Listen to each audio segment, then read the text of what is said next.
Chapter 1. Endurance Exhausted. In the southern part of Dongjun, within the quaint alley of Qing Shui, two shadows lingered. Clad in dark attire, both figures bore the emblematic garb of the constabulary's foot soldiers, armed with their distinctive goose feather blades. The alley housed but a single modest courtyard, from which intermittent whispers of a woman's enchanting voice wafted. By the entrance, one foot soldier murmured in frustration, "Why haven't the boss and that scoundrel Su Ping started yet?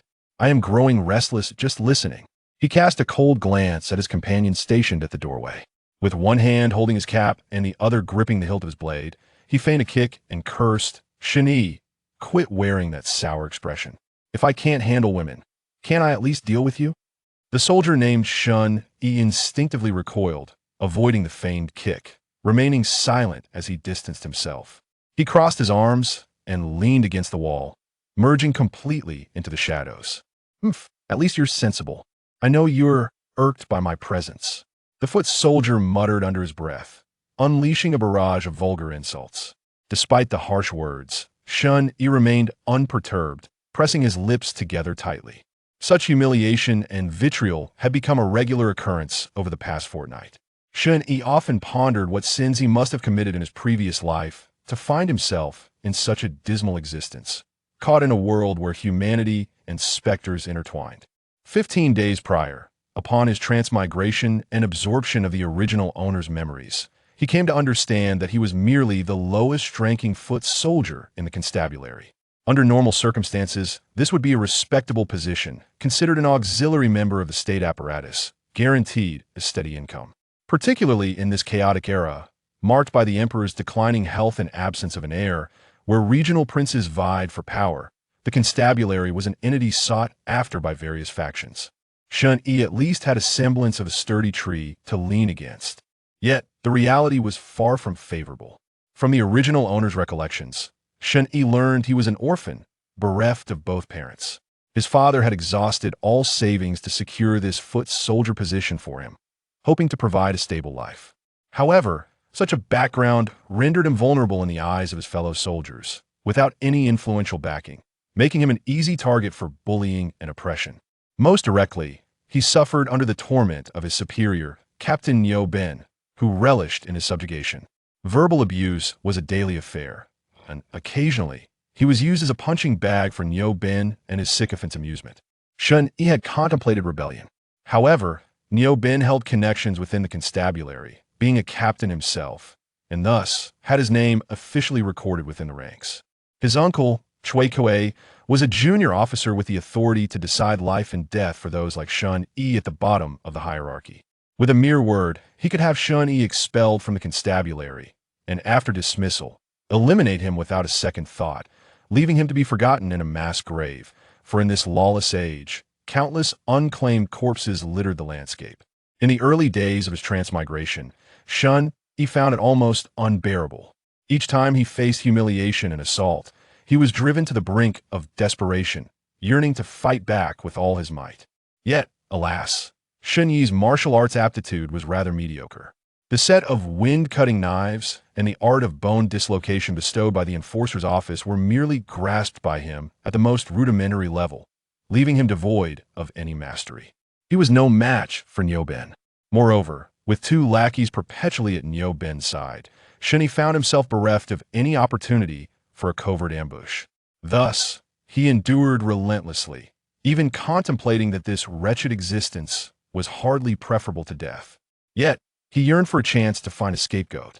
However, patience itself became a torment. A man as vile as Niu Ben would not confine his malevolence to Shen Yi alone. The duties of the constabulary were meant to safeguard the peace of the streets. Yet Niu Ben had transformed into a tyrant within the jurisdiction of the South City. He bullied the common folk and acted with impunity. Over the past fortnight, there were several instances where Niu Ben harassed the populace and molested respectable families, each instance igniting a fierce anger within Shen Yi. Yet, he was discovered by Niu Ben's two henchmen, Su Ping and Lu Feng, who subsequently beat him mercilessly, leaving him incapacitated for days. Once Niu Ben sensed Shen Yi's contempt, be it out of malicious amusement or some twisted psychology, he began to insist on having Shen Yi accompany him on his outings, particularly when he was tormenting his neighbors, as if deriving some perverse pleasure from Shen Yi's presence. Today, Niu Ben announced his intent to visit Qing Shui Alley for illicit pleasures and insisted on bringing Shen Yi along, even demanding that Shen Yi remain outside to overhear their depravity. Shen Yi was acutely aware of Niu Ben's sinister intentions. They planned to shift all blame onto him, whether their escapades resulted in death or disfigurement. In such a scenario, they would revel in their satisfaction while Shen Yi bore the burden of guilt. Niu Ben would then brand him as negligent and guilty of manslaughter, ensuring that his position within the enforcer's office would be stripped away, leaving him utterly vulnerable, teetering on the brink of death. These machinations came to Shen Yi's knowledge by chance, overhearing Niu Ben's conspiratorial whispers with his two lackeys. Yet, it was not as if Shen Yi had the opportunity to flee. Not only would desertion from the enforcer's office be deemed a grave offense, leading to a manhunt, but Lu Fang was ever watchful, trailing Shen Yi to prevent any escape. If Shen Yi fled, Niu Ben and his cohorts would be deprived of their amusement. In the darkness, Shen Yi's mind raced. Contemplating his options, he concluded that perhaps a desperate gamble to escape the county city was his only recourse. He envisioned becoming a bandit in the mountains, a fate far more liberating than his current plight. Just as Shen Yi leaned against the wall, gazing at Lu Fang, still hesitating, the lewd sounds emanating from within the room abruptly shifted to a tone of sheer terror. Shen Yi's eyes widened in alarm. He strained to listen intently, faintly catching the panicked voice of a woman inside. Master Niu, Master Niu, what are you planning to do? This could lead to death. Immediately following, a coarse voice, laced with lascivious laughter, responded, Haha, what do you think I'm here for? If I weren't planning something particularly special, why would I lower myself to visit this Qing Shui Alley? Suddenly, contrasting the earlier seductive tone, a piercing scream erupted from within the room, its intensity cutting through the night. Su Ping, you fool, quickly silence her. What if we attract attention? However, there were no respectable households near Qing Shui Lane upon hearing the anguished cries. Others would merely sigh, remarking on the extravagance of the revelry. Inside the abode, a cacophony of curses and the clash of furniture erupted. This was soon followed by the maniacal laughter of Niu Ben and the pained wails of a woman. Standing outside in the courtyard, Shen Yi clenched his hands tightly. Each mournful cry seemed to urge him to solidify his resolve. Yet, regardless of how fiercely he gripped his fists or pinched his palms, he could not suppress the fury that had long been brewing within him. If he did not fight today, he would have no opportunity to reclaim his honor in the future. Shen Yi steeled himself, taking a few steps closer to the door, observing Lu Fang, who was brimming with excitement, restlessly scratching his head and muttering complaints. Damn, the boss plays such thrilling games, yet brings Su Ping and not me. This is unacceptable. I should be the one to go in and have some fun. His peripheral vision caught a glimpse of Shen Yi approaching. At that moment, the moonlight was obscured by clouds, rendering Shen Yi's grim expression indistinguishable. Lu Fang, growing impatient, waved his hand dismissively. What's this? Have you finally come to your senses? Kneel and beg the boss, perhaps hell, let you have a taste of the spoils, haha. Shen Yi remained silent, slowly raising his hand to grasp the hilt of his blade in the darkness. At that moment, Niu Ben's voice once again echoed from within the courtyard. Su Ping, remember to leave him some breath. In a bit, let Lu Fang come in and enjoy himself, and make sure that Shen Yi, that fool, has to watch. Haha. A glimmer of delight flickered in Lu Fang's eyes. The boss still has us in mind. However, Shen Yi suddenly surged forward, refusing to erupt in silence, instead choosing to perish within it. At worst, he would die. He could no longer endure this. With a sharp clang, the long blade was drawn from its sheath. Chapter 2. Enlightenment of thought. Lu Fang's martial prowess was on par with that of Shen Yi. When confronted with Shen Yi's sudden aggression, Lu Fang was utterly unprepared. The glint of the blade, sharp and brilliant, emerged abruptly from the shadows, illuminating Lu Fang's eyes filled with terror. The blade pierced through Lu Fang's abdomen, driving deep and relentless. In an instant, Shen Yi extended his powerful hand to firmly cover Lu Fang's mouth, twisting the hilt of the knife with fervor, causing the blade to churn within his gut. Lu Fang instinctively grasped the blade embedded in his belly, blood gushing forth in torrents, producing a rhythmic dripping sound. His mouth too erupted with a copious flow of blood, yet it was muffled beneath Shen Yi's palm, seeping only through the cracks, leaving Shen Yi's hand sticky with the warmth of life slipping away. As Lu Fang's vitality waned, his gaze became increasingly unfocused. Yet, he continued to fixate on Shen Yi, whose eyes glimmered cold and crimson, reminiscent of a ravenous beast. Lu Fang had previously failed to recognize the sheer decisiveness, recklessness, and even madness within Shen Yi. For in this brutal realm, it was either madness or death. A decree: slay a low-tier martial artist to gain 6 months of cultivation time. A melodious voice resonated within Shen Yi's mind, pulling him back from the throes of carnage. What was this? Could it be a system? As this thought flickered in his mind, he perceived a luminous screen unfold within his consciousness. Host: Shen Yi, cultivation level, low tier, martial arts, wind-slaying blade technique, entry. Bone-breaking hand, entry, cultivation time, 6 months. Indeed, it was a system. A mental imprint settled in his mind, and the functionalities of the system became clear to Shen Yi. In essence, by vanquishing martial artists, he could accrue cultivation time, which could then be utilized to enhance his martial skills. The higher the cultivation level of the defeated warrior, the more cultivation time he would reap. In this world, the pinnacle of martial arts was exceedingly high, ranging from low tier to postnatal, innate, master, and even transcending the void. Figures like Niu Ben and Shen Yi were but ants struggling for survival in the eyes of those exalted martial artists, only able to prey upon the unarmed common folk. Shen Yi was suddenly filled with a sense of exhilaration, as if he had emerged from a long ordeal. Niu Ben's strength had once surpassed his own. Previously, Shen Yi had contemplated a mutual destruction with Niu Ben.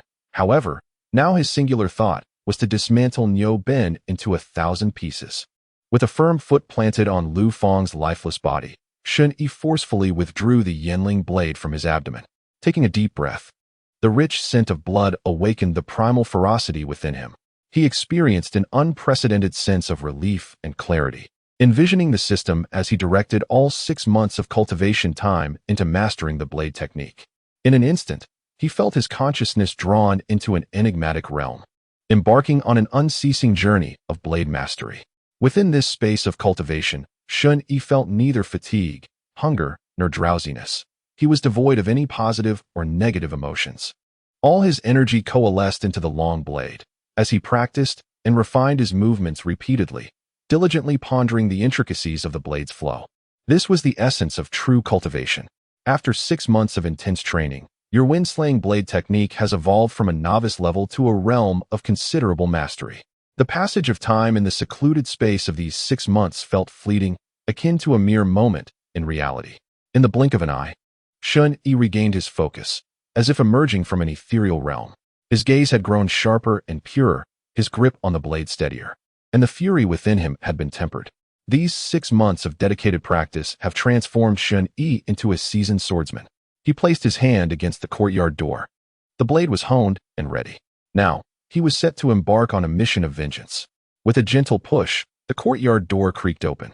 Shen Yi's eyes glinted like ice as he advanced silently towards the main house, the flickering candlelight casting eerie shadows. There, the grotesque figure of Niu Ben danced chaotically against the papered window, resembling a monstrous apparition. Inside, the raucous laughter of Niu Ben mingled with Su Ping's sycophantic praises, while the faint whimpers of a woman that had been audible before had now nearly ceased. "Boss, you are truly valiant. A paragon for us all."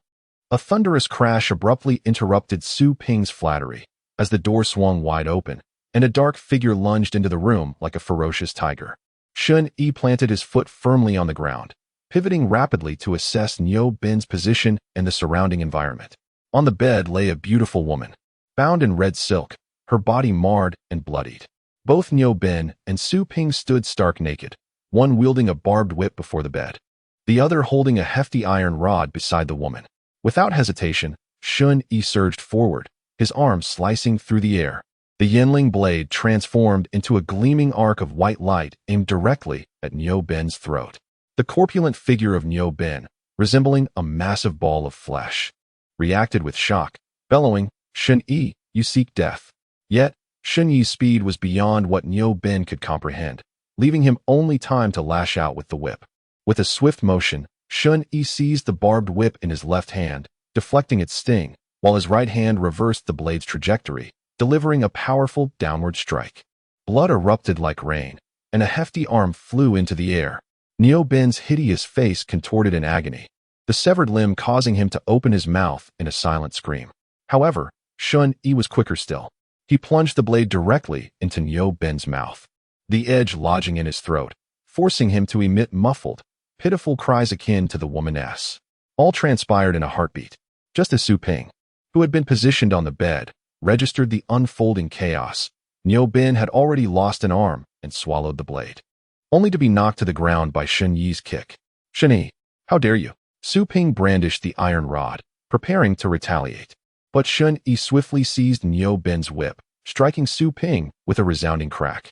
In an instant, skin tore, and Su Ping shrieked in agony, flailing about like a frantic monkey atop the bed. Shen Yi deftly ensnared his neck with the whip, wrapping it tightly to form a noose.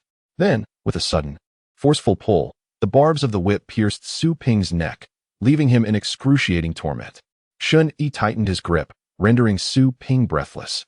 The latter could only thrash his legs and claw at the barbed whip with his hands, disregarding the blood that flowed from his wounds. Yet, Shen Yi's strength seemed inexhaustible. Eventually, Su Ping succumbed and fell limp. Slaying a low-tier warrior grants 8 months of cultivation time. Su Ping was dead. Shen Yi released his hold, untied the noose around his neck, and turned to gaze at Niu Ben, who was struggling on the ground, just managing to rise unsteadily. Shen Yi chuckled softly, standing atop the bed, and with a flourish of his whip, struck Niu Ben's back with a resounding crack. The barbs on the whip tore away a substantial portion of flesh. Niu Ben collapsed, a long knife lodged in his mouth, emitting pitiful whimpers. Shen Yi lowered the woman who had been suspended. He reached out to check for a pulse. She was already lifeless, her body nearly drenched in blood, her back mangled from the beating, a sight too gruesome for Shen Yi to bear. Once more, fury ignited within him as he strode toward Niu Ben, who was still attempting to crawl out of the doorway. Chapter 3.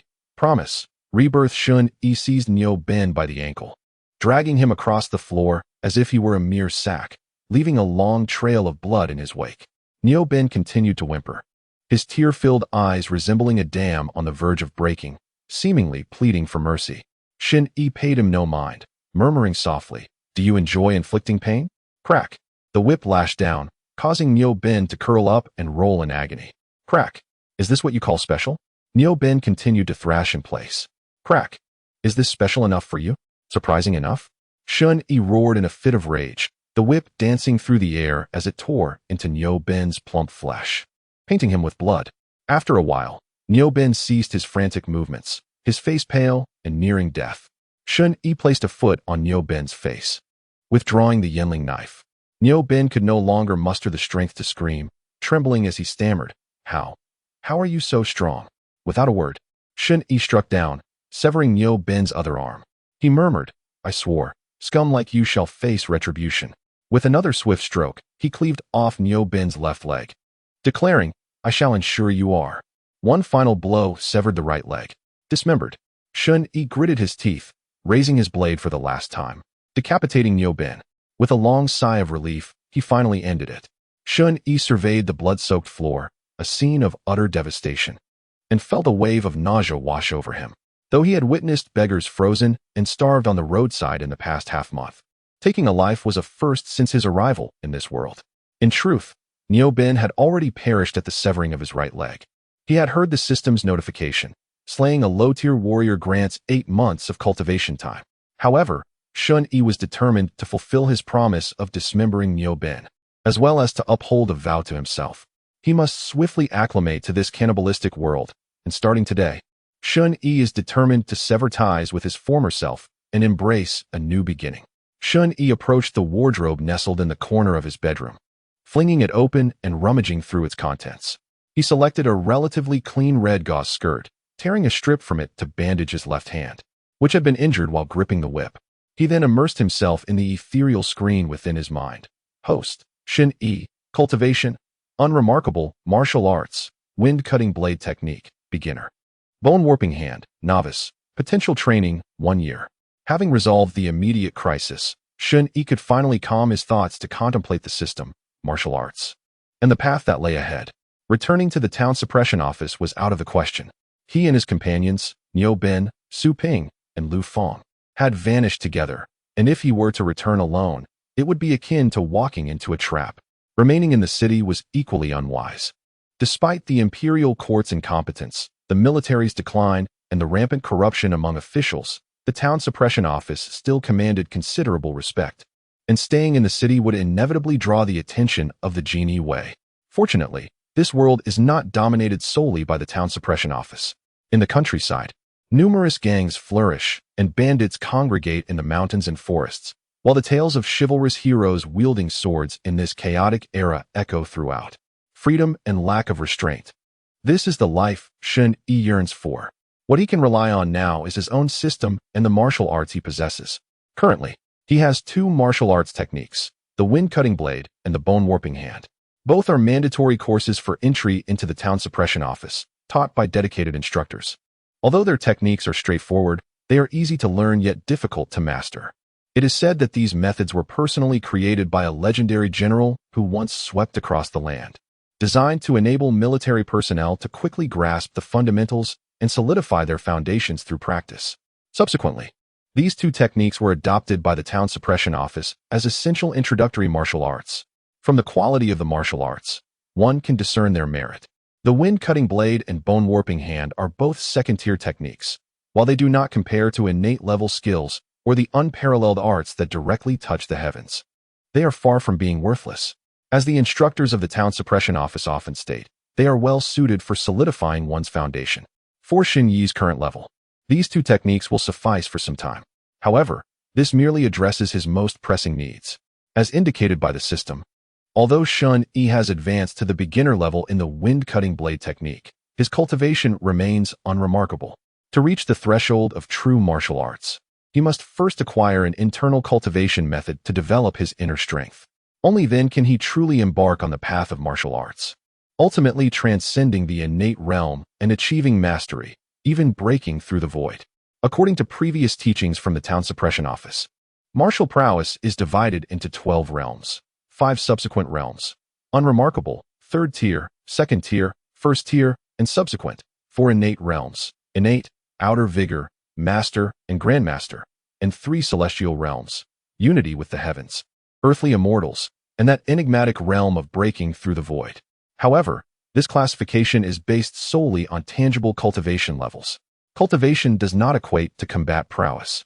The outcome of a battle relies not only on the depth of one's training, but also on weapon techniques, the interplay of life and death, the adversary's experience, mental state, and innate fighting talent, among other factors. It is not unheard of for an unrefined combatant to triumph over a polished one, or for a skilled individual to overcome those of innate talent, though such instances are rare. The understanding of martial arts, including internal energy practices, can be broadly categorized into 5 stages: initiation, minor achievement, entry into the hall, major achievement, and perfection. With Shen Yi's current proficiency in the wind-slashing blade technique, there exists a possibility, albeit slim, for him to engage with those of considerable skill. Nevertheless, in the grand scheme, the inheritance of internal energy is indispensable. While the town guard certainly possesses such knowledge, it is reserved solely for the higher-ranking members of the Shen Yi guards, rather than for the likes of Shen Yi and his fellow foot soldiers. At this moment, an idea sparked in Shen Yi's mind. He promptly set out to search through the discarded garments of Niu Bin, whose uncle, Cui Kuei, was a small flag officer. Perhaps there lay a connection. However, Shen Yi soon found himself disheartened. Aside from a bag of copper coins and broken silver, Niu Bin possessed no other items of value. It was not surprising. Who would carry martial arts manuals while indulging in carnal pleasures? Niu Bin was hardly the diligent type. Yet, an inspiration struck Shen Yi. As the saying goes, one must venture into the tiger's den to seize the tiger cub. He swiftly dragged Lu Feng's corpse from the alley into the main house and gathered the silver from both himself and Su Ping. Then, Shen Yi secured the main house and courtyard gate, carelessly tossing the key into the nearby river. Thus, from this moment until the dawn of the next day, he had the freedom to navigate the city. Under the cover of night, Shen Yi hastily returned homeward. He and his companions were stationed at the town guard substation in the South City, where each soldier was allotted a private dormitory. Shen Yi's destination was Niu Ben's abode. If Cui Kuei had indeed provided his nephew with special training, then the manual would surely be concealed within Niu Ben's quarters. Upon entering the substation, the elderly gatekeeper was sound asleep in his small lodge, thus sparing Shen Yi the need for explanations. In the dead of night, the substation was devoid of any presence. With one hand resting on his sword hilt, Shen Yi made his way toward Niu Ben's residence, producing only the faintest rustle. Before long, Shen Yi arrived at a solitary courtyard. Ordinarily, a town guard lieutenant would not qualify for such accommodations. Yet, Niu Ben's connections within the substation indicated that Cui Kuei indeed treated his nephew well. With a creak, Shen Yi pushed the door open. He glanced at the enveloping darkness of the night and proceeded directly into the largest main room. He began to search meticulously. Chapter 4. The key to breaking the formation. Niu Ben's residence was expansive, with a central hall for receiving guests, flanked on either side by a study and a bedroom, far surpassing the typical soldier's quarters. Shen Yi immediately sensed a dissonance. A man like Niu Ben, barely literate, could hardly be expected to engage with literature. What purpose did the desk and bookshelf serve? Shen Yi approached the bookshelf and began to sift through its contents, examining each bound volume in turn. Most were Confucian classics or military treatises, likely intended as mere decorative pieces, yet they were undeniably impressive. However, there was no genuine martial arts manual, let alone the inner workings of the Zhenfusi division imparted by Cui Kuei in private. Shen Yi remained undeterred. Even if his guesses proved erroneous, he would have no regrets in striving earnestly. He hastened to the desk, where the brush, ink, paper, and inkstone were arranged neatly. Yet a fine layer of dust had settled upon them. It seemed they had been untouched since their initial arrangement. Suddenly, Shen Yi's gaze sharpened. He noticed something amiss. The inky black paperweight was smooth and pristine, devoid of any dust. This was clearly the mark of frequent handling. A sense of urgency surged within him as he realized he might have stumbled upon a blind spot. He promptly reached for the paperweight, eager to lift it. Shen Yi felt as though the paperweight was affixed to the desk, its weight exceeding 1,000 pounds. He tugged it up and down, but it remained unyielding. Applying force horizontally on the upper side of the paperweight, he pressed down firmly. At last, there was a reaction. With a crisp crack, the paperweight sank an inch, as if it had slipped into a hidden groove. A muffled rumble emanated from the direction of the bookshelf. Shen Yi quickly turned his gaze toward it. TSK. The mechanism was on the desk, yet the concealed compartment had been activated within the bookshelf. Considerable thought had evidently been invested in this. No wonder he had noticed signs of disturbance on the bookshelf earlier, yet found nothing upon closer inspection. Approaching the bookshelf, Shen Yi beheld that the central panel had descended, revealing a niche, within which stood a blue-covered, thread-bound manual. The cover bore the handwritten title, Breaking the Formation. Shen Yi's heart stirred. He recalled hearing from his instructor that the Shen Yi Guard of the Zhenfusi division possessed a diverse heritage, encompassing the martial arts of various schools, including the military, Confucianism, legalism, and Moism. Among them, the military's treasured mastery was known as breaking the formation. It encompassed a comprehensive system of techniques, including weaponry, external and internal skills, boxing, footwork, and lightness skills, all aimed at transcending the earthly realm. The Zhenfusi blade and quoga hand had been distilled from the breaking the formation techniques, simplified for broader dissemination within the military and the Zhenfusi division. Could it be? Shen Yi felt his heart race. He seized the manual and quickly began to peruse its contents. The pages were densely filled with fine script, interspersed with annotations that suggested it resembled a handwritten copy. After a cursory review, Shen Yi finally composed himself. Apologies, I have overthought this. Cui Kuei, a mere flag officer, could hardly possess the complete breaking the formation techniques. What he could privately bestow upon Niu Ben would likely be only a portion obtainable through merit, likely just the initial stages of the mental formulas. Martial arts, fragment of the breaking the formation heart method, severely incomplete, quality, first class, realm.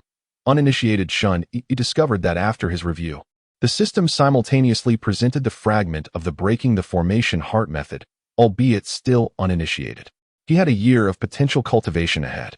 First, he would experiment with half of it. Shen Yi infused 6 months of cultivation time into the breaking the formation heart method, and in an instant, he experienced that profound immersion once more, as if entering an enigmatic realm of cultivation. You have perused the fragmented pages of the heart of the formation. committing the incantations and principles inscribed within to memory. Following the prescribed breathing techniques, you endeavored to draw the essence of the universe into your being. 3 days elapsed, and you successfully sensed a wisp of the primordial energy of heaven and earth, inhaling it into your body through your breathing method, attempting to refine it into internal strength. After dedicating over a month to this relentless practice of drawing energy into your body, you finally accumulated a strand of internal power in your dantian. You commenced the arduous task of channeling this internal strength to expand your meridians, circulating it through your body while maintaining the breathing technique. Having reached adulthood, your meridians had already solidified, making the process of expanding them with internal energy exceptionally challenging. You toiled for 3 months, barely succeeding in the circulation of your energy. Over the course of 6 months, through your unwavering efforts, you became adept at transporting your internal power throughout your body, mastering the flow within your limbs and meridians, thereby crossing the threshold into the realm of martial arts. Shen Yi's consciousness returned, and he exhaled deeply, feeling a warm current flowing within his dantian, responding to his will, greatly enhancing his strength and speed. Host: Shen Yi, cultivation level, entry flow, martial arts, blade of wind cutting, advanced, bone dislocation hand, beginner. Heart of the formation, beginner, remaining cultivation time, 6 months. At this moment, Shen Yi had harmonized both internal and external training, finally stepping fully into the martial arts realm, becoming a capable practitioner within the world. However, this period of cultivation also revealed a pressing concern. He had begun his martial training too late, leading to stagnation and difficulty in advancing his internal skills due to the rigidity of his meridians. In terms of investment and transformation, it was less effective than dedicating the same time to either the blade of wind cutting or the bone dislocation hand. Contemplating this dilemma, Shen Yi realized it was not insurmountable. Extraordinary elixirs for cleansing and revitalizing the body surely existed in this world. Nevertheless, for the time being, it would be prudent to focus on enhancing his blade technique to bolster his survival capabilities. Without hesitation, Shen Yi devoted the remaining 6 months of cultivation to the blade of wind cutting, as it remained his most reliable asset. You resumed your practice of the blade of wind cutting, this time enriched by practical insights and the support of your internal energy, feeling an enhanced fluidity in your movements. After 3 months of focused cultivation, the previously obscure and convoluted techniques of the blade now became clear and coherent to you. In the blink of an eye, 6 months had passed, and your comprehension of the blade of wind cutting deepened to the point of mastery, allowing you to wield it with the precision and grace of an extension of your own will. Martial arts, blade of wind cutting quality, second tier realm. Mastery. A glint of cold light flickered in Shen Yi's eyes, reminiscent of a sharp blade's gleam. At this moment, his understanding of the blade of wind cutting had ascended to a new echelon. He glanced out the window, where the first light of dawn began to emerge on the horizon. There was no time for him to test the extent of his newfound strength. Time was of the essence. Shen Yi departed quietly from Niu Ben's residence, hastening back to his own abode. He first removed his blood-stained garments, changing into a simple, dark-colored coarse cloth shirt. Next, he gathered his stored copper coins and silver, placing them into the pouch he had retrieved from Niu Ben. Finally, he retrieved a black-sheathed broadsword and a pair of short blades, securing them at his waist.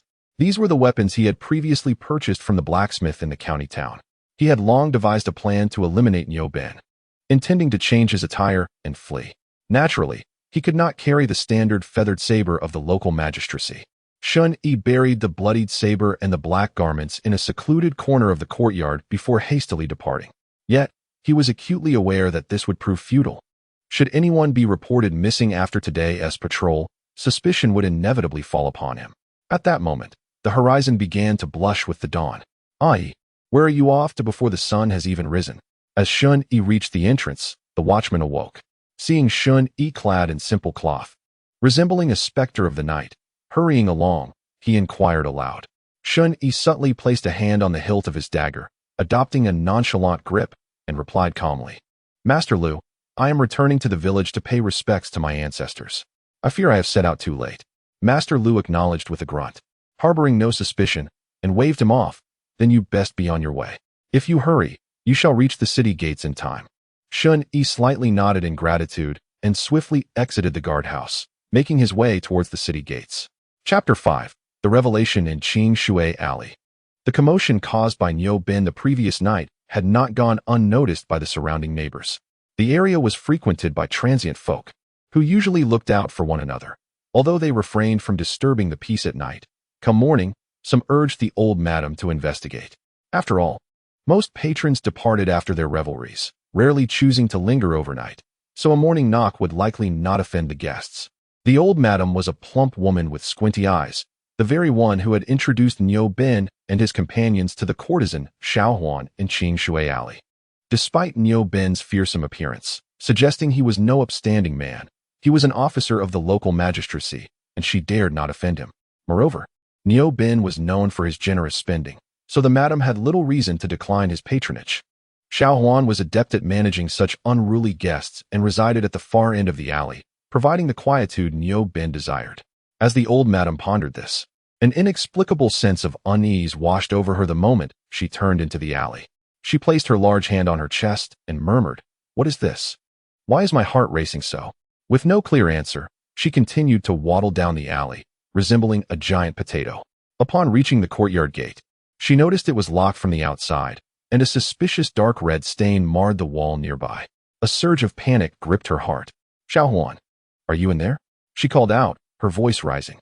Receiving no response, the old madam hastily produced a set of keys from her waistband. The houses in Qing Shui Alley were all under her purview, rented out to the young women for their trade, and she possessed a spare set of keys. As her anxiety mounted, her hands trembled even more as she fumbled through the keys. Selecting one, she inserted it into the lock, her hands shaking uncontrollably. With a click, the lock turned, and the old madam stumbled inside. From the entrance to the main house, dark red stains spread ominously. Trembling, she approached the front door of the main house, an unmistakable metallic scent of blood wafting from within. This was dire. The brothel keeper's sense of foreboding grew increasingly potent. Having spent many years in this den of vice, she had encountered her share of depraved patrons. These individuals derived pleasure not from the act itself, but rather from the torment and abuse of others, reveling in a distorted and perverse gratification. She recalled the grotesque figure of Niu Bin, his corpulent body resembling that of a maggot, his repugnant countenance rife with malice and lewdness. Such a person was undoubtedly a twisted deviant. Coupled with the harrowing screams of Xiao Huan from the previous night, her suspicions were further solidified. A deep sorrow filled her heart. Xiao Huan was likely in grave peril. After Niu Bin had taken a life, he had locked the main house and the courtyard gate, leaving this place behind. Poor Xiao Huan. With trembling hands, the brothel keeper finally grasped the key and turned the lock, gently pushing the door open. The wooden door creaked under the weight of its burden as it slowly swung inward. With a heart full of trepidation, she stepped inside, peering ahead, only to be met with a scene of bloodshed so horrific it engulfed her senses like a torrent. A scream, piercing and resonant, echoed through the streets of Qing Shui Alley as the brothel keeper's eyes rolled back and she fainted to the ground. Shortly thereafter, several brightly dressed, panicked courtesans and gang enforcers from the area hurried to the scene. They rushed into the courtyard and entered the main house. The brothel keeper lay motionless on the floor, and what met their eyes was an indelible tableau. The room was drenched in congealed blood, and a naked, rotund corpse, resembling a maggot, sprawled on the ground. Even more harrowing was the sight of the body, its head, limbs, and torso severed, yet visually connected by the pooling blood, presenting the illusion of a grotesquely elongated figure. Most horrifying of all, Niu Bin's head faced the entrance, his wide, unyielding eyes filled with resentment and malice staring directly at the intruders. How could any ordinary person withstand such a sight? The brothel keeper, upon glimpsing it, was choked with horror. The newly arrived courtesans emitted a chorus of screams, with 3 of them collapsing in shock. The remaining one, her mind blank, clung desperately to a nearby enforcer, managing to avoid collapsing as well. The 2 gang enforcers, both robust men accustomed to the violent skirmishes of their trade, remained unshaken. They quickly recognized the dismembered body as that of Niu Bin, the captain of the local constabulary. The bodies of the women and the other 2 men lay overshadowed by the shocking demise of Niu Bin, rendering them less conspicuous. The death of a constabulary officer could not be dismissed lightly, as if it were merely that of a courtesan to be carelessly discarded. After a brief discussion, one enforcer stayed to secure the scene while the other sprinted to the Southern City Guard to report the incident. At that moment, less than half an hour remained until the city gates would be opened. In the northern part of the city, the dawn had yet to break. A multitude of early risers, including townsfolk, vendors, caravans, bodyguards, and wandering travelers, had gathered in anticipation of departing the city. Among them was Shen Yi, blending seamlessly into the throng. He wore a bamboo hat pulled low, obscuring all but his sharply defined chin. Clad in a deep gray linen tunic, with a black robe draped over it concealing the sword at his waist, he appeared no different from the itinerant swordsmen that frequented these roads. His choice to head to the North City instead of the nearby South City was a strategic one, should the body of Niu Ben be discovered early. The local garrison in the South City would undoubtedly be the first to receive the report. Given the customary practices of the local magistrate's office, they would swiftly secure the city gates and rigorously scrutinize all who entered or exited. The South City's garrison would be the first to coordinate the city's defenses, particularly at the South Gate, while the other gates would require coordination from the magistrate's office, inevitably slowing their response. Moreover, the long-standing rivalry between Li Tong of the North City garrison and Chui Kuei would likely hinder prompt action. Thus, Shen Yi's chances of escaping through the North City gate were considerably greater than through the south. As Shen Yi waited, news of Niu Ben's demise reached the magistrate's office, jolting the entire garrison from its slumber. Without delay, Chui Kuei donned his armor and proceeded to the scene of the incident. The situation was immediately apparent. Niu Ben and two others were dead, and Shen Yi was missing. The injuries inflicted by the standard feathered sabers on Niu Ben and Lu Feng pointed unmistakably towards Shen Yi as the prime suspect. Subsequently, the magistrate's office discovered that Niu Ben's private quarters had been ransacked, and in Shen Yi's lodgings, they found a bloodied saber and a dark outfit. Corroborated by the testimony of the gatekeeper, Lu Yi, the evidence was indeed irrefutable. Chui Kuei promptly reported to the county magistrate, requesting the lockdown of the city gates, and assembled all officers and guards from the South City garrison, issuing an enraged command. This guard, Shen Yi, has brutally slain his colleagues Niu Ben, Su Ping, and Lu Feng. He is to be expelled from the magistrate's office. All personnel mobilized to apprehend this scoundrel. The South City garrison surged forth in full force. However, amidst the city-wide mobilization, no one seemed concerned with the reasons behind Shen Yi's violent outburst or the fate of the woman, Xiao Huan, entangled in this grim tale. Chapter 6. Pursuit beyond the city. The morning light filtered through the crevices of the eastern mountain, casting a golden sheen upon the weathered ancient city walls, evoking a sense of timeless beauty. In the distance, a voice rang out, "Open the city gates." This call drew the attention of all waiting at the base of the walls, seated at tea stalls, or gathered at the crossroads, as they quickly converged towards the gate. Forming a long line, Shen Yi had deliberately chosen a seat at the tea stall closest to the city gate.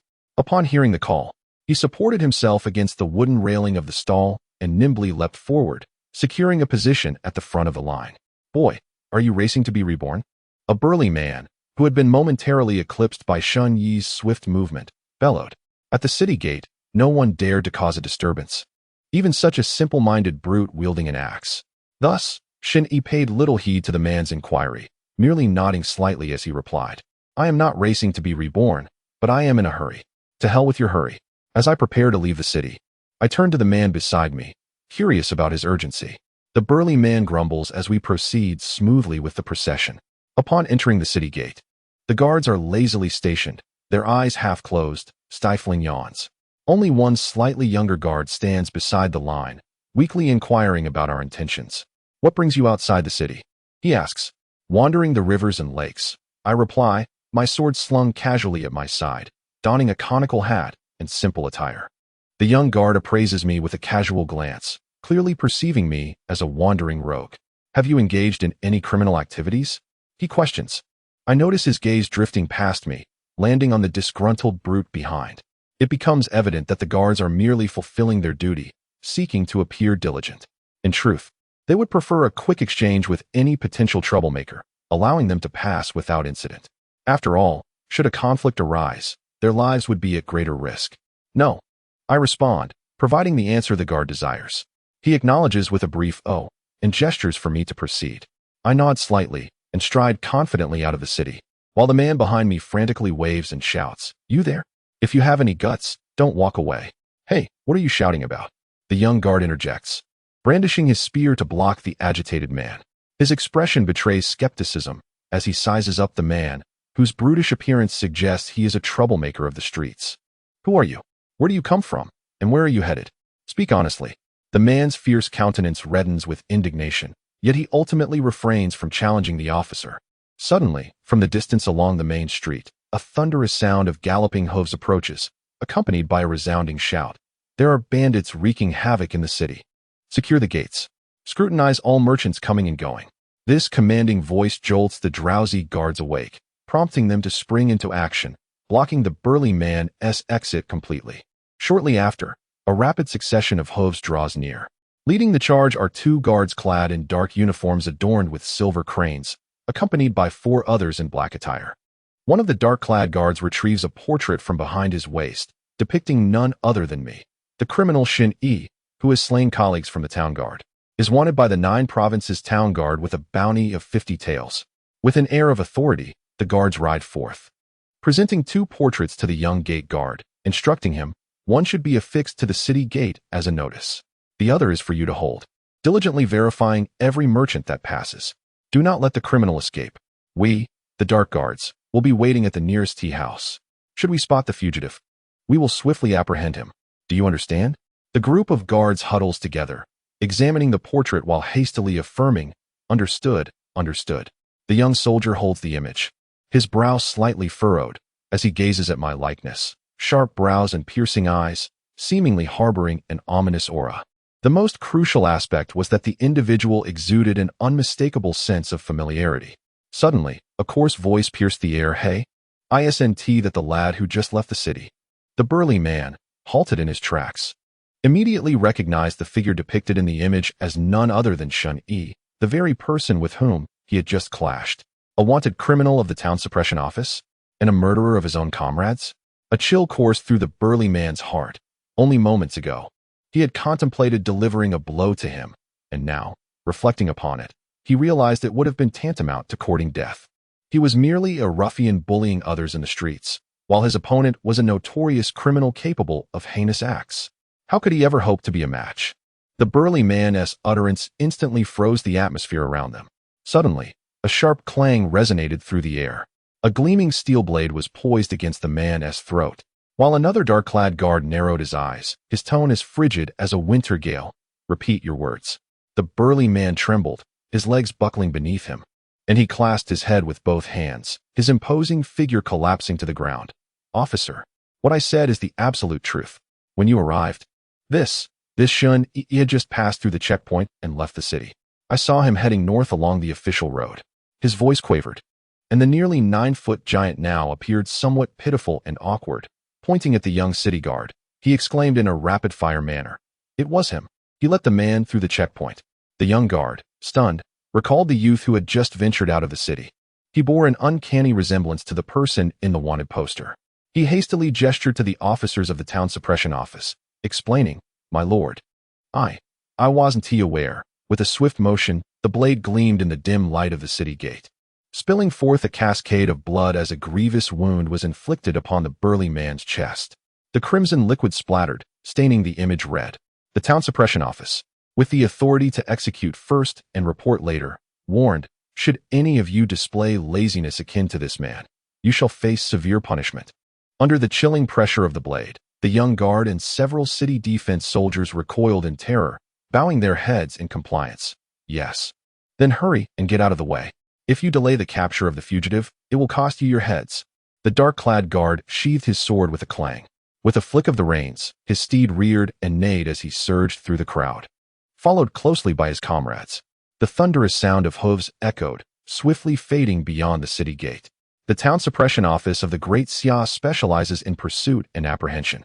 2 dark-clad guards led a rush out of the city, galloping along the official road. The leading guard halted abruptly, focusing intently on the ground. The trail of the individual had vanished. Perhaps he had veered into the forest.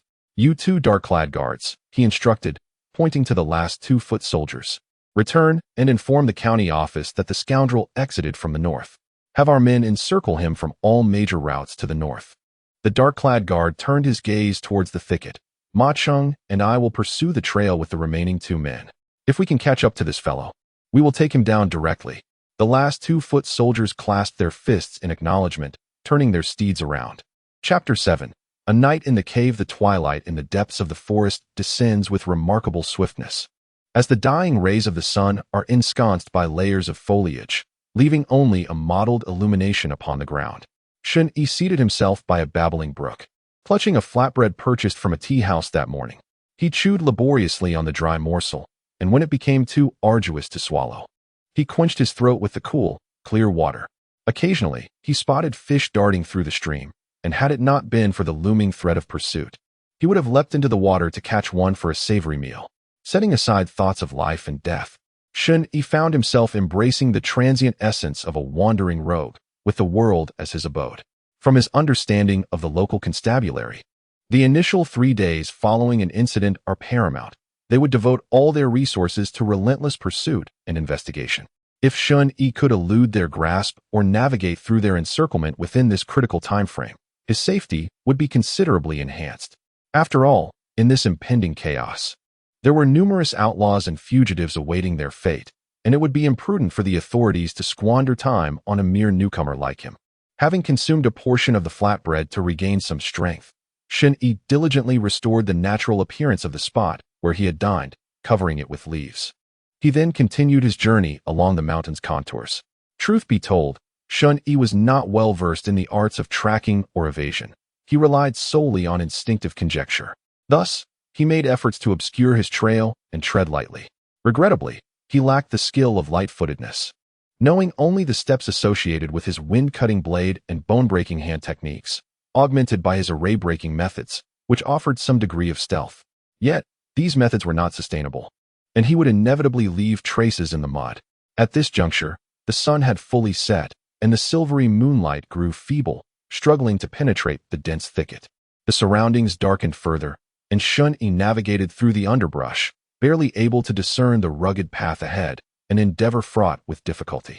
He resolved to refrain from traversing the night alone, for the nocturnal wilderness harbored not only the threat of wild beasts, but also the potential for the constables to be hot on his heels.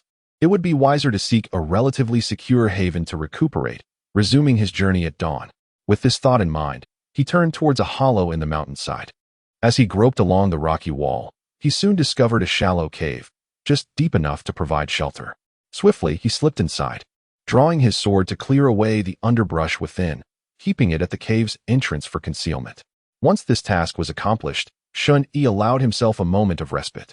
From the moment he had violently taken a life the previous night, through the frantic search for his manual at the guardhouse, and his stealthy exit from the city at dawn, his mind had remained in a state of taut anxiety, akin to a tightly drawn bowstring, ever on the verge of snapping.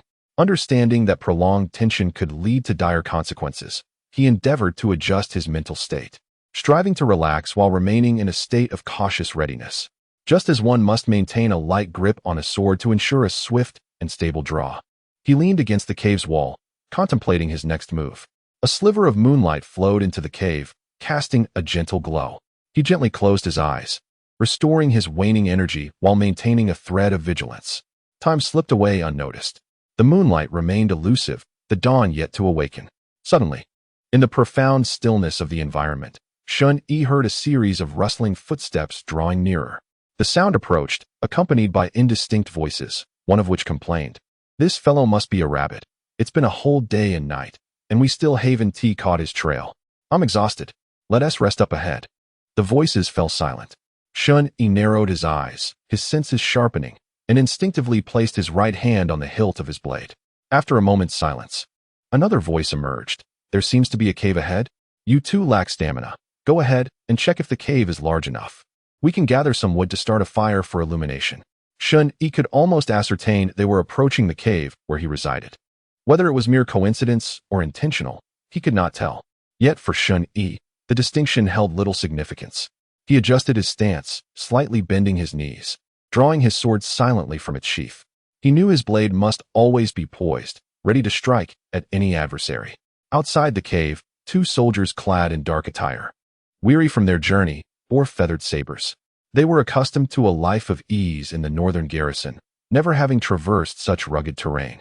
Previously, The bounties issued by the local magistrate had called for seasoned fighters, even those renowned on the list of skilled practitioners, rendering their presence unnecessary. However, due to a recent incident involving a soldier's crime, the magistrate had far too many other matters demanding attention. Consequently, the local constabulary delegated the task to a minor officer, accompanied by these soldiers, to apprehend the culprit, justifying it with the notion that one need not employ a butcher's knife to slay a chicken. Following two officers through the treacherous mountain path, they had spent the night cursing Shen Yi for his defiance. It would have been far better for him to surrender peacefully. His desperate struggle had caused them much hardship. Fortunately, the officers appeared relatively lenient, not overly reprimanding them, and even allowed them to rest in the cave ahead.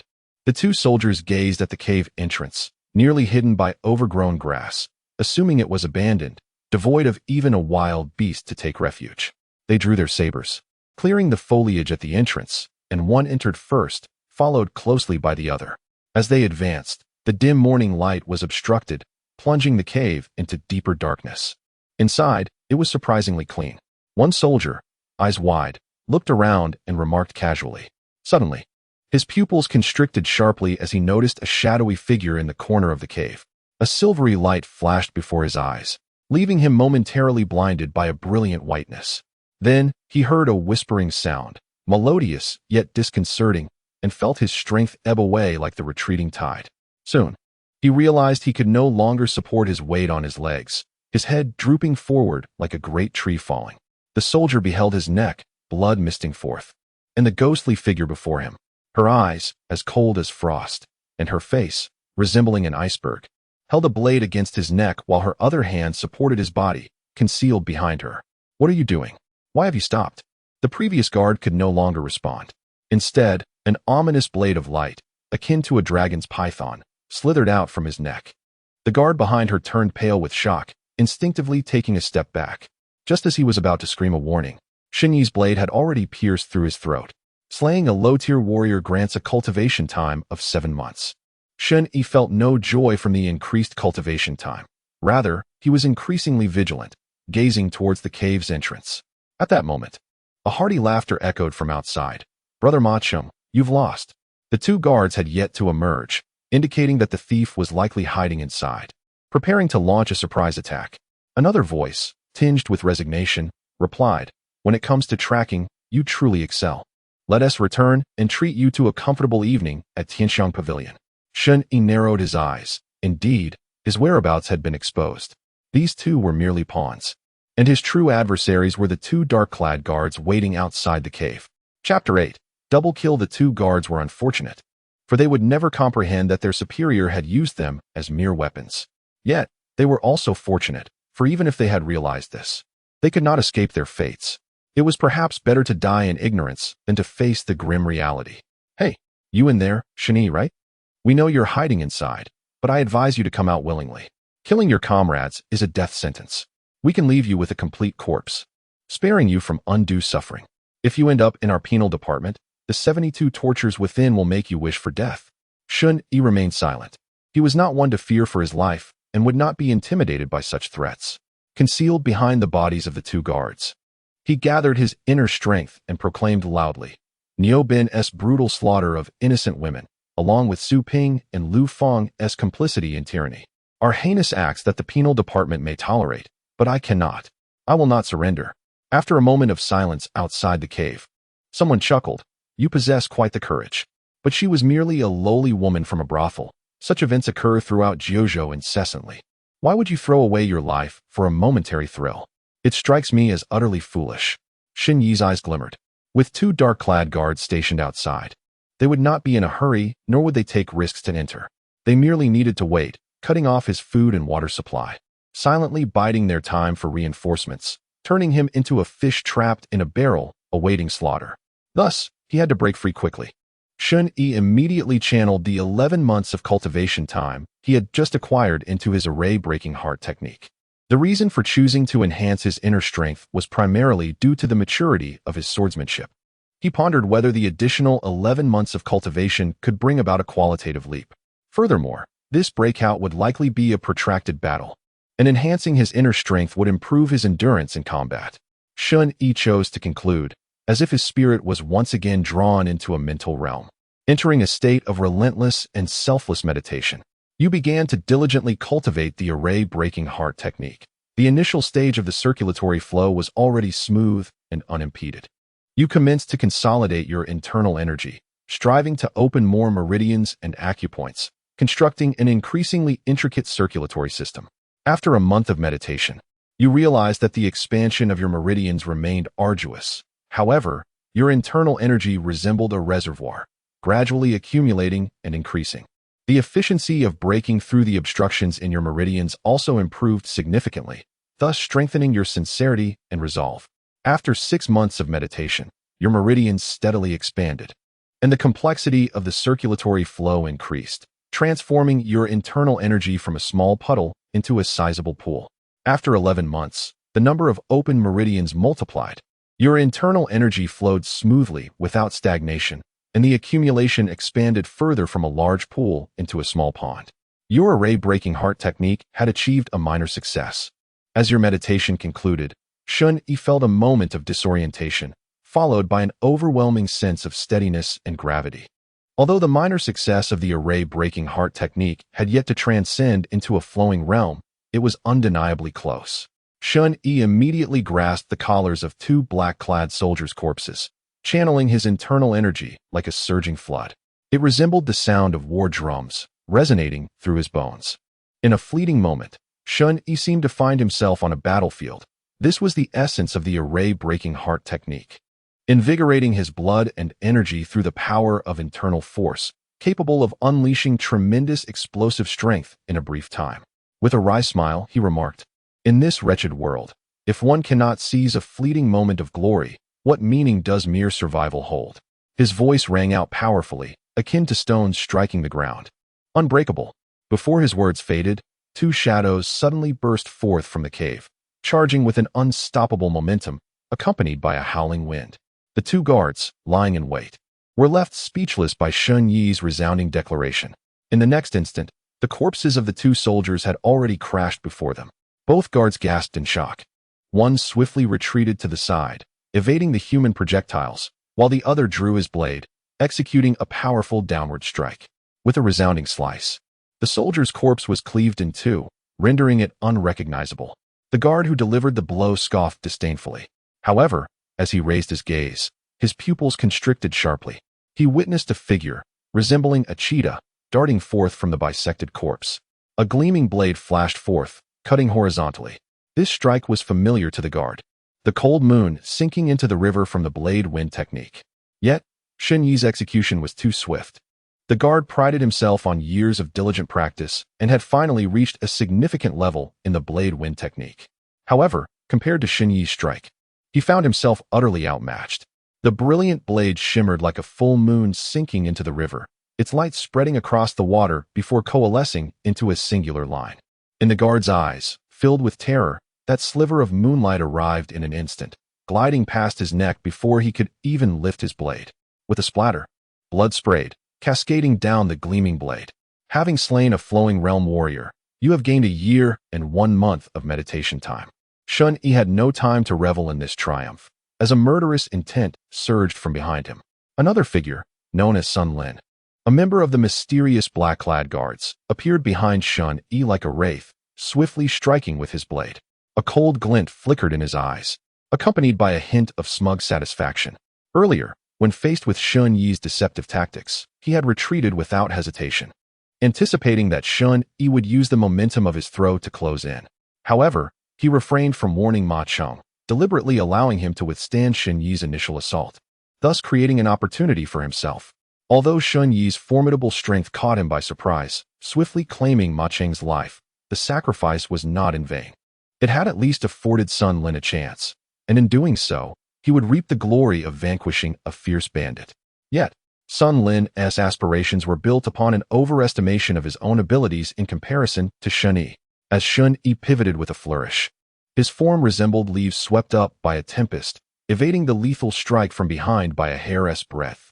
With an effortless counter, he swung his blade, resulting in a grievous wound on Sun Lin, deep enough to reveal bone, extending from shoulder to waist, with entrails faintly visible through the gash. Sun Lin's eyes widened in disbelief as he staggered and fell to his knees, clutching his abdomen in a futile attempt to contain his spilling innards. Was that the blade of wind's cut? Clang. Shen Yi sheathed his sword and replied nonchalantly, indeed. That strike, a harbinger of doom. Sun Lin's eyes widened further. He had practiced the same technique countless times, yet never had he imagined executing it under such dire circumstances and in such a manner. The same set of swordplay, yet so distinct in the hands of different practitioners. Your mastery of the sword is truly profound. Why then do you willingly remain a nameless foot soldier in the peacekeeping office? Shen Yi chuckled, a self-deprecating sound. I owe my gratitude to the peacekeeping office.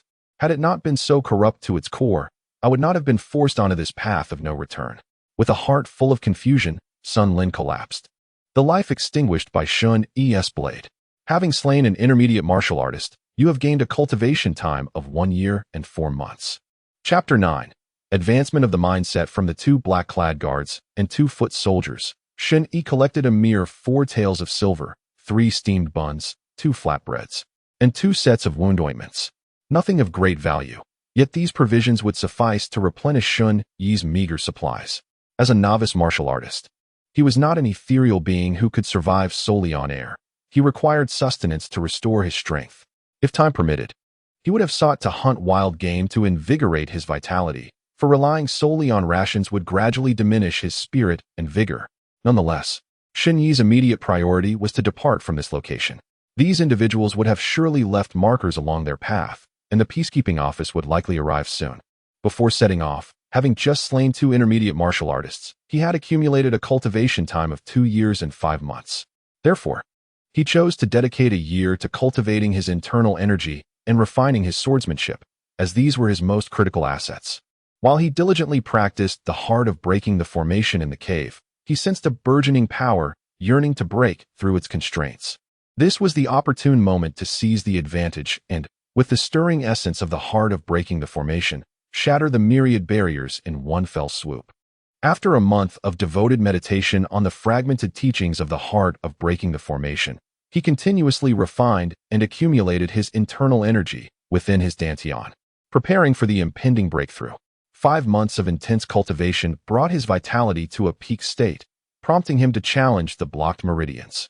Yet, the obstructions proved more stubborn than anticipated, compelling him to work tirelessly like the old man Yugong, painstakingly chiseling away at the barriers. After an additional 8 months of relentless effort, he persisted in his practice and gleaned new insights from the teachings he had studied day and night. His unwavering sincerity unleashed a torrent of internal energy, culminating in a triumphant moment as his meridians connected, establishing a small circulatory system. He had finally reached the threshold of mastery in the fragmented heart of breaking the formation. As his seclusion concluded, Shen Yi felt the internal energy stored in his dantian expand once more, transforming from a mere pond into a vast pool. With a mere thought, the surge of energy coursed through his limbs and bones, invigorating him with an overwhelming force. Host, Shen Yi, cultivation level, 3rd rate, martial arts, wind-slicing blade technique, mastered. Capture technique, beginner. Fragmented heart of breaking the formation, threshold, remaining seclusion time, 1 year and 5 months. A flicker of excitement stirred within Shen Yi as he finally transcended the entry-level phase, officially stepping into the realm of 3rd-rate practitioners. Henceforth, he could confidently refer to himself as a 3rd-rate master, a title that, while not particularly grandiose, nonetheless placed him above many. Clenching his fist, he produced a subtle yet crisp sound. Without hesitation, Shen Yi channeled the remaining time of his seclusion into refining his sword technique, and in the next moment, his practice commenced anew. Although his wind-slicing blade technique was already mastered, he sensed ample room for further improvement. Yet, he found himself at a loss for the key insights, relegating himself to daily practice without fail, regardless of the weather. After 8 months of focused training, he became intimately familiar with the techniques of the wind-slicing blade, moving past rigid forms and entering a profound state of contemplation. Over the course of a year, clarity began to dawn upon him. Perhaps the essence of the sword could be transformed from intention into the void. Actions driven by conscious intent are always perceived, while those executed without thought are the true pinnacle of mastery. He resolved that this might be the direction of his efforts. After another year and 5 months, He ceased to practice the blade in a conventional manner, instead holding the horizontal sword in meditation, contemplating the trajectory of each technique and its origins. He envisioned the sword as a full moon spanning the river, the smoke of war in the northern territories, the fierce northern winds, and the ice and snow of the Tian Shan Mountains. He felt as though he had become the sword, traversing the vast landscape alongside the valiant General Jin and his ironclad cavalry. With the seclusion completed, Shen Yi slowly opened his eyes, aware that he was still on the verge of a breakthrough. His comprehension of the wind-slicing blade had ascended to new heights. Although he remained within the realm of mastery, he was but a hair's breadth away from perfection. The blade he wielded now was beyond comparison to that of earlier. Even with Sun Lin and Ma Cheng resurrected at his side, this time Shen Yi did not rely on the corpses of the black-clad soldiers to divert attention. He could effortlessly claim the lives of both men within 3 swift strikes. Indeed, even among the entirety of the Eastern County's garrison, those beneath the rank of the minor flag officers who possessed the dedication to master the wind-cutting blade technique to its fullest are exceedingly rare. This is why Sun Lin was astonished that Shen Yi, with such innate talent, lingered within the garrison. With one hand resting upon the hilt of his sword, Shen Yi felt an inexplicable deepening of his connection with the blade. At that moment, the dawn had already risen, illuminating the sky. Taking a deep breath, he savored the freshness of the morning dew in the air, and with resolute strides, he continued his journey along the mountain foothills. Not long after Shen Yi departed, a contingent of over 10 individuals appeared at the entrance of the cave. 3 clad in black attire led the way, followed by 12 in dark garb. At the forefront was a figure in black robes adorned with a silver crane, the collar embroidered with a cloud pattern, signifying him as a minor flag officer of the garrison. This man bore a rugged visage, his face framed with a bushy beard, exuding an aura of inherent authority. Had Shen Yi been present, he would have instantly recognized this man as Cui Kuei, the uncle of Niu Ben, who oversaw the southern city garrison. Since Shen Yi had defected from the southern city, Cui Kuei had secured the authority to apprehend the wanted criminal from the county magistrate. He was able to mobilize 18 black-clad captains and nearly 100 dark-clad soldiers from the 4 city garrisons to encircle and pursue Shen Yi. Upon receiving the report from the dark-clad soldiers sent back by Sun Lin, he learned of Shen Yi's escape from the northern city gate and immediately summoned all captains and soldiers to converge towards the north, leading a contingent. He followed the markers left by Sun Lin and Ma Cheng, tracking Shen Yi to this location. However, as Cui Kuei surveyed the 4 lifeless bodies sprawled upon the ground, his eyes narrowed, a flicker of astonishment crossing his features.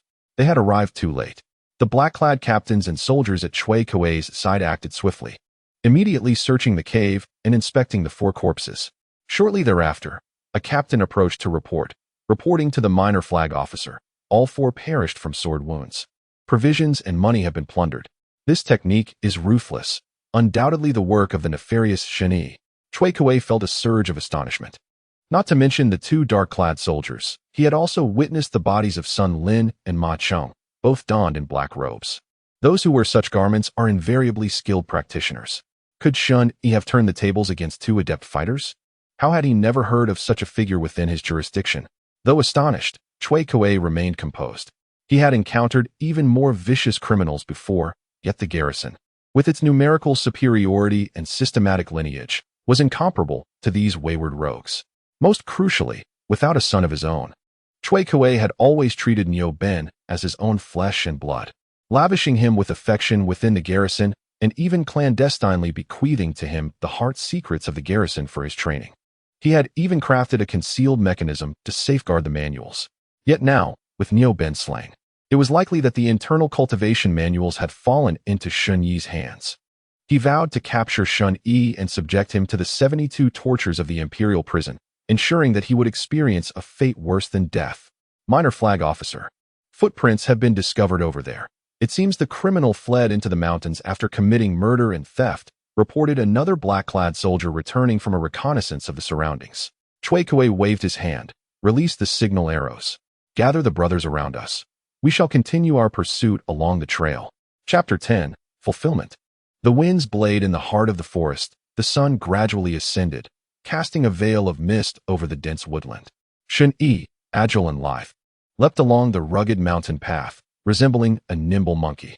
Suddenly, a crisp explosion echoed from the distant sky, billowing forth a cloud of dark smoke against the bright daylight.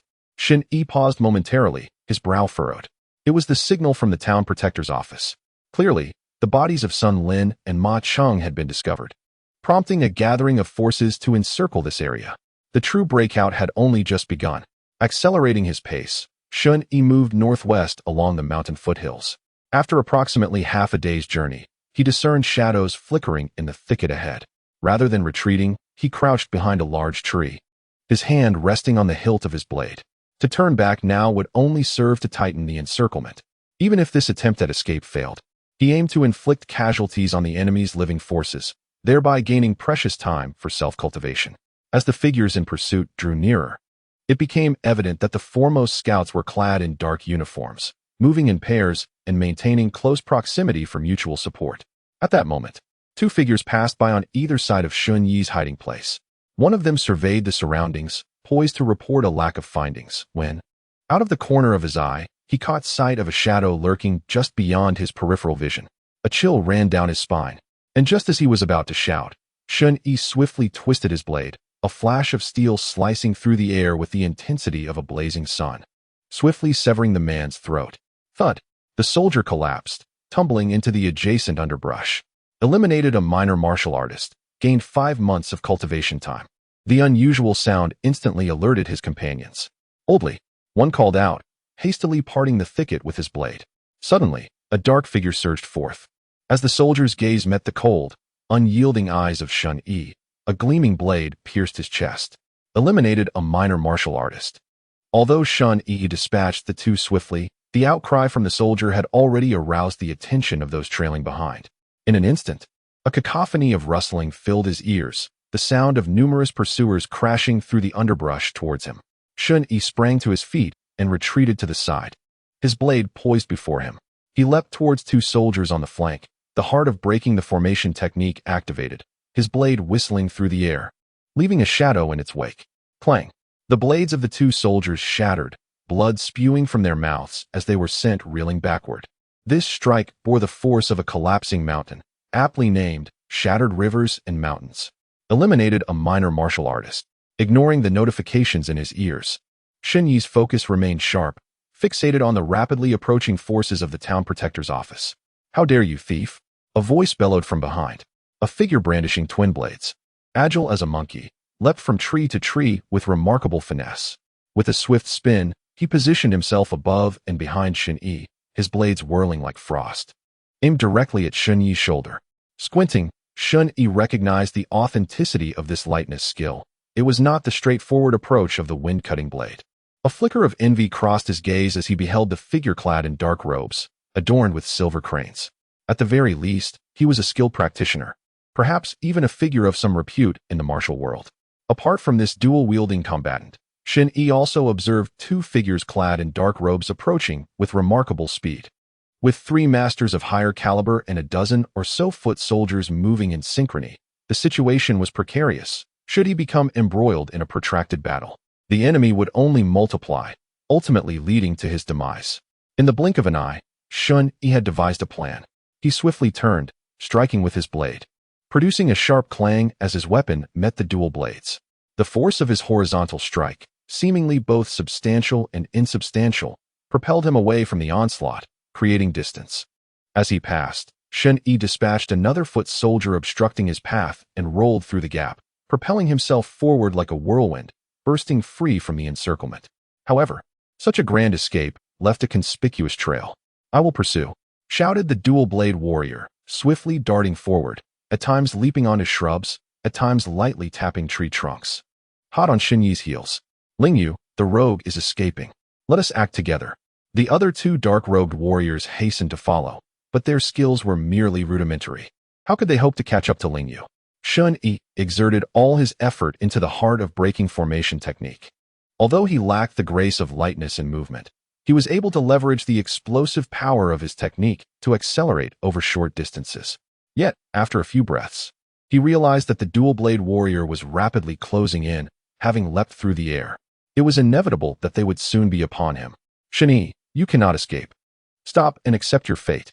Despite the taunts from his pursuer, Shen Yi remained unruffled. His intention was to incite their separation, creating an opportunity for himself. In a brief skirmish, Shen Yi had slain 4-foot soldiers, accumulating 22 months of potential cultivation time. System: allocate 12 months to infuse my sword technique and 10 months to enhance my internal power. Execute this now. You have commenced earnest cultivation of the wind-cutting blade and the heart of breaking formation. Instantly, Shen Yi felt his consciousness divided, entering an enigmatic mental space. As if multitasking, you diligently practice the heart of breaking formation, expanding your meridians and perfecting your circulatory system. After 10 months of dedicated cultivation, your internal power has advanced further. Shen Yi sensed the internal energy he had expended replenishing like a reservoir, even more robust than before. After a year of relentless training in swordsmanship, you have finally grasped the elusive opportunity after countless failures. Each movement of your technique is now instinctual, as natural as breathing. And your wind-cutting blade has reached perfection, manifesting a unique move, the listening wind slash. In an instant, Shen Yi wielded his sword as if it had become an extension of himself, free of any barrier. Host: Shen Yi, cultivation level, 3rd tier, martial arts, wind-cutting blade, perfected. Bone-crushing palm, elementary, fragment of the heart of breaking formation, entry-level, special technique, listening wind slash, cultivation time, none. Standing firm. Shen Yi raised his gaze to find Ling Yu's eyes alight with elation, arms outstretched like a great rock taking flight. The dual blades, interlaced like the fangs of a ravenous wolf, plunged towards Shen Yi with fierce momentum. With one hand grasping the sword, he sensed the slightest movement in the air. The blade has yet to descend, yet the whispering winds have already outlined the opponent's lethal intent. With a resounding clang, the sword is drawn from its sheath. Shen Yi's figure dances like a fallen leaf, evading the dual blade's glimmer. Before Ling Yu can alter his stance, the blade's radiance has already sliced through his neck. Anticipating the enemy's moves, he strikes first. This is what one refers to as listening to the wind. Eliminating a third-rate warrior rewards you with 2 years of cultivation time. Ling Yu's twin blades are mere inches from Shen Yi's chest, yet they can advance no further. With a thud, he collapses to the ground. Just as Shen Yi crouches to inspect the corpse, a resounding twang of bowstrings echoes from afar. In an instant, a torrential rain of arrows descends from the heavens. The officials from the town suppression division rush forward, showing no hesitation in ordering a flanking attack on their fallen comrade. Shen Yi performs a backward roll, evading most of the arrows, and with a sweeping motion of his blade, he deflects the remaining projectiles, gathering his strength for another explosive dash. Meanwhile, Ling Yu's body has been transformed into a sieve amidst the recent volley of arrows. Shortly thereafter, 2 officers in dark attire, accompanied by a contingent of archers, arrive. Gazing down at Ling Yu's body, now riddled with arrows, one of them spits disdainfully, muttering, "Foolish. Continue the pursuit. Avoid close combat, and drive him into our encirclement." Understood. Chapter 11. The Archer, you have commenced the practice of the array-breaking heart technique, diligently accumulating inner strength, circulating your energy, and expanding your meridians, which has become your daily routine. After a year of seclusion, your inner strength has reached a bottleneck, necessitating the construction of a broader energy cycle. Building upon your previous meridian expansion, you begin to explore and experiment further. 2 years swiftly pass.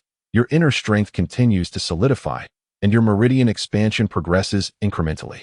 However, the meridians within your body flow like the rivers of Luo, and the acupoints are as numerous as the stars. You begin to feel the arduousness and obscurity of the path, yet you do not despair, firmly believing that the road is long and obstructed. But progress will eventually be made. The period of seclusion has concluded. Shen Yi crouches amid the canopy of an ancient tree, emerging from his meditation. Just moments ago, faced with the relentless pursuit of the town suppression division, Shen Yi exerted himself to the fullest, employing the array-breaking heart technique to escape the range of arrows. After a vigorous sprint lasting nearly half an hour, he finally locates a towering ancient tree to leap upon for respite. On one hand, Shen Yi wishes to infuse the 2 years of cultivation time he has just acquired into his inner strength to continue fortifying his foundation. Simultaneously, he must replenish his energy. Having endured consecutive high-intensity battles that have drained both his spirit and stamina, necessitating a brief rest and the sustenance of food and water. Now, having concluded his seclusion, Shen Yi immediately senses that his depleted inner strength has been restored and is even more solidified. Nevertheless, his array-breaking heart technique still hovers at the threshold of proficiency, merely a step away from achieving mastery. He remains undeterred. The journey of martial arts is long and seemingly endless. Each level of cultivation presents countless obstacles to aspiring warriors. Shen Yi's aptitude for martial arts is not particularly remarkable.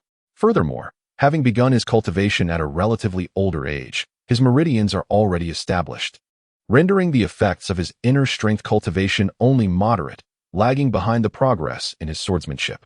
Were it not for the system, he would have inevitably brushed past this world in haste, destined to meet a grim fate akin to that of Niu Ben. However, in this moment, Shen Yi found himself increasingly captivated by the scenery along the path of martial arts. His swordsmanship had reached perfection, and the foundation of his internal energy was solid. His barehanded combat felt somewhat superfluous, thus dedicating himself to the refinement of his internal energy seemed the wisest course. Shen Yi planned to invest time in cultivating his internal skills until he reached a point of saturation, at which he would then contemplate his next steps. Based on the feedback from his internal cultivation, he speculated that if the fragmented verses of the array-breaking Heart Sutra could be perfected, his prowess might ascend to the second tier of the martial world. While he was lost in thought, a sudden growl emanated from his stomach. The intense battles earlier had left him rather famished. Shen Yi retrieved the 2 steamed buns he had previously scavenged, devouring them with great haste, the immediate sense of satiety enveloping him in warmth. He leapt down from the tree, his throat parched, in search of a water source to quench his thirst. Glancing at the heavens, he noticed the sun descending in the west. The twilight glow painted the horizon in hues of crimson, prompting him to sprint toward the setting sun. Shen Yi had previously paid attention to the distribution of mountains surrounding the county city. The mountain he currently occupied was known as the luminous Sunset Mountain, with a stream of fresh water meandering down from the western slopes. He hurriedly followed the direction of the sun's descent, and soon the gentle sound of flowing water reached his ears. Shen Yi slowed his pace, crouching low and stealthily approaching a thicket that was half his height, carefully observing his surroundings for any anomalies. Once he ascertained that all was quiet, he proceeded to the stream's edge, lowering himself to scoop a handful of water with one hand, just as he was about to quench his thirst. Suddenly, a gust of wind surged forth. Shen Yi's ears twitched, alerting him to an impending danger, and he promptly lunged forward, plunging into the stream. With a whoosh, 3 sharp arrows struck the very spot where he had just been standing, their shafts quivering from the impact. Before Shen Yi could assess the assailants, 2 figures emerged from behind the trees, their blades gleaming as they aimed for his vital points. Without turning back, Shen Yi concentrated his energy in his ears, discerning their positions by sound, and then drew his sword from the water, swiftly countering their attack. Clang! The 2 gleaming long swords collided with his horizontal blade in a flash. Shen Yi unleashed his internal energy, the formidable force of his blade sending the 2 assailants in dark robes staggering back. This internal energy, was it truly at a flowing level? Which fool had disseminated such erroneous information? Shen Yi heard a coarse complaint from behind, realizing these were not the same adversaries he had previously encountered. These individuals had likely been lying in wait by the stream, anticipating his thirst to ensnare him like a turtle in a jar. Shen Yi raised his gaze, and arrows came flying toward him once more. He spotted a figure in dark robes on a tree to the south, skillfully drawing a bow, an adept archer. Shen Yi swiftly evaded, while the 2 dark-robed figures renewed their assault. Keeping a vigilant eye on the archer's position, he wielded his long sword to parry their strikes. The clash of metal rang out, producing a series of crisp sounds. Shen Yi knew the archer was poised to exploit any opening he might reveal, and he couldn't help but chuckle. After several encounters with the local garrison, he realized that everyone was calculating against one another, each seeking to manipulate others to create opportunities for themselves.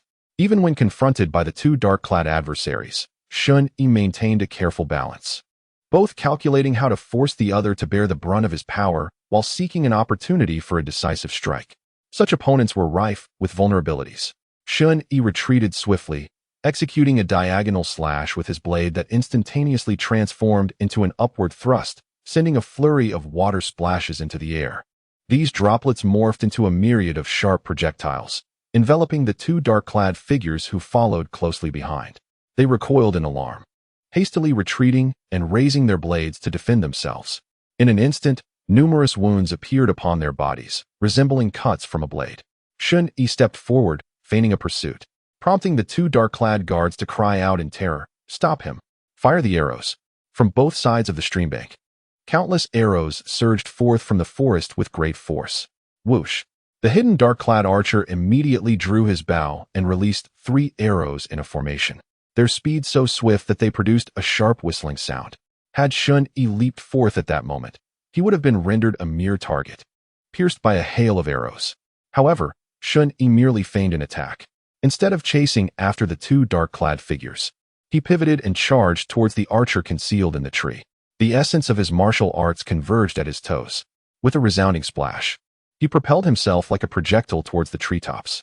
The dark-clad archer, caught off guard by Shen Yi's unorthodox maneuver, instinctively leaped backward while simultaneously drawing an arrow. In that moment, Shen Yi swiftly unsheathed a dagger from his waist, channeling his energy into his hand, and hurled it towards the archer. Whoosh! A sharp, urgent sound echoed as the arrow collided with the dagger, producing a brief, yet resounding impact. The blade cleaved the arrow in 2, its momentum unabated as it hurtled towards the archer. Bang! The dark-clad figure deflected the dagger with his bow. As he glanced up, Shen Yi had already alighted upon the tree trunk, bending his legs to launch himself with ferocity, drawing his blade. The glint of his sharp blade coalesced into a singular line, sweeping past the archer in astonishment.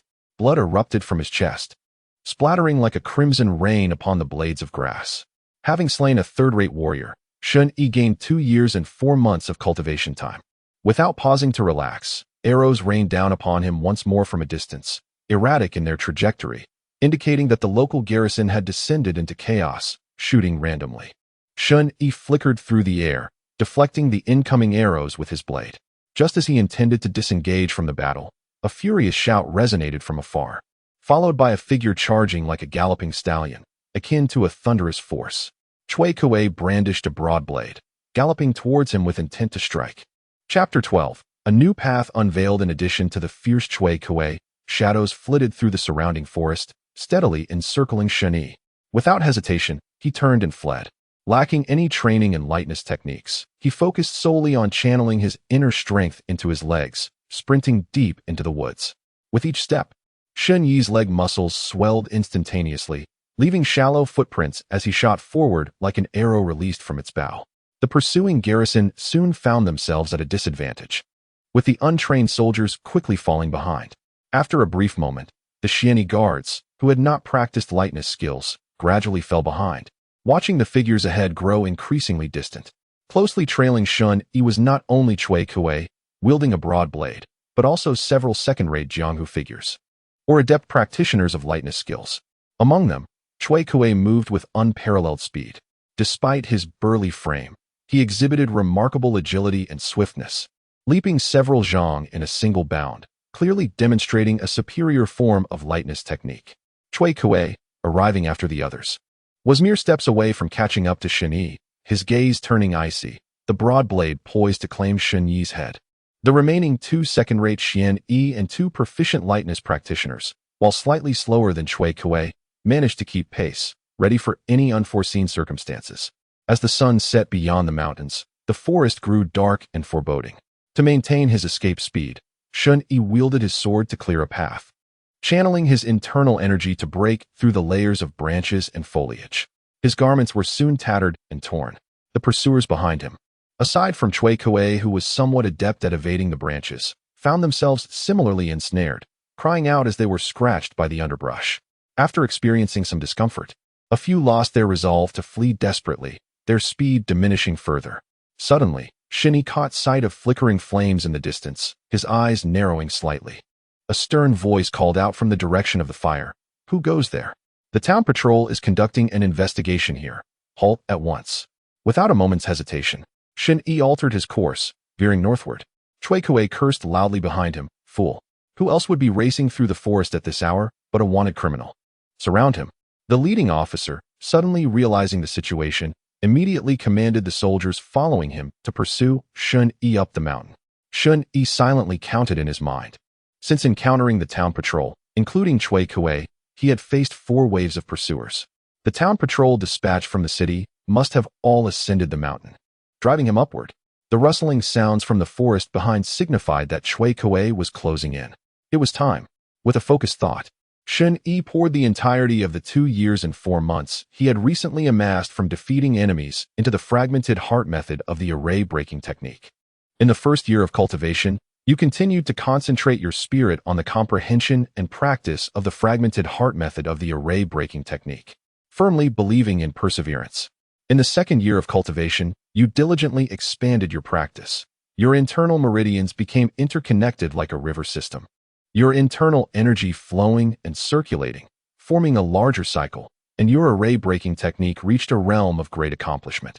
After 4 additional months, you solidified the realm of great accomplishment in the fragmented heart method of the array-breaking technique.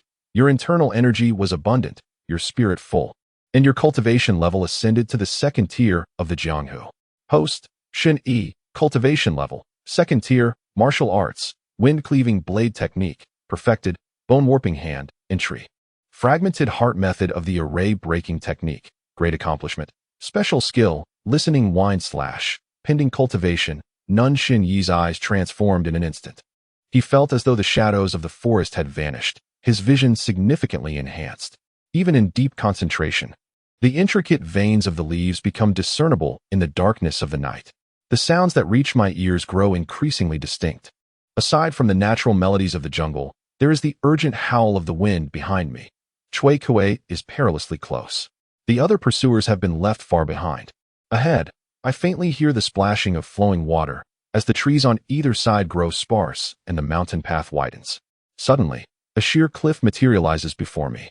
A tumultuous waterfall cascades down the high precipice, plunging into an unfathomable abyss, glistening in the moonlight like a silver silk ribbon unfurling. Such breathtaking scenery is abruptly interrupted by a maniacal laughter. Shen Yi, you have nowhere to escape. Prepare to pay for Binner's life. With a nimble leap, Chui Kuei flips through the air, wielding his broad blade with a fierce cry, slicing through the air with a shrill whistle that rends the silence. Cold moon sinks into the river.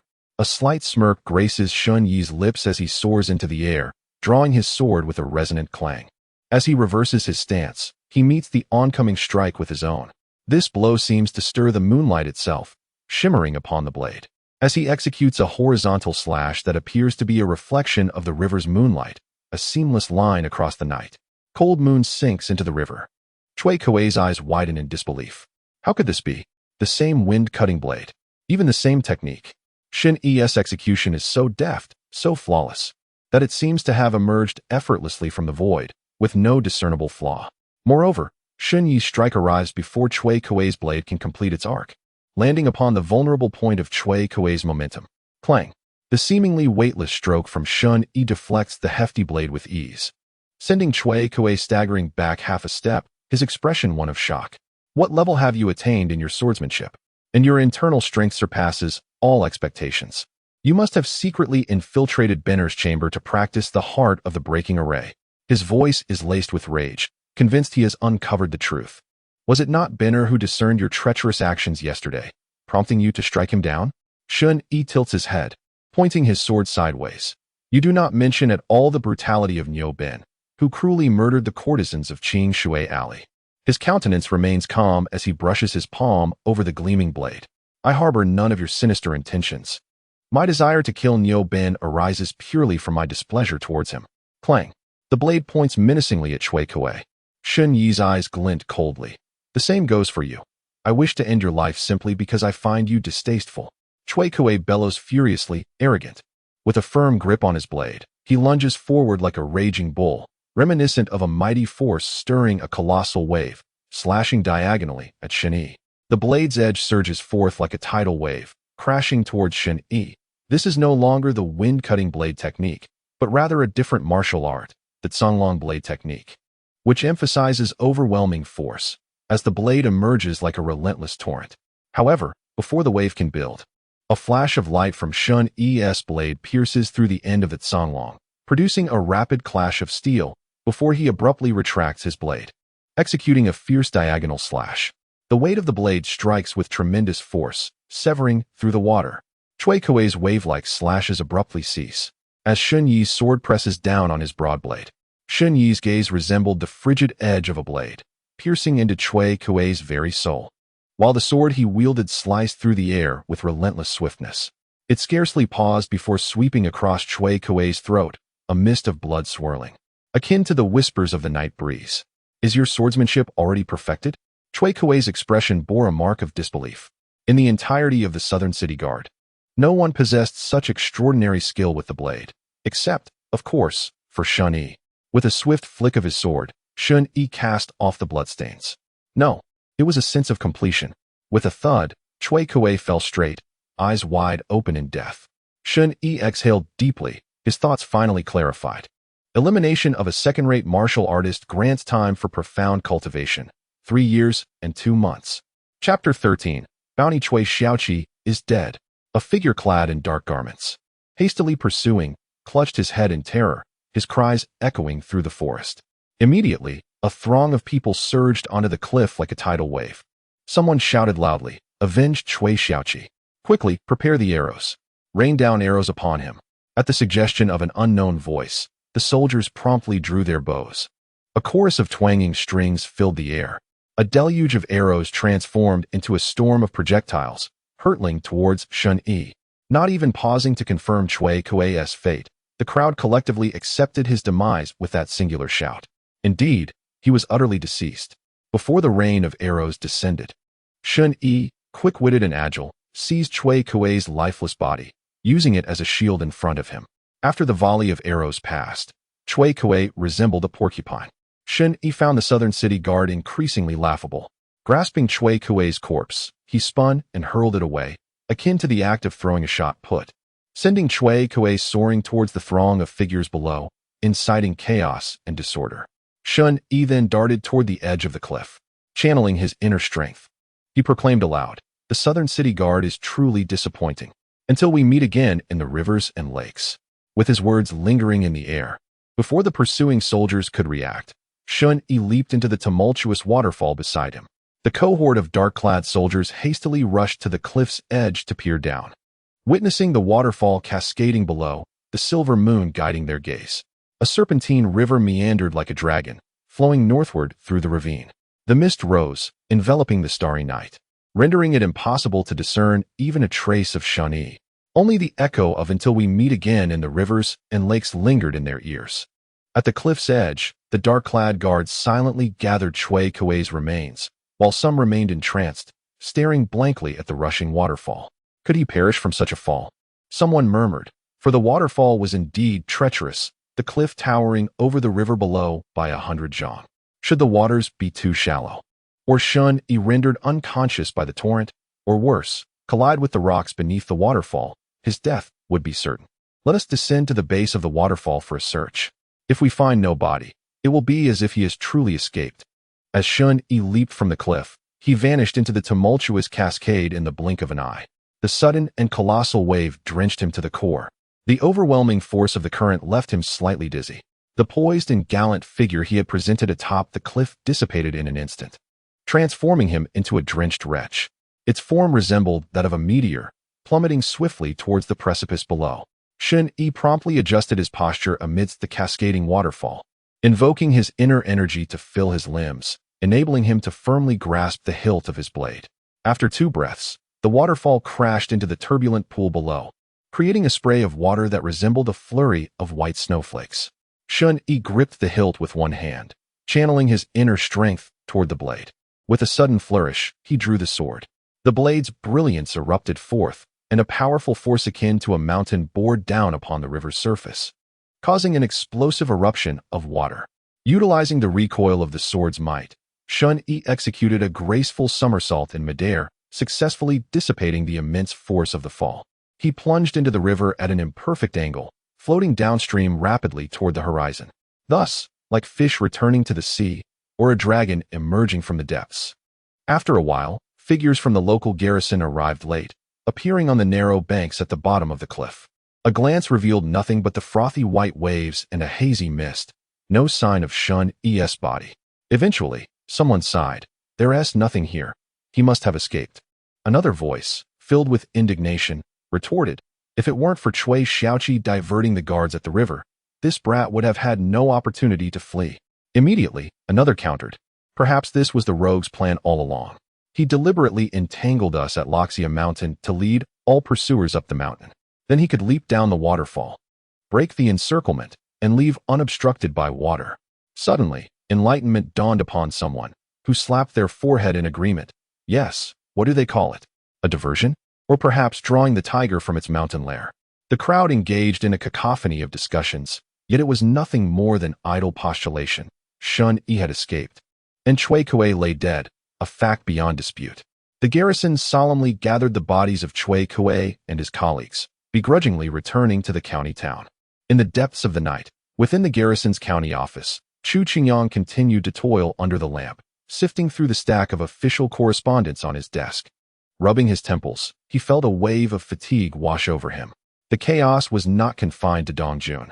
The entirety of Qingzhou was rife with turmoil, not to mention the bands of robbers and the petty criminals that roamed the villages. The garrison was beset by an ever-growing tide of troubles. Nearby, the Black Tiger Gang from Heihu Mountain wreaked havoc in the counties, monopolizing the main roads and plundering merchant convoys within the jurisdiction. Further afield, the united factions of the 9 gangs and 18 sects formed the Green Forest Alliance, dominating the mountains to the south of Dongjun. Within Qingzhou, tensions between the Rage Tide Gang of Luiyue Lake and the Giant Whale Gang of Changhe River escalated alarmingly, severely impacting the stability of the region's populace. In truth, the frequent disturbances were not what troubled Chu Qingyang. Rather, it was the division of territory among these gang forces that undermined the influence of the garrison. Consequently, the gray income he had previously extracted through the garrison's authority was being eroded. After all, he had a cadre of brothers to support. As he pondered how to secure additional funds to provide for them, a figure hurriedly approached from outside. Before knocking on the door, Chu Qingyang lightly coughed and inquired, "What has transpired?" "Chu Qinhu, yesterday a constable from the South City Guard murdered a fellow officer and escaped the city. Originally, we had arranged for the minor officer Cui Kue to lead a pursuit with the constables and guards, but Cui Kue has also perished. That rogue has killed several of our black-clad officers and then leapt into the river to evade capture." The more Chu Qingyang listened, the more his brow furrowed. And with a flick of his sleeve, the door swung open without a breeze, creaking as it revealed a slender figure in green attire, holding a letter. "Bring it to me." Chu Qingyang's voice bore a chill. The green-clad attendant, trembling with fear, hastened to comply, presenting the letter to Chu Qingyang. He opened the letter, shaking the parchment, his eyes swiftly scanning the contents. It detailed Shen Yi's ruthless slaughter of Niu Ben, his betrayal of the town's governance, and the entire process of his breakout from Luhua Mountain. Naturally, the letter made no mention of any information regarding the courtesan from Qingshui Alley. For the subordinates knew precisely what Chu Qingyang sought. Such trivial details would only serve to irritate him.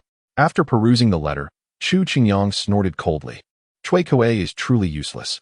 A second-rate master lurked within the guard, and yet he remained oblivious, ultimately meeting his demise at the hands of that rogue. The reputation of the town's governance has been thoroughly tarnished.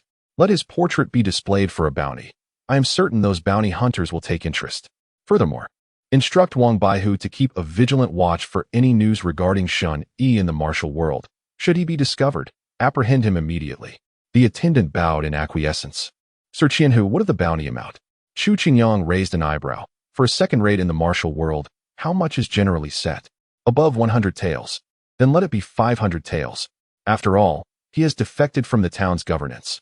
We must resolve this swiftly to uphold the prestige of the town's governance." Chapter 14. Little River Village. In the evening at Qinghe, the sun cast its golden rays, the slanting light shimmering gently.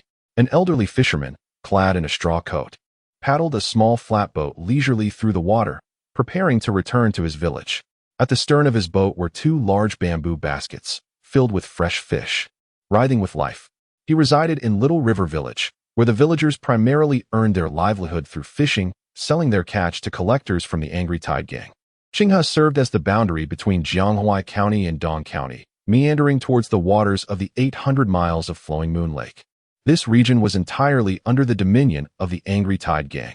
Ordinary wanderers of the martial world dared not stir trouble here, and even the town's governance rarely intervened. Any disturbances were swiftly addressed by the gang's members. However, that was in days gone by.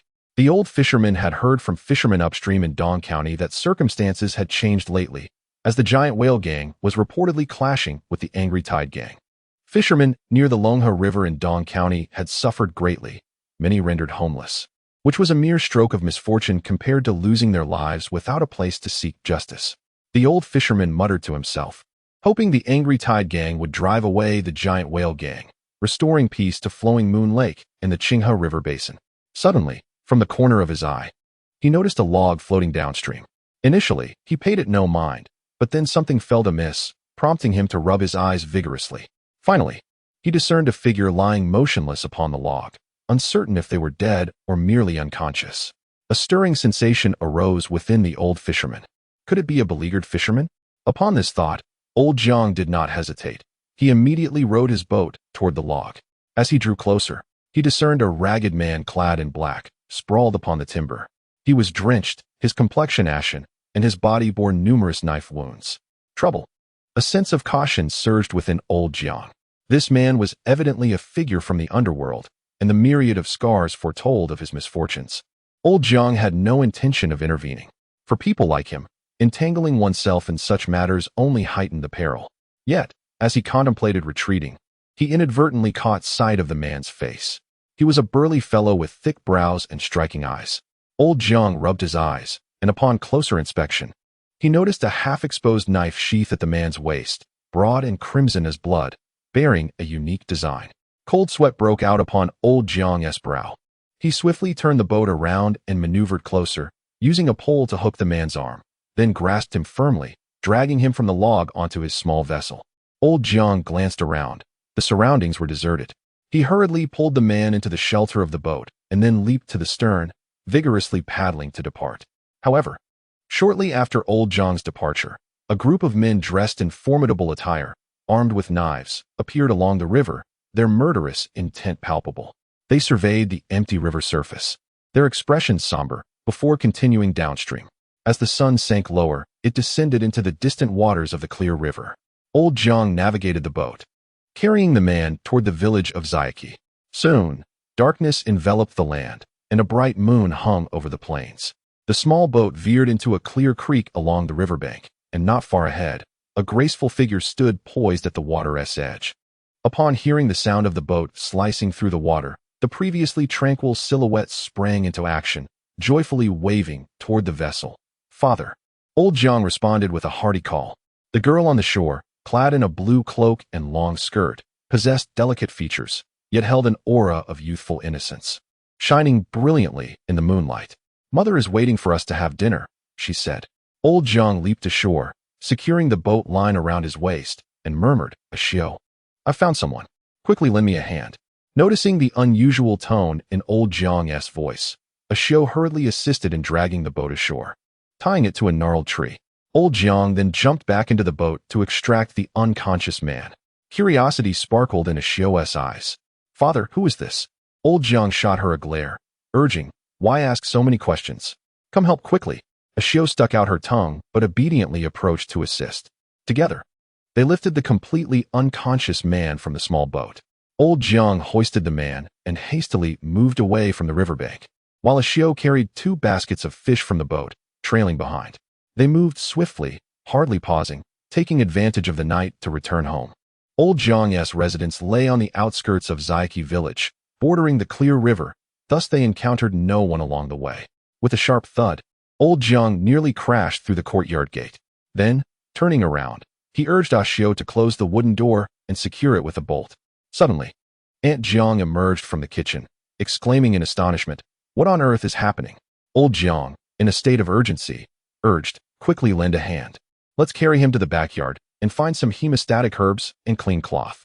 Aunt Jiang, jolted from her stupor, joined him, and together they lifted the burly man onto the wooden bed in the side room of the backyard. They worked in unison to remove his blood-soaked garments. Ashio ground the village's hemostatic herbs into a fine powder, applying it generously to the man's numerous wounds, before wrapping them in a clean gray cloth. After this meticulous operation, the man's complexion began to improve, no longer a ghastly shade of ashen gray. The 3 members of the Jiang family stood at the bedside, panting heavily, utterly exhausted. Ashio, gazing at the rugged figure before her, could no longer contain her curiosity and asked, "Father, this man is covered in injuries. We have no idea if he is a good person or not. Why did you bring him home? Did you not say that matters of the rivers and lakes are perilous?" Old Jiang stared vacantly at the unconscious man. "I know him. He is Qin Jianghe, the leader of the Duandao Hall from the Fury Tide gang. There was a year of torrential rain when the Qing River swelled and my fishing boat capsized. He rescued me from the river. Later, he even arranged for the Fury Tide gang's ship to dock, ensuring I was returned safely to shore. Otherwise, I would have perished long ago." Ashio gasped in surprise. The Fury Tide gang is a formidable organization in the Luyue Lake region, and the Duandao Hall is its branch, primarily active along the upper and lower reaches of the Qing River. The residents on both banks owe their peaceful existence to the protection of the Duandao Hall. Aunt Jiang, with a hint of reproach, remarked, "Why was I not aware of this, old man?" Old Jiang scratched his head. "I wanted to spare you from worry. Without setting sail, how would we eat?" Aunt Jiang then looked at the unconscious Qin Jianghe, saying, "He is your savior and our benefactor. We cannot simply ignore him." Her expression then turned troubled. But how could such a high-ranking figure, surrounded by thousands of loyal followers, find himself so grievously injured and in your care?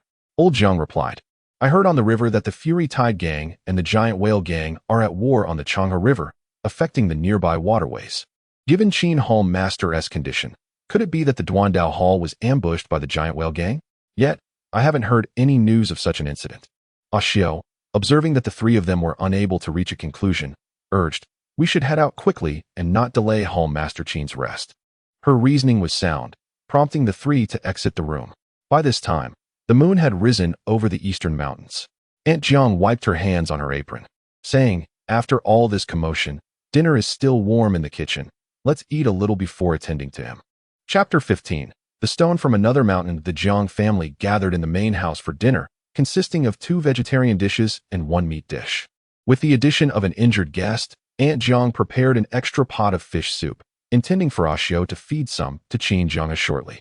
Suddenly, a series of crisp knocks echoed from outside the door. The entire Jiang family grew alert. Who could it be at such a late hour? Old Jiang remained silent. Aunt Jiang and Ashio held their breath. "Fellow villager, I assure you, I am not a wicked person. I have lost my way on this night journey. Weary and famished. Upon catching a whiff of the delicious aroma wafting from within, I simply wished for a bowl of rice to satiate my hunger. I am willing to exchange silver for it." Upon hearing this, Ashio could not help but murmur softly, "Father, this person sounds rather pitiful. Since we have prepared plenty, why not share some with him?" Aunt Jiang furrowed her brows. What if he has ulterior motives? Old Jiang remained silent for a moment. If he is indeed a rogue with ill intentions, our rickety door would not hold such a scoundrel at bay. Let us fill a bowl with rice, add some greens and pork, and perhaps a piece of fish, and take it to him. We shall foster goodwill. But since Master Qin is still recuperating in the backyard, let us not invite him inside." Upon hearing this, Ashio immediately rose to head for the kitchen. Outside the courtyard, Shen Yi sniffed the air, and his stomach grumbled once more. Having leapt from the cliffs of Luoxiao Mountain into the waterfall, he was swept along the currents for several miles before finally reaching the bank of the Qing River. Once ashore, Shen Yi, to be prudent, pressed on without pausing for a moment. After traveling for almost an entire day, he finally felt confident that he had shaken off the town protector's office. At last, relief washed over him, and the tension of fleeing began to dissipate, only to reveal the toll of fatigue and hunger. His most pressing concern now was to fill his belly and then enjoy a good night's sleep. Thus, he followed the riverbank towards the signs of human habitation, catching the enticing scent of old Jiang's cooking. However, as he stood before the tightly shut wooden door, he was certain that someone inside was eating. Yet perhaps due to safety concerns, they did not open the door. Shen Yi, not wishing to impose, turned to leave.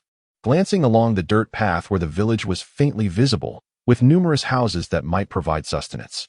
Suddenly, with a creak, the wooden door opened slightly, revealing a weathered old face. Shen Yi instantly offered what he believed to be a most amiable smile. Old Jiang was taken aback. He had expected a disheveled beggar or a drifter, yet before him stood a clean and handsome young man. However, old Jiang's keen eyes noticed the young man's tattered black attire and the sword hanging at his waist, a black hilt, the blade narrower than the broad saber resting by Qin's bedside. Another wandering swordsman. "Old sir, I have not eaten for 2 days and am near starvation. Here is a piece of broken silver. Might you provide me with something to eat? Old Zhang's expression shifted. Goodness, this young man, appearing so downcast and akin to a beggar, was surprisingly generous. He could tell that this was a man accustomed to violence. Before old Zhang could respond, a graceful figure suddenly emerged behind him, and a fair, delicate face leaned toward the gap in the door. Father, let me take a look, she urged, intrigued by the stranger's demeanor. Axiu was filled with curiosity about the people of the martial world. Observing old Zhang's hesitance, she could no longer contain her intrigue and leaned towards the door. Old Zhang, taken aback, realized that his daughter possessed a certain charm. Should the martial guest before him take a fancy to her, it would only invite trouble. Hurry back, he urged, gently pushing Axiu away from the entrance. He then turned to the young man at the door. My dear brother, we cannot accept your silver. It is late, and our home is not suitable for entertaining. Here, I have prepared a bowl of rice for you. Please, have a bite to ease your hunger. He handed a substantial bowl of rice and vegetables through the door's crack. The small shed over there is my family's storage. You may rest inside. Just leave the bowl there once you have finished. A smile broke across Shen Yi's face. As long as there is food, who needs more? He replied gratefully. He accepted the bowl and chopsticks, turning to sit at the threshold of the shed, where he devoured the meal ravenously. Old Zhang observed Shen Yi's demeanor and speech. He did not seem like a rogue. Rather, he appeared genuinely famished. With his heart a little at ease, old Zhang closed the door and secured it with an additional lock. In just a few moments, Shen Yi had polished off the bowl of rice, feeling his stomach fill and the emptiness dissipate. Indeed, one must eat well to thrive. He stepped into the shed, which was surprisingly tidy, filled with firewood and farming tools, and laid out with a straw mat, ample space for him to rest. After placing the empty bowl and chopsticks atop the woodpile, he stretched languidly and reclined on the mat. Before sleeping, he summoned the system panel to review his gains at Luanxia Mountain. Host, Shen Yi, cultivation, second tier, martial arts, wind-cutting blade technique, perfected, bone-cracking hand, beginner. Fragment of the Array-breaking Heart Sutra, major achievement. Special skill, wind listening / potential cultivation time remaining, 3 years and 2 months. The higher the cultivation level of the martial artist he defeated, the longer the potential cultivation time gained. A true embodiment of thriving through conflict, growing stronger with each victory. In merely 2 or 3 days at Luanxia Mountain, his cultivation had reached the second tier. With his perfected blade technique, he could perhaps even contend with an average first-tier expert. Yet, he was acutely aware that this rapid advancement was due to his prior mastery of a blade technique and the acquisition of the Array-breaking Heart Sutra fragment from Niubin. However, he still faced the disadvantages of starting his martial journey late, likely requiring more time than others to attain perfection. Fortunately, Shen Yi's greatest asset was the time available for potential cultivation. Internal strength formed the foundation of martial arts, and he could not afford to overlook it. He promptly decided to channel 2 years of potential cultivation time into enhancing his internal power. After reaching major achievement in the fragment of the Array-breaking Heart Sutra, you did not succumb to arrogance, but continued to delve deeper. The sutra is straightforward and lacks complexity. Only diligent practice is required. After 2 years of potential cultivation, your previously blocked meridians have further opened, and your internal power continues to advance daily. Shen Yi felt a tangible improvement in his internal power. Yet he remained at the second tier of the martial world. It was indeed not a simple feat. His blade technique had reached perfection, and to progress further, he could either continue refining the blade technique or shift his focus to the bone-cracking hand, which he had consistently neglected. Shen Yi pondered this. First, he chose to dedicate 6 months to honing his swordsmanship. The technique of the wind-slashing blade was perfected, yet there remained room for profound internal cultivation. Shen Yi contemplated this initial half-year as a chance to test his skills. Your wind-slashing blade has reached perfection. Merely practicing the blade will not enhance your understanding. What you require now is innovation. Clutching the long sword, you ponder deeply. In the recesses of your mind, it seems you grasp something elusive. Yet it slips away just as quickly. After 6 months of solitude, your comprehension of the wind-slashing blade deepens, yet you remain ensnared by the shackles of perfection. You vaguely sense that the wisdom of others may aid in your own refinement. Perhaps you should study more techniques to gain broader insights. Shen Yi suddenly froze, unable to suppress an inner roar. Damn it, refund. Chapter 16, A Fortuitous Encounter. Deeply aware of being deceived by the system, Shen Yi muttered a few curses under his breath, then quickly regained his composure to reassess his current predicament. The time spent in self-cultivation would not be in vain. Every drop of effort invested in swordplay and internal mastery would be internalized into his sinews and blood. However, with his swordsmanship perfected and his mental discipline greatly advanced, he would inevitably encounter a relatively gentle bottleneck in his progress. Blindly investing time in self-cultivation would only prove ineffective. To transcend this bottleneck, on one hand, Shen Yi needed to seek a secret elixir to cleanse his meridians and eliminate the drawbacks of his late martial training. On the other hand, he needed to draw nourishment from the wisdom of various schools of thought based on the insights gleaned during his cultivation. As for the remaining 8 months of cultivation time, it was neither excessively long nor too short. He decided to keep it in reserve for unforeseen circumstances. Shen Yi mused thus, feeling a wave of fatigue wash over him, his eyelids growing heavy, and before long, he succumbed to slumber. He was simply exhausted. In the dead of night, with the moon obscured and stars sparse, only the faint chirping of insects accentuated the profound stillness of the hour. As the sleeping Shen Yi experienced a tranquil mind, it felt as if a stone had been cast into still waters, creating ripples. Suddenly, he opened his eyes, sitting upright with haste. He strode to the small window beside the firewood door. Outside, a throng of shadowy figures congregated silently at the entrance of the old Jiang family home, akin to nightingales descending into the dusk. One voice whispered, "Boss, we have thoroughly searched downstream of the Qinghe. No sign of Qin Jianghe's body has been found. We just discovered a small boat concealed beneath dried grass in the reeds and followed the trail here. The traces end at this household. That person must be hiding within." The leading man surveyed the silent courtyard wall, then waved his large hand dismissively, stating calmly, "Find him." Someone inquired, "Boss, what about the others?" "Eliminate them." The voice, tranquil as still waters, easily sealed the fate of the Jiang family. Shen Yi narrowed his eyes slightly, placing one hand on the hilt of his sword and tightening his grip slowly. Although he did not know whom these shadows sought, nor the reason for their brutal willingness to extinguish lives, Shen Yi's nature would not permit him to remain a passive observer. Even if trouble loomed, he felt compelled to follow the call of his heart, to repay the recent kindness he had received. Moreover, in his eyes, these individuals were inherently synonymous with the passage of time spent in silent cultivation.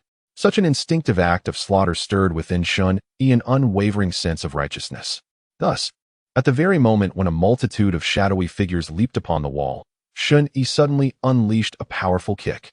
With a resounding crash, the wooden door behind the man abruptly tore free from the wall and hurtled towards his face.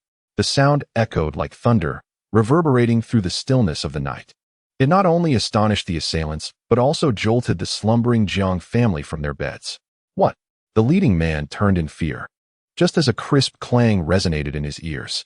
The door split apart before him with a loud crack, and a brilliant flash of steel surged forth from the breach. It was akin to starlight converging from the heavens, cascading downwards into the boundless wilderness. This was the essence of stars descending upon the vast expanse. It was a sweeping strike. The leader barely had time to react, raising his hand with astonishing speed. Clang! Shen Yi's horizontal blade struck forcefully against a pitch-black steel fork, the collision resulting in an explosive surge of internal energy that created a turbulent wave. A realization dawned upon Shen Yi. The opponent was indeed a second-rate expert. However, while Shen Yi was poised and ready, his adversary was caught off guard. The standoff of their internal energies lasted but a fleeting moment. With a resounding thud, the black-clad man was sent flying by Shen Yi's strike, crashing through the wooden door and landing in the courtyard of the Jiang residence. "Boss!"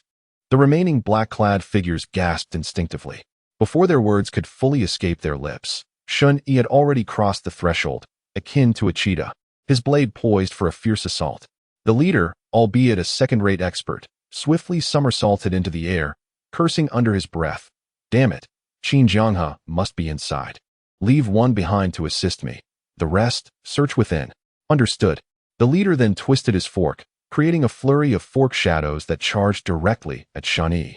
The two engaged in a fierce battle.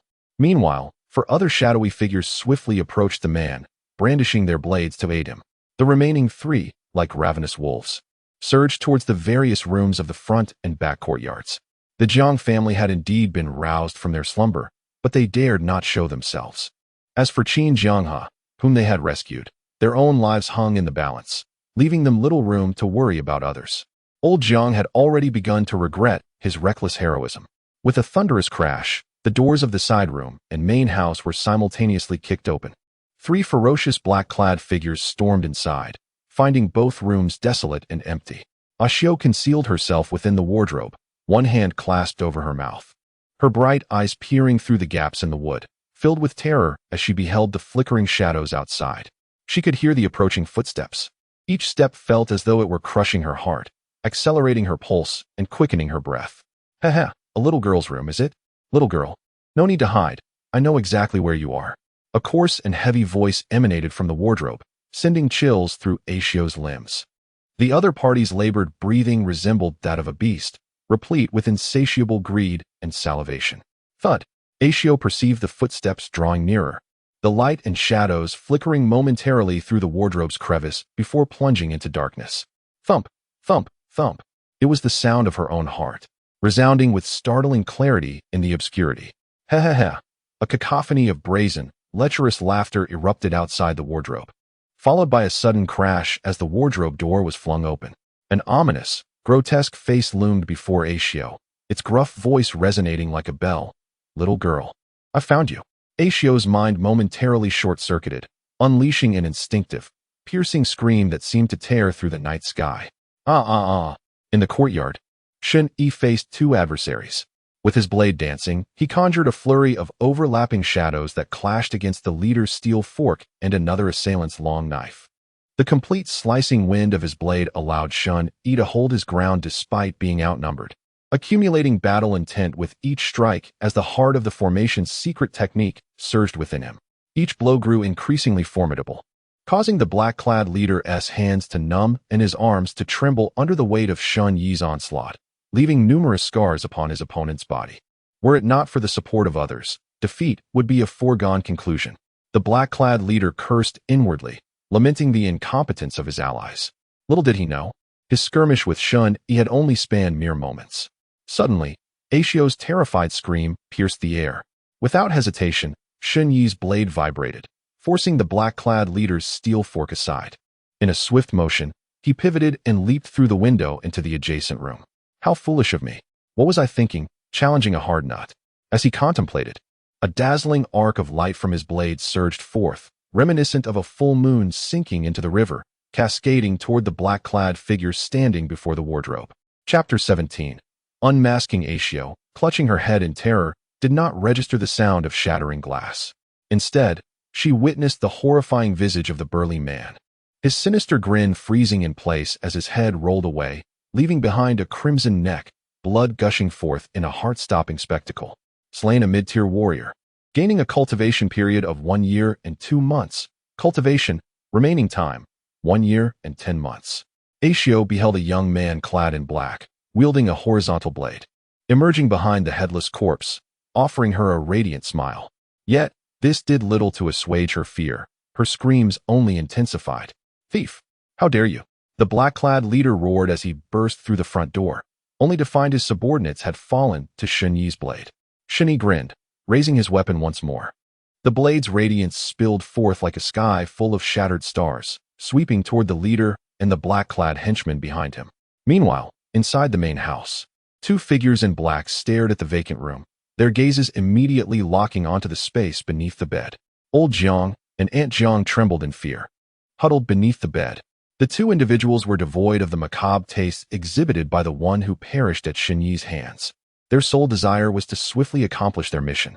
Among them, the elder displayed a heightened sense of caution.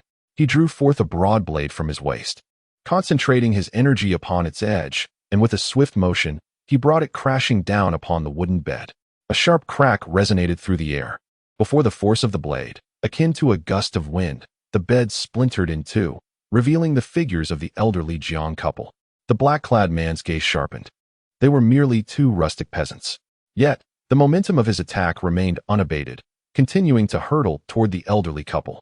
Even as the force diminished, it would still spell certain death for them, cleaving them in 2 without mercy. The 2 black-clad figures were indifferent to the possibility of having targeted the wrong individuals. Death was merely a part of their mission to silence them. Suddenly, a shrill whistle pierced the air from outside the window. A shadow darted through the broken glass, plunging directly into the ground before the elderly couple, a broken sword. The hilt was a deep crimson, enveloped in a dark hue, intricately adorned with delicate patterns. With a resounding clash, the broken sword met the force of the blade, vibrating violently and emitting a sound akin to a dragon's roar. Yet, it ultimately succeeded in deflecting the lethal blow. In the next moment, a formidable figure leaped through the shattered window from the backyard, a man swathed in bandages, Qin Jianghe. He burst through the barriers, racing to the scene. If his savior were to perish before him, how could Qin Jianghe bear to face the world? He strode purposefully to stand before the Jiang couple, shielding them with his own body. He seized the shattered sword from the ground, confronting the two black-clad assailants with his weapon held horizontally, proclaiming boldly, "What means do you possess? Come at me with all your might." The two black-clad figures exchanged glances, seeing the exhilaration reflecting in each other's eyes. "Qin Jianghe, we sought you out." With a thunderous clash, they charged at one another like arrows released from their bows. The leader of the black-clad figures was sent flying through the splintered door, crashing heavily to the ground. Shen Yi emerged, a blade in one hand and the lifeless body of another black-clad man in the other. He stood at the entrance of Xiao's dwelling, casually discarding the corpse to the side. Shen Yi cast a glance toward the main house. He had just heard the sounds of a struggle within, suggesting that unforeseen events were unfolding, possibly the very reason for the arrival of these black-clad figures. However, he did not dwell on these thoughts. He acted according to his instincts, having already gained much from this conflict. After dispatching one adversary, he continued his strategy of targeting the weaker enemy. He focused on the less skilled black-clad fighter, while engaging the leader with evasive maneuvers and entangling techniques. Shen Yi's swordsmanship inherently surpassed that of the black-clad men. Following his change in tactics, the subordinate could hardly withstand even two of Shen Yi's strikes, requiring constant intervention from the leader, lest he be swiftly dispatched. Nonetheless, even with the leader's assistance, the subordinate was like the weakest link in a barrel. Once Shen Yi set his sights upon him, escape from a grim fate was inevitable. In his heart, Shen Yi silently recited, infusing a year's worth of intense training into the fragmented heart of the array-breaking technique. The fragmented verses of the heart of the broken array are etched deeply in your memory, and the path to perfection is vividly clear to you. You are merely one step away from achieving your goals. After a year of diligent practice, your internal energy flows like a relentless river, unyielding and ever-expanding, with your meridians being broadened akin to water eroding stone. Success is within reach, drawing upon the fleeting moments of your cultivation in the heat of battle. Shen Yi feels his internal power surge, flowing forth like a mighty river. With a single stroke of his blade, he deflects the steel fork of the black-clad leader and swiftly dispatches another foe, claiming the life of one of his dark-clothed subordinates. Thus, he reaps the rewards of his year and 3 months of cultivation. Remaining time for cultivation, 2 years and 1 month. The black-clad leader's eyes widen with terror. He too has heard the clamor of combat from the main house and suspects that Qin Jianghe, hiding within, has been cornered and is gravely wounded. At the end of his strength, the few of them should be able to handle him effortlessly. However, they did not anticipate the emergence of Shen Yi. Who could this formidable figure be? Suddenly, a spark of realization flashes in the leader's mind, and he barks, "Your swordsmanship. It is the wind-slaying blade of the Zhenfusi division. You are a Shen Yi guard of the Zhenfusi division?" The black-clad leader immediately shakes his head. "No, that cannot be right.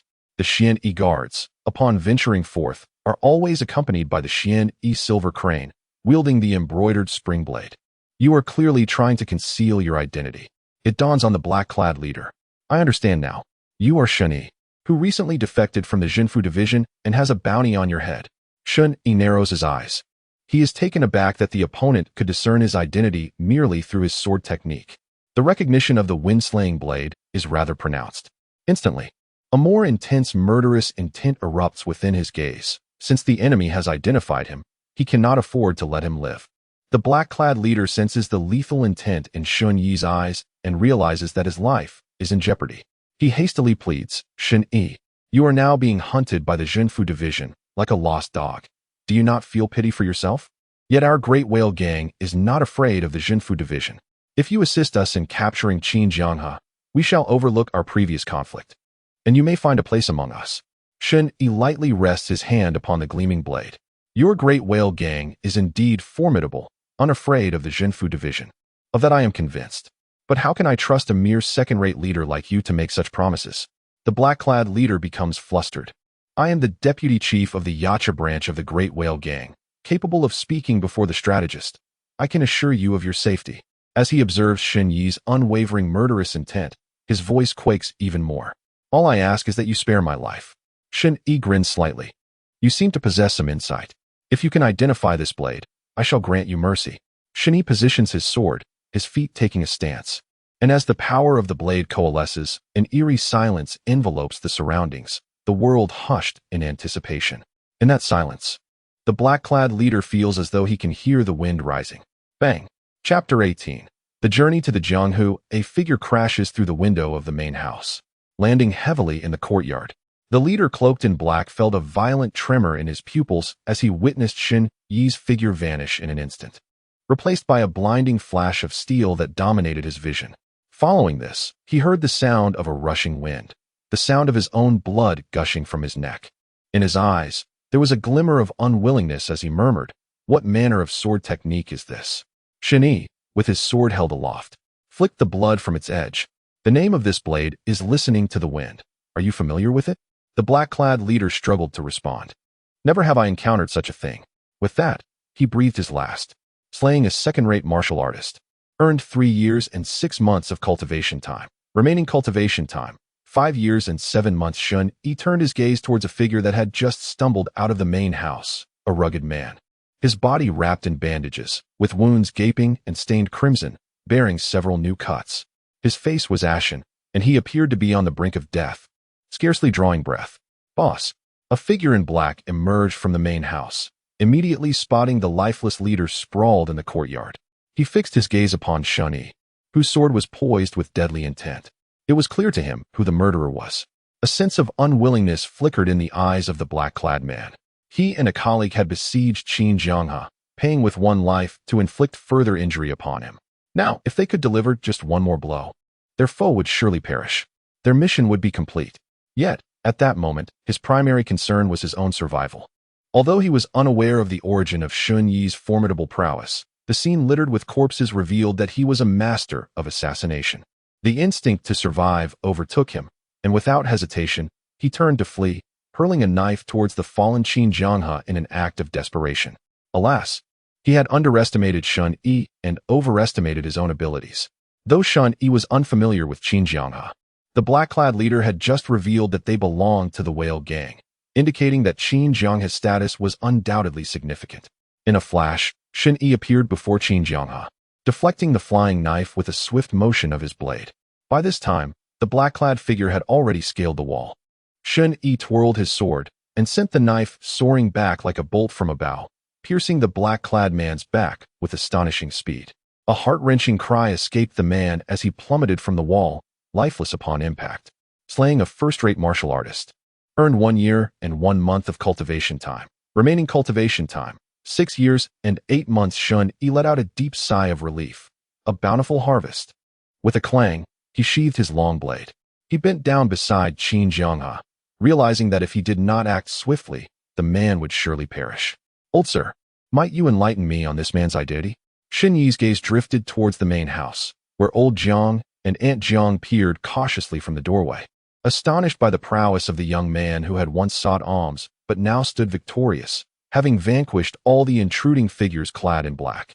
Although Shen Yi appeared harmless at this moment, the overwhelming aura of murderous intent he had accumulated from slaying several individuals was enough to instill fear in the hearts of ordinary people. Upon hearing Shen Yi's inquiry, old Jiang instinctively shuddered and replied, "This man is Qin Jianghe, the leader of the Broken Blade Hall of the Angry Tide Gang. I found him by the Clear River." Shen Yi nodded in understanding. He was familiar with the enmity between the Angry Tide Gang and the Giant Whale Gang from his time at the town suppression office. The Giant Whale Gang, which had established its power along the Changhe River, and the Angry Tide Gang, which took the 800 miles of Liyue Lake as its base, often clashed, especially as tensions had escalated recently. Gang conflicts are devoid of notions of righteousness or evil, and Shen Yi had no intention of passing judgment on right or wrong. He merely perceived a potential opportunity within the chaos. With this thought, Shen Yi placed a hand on Qin Jianghe's wrist, activating a fragmented version of the heartbreaking technique. A surge of rich internal energy flowed into Qin Jianghe's body. Following the method outlined in the technique, Shen Yi began to mend the damaged meridians of Qin Jianghe while simultaneously guiding his internal energy to circulate gently, aiding in self-healing and the restoration of vitality. After a few breaths, the pallor of Qin Jianghe's face, once ashen as gold leaf, gradually regained a hint of color. Shen Yi retrieved several pieces of gold wound medicine from his robe, pilfered from the officer at the town suppression office. Though soaked, they appeared salvageable. He peeled off the medicinal patches and applied them to Qin Jianghe's grievous wounds, their healing properties far superior to the herbal concoctions crafted by old Jiang's family. Stabilizing Qin Jianghe's condition, Shen Yi turned to old Jiang and his wife with a slight smile, saying, "Old sir, allow me to take this Qin leader with me. If he stays here, I fear others may come seeking him." Old Jiang, still dazed, nodded silently. As dawn began to break, the commotion from the fight had roused several neighbors, yet no one dared to venture outside to investigate. Shen Yi surveyed the scene, taking note of the bodies strewn across the ground. "Old sir, how shall we handle these corpses? Should we bury them or dispose of them in the river?" Old Jiang and Jiang Shan exchanged glances, contemplating for a moment before old Jiang murmured, "Please help me sink them in the clear river." "Very well, that makes it convenient," Shen Yi replied. He first searched the bodies, finding them devoid of valuables, with only a few copper coins to their names. Grasping a corpse in each hand, he exited the courtyard and traversed the reed marsh, forcefully hurling the bodies into the river. Old Jiang joined in to assist, while Jiang Shan and Ashio collaboratively carried another lifeless body to the riverbank, requesting Shen Yi's help in casting it into the depths.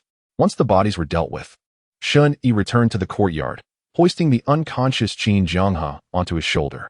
He nodded to old Jiang and Jiang Shan, offering a gentle smile to Ashio before hastening away.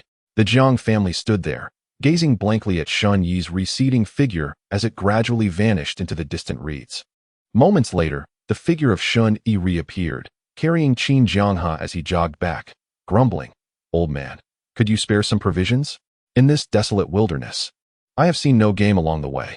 I'm not worried for myself. It's him I fear might starve." Shen Yi gestured towards the unconscious Qin Jianghe on his shoulder.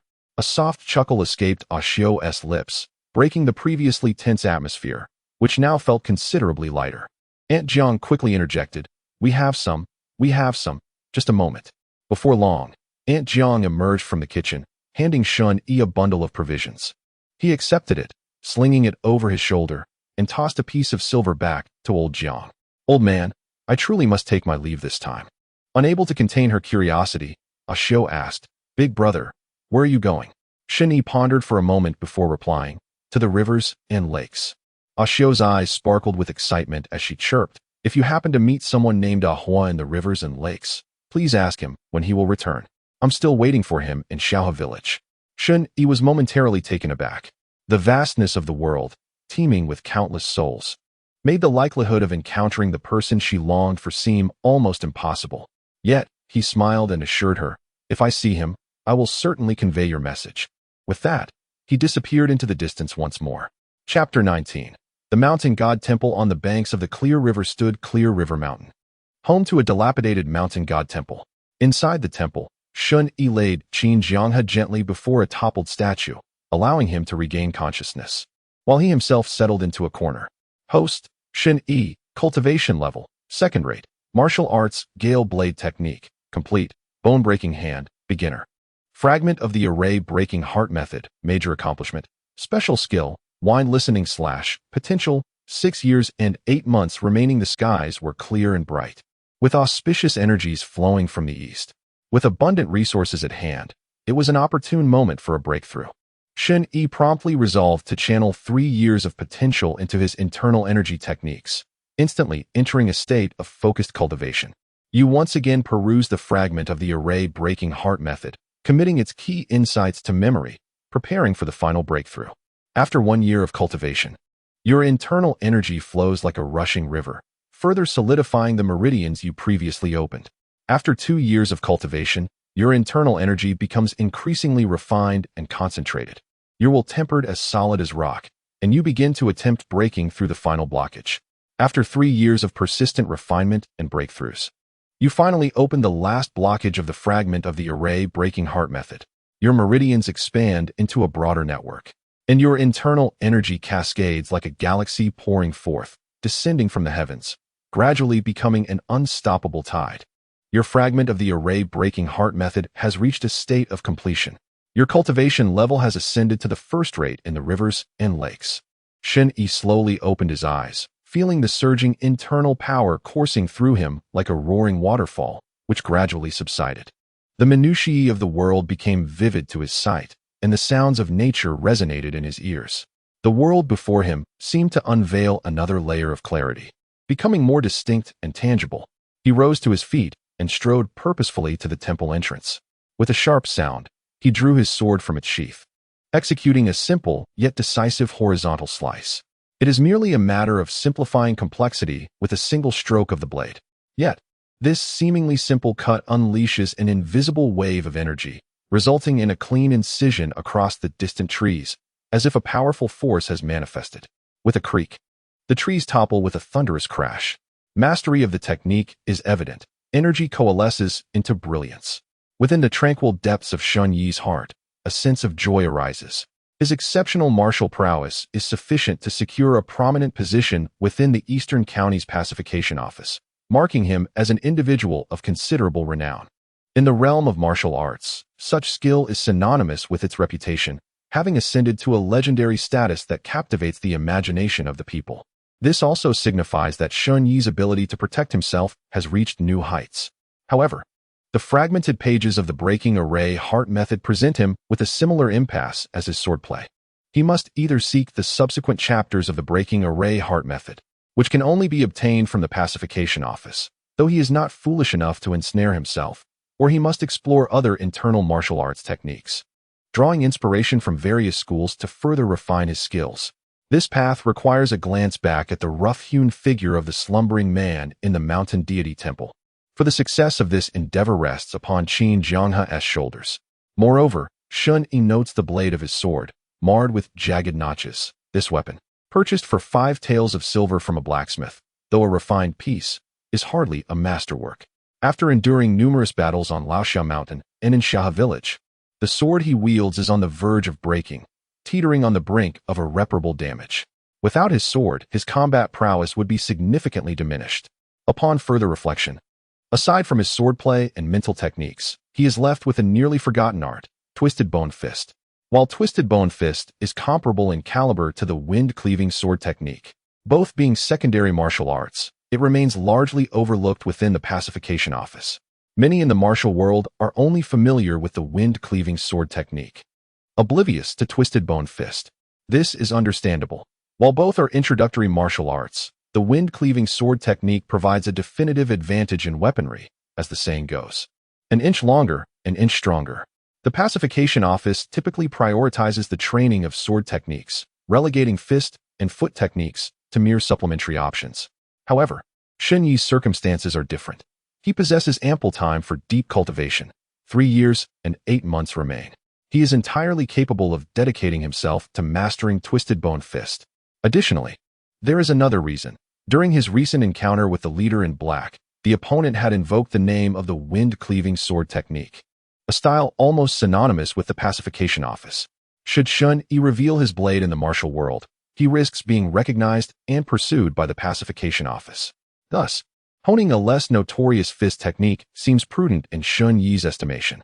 Consequently, he resolves to devote the next 2 years to the mastery of Twisted Bone Fist, his mind swiftly entering the realm of focused cultivation.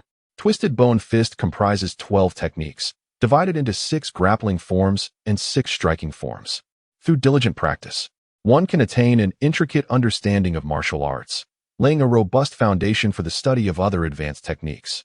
Shen Yi's mind wandered to the profound teachings imparted during his training regarding the essence and subtleties of the cracked bone hand, leading him into a period of introspection. He commenced the practice of the 12 forms of the cracked bone hand, initially awkward and sluggish, pausing occasionally to ponder and grasp the nuances of exerting force. Gradually, he became proficient, effortlessly executing the 6 forms of grappling and the 6 forms of freehand techniques. After 3 months of dedicated practice, he transcended the threshold of entry level, his strikes resonating like firecrackers, entering a stage of minor accomplishment. After 11 months of relentless cultivation, he harmonized the 12 forms of the cracked bone hand, no longer confined to habitual movements, stepping into a realm of mastery. He continued to focus intently on his studies, tirelessly devoted. And through the practice of the cracked bone hand, he gained a preliminary understanding of the intricacies of grappling and freehand techniques. After 2 years of cultivation, his execution of the cracked bone hand became a perfect blend of strength and gentleness, unpredictable and profound, achieving great success. Shen Yi slowly opened his eyes. Host, Shen Yi, cultivation level, first class, martial arts, wind-cutting blade technique, perfected, cracked bone hand, mastered. Fragment of the heart of breaking the formation, perfected. Special skill, listening to the wind slash, remaining cultivation time. 1 year and 8 months as he lifted his hand. Shen Yi's palm instinctively formed a claw shape, akin to a shadow reaching out, producing a sharp sound as it cut through the air. Internal energy surged forth, revealing boundless power. Shen Yi was immensely satisfied. His mastery of the cracked bone hand was akin to a transformation of the soul. As far as he knew, there was no one in the entire Eastern County who had achieved such proficiency in the cracked bone hand, alleviating his concerns about being recognized by those in the martial world. At that moment, a cough resonated from the temple. Qin Jianghe had awakened. Shen Yi tore a strip of cloth from his tattered garment and bound it around his forehead as a makeshift headband, tousling his hair to appear more unruly. At least on the surface, his visage was now a stark contrast to the wanted poster issued by the local authorities, rendering them unrecognizable. Once he was prepared, he turned and strode confidently into the temple, stopping 3 paces away from Qin Jianghe, who was struggling to rise with his hands against the ground. Shen Yi called out, "Angry Tide Gang, Broken Blade Hall, Qin Jianghe." With each word he uttered, Qin Jianghe's eyelids twitched, his demeanor growing increasingly solemn. "Hall Master Qin, my name is Chen Yu. It is a pleasure to meet you." Chapter 20. The transaction. Shen Yi observed Qin Jianghe closely, with thick brows and large eyes. His stubble was dense and unkempt, exuding a rugged charisma. Qin Jianghe, in turn, scrutinized Shen Yi. The youth before him was tattered and riddled with holes, appearing quite disheveled. Yet, his striking sword-like eyebrows and starry eyes left an indelible impression. Recalling his memories before losing consciousness, it was this young man who had vanquished the leader of the giant whale gang pursuing him, saving his life and bringing him to this place. The gang leader was no slouch in combat. Shen Yi's ability to confront him and bring him here certainly indicated that his strength was not to be underestimated. Qin Jianghe, having clarified the situation in his mind, took a deep breath, clasped his hands together, and slowly spoke. "I am deeply grateful for the life-saving grace bestowed upon me by you, young brother." Shen Yi, with a smile, returned the gesture. "Qin Hall Master, let us speak candidly. I am not a chivalrous wanderer who seeks no reward for my deeds." Qin Jianghe coughed twice and broke into a hearty and cheerful laugh. "You are quite forthright, young brother. Since you have saved my life, what is it that you seek in return?" Shen Yi, no longer standing tall, settled cross-legged opposite Qin Jianghe, meeting his gaze directly. This action eased Qin Jianghe's heart, leading him to perceive Shen Yi as neither solitary nor arrogant. "I seek martial arts," Shen Yi declared succinctly. Qin Jianghe's eyes showed a hint of confusion. Shen Yi smiled and elaborated. "I practice a family martial art, but it has its limitations. Thus, I have ventured into the martial world in pursuit of deeper martial legacies. As a master of the Angry Tide and the leader of a hall, I trust you possess certain techniques that I might exchange for." Qin Jianghe appeared enlightened and inquired, "What specific martial arts does your heart desire?" "Fist and foot techniques," Shen Yi paused, "as well as swordsmanship, mind techniques, and lightness skills. All are acceptable." Understanding dawned upon Qin Jianghe, who pondered for a moment. A life-saving grace should indeed be repaid abundantly. Our faction is a gathering of diverse backgrounds and does not adhere to the rigid traditions of major sections. However, the transmission of techniques does have its own regulations within our gang. Shen Yi knew full well that it was not so simple. What Qin Jianghe said was undoubtedly true. The inheritance of martial arts has always been the core resource that binds a sect's power. It cannot be easily granted. Usually, it resembles the practices of the local constabulary, where disciples are rewarded based on merit and achievements. Moreover, this is not a one-time transaction. but rather akin to the fragmentary teachings Shen Yi received from the heart of breaking the formation. Knowledge is gradually imparted to disciples, ensuring they remain firmly aligned with the sect's interests. Observing Shen Yi's calm demeanor, Qin Jianghe silently nodded in approval of his steady disposition. Nonetheless, while my mind techniques are transmitted within the gang, my swordsmanship is a unique creation, a synthesis of the gang's skills and the guidance of our elders. I can take the responsibility to impart this sword technique to you. As for the mind techniques, fist and foot skills, or lightness techniques, should you be willing to join our Angry Tide gang, your capabilities will allow you to quickly accumulate merit and gain access to the core teachings. Shen Yi nodded slightly, feeling satisfied with the prospect of acquiring a sword technique. However, he remained non-committal regarding Qin Jianghe's suggestion to join the Angry Tide gang. After all, his current status as a wanted man made it seem more convenient to operate independently than to join a faction. Very well, let us first settle the matter of the sword technique.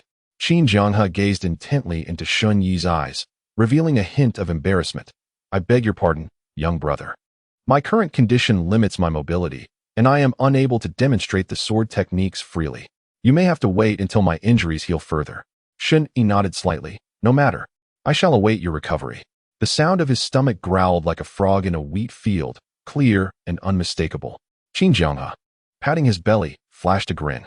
Little brother, do you have any food? Shen Yi pointed at the bundle beside him. There. I obtained some provisions from your benefactor who pulled you up from the water. Let us satisfy our hunger first. Later, I shall venture out, should I encounter some game. We can add a bit more sustenance. Qin Jianghe nodded and rummaged through the bundle, producing 2 steamed buns, which he devoured ravenously. He felt a pang of gratitude. I have yet to thank your benefactor for saving my life. Were it not for your loyalty, both my family and I would likely have met a tragic end. Should I return home, I will certainly send some silver to express my appreciation. Shen Yi mused on how this Qin home master truly understood the value of gratitude. He too retrieved a small piece of flatbread from the bundle, nibbling as he casually conversed. As a hall master, you should have a retinue to guard you. How did you end up being hunted by the giant whale gang? Were you ambushed? Qin Jianghe's eyes clouded with confusion. After a brief pause, he sighed deeply and said slowly, your conjecture is not unfounded. Recently, conflicts between the Angry Tide and the giant whale have intensified, and my faction has engaged in numerous skirmishes with them. Just yesterday, while I was patrolling the upper reaches of the Qing River, our warship was suddenly destroyed, resulting in heavy casualties among my men. Subsequently, numerous water ghosts from the giant whale gang surfaced to exterminate us. I barely managed to escape under the cover of my comrades. He murmured, without my fortuitous escape, my brothers would have faced dire consequences. Shen Yi clicked his tongue and remarked casually, the ship explosion must have been premeditated with gunpowder. It was your faction's vessel. Did you have no inkling of this? The giant whale gang is indeed formidable. Qin Jianghe's voracious eating came to an abrupt halt, and he smiled wryly. I have pondered this matter as well. After much thought, it seems there may be a traitor within the hall, but I must return to investigate thoroughly. At this point, Qin Jianghe's eyes darted about. Though straightforward in nature, he was not foolish. He smoothly suggested, if you have nowhere to stay, why not accompany me back to the Broken Blade Hall? It would provide you a tranquil space to teach you the sword techniques. Shen Yi gazed at Qin Jianghe, remaining silent, which led to a moment of awkwardness. Qin Jianghe scratched his head and continued, I concede that I am taking advantage of you. I also possess a form of lightness skill, not widely known among the gang. I acquired it during my early years while apprehending thieves in Qinghe Town. While it may not be exceptional, it possesses its unique merits. If you do not mind, as long as you ensure my safe return to the Broken Blade Hall, I will gladly share it with you. Shen Yi was momentarily taken aback. He had intended to agree but was contemplating the potential dangers, hence his delayed response. Unexpectedly, his moment of hesitation led to an unexpected delight. Shen Yi maintained his composure and slowly nodded. It's a deal. Hearing this, Qin Jianghe exhaled a sigh of relief. In the early morning at the riverside village, fishermen ventured out, preparing to embark on a new day of fishing. Suddenly, a large ship swiftly approached on the Qing River. The mouth of the river at Xiaohe village was sealed tightly. A group of fierce-looking rogues, armed with hooks and forks and shouldering large sabers, leapt from the grand ship. On board, more frenzied barbarians, resembling night demons, continuously descended from the vessel. The leader bellowed menacingly, Qin Jianghe has manifested in this village. Search for him. Uncover Qin Jianghe. Chapter 21. The grass flies. After lying in wait for a considerable time outside the mountain god temple, Shen Yi finally caught a wild rabbit. He unsheathed the jagged sword from his waist and hurled it like a dart. With a swift whoosh, the rabbit was pinned to a wooden stake. He then skinned the rabbit, washed it in the stream, skewered it with a twig, and roasted it over the fire. In no time, the fat began to ooze. Sizzling enticingly, the aroma wafted through the air, irresistible. Shen Yi broke off a leg of the rabbit and handed it to Qin Jianghe, tearing off another for himself. He savored the meat, gulping it down, albeit regrettably devoid of seasoning. The dry meat lacked flavor, yet it was sufficient to replenish his strength and vitality. Qin Jianghe glanced at the sword sheath at Shen Yi's waist and inquired, "Young brother, do you wield a sword?" Shen Yi raised an eyebrow and replied nonchalantly, "I possess some skill in both swordplay and hand-to-hand combat." Unaware of Shen Yi's subtlety, Qin Jianghe continued, "I observed your swift draw. Your technique is commendable. But this sword of yours is lacking." He gestured for Shen Yi to hand it over. Without hesitation, Shen Yi tossed the sword to him. Clang! The sword was unsheathed. Qin Jianghe ran his fingers along the blade, akin to a physician taking a pulse, and then flicked his finger at the blade's tip, producing a sharp, resonant hum. "This is mere common fare from a blacksmith's shop. The edge is dulled and chipped, and I need not elaborate further. The sound it emits is irregular, suggesting hidden cracks within. Should you engage in combat with it, you may find yourself harmed. I advise you, young brother, to forsake this weapon." Qin Jianghe then retrieved his own broadsword with a deep red hilt and tossed it directly to Shen Yi. "Take a look at this." Shen Yi extended his hand and caught the broadsword. Releasing his internal energy, the sword sang as it leapt from its sheath, soaring gracefully into the air. What remarkable internal strength! Shen Yi paid no heed to Qin Jianghe's praise. His attention was captivated by the blade in midair. It was a 3-foot-long broadsword, its blade a deep gold, gleaming under the sunlight. It appeared to be broken 2/3 of the way along, leaving only a fragment of the blade. However, Shen Yi's keen eyes discerned that it was not a fracture, but rather the sword was originally designed to be incomplete. The blade spun through the air before landing steadily in Shen Yi's grasp. The flow of internal energy surged through his arm into the blade, unhindered, and the broken sword emitted a joyful hum, as if celebrating. Qin Jianghe chuckled. "How does it fare?" Shen Yi did not hesitate to command. "The blade is substantial, its edge sharp as frost, and infused with internal energy that flows freely, maximizing its potential and showcasing the prowess of swordsmanship. Truly, an exceptional blade." Qin Jianghe nodded with satisfaction, a hint of pride flickering in his eyes. Naturally, the name of the broken blade hall derives from this very blade. Shen Yi raised an eyebrow, tentatively inquiring, "Is it a gift for me?" Qin Jianghe's smile abruptly ceased, freezing upon his face, creating an eerie silence. Shen Yi, seemingly oblivious to the strange atmosphere, remained enamored with the broken blade. Qin Jianghe sighed. "Little brother, your nature is rather akin to a blade," each word striking at the heart of the matter. "I indeed contemplated gifting you a sword, but not this broken blade. This blade was forged at great expense by the Shui family for our gang. Each of the 13 halls of the Rage-Tide gang possesses a sacred weapon, and the broken blade serves as the emblem of the Broken Blade Hall." He paused. "Thus, it cannot be given to you." Shen Yi, at last, grasped the subtleties of the situation, understanding that the gang's emblematic weapon could not simply be bestowed upon him. Qin Jianghe chuckled. "Should you desire it, you might consider joining the Rage-Tide gang. In the future, leading a hall or ascending to the main branch could grant you the opportunity to receive a divine weapon." Shen Yi lifted the blade in his hand, deftly casting the scabbard aside. With a resounding clang, the scabbard perfectly enveloped the blade before arcing through the air, landing with a swift thud before Qin Jianghe. "The matter of joining the gang can be discussed later. Now, having had my fill of rabbit meat, we should be on our way." Sensing Shen Yi's reluctance to entangle himself with the gang, Qin Jianghe did not press the issue further. He stood up, leaning on the broken blade. "I can leave at any time." By this time, it was already afternoon. Shen Yi and Qin Jianghe exited the mountain temple, heading downstream along the river. The Broken Blade Hall was situated on the plain formed by the confluence of the Qing River and the Yuan River. Not concealed, but heavily guarded. Although they generally followed the river's course, they still navigated through the mountains, allowing for concealment and facilitating escape in the event of an ambush. Along the way, Qin Jianghe imparted the secrets of lightness skill. The technique he taught was called grass on the wind. In terms of quality, it was merely a third-rate martial art. Its sole advantage lay in its ability to elevate one's agility, allowing one to traverse grass with remarkable speed. Observing Qin Jianghe demonstrate the footwork, Shen Yi promptly recorded it within his system. Martial art, grass on the wind, quality, third-rate, realm, uninitiated. Despite its low quality, this lightness skill was precisely what he needed. Without hesitation, Shen Yi opted to invest 1 year of his potential training time into mastering this technique. You have begun your study of grass on the wind. With the foundations of the wind-cutting blade and the bone-dislocating hand, your progress in grass on the wind is swift. After 6 months of dedicated training, you have attained the threshold of proficiency in grass on the wind.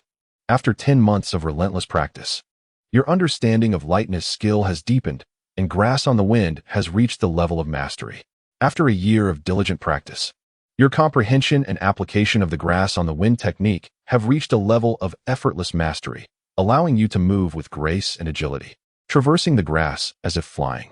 Host, Shen Yi, cultivation, first-rate, martial arts, wind-cutting knife technique, perfected, twisted bone hand, major achievement, fragment of the heart of breaking arrays, perfected. Grass on the wind, major achievement, special skill, listening wind/, remaining practice, 8 months until grass on the wind reaches completion. Shen Yi felt an immediate lightness in his body, capable of leaping several zhang with ease. However, to maintain a facade, he pretended to be engrossed in practicing grass on the wind before Qin Jianghe, who watched in astonished admiration, witnessing Shen Yi's remarkable progress. As night fell, Shen Yi utilized his energy to heal Qin Jianghe's internal injuries, striving to restore his strength as swiftly as possible. According to Qin Jianghe, at his peak, he possessed a postnatal realm of power, surpassing Shen Yi's first-rate status, yet remaining below the innate level. However, after enduring the explosive shock on the boat and contending with the formidable Jiang family, his injuries had compounded. Presently, he could withstand only the swift assaults of a second-rate expert, and any higher level of strength would be ineffective. Thus, after approximately a day and night of travel, Shen Yi and Qin Jianghe stood atop a high slope, gazing out over the boundless plains. In the distance, a faint shadow loomed, shrouded in mist. That was Qinghe Town. Qin Jianghe pointed towards the indistinct cluster of buildings. Beyond Qinghe Town lies the Broken Knife Hall. We must leave the mountains. Chapter 22. Crossing the river. Shen Yi pondered for a moment. If I were in your position, I would certainly ambush you along the route to Broken Knife Hall, making this stretch of road the most perilous. Qin Jianghe, however, held a differing viewpoint. We are near the territory of Broken Knife Hall. Unless they have all turned traitor, they would not dare to act openly. Shen Yi curled his lip. He had never relied on others for hope and was accustomed to preparing for the worst. Shall we depart now, or wait until nightfall? Qin Jianghe narrowed his eyes slightly. Now. With that, he strode down the slope. Shen Yi promptly followed suit. The Broken Knife Hall, appearing not far on the plains, was deceptively distant due to the rugged mountain paths and dense thickets. After more than 2 hours of travel, they finally emerged from the foothills onto the plains. In the distance, a river surged before them, with scarcely any travelers along the banks, though numerous boats traversed the waters. As is customary in the southern regions, they walked alongside the river for half an hour before finally reaching the ferry terminal. At the dock, several ferries of varying sizes lay moored, and the ferrymen, clad in straw raincoats, chatted idly. Upon seeing Shen Yi and Qin Jianghe approach, they cast scrutinizing glances their way. Shen Yi surveyed the area and approached an elderly ferryman, inquiring, "Good sir, how much does it cost to cross the river?" The ferryman, glancing at the two armed men, displaying a hint of apprehension, replied in a hushed tone, 551. Shen Yi cast a glance at Qin Jianghe, who was inquiring of another slightly younger middle-aged man. He then gestured a sign of 5 fingers towards Shen Yi, indicating that the fare was the same. Shen Yi asked, "Sir, are you all villagers from around here?" The old ferryman nodded, replying, "Indeed, we all make our living from the water. Some carry passengers, others fish. Our rates for crossing the river are uniform, so you may choose anyone." Qin Jianghe slightly nodded at Shen Yi. His inquiries yielded similar results. The several boatmen were all familiar acquaintances, with no strangers among them. Qin Jianghe surveyed the anchored boats, pointing to a relatively spacious one. "Let us take this vessel." This particular boat was not owned by either of the 2 men he had just spoken with. Exercising caution, Qin Jianghe opted for an unexpected approach. Suddenly, a lithe young man, resembling a monkey, rose from a group of boatmen, his eyes gleaming with delight. "Sir, that is my boat. You two may board first. I will join you shortly." Shen Yi and Qin Jianghe stepped onto the vessel and settled into the canopy. The young man untied the ropes and leaped to the bow. Shen Yi produced 5 copper coins from his purse and handed them over. The young man eagerly accepted them, counting meticulously before joyfully grasping the oars and exclaiming, "Gentlemen, we shall set sail now." At this point, everything seemed unremarkable. The river water swirled to either side as the canopy boat glided through the currents. "Sir, we have just brewed some wine in the canopy. If it pleases you, it will warm you up." Shen Yi held no particular affection for wine. Yet he stole a glance at Qin Jianghe, who, upon entering the canopy, had perked up, his gaze fixated on the gourd of wine hanging from the curtain. The fragrance of the wine wafted through the air, igniting Qin Jianghe's desire. "Do you wish to drink?" Qin Jianghe gulped, chuckling awkwardly. "Little brother, you may not know, but I, old Qin, have a penchant for this. I haven't had a drink in a couple of days. The craving is upon me." Shen Yi stroked his chin, pondering whether Qin Jianghe would truly indulge in the wine of a stranger on a ferry. He figured he had merely rescued a fool. Noticing Shen Yi's incredulous gaze, Qin Jianghe hastily clarified, "Hey, what kind of look is that? I can distinguish between priorities. If I wish to drink, it will be at a tavern in Qinghe town. Don't think me a simpleton." Shen Yi crossed his arms and, with an exclamation of acknowledgement, averted his gaze. At this juncture, the boat had traversed halfway. Through the bamboo mat curtain, Shen Yi glimpsed the scenic riverside. Near the shore, the aquatic vegetation flourished abundantly. The young boatman chimed, "Sir, we shall reach the shore shortly." Suddenly, a faint sound like a whistle pierced the air, barely audible. The young man's voice abruptly ceased. With a splash, a sound of someone falling into the water echoed outside. Shen Yi's expression tightened. Something had gone awry. Sounds of splashing arose from both fore and aft. 2 dark figures emerged from the water, leaping onto the deck at the bow and stern of the canopy boat. They drew their blades, poised to invade the shelter.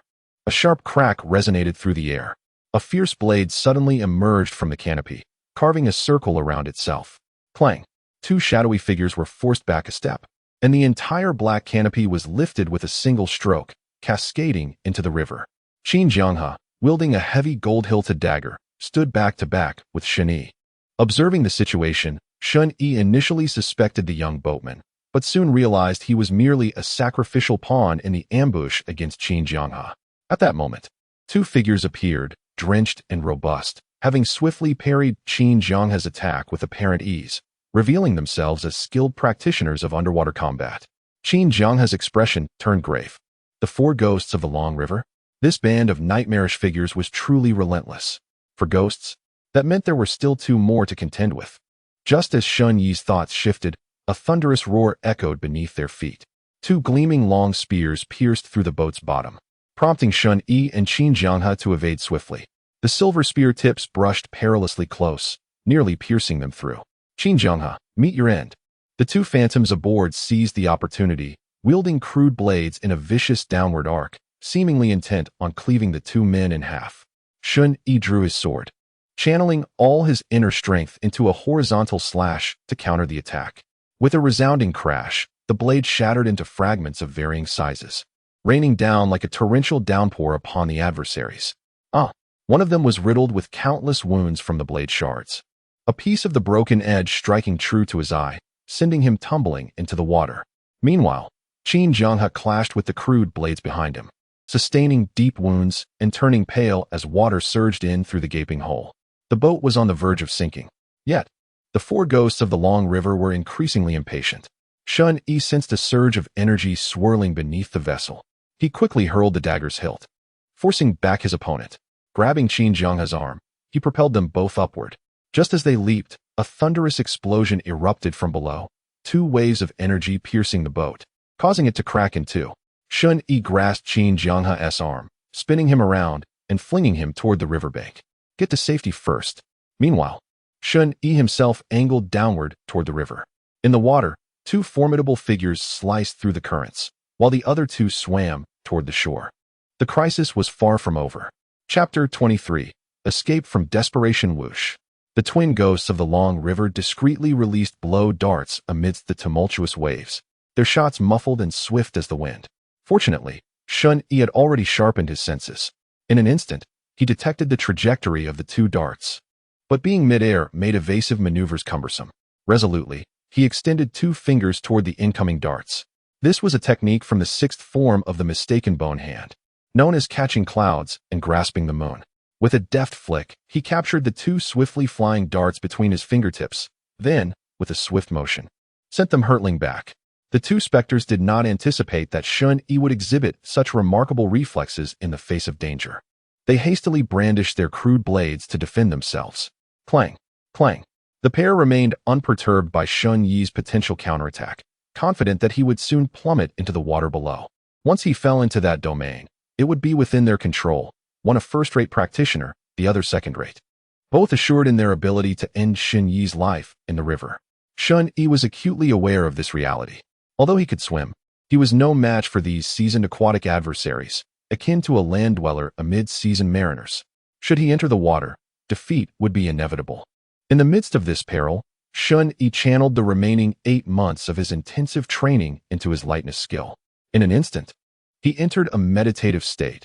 You continue to delve into the art of grass on the wind, concentrating on the refinement of lightness and speed, merging it with the internal energy cultivated from your strategic insights, elevating your mastery of grass on the wind to new heights.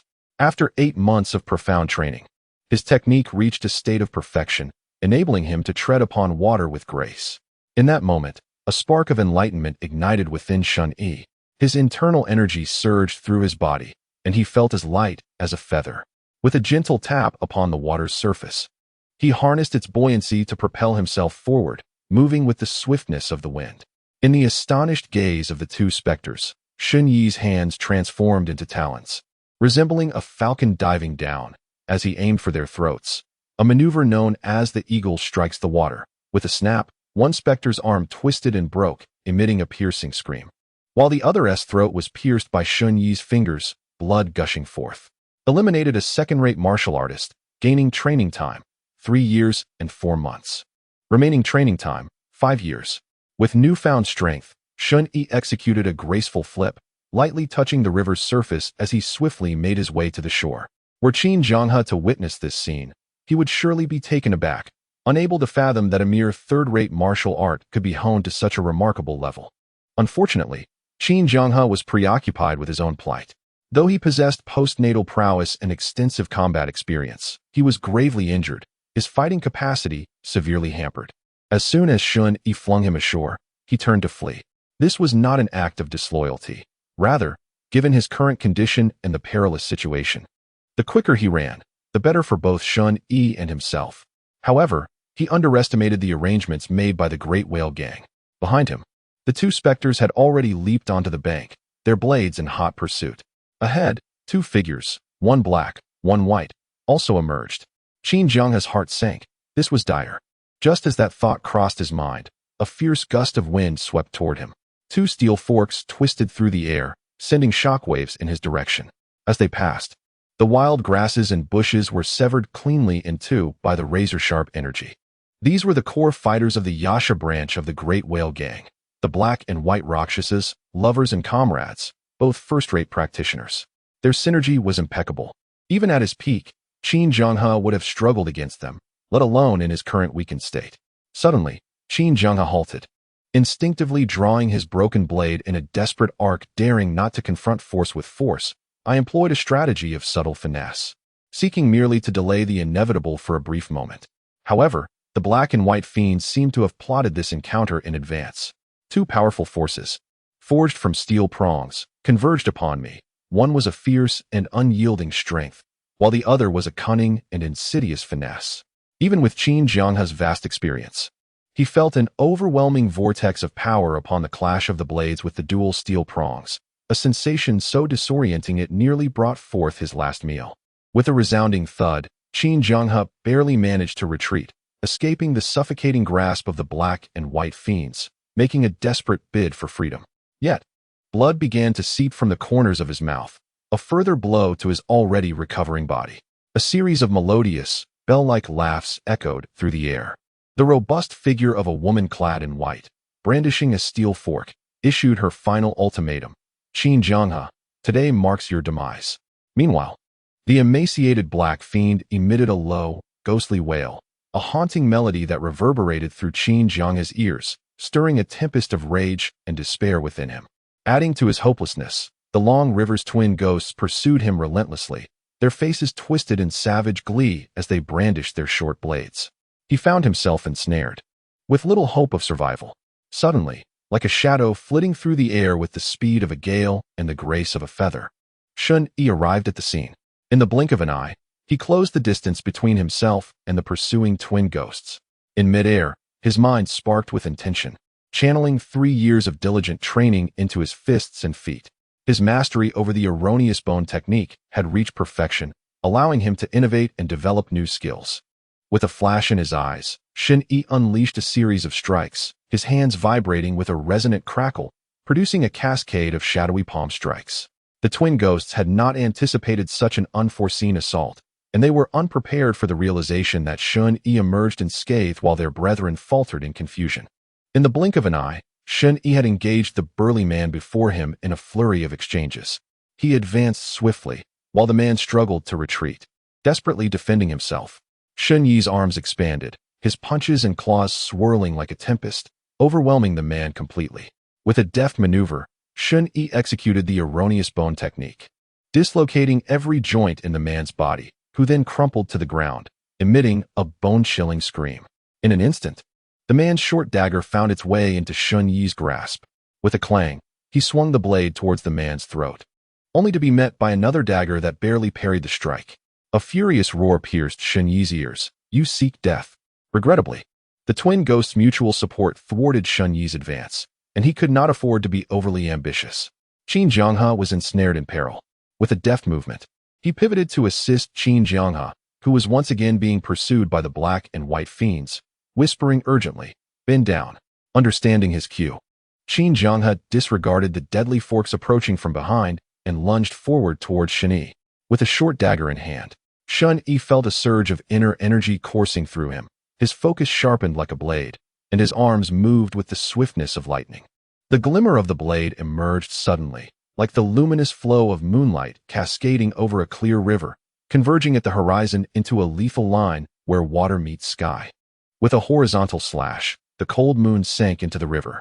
The surge of battle intent ignited by the heart of the formation surged within Shen Yi, propelling him to an unprecedented pinnacle of prowess. The perfected wind-cutting blade technique saw the blade's light condense into a sharp radiance, its brilliance fully revealed, already imbued with profound meaning. Clang! 3 forces erupted simultaneously, stirring waves akin to a tempest, obliterating the surrounding weeds into mere dust. In the next moment, the short blade shattered. 2 steel forks snapped in unison. Shen Yi's figure flickered, swiftly lifting Qin Jianghe by the nape and racing away into the distance. Farewell, my friends. As the dust settled, the figures had already faded into the distance, leaving only the Long River's ghostly roar and the astonished figures of the black and white demons standing frozen. Chapter 24. Reinforcements. Did they not pursue any longer? Qin Jianghe lay on Shen Yi's back, his tone feeble, having faced life and death multiple times in less than 3 days. Now he was on the brink of exhaustion. Yet, Shen Yi did not cease to heal his wounds. The surroundings were a vast, flat plain. If he paused to tend to Qin Jianghe, it would be but a moment before the pursuers caught up.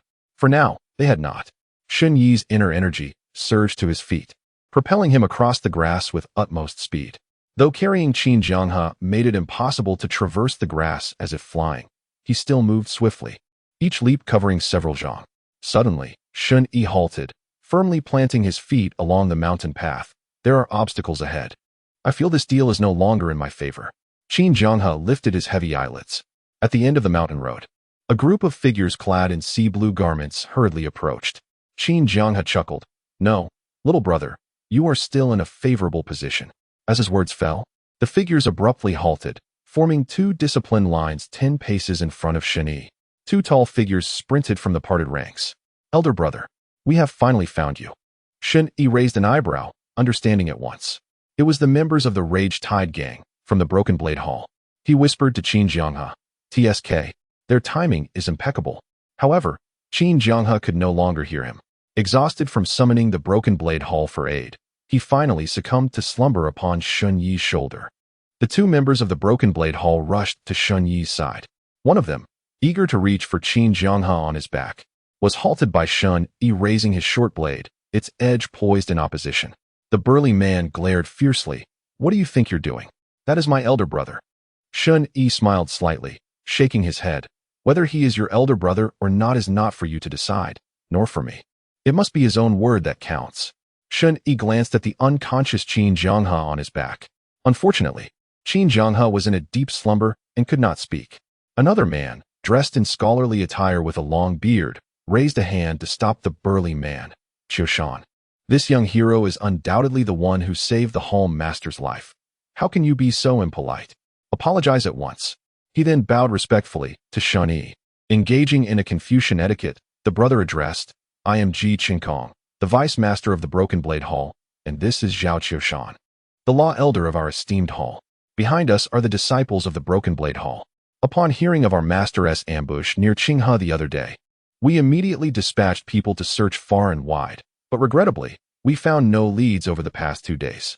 Recently, we received intelligence of unusual movements in Yuanjiang, which prompted us to hasten here.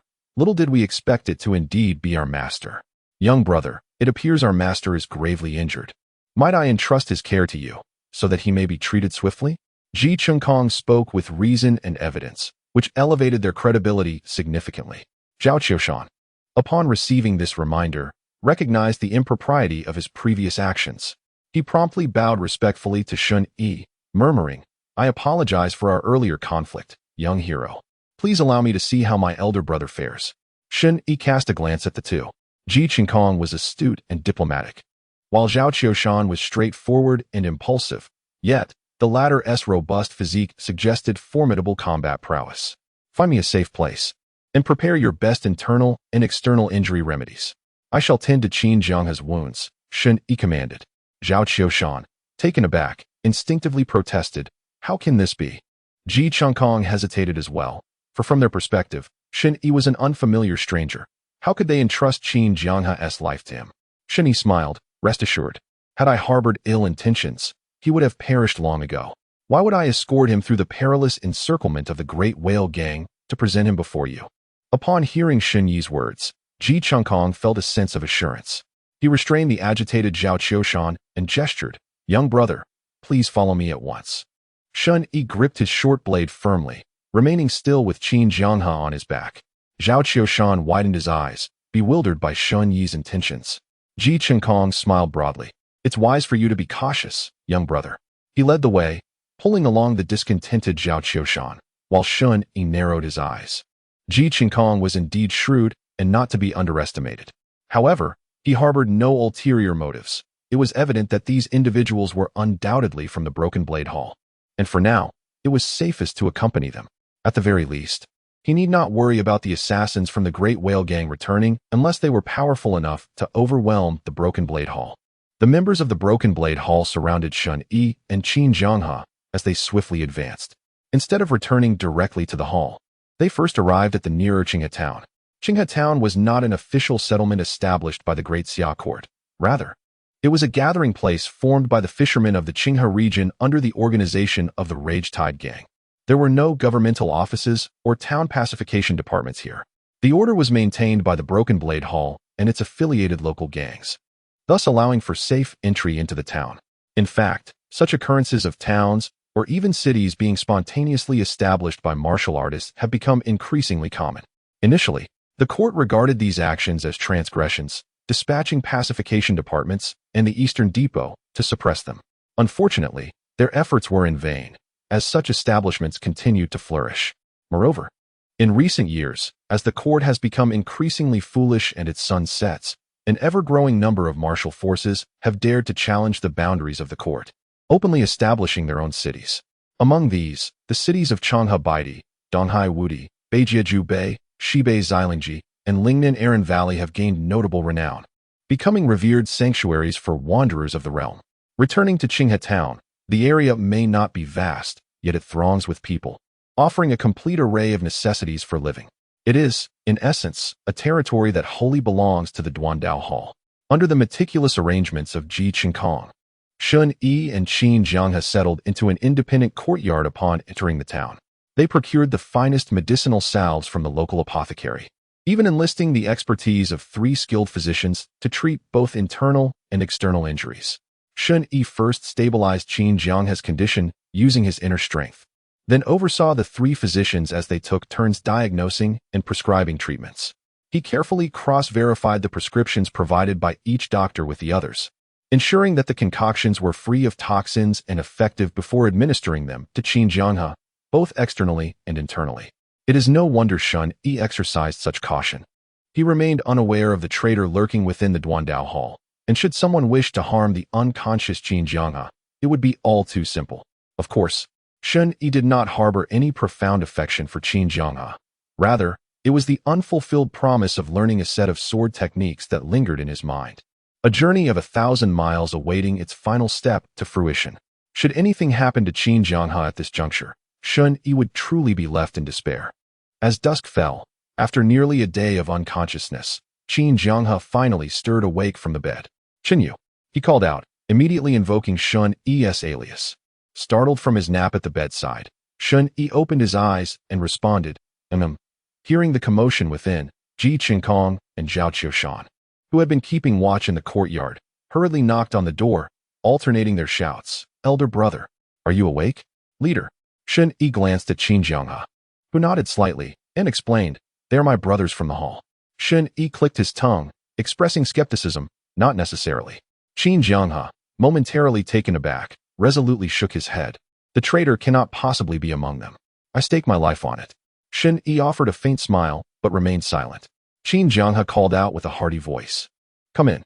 As the two entered, their faces lit up with joy upon seeing Qin Jianghe awake.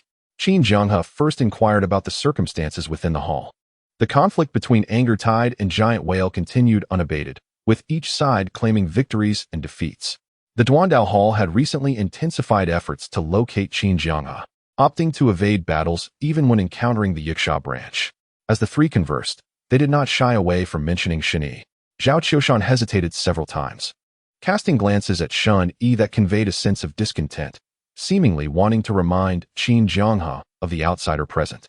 Yet, Qin Jianghe appeared oblivious to Zhao Qiushan's cues. Ji Qinkong felt a sense of astonishment, although Qin Jianghe was known for his loyalty to friendships. From the unwavering confidence exhibited by Qin Jianghe, it is evident that he harbors significant trust in Shen Yi. A fierce glint flickered in Qin Jianghe's eyes as he commanded, "Qinkong, conduct a thorough investigation within the hall and unearth the traitor who has leaked my whereabouts." Qinkong nodded slightly in acknowledgement, understood. Furthermore, the intensity in Qin Jianghe's gaze softened as he continued, 10 miles downstream along the Qinghe River, there exists a small village. Seek out the Zhang family. They saved my life. Kindly deliver some tokens of gratitude on my behalf. Zhao Qiushan, with a grand gesture, thumped his chest, proclaiming, "Brother, this task rests upon me. We shall not let our benefactors be underappreciated." Qinkong added, "Since the hall master has regained consciousness, it is prudent for us to return to the Duandao Hall, where safety is assured." Qin Jianghe readily acquiesced. Qinkong and Zhao Qiushan departed, one attending to the packing while the other instructed a messenger to seek out the small village 10 miles away. Qin Jianghe turned his attention to Shen Yi, inquiring, "What say you? Do you still harbor doubts?" Shen Yi refrained from giving a clear answer, urging instead, "Let us be on our way. I shall escort you back to the hall. Once you impart your sword techniques to me, our dealings shall be settled." Qin Jianghe responded with a half-joking, half-sighing tone. "Truth be told, I wish to forge a friendship with you." Shen Yi chuckled softly, "I have no friends at all." Qin Jianghe expressed surprise. "None throughout your life?" Shen Yi slightly lifted his chin, his eyes reflecting a hint of nostalgia, "Since my arrival in Dongjun." This remark struck Qin Jianghe as peculiar. After pondering for a moment without a clear understanding, he was soon informed by a disciple from the Duandao Hall that they were ready to set forth. With the assistance of companions for protection, the journey back proceeded remarkably smoothly. After departing from Qinghe town and heading east for 10 miles, they turned into a small hill, revealing a cluster of imposing structures that dotted the plains, ancient yet elegant. A grand archway stood at the entrance, and as Shen Yi stood before it, He gazed upward to behold the flamboyant inscription, Duandao Hall, exemplifying the grandeur of the martial world. Upon arrival, a group of elite members from the hall emerged to warmly welcome Qin Zhenghe back. Shen Yi observed that every face radiated genuine joy, indicating that Qin Zhenghe's popularity and prestige were commendable. Entering the Duandao Hall, Shen Yi was honored as a guest of distinction and treated to a lavish feast, replete with wine and meat, all served with utmost respect and courtesy. Since his arrival in this world, Shen Yi had never before experienced such regard and hospitality. After expressing his admiration, he swiftly cast aside those sentiments. In order to survive in this tumultuous world, complacency could only invite calamity. It is only through perpetual vigilance and foresight that one might outlast others. In stark contrast to Shen Yi's cautious demeanor, Qin Zhenghe indulged in a carefree revelry, succumbing to the allure of drink. Being one who relishes a fine libation, he had nearly succumbed to temptation even aboard the black-covered boat. Now, having narrowly escaped death and returned to his sanctuary, how could Qin Zhenghe refrain from drinking heartily to relieve the pangs of thirst? An hour later, at the banquet, the members of Duandao Hall were sprawled drunkenly across the tables, with Qin Zhenghe himself snoring thunderously in the midst of them. In stark contrast to this scene, stands Shen Yi, a figure of clarity, arms crossed over his chest, observing everything like a mere spectator. He refuses to relinquish his sense of self-control. At that moment, two maids approached Qin Zhenghe, one on each side, assisting him with his arms. Shen Yi inquired, "Where are we going?" The maid replied, "We are escorting the hall master back to his quarters to rest." "Let us proceed," Shen Yi responded, rising to follow. Although the two maids were surprised, they said nothing further, guiding Qin Zhenghe back to his secluded courtyard. Thus, all remained well. Under a moonlit sky, Qin Zhenghe slept soundly in his inner chamber, while Shen Yi sat in the outer room, slipping into a light slumber, yet maintaining a thread of vigilance. As dawn broke, Qin Zhenghe emerged from his bedroom, rubbing his head, still heavy with the remnants of intoxication. With a smile, he asked Shen Yi, "Did anything unusual occur?" Shen Yi shook his head. "No. It seems your bait went untouched." Qin Zhenghe inhaled deeply. "There exists another possibility. Those who attended yesterday posed no threat." Shen Yi countered, "I am under no obligation to assist you in rooting out any traitors. It is time to teach me the art of the blade." Qin Zhenghe nodded. "That is precisely my intention." He retrieved a crimson-handled broken sword from the wall and strode into the courtyard. With a resonant sound, he unsheathed the blade. "In my youth, I studied under the Wang family in Sichuan, where I learned the golden blade technique. Later, I journeyed downstream and ultimately joined the ranks of the Furious Tide, mastering the essence of the unmatched quick blade and presiding over the broken blade hall. After years of practice, though I have yet to fully grasp the two supreme techniques, I have acquired some rudimentary insights," Qin Zhenghe explained as he moved gracefully, adopting a stance with the sword. This technique is characterized by its overpowering strikes and the concealment of the blade's return, embodying two distinct concepts and 7 transformations. Pay close attention. With a sharp command, Qin Zhenghe concealed the sword, flicked his wrist, and elegantly spun, the atmosphere shifting dramatically. He unleashed a strike, a torrent of power akin to a surging flood, relentless and overwhelming. Without employing internal energy, the sheer execution of his swordplay conjured a multitude of blade shadows, whipping through the air like a howling wind. Each strike resonated like the cracking of the heavens, accompanied by thunderous roars. The 6 strikes grew increasingly ferocious, yet the 7th strike arrived with a cessation of vigor. What had once been bold became subtle, the intent to kill condensed into a singular thread, the aura of crisis seemingly dissipating, yet in truth, it was a prelude to a final, surging crescendo. Shen Yi's spirit ebbed and flowed with the rhythm of Qin Zhenghe's demonstration. And as he reached the pinnacle of its intricacies, he could not help but murmur in admiration for the brilliance of this technique. Suddenly, Qin Zhenghe stood, sheathing his sword, beads of perspiration forming on his forehead due to the exertion of his strength. "First, feel the essence of the technique. In the following days, I shall deconstruct each move for you." Shen Yi then asked, "Does this technique bear a name?" After a moment of contemplation, Qin Zhenghe replied, "Concealed edge." The concealed edge technique. At that instant, a chime resonated in Shen Yi's mind, a system notification indicating the acquisition of martial knowledge, martial art, concealed edge technique, quality, top tier, realm. Uninitiated Chapter 26. The Peril of Shaha Village. The forms of the concealed edge technique materialized in your mind, prompting an instinctive response to wield the sword and begin practicing the technique. Your comprehension of the concealed edge blade technique has deepened significantly, and your mastery of the 7 styles of this technique has become quite adept. After a year of dedicated practice, you have transcended the introductory stage and achieved a minor level of accomplishment. Following an additional 6 months of refinement, your application of the 7 styles has become as intuitive as an extension of your own limbs, allowing you to grasp the essence of the concealed edge. You have thus entered a more profound realm of understanding. With 6 months of seclusion remaining, a glimmer of brilliance flashed in Shen Yi's eyes. The concealed edge blade technique is indeed remarkable. The interplay between revealing and concealing often takes opponents by surprise, justifying its reputation as a top-tier martial art. According to Shen Yi's assessment, the mastery of the concealed edge at this level can nearly rival the fully realized wind-cutting blade. This is a fundamental manifestation of martial quality. In the realm of martial prowess, one may wield an inferior technique while another employs an innate, extraordinary skill. The disparity in their actual combat effectiveness is immediately apparent. It is no wonder that Shen Yi, upon hearing tales in tea-houses and taverns of prodigies from great sects capable of transcending realms and defeating seasoned practitioners who have trained for decades, is reminded of the differences in innate talent and the varying qualities of martial arts. Shen Yi often reminds himself to avoid provoking these formidable prodigies unless absolutely necessary. Moreover, these individuals are easily identifiable. The Qilin list features 100 seats, and anyone included by the Heavenly Mechanism Pavilion undoubtedly possesses superior potential as a rising star in the martial world. As for the exalted heaven, earth, and human lists, they represent a realm entirely separate from Shen Yi, who is still grappling in the mire of the martial world. Qin Jianghe, observing Shen Yi's dazed expression, assumed he was lost in the profound intricacies of the blade technique and chuckled as he patted his shoulder. Practicing martial arts and mastering the blade is not an endeavor to be accomplished overnight. I will first assist you in memorizing the techniques, and then provide you with a written summary of the principles of the blade technique for your later contemplation. Regaining his focus, Shen Yi smiled wryly. Let me borrow your blade.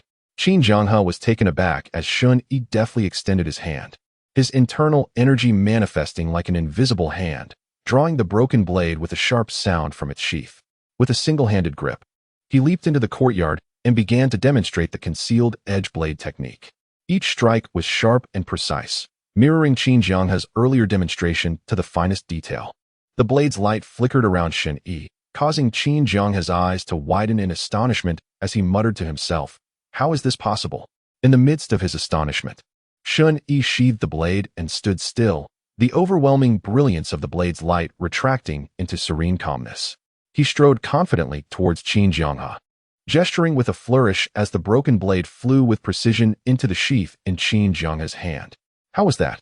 Shen Yi, mindful not to startle Qin Jianghe, had only employed a technique at a minor level of accomplishment, refined yet with room for improvement. Even so, it nearly left Qin Jianghe speechless. After a moment of stunned silence, Qin Jianghe could not help but exclaim, "Truly a genius. With your innate talent, you are certainly comparable to those exceptional figures on the Qilin list." He then sighed, "Yet, at over 20 years of age, it seems you have been delayed by merely practicing family techniques." Shen Yi curled his lips, continuing along Qin Jianghe's words. "Thus, I have ventured into the world." Qin Jianghe replied, "I once again suggest that you consider joining our Rage Tide gang. While we may not rival those ancient sects with millennia of heritage, we do have formidable experts among us, and merit is rewarded within our ranks. Moreover, there exists a lineage of innate skills. I could write a letter of recommendation to the main branch on your behalf. The resources available to a powerful wanderer in the martial world vastly differ from those accessible to a lone practitioner." Shen Yi fell silent. The allure of Qin Jianghe's words was undeniable, yet he sensed the unspoken drawbacks that were, in his view, inconsequential.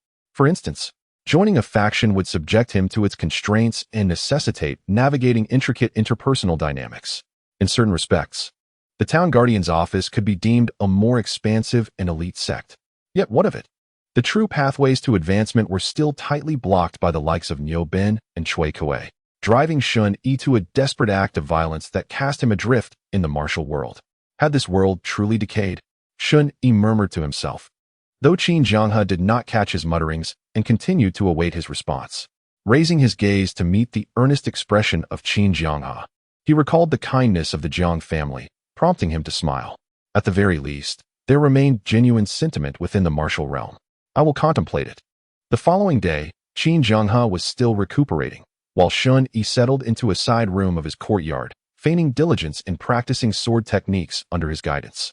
To those in the Broken Sword Hall, it seemed almost miraculous that Qin Jianghe and Shen Yi shared their quarters, with Qin Jianghe imparting his sword techniques to Shen Yi. Zhao Qiushan, the law enforcement elder, expressed considerable discontent regarding this arrangement. Yet, Qin Jianghe defended himself by claiming that the techniques he shared were of his own insight, not the rage-tide gang's secret arts, effectively silencing dissent. That afternoon, Shen Yi and Qin Jianghe were practicing in the backyard when Shen Yi realized that under Qin Jianghe's tutelage, coupled with dedicated practice, he could achieve remarkable progress with half the effort. Thus, he humbly absorbed Qin Jianghe's advice on swordsmanship. With Qin Jianghe's guidance, Shen Yi managed to elevate the concealed edge sword technique to a consummate level in merely 4 months of diligent practice. Host, Shen Yi, cultivation level, first class, martial arts, gale-cutting sword technique, perfected, bone-twisting hand, perfected, fragment of the array-breaking heart sutra, perfected, grass-top flying, perfected. Concealed edge sword technique, major achievement, special skills, wind listening slash, water treading wave, bone twisting muscle division, practice time remaining, 2 months outside the courtyard. Ji Qinkong and Zhao Qiushan hurriedly pushed the door open. Zhao Qiushan's rugged voice resonated even from afar. Big brother, trouble has arisen. Shen Yi sheathed his broken sword and turned to gaze at the entrance alongside Qin Jianghe. The imposing figure of Zhao Qiushan, akin to a mountain, appeared alongside the slender, scholar-like silhouette of Ji Qinkong as they emerged from the back courtyard. Upon spotting the emblem of the Broken Sword Hall in Shen Yi's hand, Zhao Qiushan let out a cold snort but refrained from further comment, clearly having seen it before. With Qin Jianghe present, his words would bear little weight. What is it? Ji Qinkong respectfully bowed to Shen Yi, then turned to Qin Jianghe and said, Elder brother, my subordinates have reported. The giant whale gang has taken advantage of your injuries to expand along the Qinghe River. The small village of Xiaohe, where you once wandered, has Qin Jianghe and Shen Yi's eyes narrowed slightly. Ji Qinkong paused, his voice tinged with gravity. It has already been ravaged by the Yiksha branch. Suddenly, an aura of terror, unlike anything Shen Yi had ever witnessed, surged from Qin Jianghe. The gradually recovering Qin Jianghe finally revealed the terrifying prowess of a master at the acquired realm. Is this true? Ji Qinkong lowered his gaze in deference. We are still in the process of confirming. The upstream has been occupied by the giant whale, making it difficult for my brothers to approach. Qin Jianghe's eyes ignited with a piercing intent to kill, his voice colder than ever. Gather the brothers. We shall reclaim the Qinghe. Zhao Qiushan interjected in alarm. Elder brother, your injuries are not yet healed. We must not act rashly at this moment. Not only Zhao Qiushan voiced his objections, but Ji Qinkong also expressed his disapproval. Witnessing the concern of his 2 brothers, Qin Jianghe's brow furrowed. It was not in his nature to disregard the safety of those who had saved him. Although the chances of the old Jiang couple surviving the giant whale gang's invasion were slim, he at least needed to ascertain their fate. If they had indeed perished, he would seek vengeance for them. Such was the way of a true hero. I shall go. A voice interjected, as clear as the ringing of a blade. Shen Yi turned his gaze towards the 3, raising his hand with a flourish as the broken blade flew swiftly towards Qin Jianghe. In perfect synchrony, Qin Jianghe raised his hand to intercept, the blade clinking as it was sheathed, its edge now concealed. Our transaction has concluded, and Qin Tangzhu has no cause for concern. I must take my leave. The Jiang family of Xiaohe has bestowed kindness upon me, and I must ascertain their well-being. Qin Jianghe narrowed his eyes. Over the past few days, he had engaged in martial discussions with Shen Yi, thoroughly assessing his capabilities. His internal strength had reached a first-rate level, and his martial techniques had achieved a harmonious state, displaying his unique flair. His talent for swordsmanship was exceptional, and his adaptability in combat was unmatched. However, his adversary was the Yiksha branch of the giant whale gang. As the saying goes, 2 fists cannot contend with 4 hands. Furthermore, among the Yiksha branch, There were nearly a dozen masters of superior rank. The leader of the Yaksha branch, Feng Yu, was an acquired realm expert like himself, wielding a mysterious and unpredictable weapon, the water-dividing fork. This posed a grave danger to Shen Yi. Qin Jianghe wished to refuse, but Zhao Qiushan immediately interjected with a cold snort. Elder brother. Brother Chen Yu possesses exceptional martial skills and a noble heart. Perhaps we should allow him to investigate. Ji Chunkong surprisingly concurred. What Qiushan says is true. Brother Chen Yu is not affiliated with any gang and is astute and intelligent. I believe he will gather more intelligence. If Brother Chen Yu encounters resistance and wishes to retreat, we can send brothers to support him, ensuring his safety. Qin Jianghe frowned slightly. It seemed that both Ji Chunkong and Zhao Qiushan held an indifferent attitude towards Shen Yi, yet they were now allowing him to venture into danger alone. He was about to refuse once more. Shen Yi cast a profound glance at Qin Jianghe. Master Qin, it is time for me to take my leave. The Angry Tide Gang is no different from the Town Guardian office. I have no intention of staying. Qin Jianghe, observing the resolute expression in Shen Yi's eyes, could not help but let out a deep sigh. Brother, please wait a moment. I have prepared some farewell gifts for you. Zhao Qiushan's eyes sparkled with delight as he realized that they were finally sending away this outsider, Shen Yi. Qin Jianghe presented Shen Yi with 2 sets of attire, one black and one blue. The inner garments were fitted and short, complemented by a flowing robe. A black satin headband adorned Shen Yi's head, neatly binding his tousled hair and imparting an air of cool detachment. Additionally, there was a formidable black-backed sword, thick and sharp. The blade, a deep obsidian, stood tall and straight, resembling a severed sword. It had been crafted over several days by skilled artisans from the Angry Tide Gang, finally delivered today. It was perfectly suited for the concealed blade technique that Qin Jianghe had imparted to him. Holding the hefty black sword, Shen Yi caressed its surface, feeling a cold yet delicate sensation. Qin Jianghe smiled, saying, "This sword is forged from fine steel, durable enough for long-term use, as I had promised you before." Shen Yi felt a surge of emotion. Though their dealings had been confined to sword techniques, it transcended mere martial exchange. Qin Jianghe had taught him lightness skills, forged his weapon, and provided him with clothing and provisions, embodying a bond of loyalty and camaraderie. In the world of martial arts, such individuals inspire unwavering passion and warmth. He spoke earnestly. "Thank you." Qin Jianghe waved his hand dismissively. "These are mere external possessions, nothing to mention. You saved my life. I am obligated to repay you. Be cautious on your journey, primarily focusing on gathering intelligence. I have convinced Qiushan to accompany you with his brothers. Once my injuries heal, I will rally our men to join you in counterattacking the night demons at their branch." Shen Yi paused, recognizing the goodwill in Qin Jianghe's gesture, and chose not to decline. Qin Jianghe continued, "This sword is newly forged and lacks a name. You should bestow a name upon it, for it now belongs to you." Shen Yi gazed at the sword and pondered before declaring, "Let it be named Cold Night." With a clang, the Cold Night was sheathed. Shen Yi donned his new attire and strode away confidently. At the entrance of the Severed Sword Hall, Zhao Qiushan, resembling an iron tower, stood with 2 massive Su-In Hu axes slung over his back, his expression one of displeasure. Behind him stood a group of over 20 disciples clad in deep azure robes, each robust and among the elite of the hall. To Zhao Qiushan, Qin Jianghe's concern for Shen Yi's safety seemed excessive. Not only had he permitted Shen Yi to accompany them, but he had also dispatched his most trusted and carefully trained subordinates to assist. Yet, he felt powerless in the situation. He understood that Qin Jianghe was inherently loyal and affectionate. Had it not been for this, he would not have willingly acknowledged him as an elder brother. However, Zhao Qiushan harbored a distaste for Shen Yi, believing that his rescue of Qin Jianghe was motivated by ulterior motives to obtain his profound sword techniques rather than genuine goodwill. In reality, Shen Yi, too, engaged in transactions and promises without ever mentioning the bonds forged in adversity. Yet, Qin Jianghe seemed unfazed by these considerations. Perhaps he had seen through Shen Yi's nature, having learned from past experiences, and thus refrained from opening his heart too easily. However, Qin Jianghe remains indifferent.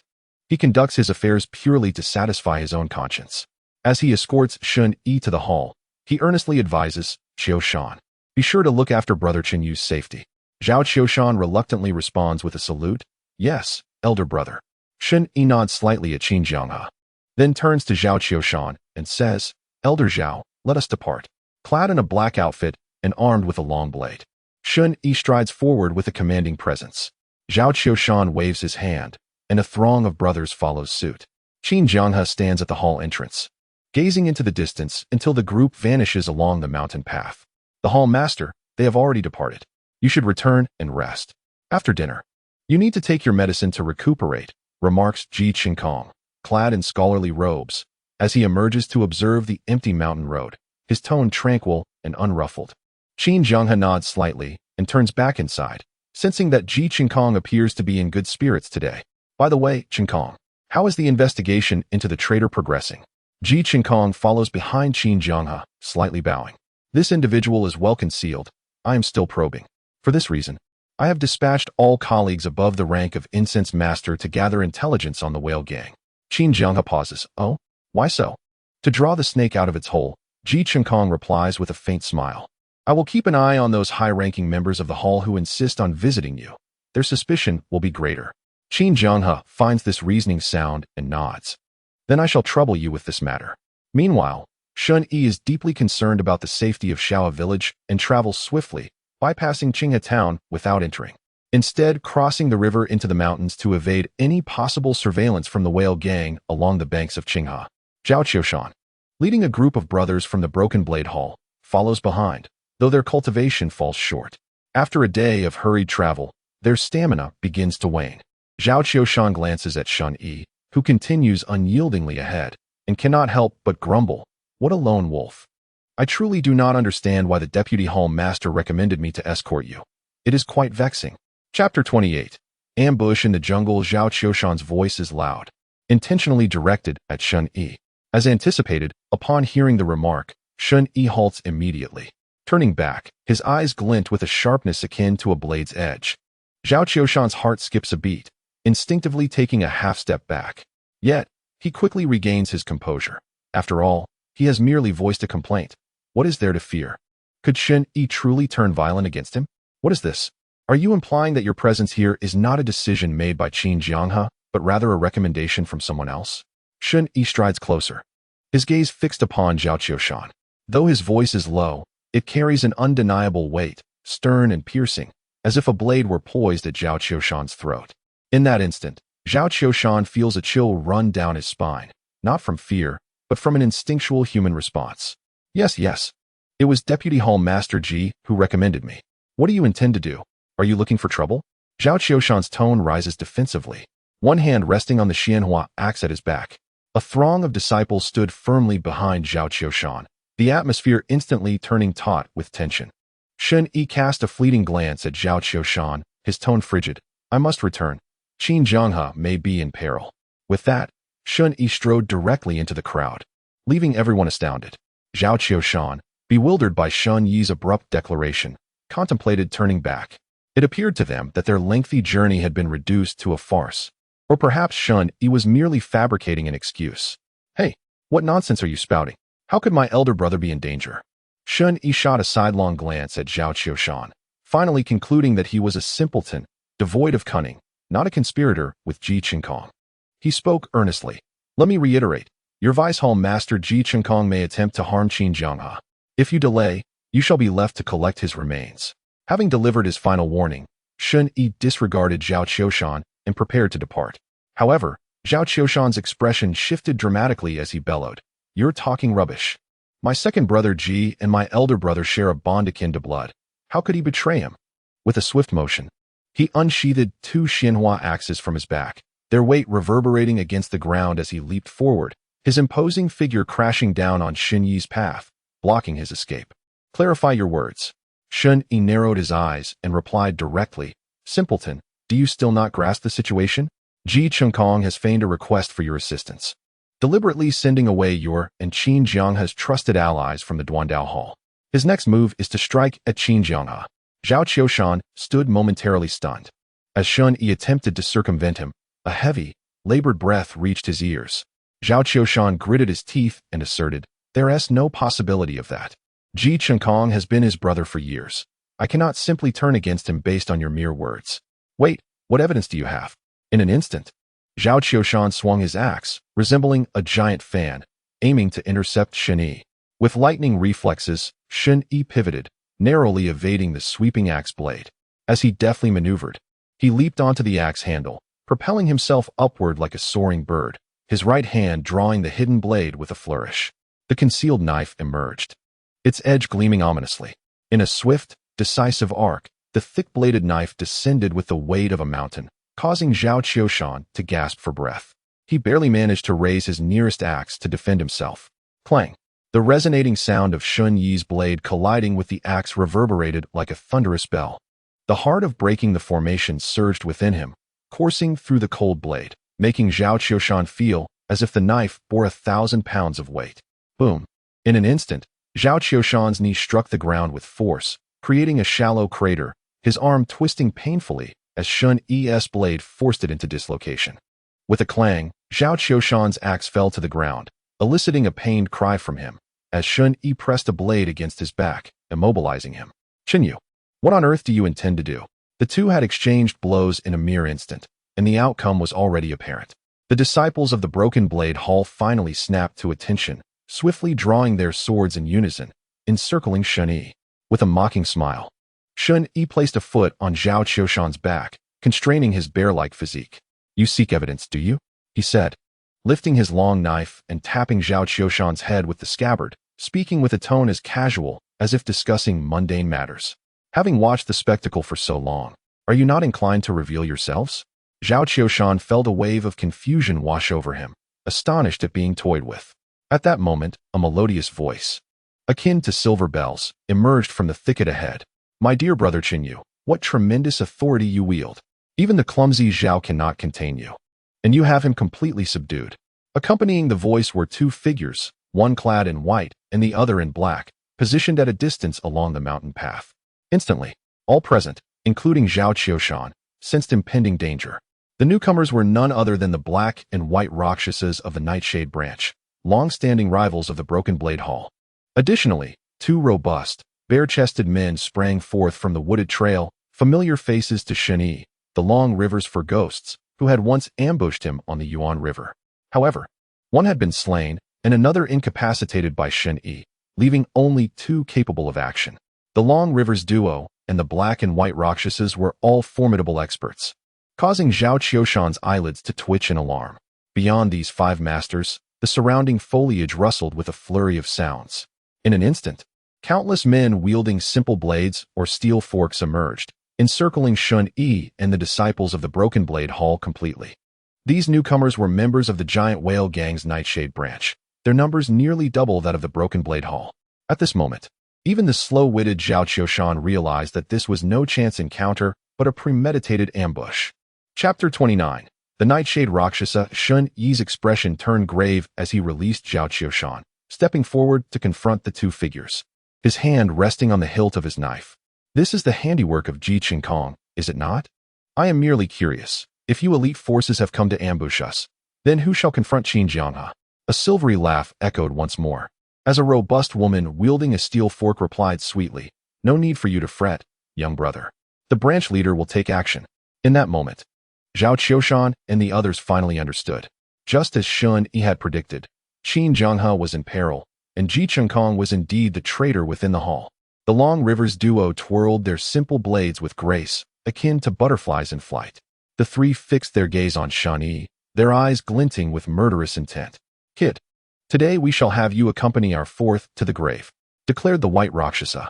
Young brother, you possess an admirable appearance, but alas, those who harm our Nightshade branch must pay with their lives.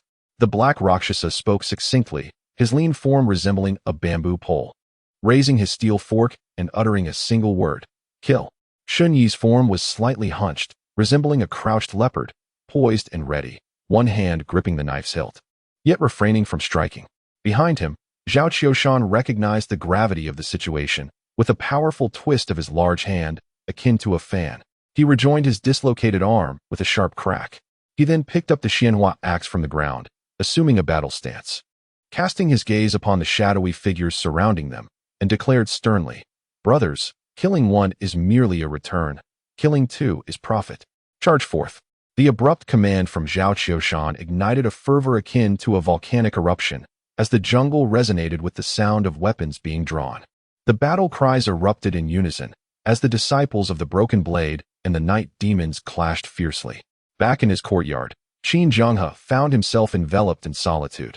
The empty yard strewn with fallen leaves, a stark contrast to the presence of Shen Yi, whose departure evoked a sense of melancholy within him. Shaking his head in resignation, he scoffed at his own overthinking. Before long, a somewhat unfamiliar young attendant in a blue shirt knocked on the courtyard door, entering with a food box in hand. "Master, it is time for your medicine," he announced. Qin Zhenghe responded with a simple acknowledgement, gesturing toward the stone table in the yard. "Place it there." The attendant retrieved a steaming bowl of medicinal soup from the food box and set it on the table, then took a step back, standing quietly. Qin Zhenghe cast a casual glance and chuckled. "What? Do you intend to supervise me as I drink this?" The attendant bowed slightly, smiling. "The master's injury is serious. Previously, the young hero Chen Yi supervised you, but now that he is absent, I must ensure you take your medicine." Qin Zhenghe paused, narrowing his eyes as he scrutinized the attendant, maintaining silence long enough to make the young man uneasy. "Have I ever mentioned your name, young brother?" Instantly, the attendant felt a chill creeping from his ankles to his neck, his eyes darting nervously. "I heard Deputy Master Ji mention it inadvertently," he stammered. Qin Zhenghe responded with a thoughtful "oh," raising the bowl of soup. He then glanced at the attendant, whose expression was slightly tense, and grinned. "Look at you, sweating profusely. This soup invigorates the blood and alleviates internal stagnation. It is particularly effective for those who are frail and perspire excessively. Perhaps you should drink it instead. I shall ask the kitchen to prepare another bowl." With that, Qin Zhenghe extended the bowl toward the attendant, slowly bringing it closer to his lips. Seemingly intent on personally feeding him, the attendant hurriedly retreated, waving his hands repeatedly. "Master, this soup is specially brewed for you. How could I possibly drink it? It is absolutely out of the question." He continued to back away. However, Qin Zhenghe advanced steadily, stepping closer with each stride. In an instant, he was upon the attendant. The entire bowl of soup poised dangerously near the young man's mouth, with not a drop spilled. Suddenly, a glint of cold steel flashed as the attendant produced a gleaming dagger, slashing upward toward Qin Zhenghe's chest. "Hey!" Qin Zhenghe's movement halted abruptly. With a flick of his wrist, he sent the bowl flying towards the attendant. The porcelain shattered with a loud crack, the contents spilling onto the ground. The young servant could hardly contain his relief, for he realized that Qin Zhenghe had vanished from his sight. Suddenly, a fierce wind howled past his ears, and his vision spun wildly. As he tumbled on the ground, he caught sight of Qin Zhenghe, brandishing a bloodied severed blade, alongside the headless corpse before him. Indeed, he thought, Qin Tangzhu is astute and remarkably perceptive. A clear voice resonated from outside the courtyard, followed by the appearance of a tall, imposing figure at the gate. This individual, clad in a black robe and adorned with a hair crown, exuded an air of elegance, though he wielded a mixed iron spear, an incongruous sight. Qin Zhenghe turned his gaze towards the newcomer, a familiar intensity igniting in his eyes. It was Hunyuan Yacha, Feng Yu. "So it is indeed you from the Yacha branch." Feng Yu twirled the iron spear with remarkable fluidity, performing a series of graceful flourishes. "Alas, Qin Zhenghe, it may be too late for you to comprehend the situation." Qin Zhenghe surveyed his surroundings and, with a deep sigh, relaxed his tone slightly. "I suppose no matter how I call for assistance now, no one will come to my aid, will they? Under the pretext of expanding the Great Whale Gang, you have dispatched all core elders. And with the incident at Xia village, you have driven away the Qiu and Chen brothers. Ultimately, you have quietly lured me, the Yacha branch leader, into your trap. Chen Kong, how could you not be involved?" After a prolonged silence following Qin Zhenghe's words, Ji Qinkong's silhouette emerged from the opposite side of the courtyard. Holding a folding fan, he remained courteous, bowing slightly. "Tangzhu, Qinkong pays his respects." Qin Zhenghe's expression was inscrutable. "I have but one question. Why? Having achieved a position just below the top in the severed blade hall, do you conspire with the enemy?" With a flick of his fan, Ji Qinkong smiled and nodded. "I too have but one question. Why should I settle for being just below? Why can I not aspire to be above all?" Feng Yu erupted into boisterous laughter. "Qin Zhenghe, how could you be so oblivious to your own brother's desires? It is only fitting that you meet such a fate today." Without further ado, Feng Yu's figure solidified, and suddenly, the ground erupted into a cloud of dust, accompanied by a piercing whistle. Like lightning, Feng Yu lunged at Qin Zhenghe with his spear. In the depths of the forest, shadows danced chaotically, filling the air with tension. The great whale's forces clashed in a tumultuous battle. Shen Yi refrained from making a rash move, opting instead to observe the situation. Poised to strike when the moment was right, figures wielding iron spears surged from all directions. With a resounding clang, the cold blade was drawn, and several members of the Yacha branch found themselves engulfed in darkness, as if night had suddenly fallen in broad daylight. Then, the glimmer of the blade burst forth, akin to the aurora fleeting through eternal night. The eyes of several individuals froze in that instant, blood gushing forth like blossoming crimson plums. Slay a mid-tier warrior. Gaining 4 months of hidden training time. Slay Shen Yi's form darted like the wind, the blade's light merging into a tapestry of shadows, trailing wisps of blood mist. The system's notifications rang ceaselessly, only to be silenced by Shen Yi. Any who dared approach him from the Yacha branch found themselves separated from their heads in an instant. Soon, a circle of vacuum enveloped Shen Yi. Zhao Qiushan, wielding dual axes, cut through the crowd with remarkable prowess, shouting towards Shen Yi, "Brother Qinyu, do not mind us. Break through and rescue our elder brother." Chapter 30. Flanking assault. Shen Yi raised an eyebrow. When did he ever say he would concern himself with Zhao Qiushan? Suddenly, 2 formidable men emerged from the chaos, their crude blades crossing in an intricate dance. A tremendous force surged forth, reminiscent of the roaring tides of a river. "Kid, prepare to pay with your life," they bellowed, filled with wrath. However, despite Shen Yi's still formidable cultivation, his combat prowess had surged significantly. With a jolt, he wielded the cold night blade, unleashing the perfected hidden blade technique. A crisp clang echoed as the brilliant blade light erupted like a flash in the pitch darkness, swift as a shadow, yet as imposing as a mountain. Clang! The dual blades of the Long River duo shattered like waves crashing against the rocks, their figures soaring backward as if severed from their strings. Damn! This kid has become even more ferocious. Just as Shen Yi prepared to follow up with a strike, a melodious laugh rang out from behind him. "Little brother, allow me to join the fray." The rush of wind descended from above. Without turning, Shen Yi sensed a looming darkness overhead, as if something was obscuring him. He abandoned the pursuit and swiftly spun around, slashing his blade in response. The imposing figure of the white Rakshasa descended like a mountain, her hands brandishing a steel fork, generating a fierce whirlwind. With the might of splitting a mountain, she struck downwards. Caught off guard, Shen Yi pivoted his wrist, meeting the oncoming steel fork with the back of his blade, producing a muffled thud. He twisted his wrist desperately, managing to deflect the fork aside. But his form was flung backward, akin to the Long River duo moments before. This woman possesses extraordinary strength. Moreover, she relentlessly pursued. Her steel fork aimed at Shen Yi's heart with the force of a tidal wave. As Shen Yi hovered in midair, he forcefully twisted, and with a horizontal sweep of the cold night blade, he unleashed a flurry of swift strikes, the blade as shadow dancing in the air. In an instant, the clashing forks and endless blade strikes rang out in a symphony of metal. In the blink of an eye, they exchanged numerous blows. The white Rakshasa was secretly astonished. What is this kid's background? He appears youthful, yet possesses such profound foundations. Her innate strength began to pale against the increasingly potent strikes of Shen Yi. Shouldn't we hurry and lend a hand if we're not dead? Meanwhile, the Long River duo, disheveled, emerged from the thicket. Witnessing Shen Yi fiercely battling the white Rakshasa, pushing her back relentlessly, they immediately shouted, charging forward, for they held no concept of fair fights. Their utmost principle was to eliminate the enemy. Not far away, Zhao Qiushan gasped, "Qinyu." He wished to alert Shen Yi, yet he found himself ensnared by the black Rakshasa, utterly unable to assist. Shen Yi, keenly aware of his surroundings, noted the ambush by the duo. Grasping the cold night blade, he exerted force, compelling the white Rakshasa to retreat several steps, creating an opening. The grass beneath his feet danced as he moved with astonishing speed, barely grazing the ground.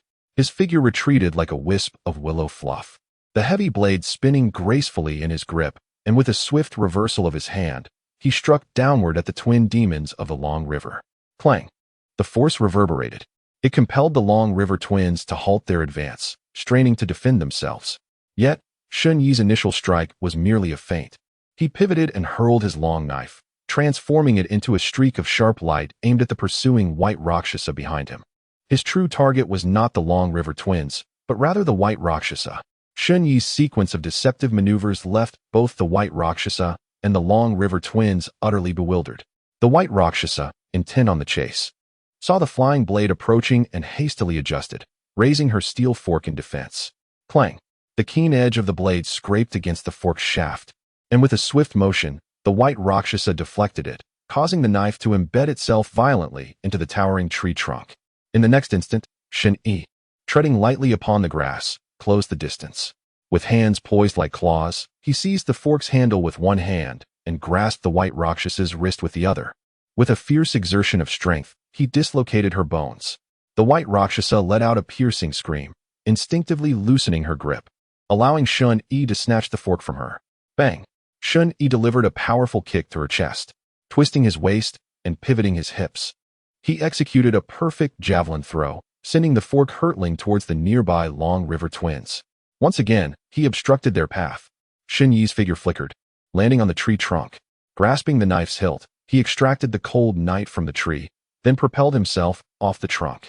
Like a fierce tiger, he lunged towards the White Rakshasa with incredible speed. The cold knight was held to his side, its blade poised like a river converging into a vessel, coiled and ready to strike. As the White Rakshasa lifted her gaze, she beheld Shen Yi closing in with alarming rapidity. Her weapon was seized, and evasion was no longer an option. A profound dread filled her eyes. In a reflexive motion, she raised her sturdy arm to shield herself, attempting to withstand the impending blow, yet it was a futile effort against an unstoppable force. Time seemed to elongate. Shen Yi's actions appeared to unfold in slow motion before the White Rakshasa, and she faintly heard the wind whisper past her ears. Perhaps even the murmur of Shen Yi himself. Listen, the wind. Suddenly, the blade gleamed at her waist, slicing through the flesh of her arm, severing her bones, and creeping up towards her neck. Thud! The head, steeped in fear, fell lifelessly to the ground, slaying a top-tier martial artist, gaining a cultivation time of 4 years and 5 months. Coupled with Shen Yi's prior defeat of 7 minions from the Night Demon Gang, his cultivation time amassed an unprecedented accumulation. Cultivation, remaining time, 7 years and 4 months. Meanwhile, the Long River twins, having just deflected the swiftly approaching fork, were horrified to witness the White Rakshasa being cleaved in two by Shen Yi. Both were instantly gripped by terror. Any thoughts of avenging their fallen comrade vanished, and they turned to flee into the crowd in a panic. Shen Yi flicked the cold knight, blood splattering in every direction. He leaped forth once more, pursuing through the grass and plunging into the throng, intent on leaving no survivors. At that moment, a mournful wail echoed through the forest. The White Matron, the Black Rakshasa, witnessing the brutal demise of his wife, was instantly consumed by rage, roaring in despair. Though Zhao Qiushan was simple-minded, he was far from foolish. Such a splendid opportunity. He would certainly not let it slip by. The two Xianhua axes whirled in his hands like wheels, striking with the force of a mountain, their tremendous power cascading down like a torrential waterfall. The muddled Black Rakshasa instinctively raised its steel fork to block, only to hear a resounding clang as it shattered into 2 pieces. 2 coarse and menacing axe wounds instantly appeared on its back, and with a mournful howl, the Black Rakshasa met its demise. In a swift motion, Shen Yi severed the throats of 2 more foes, causing all those in proximity to him from the giant whale gang to scatter in terror. Yet, the elusive figures of the Changhe twin ghosts evaded capture. At that moment, the Black and White Rakshasa lay vanquished, while the Changhe twin ghosts fled without a trace. The Yiksha helm was now devoid of its backbone, and the odds began to shift in favor of the Broken Blade Hall, led by Zhao Qiushan. The Yiksha was in full retreat. Shen Yi sheathed his blade, leaping silently onto a tree, vaulting into the distance. Zhao Qiushan continued to fight valiantly. He called out loudly in the direction Shen Yi had disappeared, "Brother Qinyu, I implore you, please save our elder brother." His voice faded away, as Shen Yi's figure had long since vanished.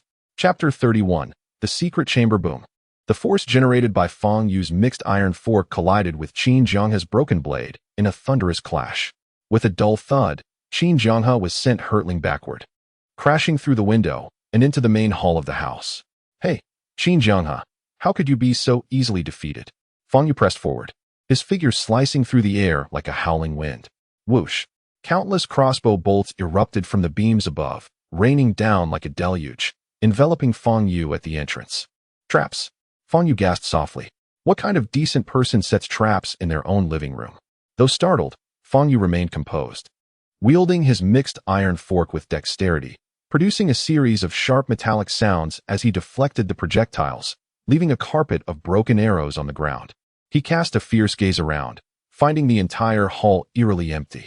Where was Qin Jianghe? At that moment, Ji Qinkong stepped inside from outside, laughing heartily. Do not be anxious, Master Feng. This house conceals a secret chamber. Qin Jianghe is merely resisting stubbornly. This secret chamber served as a place for Qin Jianghe's secluded training and the storage of confidential documents sent from the headquarters of the Angry Tide. Ji Qinkong had been responsible for its construction, so he knew precisely how to unlock it. He approached a side room, moving aside a blue and white porcelain vase to reveal a recess beneath it. Pressing down, a deep rumbling sound emanated from the wardrobe beside the bed. With a smile, Ji Qinkong gestured for Feng Yu, indicating that the secret chamber lay behind the wardrobe. Feng Yu narrowed his eyes, scrutinizing Ji Qinkong, pondering whether he was attempting to deceive him. After a moment, he slowly replied, "You go first." A flicker of irritation crossed Ji Qinkong's face, but he quickly resumed his calm smile, nodding slightly. "Master Feng, your concerns are indeed warranted." Without further ado, Ji Qinkong opened the wardrobe door. Behind it, a dark rectangular opening appeared, with a set of steps leading down into the shadowy passage.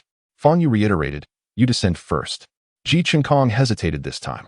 The corridor, which should have been illuminated by luminous pearls, was rendered utterly dark by Qin Jianghe's preemptive strike, extinguishing all sources of light. At this moment, darkness enveloped everything. Should Qin Jianghe spring forth with his blade from the shadows, Ji Qinkong would undoubtedly be the first to face the deadly onslaught, a near-certain death sentence. The most prudent course of action would naturally be to send a pawn to scout ahead. However, this was the headquarters of the Broken Blade Hall. The fact that he managed to divert the Hall's elite and secretly bring in the Yasha helmsman, Feng Yu, was already the limit of his capabilities. Where could he possibly find another expendable pawn? Clang! The mixed iron fork was suddenly brandished, pressed chillingly against Ji Qinkong's throat. A constant reminder of the looming threat of death. "Move," Feng Yu commanded with a sinister chuckle, a tone that resonated ominously in Ji Qinkong's mind. To conspire with a tiger for its skin, Ji Qinkong clenched the folding fan in his hand and stepped into the dark chamber. His mind racing with the gamble that compared to himself, Feng Yu, who had reached the postnatal realm, posed a far greater threat. As the saying goes, to capture a thief, one must seize the king. Should Qin Jianghe launch an attack, it was highly likely he would target Feng Yu first. This was his chance for survival. As Ji Qinkong and Feng Yu's gazes gradually succumbed to the enveloping darkness, Ji Qinkong concentrated his sight, attempting to glean more information. Yet he was met with unrelenting blackness. It was only by feeling his way forward that he located the descending stairs. From Ji Qinkong's recollection, the chamber was not large, extending downward for only one level, divided into 2 rooms. Soon, they reached the bottom in the inky blackness. Looking back, they could only discern the entrance outlined by shadows, while before them loomed a stone door, vague and indistinct. No sign of Qin Jianghe was to be found. "Open the door," Feng Yu urged Ji Qinkong. As Ji Qinkong fumbled and located the gap between the 2 doors, he exerted force with both hands, and a heavy rumble echoed as the stone door began to move, slowly swinging open just enough for one person to pass. Without waiting for Feng Yu's further prompting, Ji Qinkong grasped his folding fan tightly, channeling his inner energy and preparing himself for any eventuality. This was the final stone chamber. Qin Jianghe could only be here. As Ji Qinkong and Feng Yu stepped into the stone chamber, a sudden, fierce gust of wind surged through the darkness. Both felt an acute sense of alarm. Ji Qinkong suddenly sensed a chilling edge brush past his scalp, hurtling towards Feng Yu's face. Clang! Feng Yu's ears perked up, and with a split-second reaction, he raised the iron fork just in time to block the blade, but with a resounding thud, his hairpin shattered, sending his hair cascading wildly. "Qin Jianghe, you stealthy coward." Feng Yu swiftly discerned Qin Jianghe's indistinct figure lurking in the shadows, and with a swift motion, he raised the mixed iron fork to deflect another swift strike. Qin Jianghe sighed inwardly, realizing he was still injured. Had his strength returned to the postnatal realm, he could have launched a devastating attack on Feng Yu while remaining concealed in the shadows, delivering a blow that would have severely wounded him. What a pity it was. However, Qin Jianghe would not relinquish this opportune moment of pursuit. If he could not leverage the geographical advantage to diminish the gap with Fang Yu. The longer the battle dragged on, the more pronounced his defeat would become. To elaborate would take time. Yet the clash between Qin Jianghe and Fang Yu transpired in the blink of an eye. Seizing upon Fang Yu's unaccustomedness to the pitch-black surroundings, he unleashed a flurry of strikes with his dagger, sometimes forceful and imposing, at other times elegant and free-spirited. The variations in his blade techniques were intricate and devastating, akin to the Milky Way cascading from the heavens, seemingly boundless and eternal. Even though Fang Yu, an old adversary, had engaged in numerous encounters with him, he still struggled to acclimate to the seemingly infinite transformations of Qin Jianghe's swordplay. In the enveloping darkness, Fang Yu found himself retreating step by step, his once pristine scholarly attire now tattered and stained with blood. Yet, Qin Jianghe was acutely aware that this was insufficient. Fang Yu, seasoned and astute, guarded his vital points firmly. Though currently in a precarious position, his actual combat effectiveness remained intact. Meanwhile, Qin Jianghe felt a familiar ache in his abdomen, as if the recently healed wounds were threatening to rupture anew. Not to mention, there was also Ji Chengkong lurking nearby, eyeing him with predatory intent. Nevertheless, Qin Jianghe understood that he could not abandon this geographical advantage. Otherwise, he would be utterly unable to contend with Fang Yu. At that moment, Ji Chengkong pressed himself against the stone wall of the inner chamber, his heart racing with anxiety. He was still reeling from the near miss of Qin Jianghe's earlier strike. Had it been aimed at him, he would have met a dire fate. Steadying himself, he listened to the continuous clashing of metal reverberating through the darkness. With each flicker of sparks, he gradually discerned two shadowy figures darting through the gloom. One wielding a blade was Qin Jianghe, whose fervent assault began to falter as Fang Yu adapted to his onslaught. Had it not been for the concern that Qin Jianghe retained some hidden tricks within the chamber, Ji Chengkong would have already launched an all-out counterattack. Yet, Ji Chengkong knew that this chamber served as Qin Jianghe's training ground, constructed without any concealed mechanisms. Gripping his folding fan, he exhaled his inner energy, causing the ribs to emit sharp spikes. He targeted Qin Jianghe's figure, poised to strike. He intended to bring an end to Qin Jianghe's endeavors right there. Chapter 32. The wheeled battle. The glint of blades and the shadows of figures danced ominously in the dim chamber. A moment of vulnerability. Ji Chengkong suddenly lunged forward, using his folding fan as a dagger, aiming directly at Qin Jianghe's lower back. Although shrouded in darkness, Qin Jianghe had remained vigilant to Ji Chengkong's movements. As his opponent lunged, Qin Jianghe's ears perked up, and he glided away like a fish, evading the powerful thrust of Fang Yu's iron fork. In front of Ji Chengkong now stood Fang Yu. Ji Chengkong could have pursued Qin Jianghe, but for Fang Yu, the obscured environment rendered everything unclear. Confronted with the imminent threat in the darkness, he sought to extinguish any danger, whether in the form of force or hidden weapons, at the very first opportunity. Thus, Fang Yu swung his iron fork, sweeping it outward, his inner strength surging forth like a towering tidal wave, enveloping Ji Chengkong entirely. Bang! The folding fan shattered into fragments. Ji Chengkong was utterly unprepared, receiving a devastating blow from Fang Yu's spear, causing him to spit blood and be thrust back against the stone wall. Fang, Captain Yu. Ji Chengkong struggled to speak, never anticipating such treachery from Fang Yu. Qin Jianghe remarked, Fang Yu, you remain as ruthless as ever, showing no regard even for your allies. Fang Yu scoffed, Ji Chengkong, merely a jester. His life and death are of no consequence.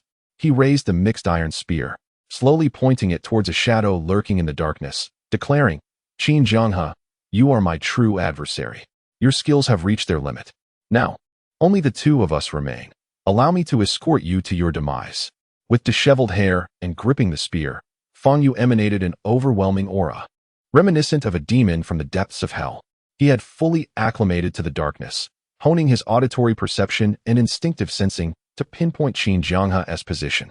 That was sufficient. With a resounding thrust, Fang Yu's spear shot forth like a gale or an arrow, aiming directly for Qin Jianghe's chest. The impact of the spear embedded itself into the stone wall, sending a chill of sweat down Qin Jianghe's spine. The speed was nearly beyond his reaction. Fang Yu tightened his grip on the spear and swept it horizontally, as though cleaving the stone wall itself, creating a deep gash that forced Qin Jianghe to retreat repeatedly until he was cornered with nowhere left to escape. Fang Yu crouched and leaped, retracting the spear before thrusting it forth with astonishing speed, akin to a dragon emerging from the sea. Clang! There was no evading it. Qin Jianghe raised his broken blade just in time to deflect the spear's sharp tip. However, the overwhelming internal force behind the strike brutally slammed Qin Jianghe against the stone wall. Blood seeped from the corner of his mouth, his wounds reopening, and his strength rapidly dissipated like ice melting in the sun. If Fang Yu were to strike again, Qin Jianghe would surely perish on the spot. Farewell, old rival. Fang Yu uttered coolly as he lifted the mixed iron spear, preparing to stab towards Qin Jianghe's chest. Suddenly, a fierce gust of wind howled from outside the stone chamber, followed by a torch spiraling in, its flame extinguished in an instant by the rushing air, casting a fleeting dim light across the darkened room. In that brief moment, Qin Jianghe glimpsed a shadow leaping from outside the chamber, landing in midair behind Fang Yu. The sound of a blade being drawn echoed in Fang Yu's ears. Shen Yi charged in, having devoted 3 years of rigorous training to the concealed blade technique, in anticipation of facing the formidable Yacha captain. After 3 years of relentless practice, you've deepened your understanding of the blade, fully grasping the essence of concealment. With the blade concealed, the wind stilled. When drawn, it astonishes even the gods. Your concealed blade technique has reached perfection, mastering the ultimate skill to slay the divine. In that instant illuminated by the fleeting torchlight, Shen Yi discerned the situation within the chamber. Qin Jianghe was gravely wounded, yet thankfully, his life was not in jeopardy. In the arena, the man with disheveled hair and an aura like a dragon can only be the helmsman of the Yasha Guild. Without hesitation, he channels all his energy into the grass-on-the-fly technique. With a sudden leap, his most formidable sword technique is already poised to strike. Abruptly, the cold night unsheathes, its obsidian blade seemingly merging with the shadows, revealing only a glimmering edge, faint yet piercing. The fierce momentum of the blade manifests from nothingness, akin to a volcanic eruption, as Shen Yi channels the full force of his inner strength into the heart of his assault, crashing down with tremendous force. The blade strikes. It cleaves through demons and gods. As Fang Yu regains his senses, Shen Yi's sword intent has already reached its zenith, leaving him just enough time to hastily raise his fork in defense. Clang! The two forces collide with a thunderous roar, causing the entire stone chamber to tremble violently, as if it might topple at any moment. Fang Yu is struck against the stone wall by Shen Yi's blade, creating a deep crater, coughing violently, his hands trembling slightly. Shen Yi lands, taking a deep breath. That blow has depleted a considerable portion of his inner strength. The surroundings plunge back into darkness. However, now is not the time to rest. Shen Yi remembers Fang Yu's position and immediately gathers his energy to rise again. Old Qin, have you died? You should have helped. Shen Yi calls out, the cold night in his hand swirling with a flurry of blade light, descending upon Fang Yu like falling leaves. The urgent clashes resume in the darkness, resembling a dense drumbeat that heralds the perilous symphony of the night. Accompanied by the occasional sound of blades piercing flesh and muffled groans, blood splatters in the shadows. Old Qin, I'm still alive. Qin Jianghe, pale-faced, rises to his feet. Yet he refrains from recklessly joining the fray. The environment is shrouded in darkness, and amidst the chaotic melee, one cannot discern friend from foe. If overwhelmed, he would withdraw.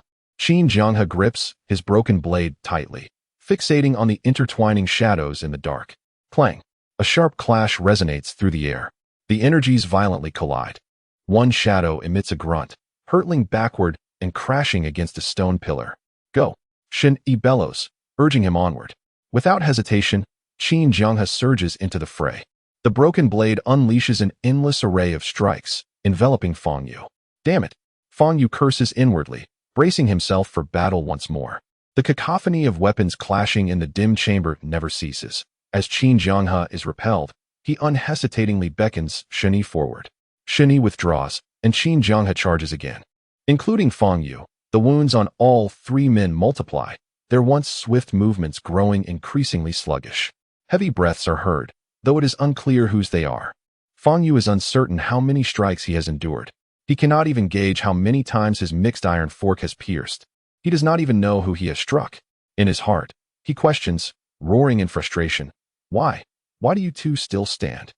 Shen Yi and Qin Jianghe are equally enduring. Especially Qin Jianghe, who bears the gravest injuries, relying solely on sheer willpower to persist. One is a longtime adversary, the other a junior. He cannot afford to be the first to fall. Ah! Fang Yu concentrated a surge of true power in both hands, erupting with ferocity as he swept horizontally with his fork, sending Qin Jianghe crashing backward to the ground. He then seized the opportunity to flee. In Chapter 33, titled Harvest, a resounding bang echoed through Qin Jianghe's bedroom. The wardrobe concealing the secret chamber burst open violently. Fang Yu, disheveled and wild-haired, revealed himself in a state of utter disarray. His visage was grotesque, resembling a malevolent spirit emerging from the depths of hell. Clearly, his own life held greater significance than that of Qin Jianghe. However, the moment Fang Yu escaped the main house, the air around the courtyard was suddenly filled with the whistling sound of arrows slicing through the air. The disciples of the Duandao Hall, hastily assembled by Shen Yi, dispersed throughout the courtyard, drawing their bows to unleash a barrage of arrows upon the exhausted Fang Yu. In an instant, a rain of arrows rained down with a deafening roar. Had Fang Yu been in peak condition, he would have possessed the confidence to evade such a deluge even amidst 1,000 arrows. Yet, at this moment, he was utterly spent. With a furious roar, Fang Yu struggled to lift his mixed iron fork, spinning it like a whirlwind. Countless arrows were swept away by the fork's trajectory, yet a few managed to slip through, piercing his thighs and abdomen, blood gushing forth. Nevertheless, he endured this volley of arrows.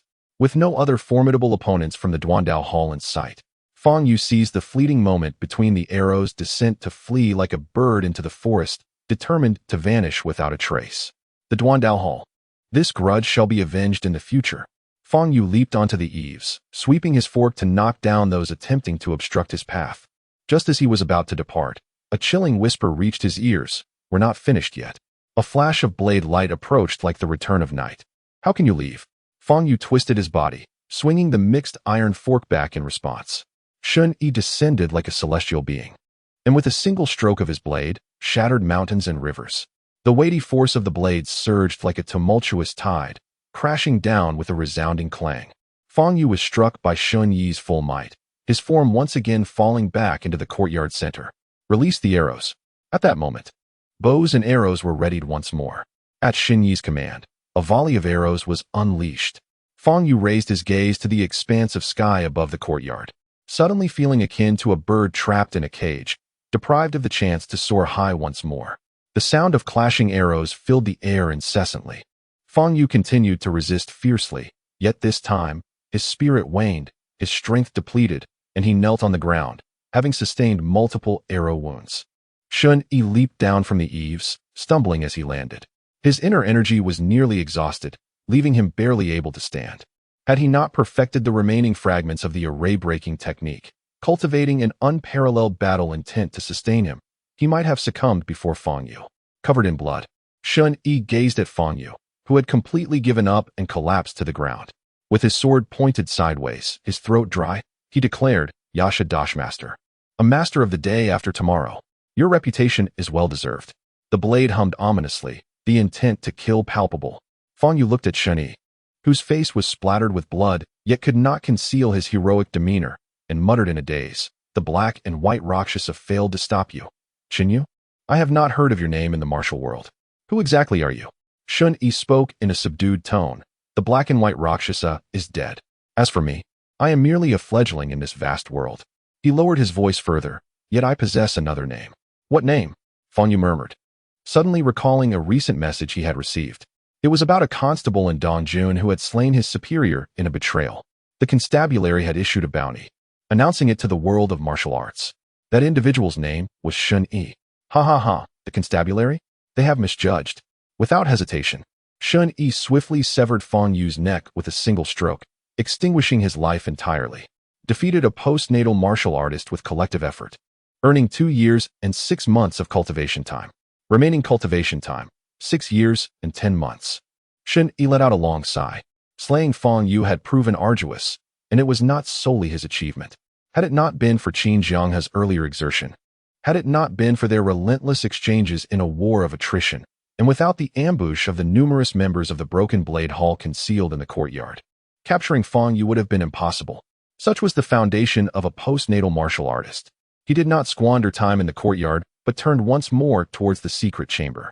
Qin Jianghe remained inside, his fate uncertain. Upon returning to the chamber, he found Qin Jianghe collapsed on the ground, still breathing, though barely conscious. Shen Yi first retrieved healing ointment and treated several of Qin Jianghe's grave wounds.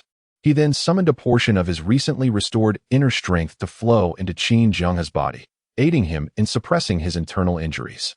Before long, a disciple of the Broken Blade Hall cautiously approached the secret chamber, calling out loudly from outside the stone room, "Young Master Chun, is the Hall Master in danger?"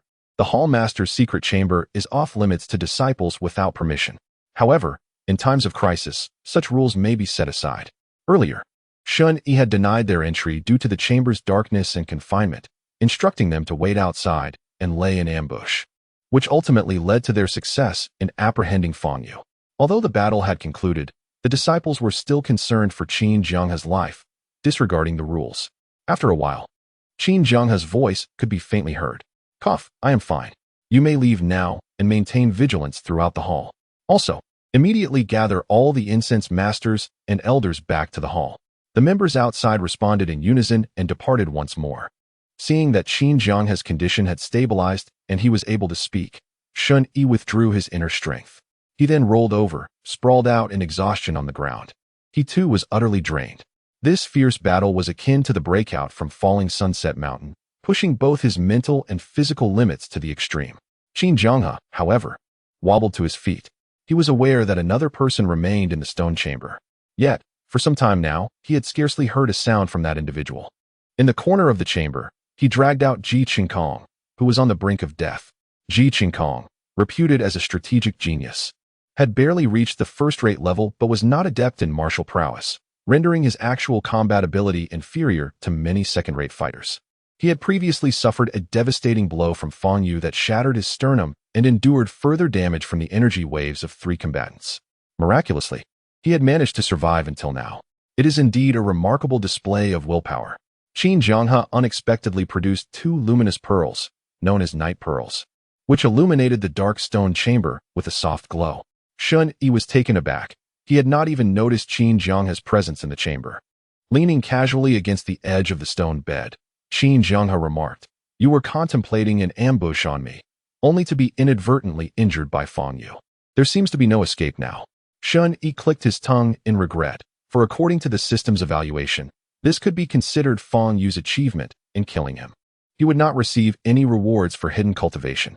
Suddenly, Shen Yi was struck by a realization. At some point, he had begun to associate individuals with hidden cultivation rewards, as if they were not living beings but mere bundles of experience or dishes to satiate his appetites. This mindset might transform him into a cold-blooded monster, indifferent to the value of life. Shen Yi became alert, lost in thought. Meanwhile, Qin Jianghe channeled his internal energy to awaken Ji Qinkong, who gradually regained consciousness under the influence of the internal force. Upon opening his eyes, he was met with the face of Qin Jianghe, the very visage he least wished to see. Chapter 34. The Tide's Heart Method. Ji Qinkong struggled to speak, his voice faint and barely a whisper. "Fang Yu. Where is he?" "He is dead," Shen Yi responded. Ji Qinkong, hearing this unfamiliar voice, curled his lips in a semblance of a smile, yet found himself unable to laugh. So it was like this? Qin Jianghe hesitated, confronted with the brother who had betrayed him. He had anticipated numerous questions and statements to express. This was precisely why he had awakened him with his internal energy. Yet now, he realized that all the whys, why betray him, why never be honest, seemed to have lost their significance. Nonetheless, he managed to voice one final inquiry. "Qinkong, is there anything you wish to say?" Ji Qinkong's complexion suddenly brightened, a fleeting moment of clarity illuminating his features. His tone regained some vigor as he replied, "Master, I have nothing to say. It is merely a matter of victors and vanquished." With a darkened expression, he closed his eyes peacefully, succumbing to eternal rest. Shen Yi smirked wryly. All schemes ultimately lead to emptiness. His name was indeed fitting in this regard. Letting out a long breath, he rose to his feet, saying, "Let us depart. If your injuries remain untreated, they may leave lasting repercussions." Qin Jianghe paused momentarily before responding, "Wait." He opened a hidden compartment beneath the stone bed and retrieved a thin booklet, which he handed to Shen Yi. Taking it, Shen Yi examined it under the faint glow of the night pearl. The cover bore the words "The Tide S Heart Method." Shen Yi looked at Qin Jianghe in astonishment. Hadn't he said that the gang's secret teachings were not to be revealed lightly? Qin Jianghe met Shen Yi's gaze, sensing his confusion, and settled back down on the ground. I am not a stubborn relic of the past. You saved my life. I have little else to offer in return. You have long sought to advance your martial arts. I possess half a method that will allow you to cultivate up to the acquired stage and beyond. Memorize it here, and we shall claim it as destroyed when Feng Yu intrudes upon this secret chamber. Shen Yi raised an eyebrow. This flexible moral boundary. Old Qin appears to be quite accommodating. Shen Yi pragmatically inquired. Then let us not be polite. What techniques in swordsmanship, boxing, or lightness skill do you possess? Please showcase them for my admiration. Qin Jianghe chuckled. What a bold lad. How did I not notice your audacity before? So will you share? After a moment of contemplation, Qin Jianghe shook his head. I'm afraid not. My golden blade techniques and the unparalleled swift blade techniques are the profound secrets of my sect and clan. They cannot be casually shared, unless you join the Rage Tide gang and diligently accumulate merits. Or I could recommend you to the King family in Sichuan to become a disciple of the Golden Blade. Should you attain the status of an inner disciple, you would receive the complete teachings of the Golden Blade. At this point, Shen Yi's hopes were entirely dashed. Following the incident at the Broken Blade Hall, he was decidedly reluctant to entangle himself with any martial factions, with the town patrols still pursuing him. He did not wish to be betrayed in the future by someone like Ji Qingkong for a reward. Shen Yi picked up the first half of the Surging Tide mental method and read through it. According to Qin Jianghe's suggestion, he first memorized the method, intending to study it in depth later. After a thorough reading, he relied on the system to imprint the mental method into his mind. Martial arts, Surging Tide mental method, quality, acquired, realm, not yet entered. Shen Yi flipped through it twice more, ensuring he had not overlooked anything, and returned the book to Qin Jianghe, stating, I've memorized it all. Qin Jianghe, astonished, accepted the book back. So fast. He casually flipped to a page for inspection, read the first half of a sentence, and Shen Yi effortlessly completed it. Qin Jianghe was once again taken aback. He had unexpectedly encountered a genius. Alas, this individual did not belong to the Rage Tide gang. Fortunately, he was also not affiliated with the Giant Whale gang or any rival factions of Rage Tide. Qin Jianghe closed the book and released his internal energy, reducing the thin volume to mere powder. Thus, matters came to a close. Only then did Shen Yi exit the secret chamber with Qin Jianghe, who was dragging Ji Qingkong's lifeless body, ensuring he received a proper burial.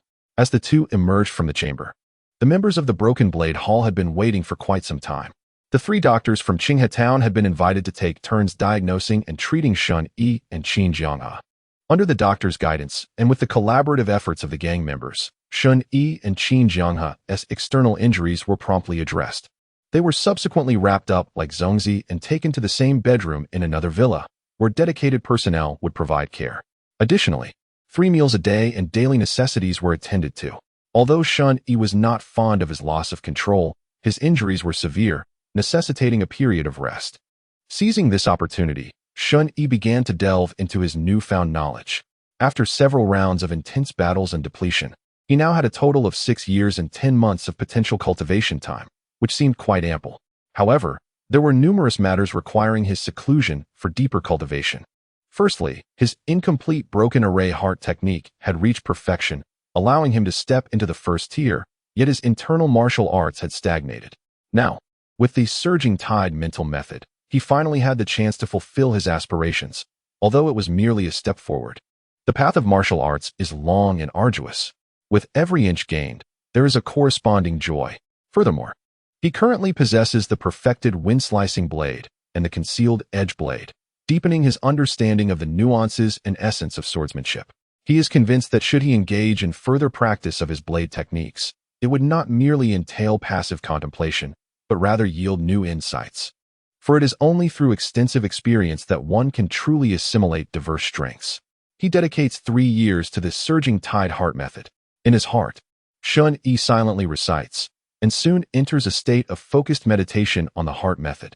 As you diligently study the Surging Tide heart method, you gradually comprehend its inherent characteristics. The term Surging Tide emphasizes the unpredictable rise and fall of inner strength, harmonizing both rigidity and flexibility.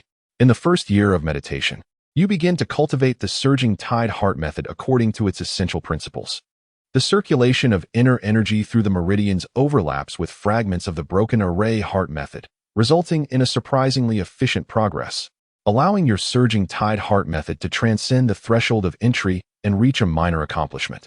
In the second year, you focus on developing the unique meridian pathways of the surging tide heart method, employing robust inner strength to break through blockages, reminiscent of the arduous times spent mastering the broken array heart method.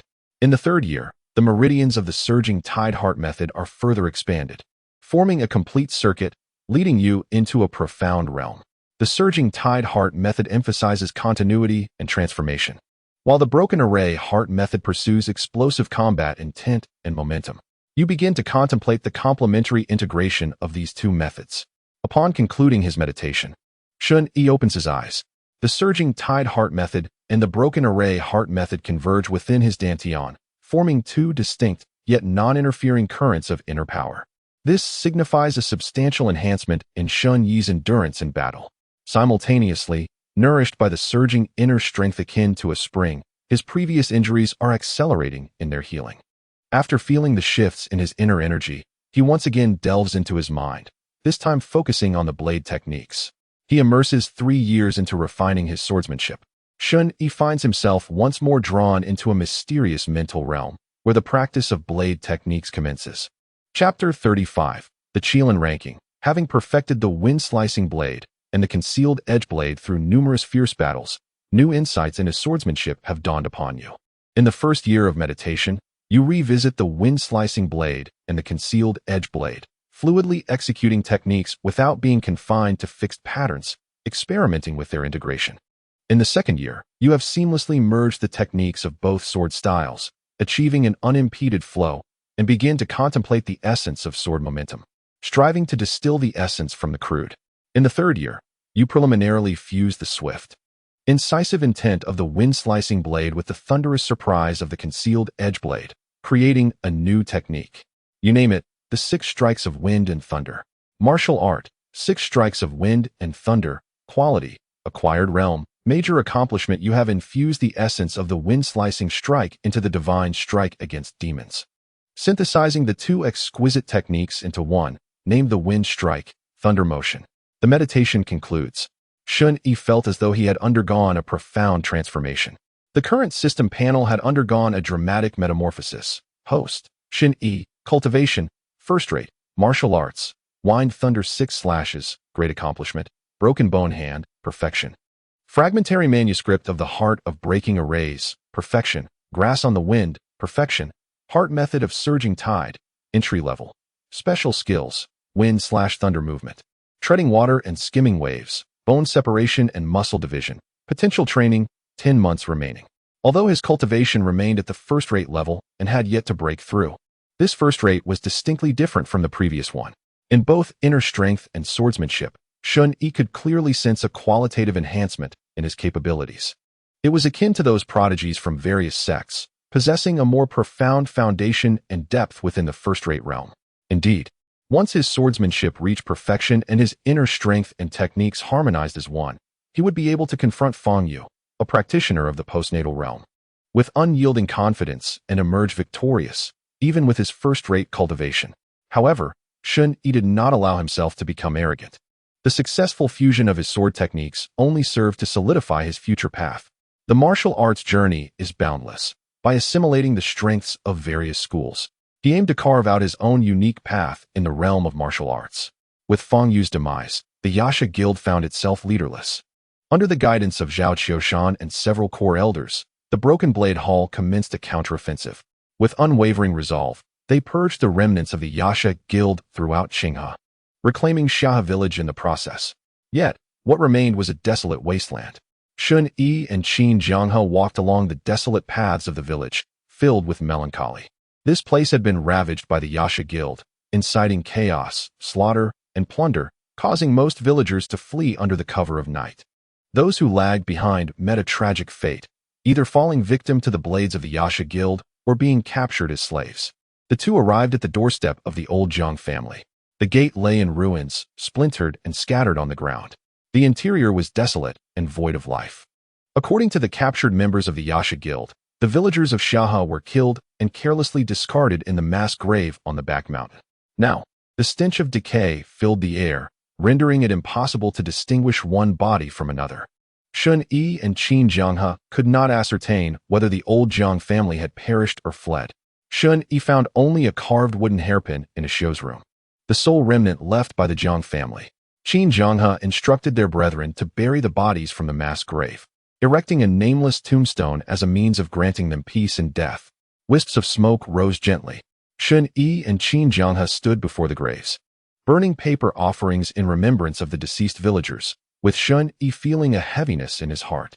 Yet, such is the chaos of the world, where lives are as fragile as grass. Standing on the hillside, Shen Yi gazed at the distant, gently flowing Qinghe, reflecting on the passage of time, and sensed that it was time for him to depart. "Brother Shen, you must go now," Qin Jianghe spoke softly, standing beside him. Strangely, Qin Jianghe did not attempt to retain him this time. No, Shen Yi's gaze sharpened as he turned to Qin Jianghe. "Brother Shen?" He had always referred to Qin Jianghe as Qinyu. Qin Jianghe smiled faintly. "In these past few days, we have been focusing on recovery. The martial world in the Eastern Prefecture is in turmoil. Yesterday, the Tianji Tower released the latest Tianji rankings, and Brother Shen, your name has graced the Qilin list." Shen Yi raised an eyebrow in surprise. "Huh? To be honest, I have always felt that I was leagues away from the extraordinary talents and unparalleled masters who could ascend such lists. I never imagined I would actually make it onto one." Qin Jianghe handed him a scroll of silk. "This is the latest list from the Tianji Tower." The Qilin list was at the end, documenting the remarkable talents of the 9 provinces. Following his guidance, Shen Yi flipped to the back and began to read from there, quickly spotting his own name. Qilin list, rank 88. Shen Yi, suspected pseudonym, skilled in grappling and sword techniques. Initially, he single-handedly assisted Qin Jianghe of the Duandao Hall in breaking through the encirclement of the giant whale, and later, while trapped, he valiantly slew the White Rakshasa, racing 100 miles to the Duandao Hall, ultimately teaming up with the severely wounded Qin Jianghe to kill the Hunyuan Night Demon, Feng Yu, emerging from the depths like a dragon. He was indeed renowned. However, Brother Shen, how did this come to be? Qin Jianghe's expression turned troubled. The issue lies here. As soon as you made a name for yourself on the Qilin list, rumors began circulating in the martial world regarding your true identity. This morning, it was made public. Shen Yu's real name is Shen Yi, formerly a soldier of the town protector's office, who later killed his superior and fled the city, now with a bounty of 1,000 taels of silver on his head. Qin Jianghe shrugged. "Now the entire martial world knows you have connections with our Duandao Hall. Though my angry Tide gang is not afraid of the town protector's office, it is publicly inconvenient to harbor a wanted man. Thus you must truly take your leave." Shen Yi smiled faintly. "I was already planning to leave. Aren't you curious why I betrayed the town protector's office?" Qin Jianghe chuckled. "I have come to understand your nature. Since you killed your superior, there must be a compelling reason for it. I need not inquire further. However, I must caution you that now, with your name on the Qilin list and your status as a wanted man, having slain the leader of the giant whale gang, you must contend not only with the pursuit of the town protector's office and the knife wielders, but also with the vengeance of the giant whale gang. And remain wary of those eager challengers, who wouldn't desire fame through battle. Defeating you, or even killing you, would be enough to elevate their own status in the martial world, even if they cannot claim your position." Shen Yi clicked his tongue. "I can't shake the feeling that this Tianji ranking is not a good thing." Qin Jianghe spat disdainfully. "It is indeed no trivial matter. The martial world has seen countless troubles arise because of it. Yet, the Tianji Tower remains shrouded in mystery, isolated from the 9 provinces, and no one can find them, let alone trouble them." However, Qin Jianghe said solemnly, "The rankings on the list are based on genuine skill. Anyone who makes it onto the list is no ordinary person. If you encounter them, exercise utmost caution." Shen Yi once again perused the Qilin list. A hurried glance revealed a congregation of various demons and monsters, many of whom were wanted fugitives, including practitioners of dark arts, daoists, monks, and individuals from distant lands such as the East Japan. Astonishingly, the top rank belonged to a foreigner from the northern wilderness, Vying and Duguao. Qin Jianghe nodded silently. Duguao is a young general from the golden tents of the prairie.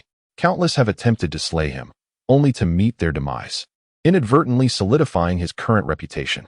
Chapter 36. The arrival of the town guardian Qin Jianghe sighed deeply. In this present age, the court is blind, and foreign tribes are stirring restlessly around the Great Xia, particularly in the northern wilderness, where they are brazenly proclaiming the lack of talent within our realm. The people of the 9 provinces yearn for the emergence of a prodigious figure who can quell the soaring ambition of the flying eagle and reclaim the pinnacle of the Qilin rankings. Shen Yi, intrigued, inquired, "Is there truly no one?" Gazing into the distance, Qin Jianghe's tone took on an irate edge. There was once no one. But now the situation has changed. Perhaps it is due to the impending chaos, as talents from the 3 teachings of Confucianism, Buddhism, and Taoism are emerging in abundance. Even the demonic sect is producing prodigies. The Qilin rankings are published bi-monthly, revealing a strikingly different landscape. Although the top position is held by a foreign tribe, our Great Xia boasts 7 of the top 10 spots, indicating a thriving resurgence. A glimmer of aspiration shone in Shen Yi's eyes. Ascending the Qilin rankings felt akin to stepping upon a grand stage to compete against numerous exceptional talents. He was no longer a mere mayfly rolling in the dust, but a small bird with lofty ambitions, destined to transform into a soaring rock that would glide through the heavens. Shen Yi then asked, "What of the flying eagle, Duguao? What is his level of cultivation?" Above the innate realm, in the external gang stage, Qin Jianghe replied, "He is but a step away from entering the ranks of the masters on the human rankings. Given Duguao's innate talent and profound foundation, once he steps into the realm of mastery, he is likely to ascend the human rankings, joining the esteemed 72 masters of the world." Shen Yi perused the previous listings of the celestial, terrestrial, and human rankings. The celestial rankings featured 10 positions, encompassing the 10 most formidable beings who have achieved the unity of heaven and humanity, representing the zenith of martial prowess, revered by all. The terrestrial rankings listed 36 grand masters, each a cornerstone of power in their respective domains. The human rankings, with 72 slots, serve as the threshold for entry into mastery. Those who make the list earn the respect of the world. As for the Qilin rankings, they differ slightly from the 3 others. The criteria for the latter's rankings center on a warrior's martial realm and actual combat prowess, whereas the Qilin rankings place greater emphasis on potential. What constitutes potential? It refers to the youth, strength, and extraordinary talent of individuals who may one day ascend to the celestial, terrestrial, and human rankings. Shen Yi's inclusion in the rankings is attributed to his repeated feats of valor while escorting Qin Jianghe, where he faced overwhelming odds and broke through encirclements. Even cooperating with Qin Jianghe to slay the postnatal realm warrior Fan Yu, showcasing a potential far exceeding that of an ordinary martial artist. Naturally, his rank of 88 is due in part to his current strength and the fact that his feats were achieved in conjunction with Qin Jianghe. Had he independently slain Fan Yu, his position on the Qilin rankings might have improved significantly. Shen Yi folded the Tianji rankings and said, "Old Qin, this one is a gift for me, right?" Qin Jianghe waved his hand. "It was meant for you all along." The Tianji rankings are published bi-monthly and are available in every major town. Larger sects, like the Tianji Tower, even send individuals to deliver them personally. Qin Jianghe observed the vibrant spark in Shen Yi's eyes and chuckled.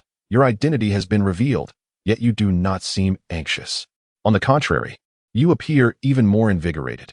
Shen Yi smiled broadly and remarked, "That is because I have discovered that amidst this wretched world, there are finally some exhilarating matters at hand." He put away the Tianji list and descended the hillside, not looking back as he waved a hand towards Qin Jianghe, saying, "I shall not return to the Broken Blade Hall. Old Qin, we shall meet again in the Jianghu." Qin Jianghe folded his arms and watched Shen Yi's retreating figure with a smile, calling out cheerfully, "In our adventures in the Jianghu, remember that preserving your life is of utmost importance. Don't perish out there." "Understood," came a resounding reply that echoed far and wide until Shen Yi disappeared into the fields. Qin Jianghe had an inkling that in the future's top 3 lists, Shen Yi would undoubtedly secure a place. Let us return to the Broken Blade Hall.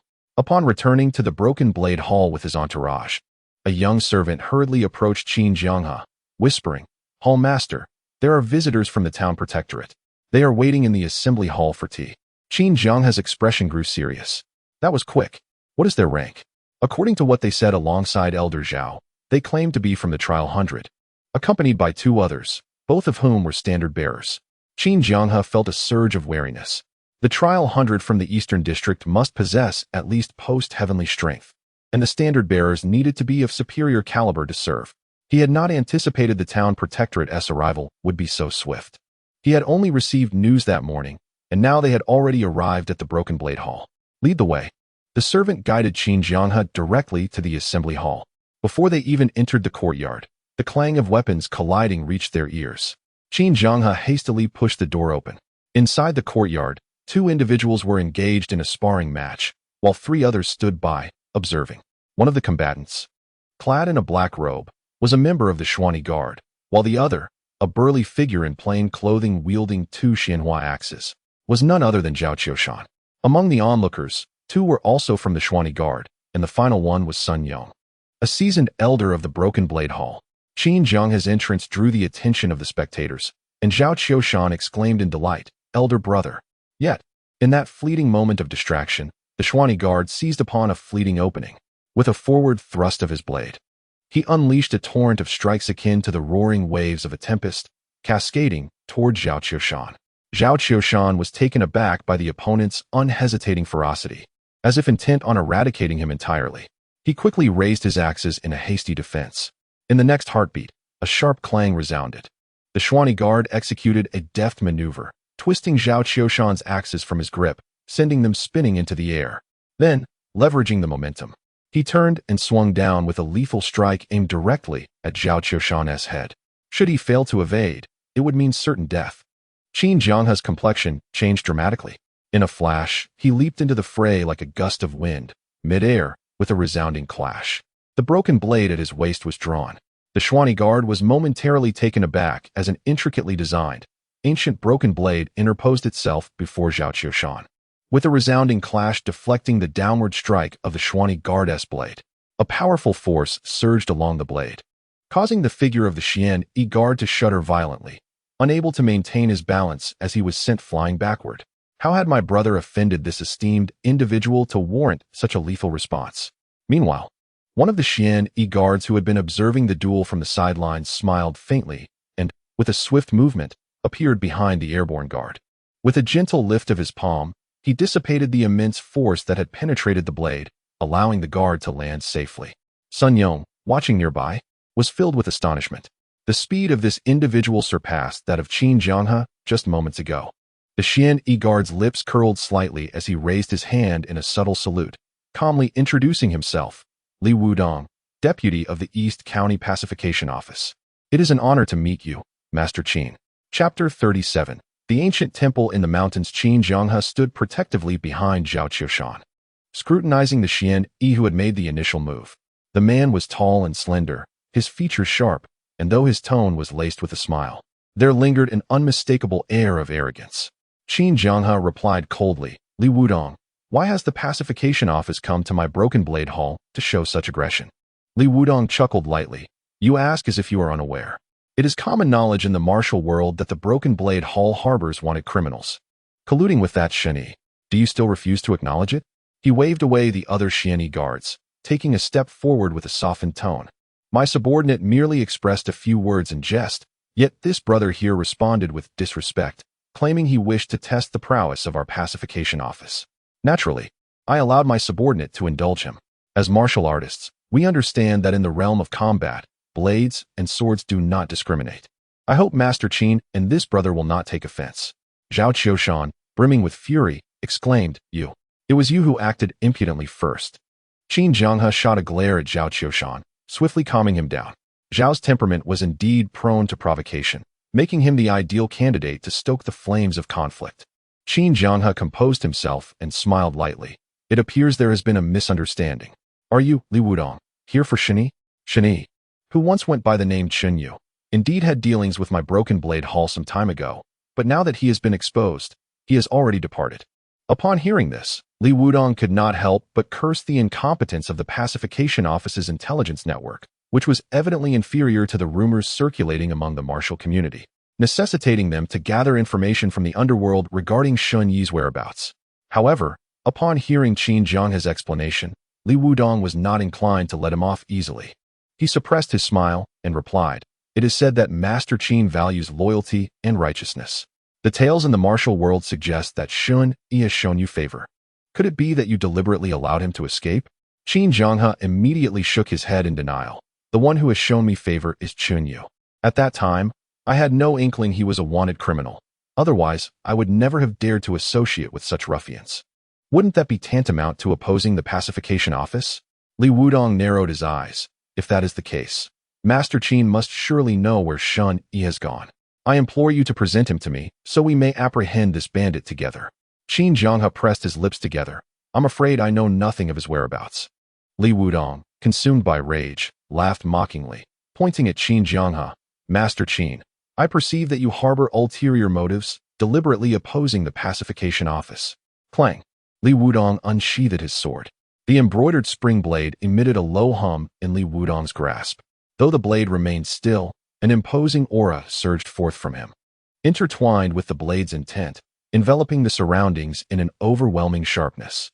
Qin Zhanghe let out a cold snort and stepped forward, his broken blade angled sharply, his energy rising abruptly, thwarting Li Wudong's unmatched ambition.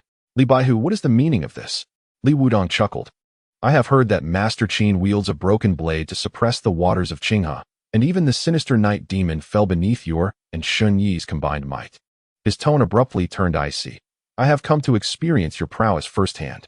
Let us see what skills you possess that defy the orders of the pacification office. Qin Zhanghe fixed Li Wudong with a cold glare. Li Baihu, do not slander us without cause. My broken blade hall has never harbored any intention of defying the pacification office. Humph. Words are futile. Let our actions speak. Li Wudong surged forward, his form like a bolt of lightning, transforming into a blurred shadow that nearly exceeded the limits of Qin Zhanghe's vision. The embroidered spring blade descended in a sweeping arc, akin to thunder crashing from the heavens. Qin Zhanghe's eyes widened in shock as his arms moved swiftly. What a formidable creature! After parting ways with the broken blade hall, Shen Yi chose not to follow the river, but instead traversed the mountains, taking a full day and night to reach the other side of Qinghe Mountain. He found himself beyond the borders of Dongjun, having arrived in the Jianghuai region. During his time in the mountains, he had not gone hungry, as Qin Zhanghe had provided him with some provisions. The deep woods were rife with tigers, leopards, and wolves. He captured 2 wild rabbits and brought down a wild boar. Enjoying 2 hearty meals, he left the remaining carcasses for the lurking carnivorous creatures of the forest. As evening approached, he gradually descended from the dense mountains. In the distance, wisps of smoke curled upwards, indicating the presence of a settlement. A clear stream flowed gracefully through it, creating a picturesque scene. However, reaching it today was impossible. The sun dipped low on the horizon, and soon the vast darkness of night would envelop the land. The light in the forest was swiftly devoured by shadows, rendering visibility non-existent. Intending to find a large tree to spend the night as he had done the previous night, Shen Yi suddenly noticed a flicker of orange light in the distance. An abode? It would be preferable to seek shelter there than to endure the discomfort of a rigid tree trunk. He moved towards the dim glow and, upon drawing closer, discovered a venerable temple standing illuminated in the light. The Longshu Temple, though ancient and weathered from the outside, appeared well kept, indicative of the monks residing within. Without hesitation, Shen Yi approached the temple and began to knock on the great door. As the saying goes, monks are known to care for all beings, accumulating virtue and kindness. Thus, it should not be a problem for them to host a wandering traveler like himself. After waiting for a while at the entrance, the temple door creaked open slightly. A shiny bald head peeked through the gap, scanning the surroundings until it rested on Shen Yi, who stood at the threshold. A striking young man, clad in black attire, with a thick black blade sheathed at his waist, his medium-length hair casually tied back by a headband. At first glance, one could easily tell he was a wanderer. Amitba, we have closed the temple, the monk said kindly. Please return tomorrow to offer your incense. Although the monk appeared to be of considerable age, perhaps aware of the formidable nature of those who roamed the world, his demeanor was exceptionally amiable.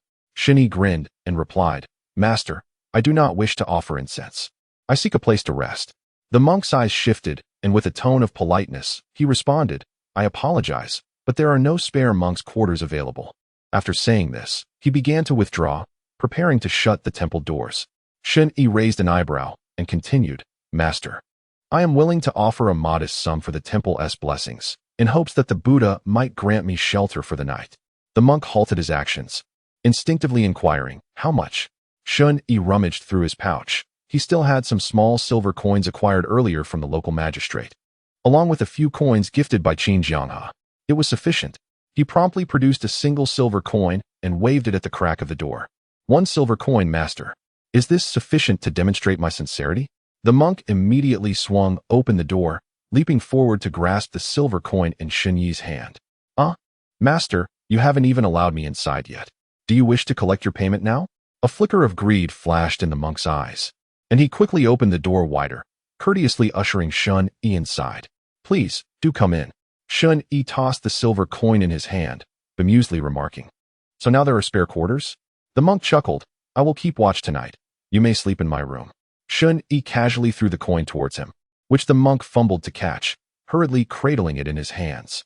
Very well, master, please lead the way. Certainly. Chapter 38. Abstaining from greed and lust. Longshu Temple was modest in size, and the number of monks was few. The guiding monk was named Jietan, and according to his introduction, the entire temple housed merely 20 individuals, each residing in pairs within the side courtyard. Jietan's roommate was a young novice monk, whose dharma name was Jiese. However, upon observing Jietan's temperament and character, one could surmise that he bore little resemblance to his namesake. It was uncertain if Jiese truly led a life of simplicity and detachment. Before long, Shen Yi encountered the young monk himself. Jietan led Shen Yi to their quarters, where the lights still flickered. A young monk was engaged in late-night study. Brother, a guest has come to seek shelter for the night. I will keep watch, allowing him to rest in my bed, Jietan introduced. The young monk possessed a handsome visage, though his demeanor was rather lively. Upon spotting Shen Yi, he joyfully exclaimed, Amit Ba? Please, make yourself at home. Jietan nodded slightly toward Shen Yi, saying, Please rest here for now. I must return to my vigil. Shen Yi acknowledged him, and, after Jietan departed, glanced back at Jiese, who was still absorbed in his reading. You are quite diligent, young monk, studying so late into the night. You must be well versed in the teachings. Jiese cleared his throat softly and slowly set aside his book. It is getting late. We should also retire for the night. With keen observation, Shen Yi noticed a small booklet tucked beneath the cover of the scriptures. There seems to be more to this than meets the eye. He responded affirmatively, removing his outer robe and hanging it by the door before lying down on Jietan's bed, fully clothed, and drifting into slumber. Before long, the rhythmic sound of breathing filled the air. Noticing that Shen Yi had fallen asleep so swiftly, Jiese felt a slight sense of relief and tucked his scroll beneath his pillow. He climbed onto the bed and lay down. As the night deepened, a rustling noise reached Shen Yi's ears, causing him to awaken alertly and slightly open his eyes. Bathed in the moonlight streaming through the window, he saw Jiese stealthily donning his monk's robes and cautiously opening the door, moving like a thief, carefully slipping out. After closing the door behind him, Shen Yi felt a surge of curiosity. With a swift motion, he leapt from his bed without making a sound. Instead of rushing after him, he first flipped open Jiese's pillow and retrieved the small booklet concealed within the scriptures. To his astonishment, the booklet contained vivid illustrations of naked men and women, striking various provocative poses, an erotic manual. Shen Yi clicked his tongue in amusement. Jiese, oh Jiese, so captivated by beauty, finding it quite entertaining. He returned the manual to its hiding place before silently making his way out of the monk's quarters. In a short span, Jiese had not ventured far, and Shen Yi could faintly discern his figure heading towards the main hall. Shen Yi trailed behind at a distance, knowing that Jiese, lacking martial training, would be oblivious to his presence. Observing Jiese not entering the main hall, but instead taking a lengthy detour to the rear, he watched as Jiese crouched down amidst a thicket of low shrubs, appearing quite excited. Shen Yi, curiosity piqued, employed his light-footed agility to ascend the beams of the main hall, akin to a nimble cat, quietly positioning himself on the roof above Jiese. From his vantage point, Shen Yi lay on the tiles like a silent specter, gazing downward. The scene was indeed peculiar. A monk crouched at the base of the wall, while a shadowy figure loomed above him on the roof. From Shen Yi's perspective, he could not discern what Jiese was observing, merely catching a glimpse of a brick being pried from the ground, faint light seeping through, obscured by Jiese's shiny head. Shen Yi attuned his hearing, absorbing every subtle sound in the tranquil night. Suddenly, he detected a series of faint, lascivious giggles, accompanied by an exceedingly delicate female voice. Such sounds were familiar to Shen Yi, a man who had lived two lives and often found himself dragged to brothels by Niu Bin to witness various pleasures. Yet, hearing such sounds emanate from the solemn ancient temple was truly astonishing. It was no wonder GSA had risen in the middle of the night, captivated by the spectacle. After all, the illustrations on the pages were lifeless.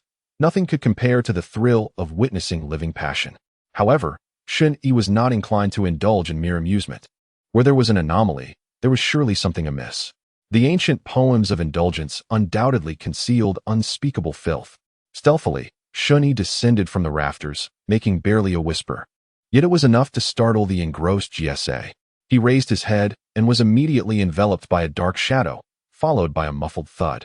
With a powerful kick, Shen Yi stomped on the face of the man named GSA, the tremendous force causing his brain to rattle violently within his skull. GSA's eyes rolled back, and he promptly lost consciousness. GSA, oh GSA, today I shall assist you in forcibly renouncing your desires. Shen Yi seized GSA by the collar and tossed him aside, taking his place. In the corner of the room, a loose brick had been pried away by GSA, revealing a dim light streaming through the opening. Shen Yi assumed the same position on the ground and peered inside. There lay a basement, featuring a massive bed in the center, adorned with plush bedding, upon which rested an unconscious woman. Though she seemed disoriented, the sound Shen Yi had just heard emanated from her. Within the room stood three figures, all bald and bare. Shen Yi inwardly mused, "Ah, quite the spectacle." The basement was approximately 2 stories high, and from Shen Yi's vantage point, he had a clear view of the woman's form, while the three figures remained oblivious to his presence. Scattered across the floor were yellow monk robes and deep red garments, suggesting a strict hierarchy within the Longshu temple. A novice like GSA could only linger in the shadows for a fleeting glimpse. Amidst the scene, a monk, slightly out of breath, uttered a chant of Ba and stated, "I need to take a break." The 2 patrons below seeking offspring can continue to receive the teachings. The other 2 nodded in agreement, their faces adorned with smiles. "Rest assured, brother." At that moment, Shen Yi realized the similarity of this tale to one he had previously heard: patrons seeking blessings for children, monks manifesting divine presence. However, in the stories he was familiar with, the patrons and monks shared a tacit understanding. Yet, in this instance, the female patron appeared lost in her senses, obliviously indulging on the bed, unaware of the events transpiring around her. It was likely that upon waking the next day, she would have no recollection of the night's occurrences, believing instead in a genuine manifestation of a bodhisattva or an arhat visiting her in a dream. If it were a consensual affair, Shen Yi would be amused to witness the live performance. Yet, should it turn out to be a case of coercion or deception, he would feel compelled to intervene. At that moment, a small door adjacent to the secret chamber opened, and 2 monks clad in robes entered, carefully laying another unconscious woman upon the bed. They then dressed the original female patron in her garments and carried her away with fluidity, as if they had rehearsed this act countless times. Chapter 39. Undercover operation. Witnessing the entire scene, Shen Yi let out a cold snort. This group of monks had likely deceived countless virtuous women. A surge of murderous intent unconsciously welled within him. Suddenly, he noticed the newly brought-in beautiful woman on the bed. Seizing a moment when the 3 monks were distracted, she stealthily opened her enchanting eyes and quickly blinked at Shen Yi. This unexpected gesture left Shen Yi bewildered. What was happening? It was evident that the woman was feigning her condition. An undercover operation? It must be said, this woman possesses extraordinary beauty. With willow-like brows and bright eyes, ruby lips, and a graceful figure that is both curvaceous and alluring, showcasing a myriad of enchanting charms. The 3 naked monks nearby, upon witnessing the arrival of this captivating lady, could not help but have their eyes gleam with excitement, murmuring, "Such a stunning beauty exists even in Shaoqing town." Even the monks who had previously settled down were stirred, feeling an involuntary urge to rise. "Brother, you just said it. She is mine." Upon hearing this, one monk sprang to his feet. "Junior brother, you are mistaken. We, as brothers, should share both fortune and adversity. Such a beauty should naturally be collectively cherished." Another monk eagerly nodded in agreement, his gaze incessantly darting towards the bed, clearly unable to restrain himself from taking action. The monk reluctantly conceded, "Very well. Let us commence quickly." His tone was laced with palpable impatience, and the other 2 monks were equally eager, their eyes filled with insatiable hunger. Yet, They could not rush forward and tear the woman's garments to shreds, for such an act would inevitably expose the clandestine dealings of Longshu Temple. Regardless of how much aphrodisiac they employed, they were not engaging in a mere one-off transaction. They intended to enjoy a life of ease and luxury, supported by Longshu Temple. The monk extended his hand towards the unconscious woman's attire, cautiously attempting to loosen her garments. However, just as he was about to touch her ample bosom, an unexpected turn of events occurred. The woman abruptly opened her eyes, filled with mockery. She delivered a swift kick that struck the monk's face with sheer force. The impact was staggering. The monk cried out in pain, his body propelled backward, crashing against the stone wall. The other two monks were taken aback. How is it that she is still awake? Their minds were momentarily clouded, but their immediate reaction was to subdue her. If she managed to escape, Longshu Temple would be doomed. The two men, one on each side, lunged at her like ferocious tigers descending from the mountain, their naked forms heavy yet powerful, charging forth like descending hills. The woman's face expressed disgust. With a deft roll, she leapt into the air, her form light and agile, her long dress swirling as she executed a movement akin to a full spin. With a series of resounding impacts, she struck both monks in the chest and abdomen, sending them hurtling backward, embedding them into the stone wall, unconscious. With a soft huff, the woman exclaimed indignantly, "I initially thought there were martial artists causing chaos here. But it turns out you are merely a few ordinary men, deceiving the common folk." She casually brushed off non-existent dust from her hands and looked up at the brick hole in the ceiling, spotting Shen Yi still observing with keen interest. The woman smiled instead of fuming. "Good sir, you wouldn't wish to introduce yourself in such a manner, would you?" Shen Yi retorted. "Are you not afraid that I too am from Longshu Temple?" The woman, exuding confidence, replied, No, you are not. Why? I just sensed a fleeting intent to kill. Though brief, I am certain it emanated from you. You are not an ordinary individual, but rather a warrior of considerable prowess. So will you descend? Shen Yi inquired with a smile. How shall I do so? The woman tilted her head slightly, accentuating her exquisite figure, as if even a single strand of hair exuded allure. In a soft voice, she replied, Let us see your skills. Shen Yi did not linger in conversation. He gently pushed the thumb of Han Yi, and with a slow motion, the blade emerged from its sheath, producing a harmonious sound. The glimmer of the sword appeared. Holding Han Yi, Shen Yi's swordplay was a dance of shadows. Suddenly, a muted thud echoed as a precisely cut, well-defined cross-shaped scar appeared on the stone wall surrounding the chamber. Shen Yi sheathed his sword and stepped into the center of the scar. The bricks above the basement ceiling crumbled with a thunderous sound as Shen Yi's form gracefully descended through the cross-shaped opening, landing lightly with slightly bent knees. The woman observed Shen Yi's display in silence. She had considered the possibility of him seeking an entrance to the main hall or even abducting a monk to guide him.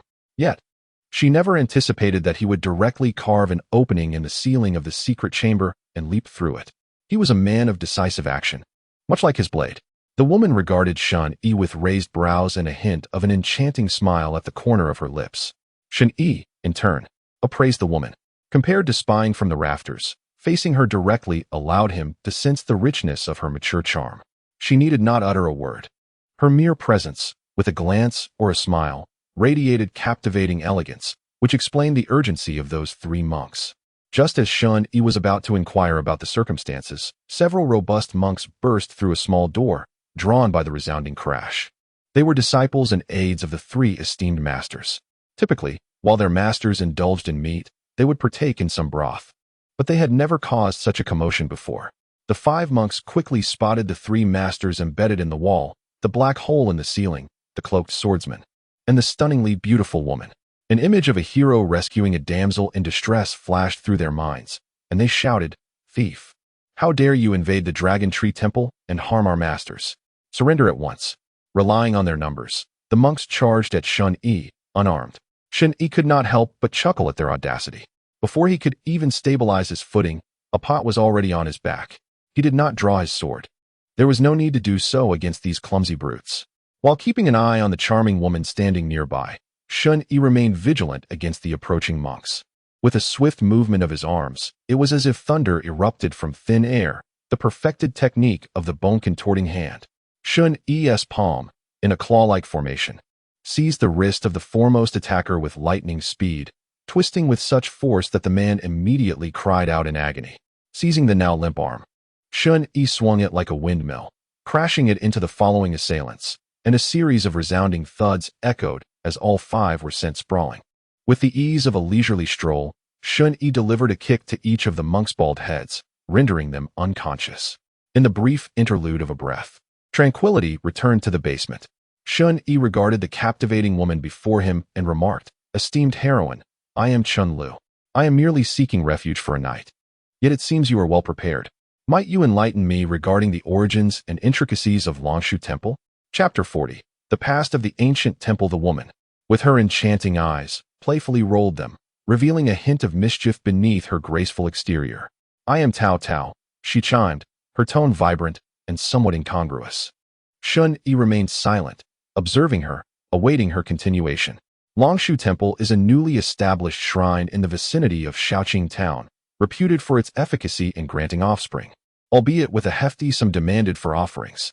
As I traversed the rivers and lakes, I felt a sense of foreboding and thus disguised myself as a heartbroken woman seeking a child. A lamb entering the lion's den. By day, I prayed and made offerings in the main hall, and the attending monk allowed me to spend the night in the monks' quarters to transcribe scriptures as a show of sincerity. However, as we Na'vi women lit our lamps at midnight to transcribe, a potion, previously concealed in the lamp oil and laced with an aphrodisiac, began to take effect. Within moments, we would succumb to a stupor. The laboring monks, having prepared secret passages within the room, could then transport us one by one to the hidden chambers beneath the main hall. Ultimately, as you have just witnessed, the elder monks of Longshu Temple awaited to bestow their blessings upon us.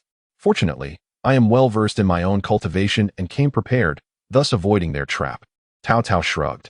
What surprised me most was that I had anticipated those who would dare to deceive others in such a manner would undoubtedly be martial artists. I was ready for a fierce battle, yet to my astonishment, they were merely a few audacious commoners. She cast a disdainful glance at the 3 naked monks. Shen Yi stroked his chin thoughtfully. Perhaps there are hidden figures behind this scheme. A simple inquiry might reveal the truth.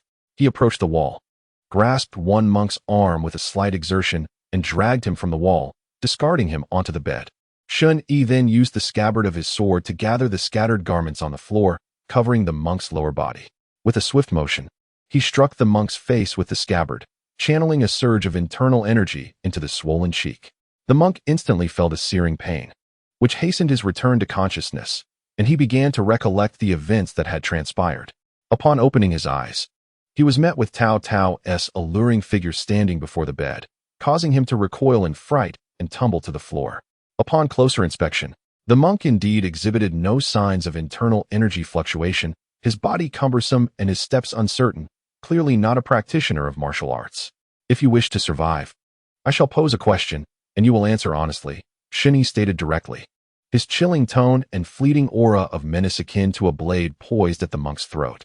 The monk, taken aback, was uncertain of Shen Yi's origin, but presumed he was an accomplice of the woman before him. He stammered, "Esteemed young hero, esteemed heroine. The young ones, lacking discernment, have inadvertently offended the 2 esteemed individuals. I beseech you, noble sir, to show mercy and forgive these misguided souls." Shen Yi remarked coolly, "You lot, how dare you, with such audacity, commit these vile acts under the guise of a temple? Speak the truth." The monk bowed repeatedly to Shen Yi and Tao Tao, trembling as he recounted their tale. The monks were originally villagers from Linjun. In a time of chaos, their village fell to the marauding Black Wind bandits, leaving most of its inhabitants dead, with only a few survivors wandering as refugees. They drifted eastward and found themselves near Shaoqing Town.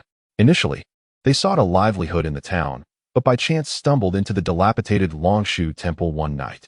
At that time, only an aged and frail monk remained, who graciously offered them food to quell their hunger. Grateful for the old monk's kindness, they decided to stay and care for him. Over time, they shaved their heads and became his disciples. Not once to be idle, the trio devised a plan. Now that they had a temple and had donned the robes of monks, they resolved to manage it well. They recalled a thriving temple near their hometown that sustained itself through donations. Longshu Temple, situated close to Shaoqing Town, with its many inhabitants, surely could support the 4 of them as monks. The monk swallowed hard, observing the impassive Shen Yi and the scrutinizing gaze of Cao Cao, and continued in a hushed voice. We believed we had found a promising venture and immediately set to work. We first renovated Longshu Temple and then lured a few impoverished villagers who could barely afford a meal to join us as monks. Next, we spread the temple's reputation throughout Shaoqing town. We frequented the tea houses around the town, disseminating rumors of the miraculous powers of Longshu Temple. As the word spread, reaching hundreds, it became inevitable that some would come to believe, and gradually, the temple began to attract worshippers. With the genuine monk in residence, we, the false monks, felt secure against exposure. The temple welcomed visitors and guided them. As for the preaching of scriptures, a knowledgeable monk was always present to fulfill that role, leading to the temple's growing legitimacy. One day, a woman arrived at the temple, having heard of its renown, seeking a child. At that time, the monks had not yet sunk so low as to consider that, in addition to praying to the deity's clay effigy, one could also seek the help of robust monks. The woman directed her plea to the three of them, tearfully stating her desperate wish for a child, explaining that failure to conceive would result in her being cast out by her in-laws. The monks sighed in unison. How could we refuse such a heartfelt request? Naturally, we accepted with alacrity. From that moment onward, a new realm of possibilities opened for the three of them. They discovered the unexpected advantages of being monks. They began to anticipate the arrival of those seeking their assistance.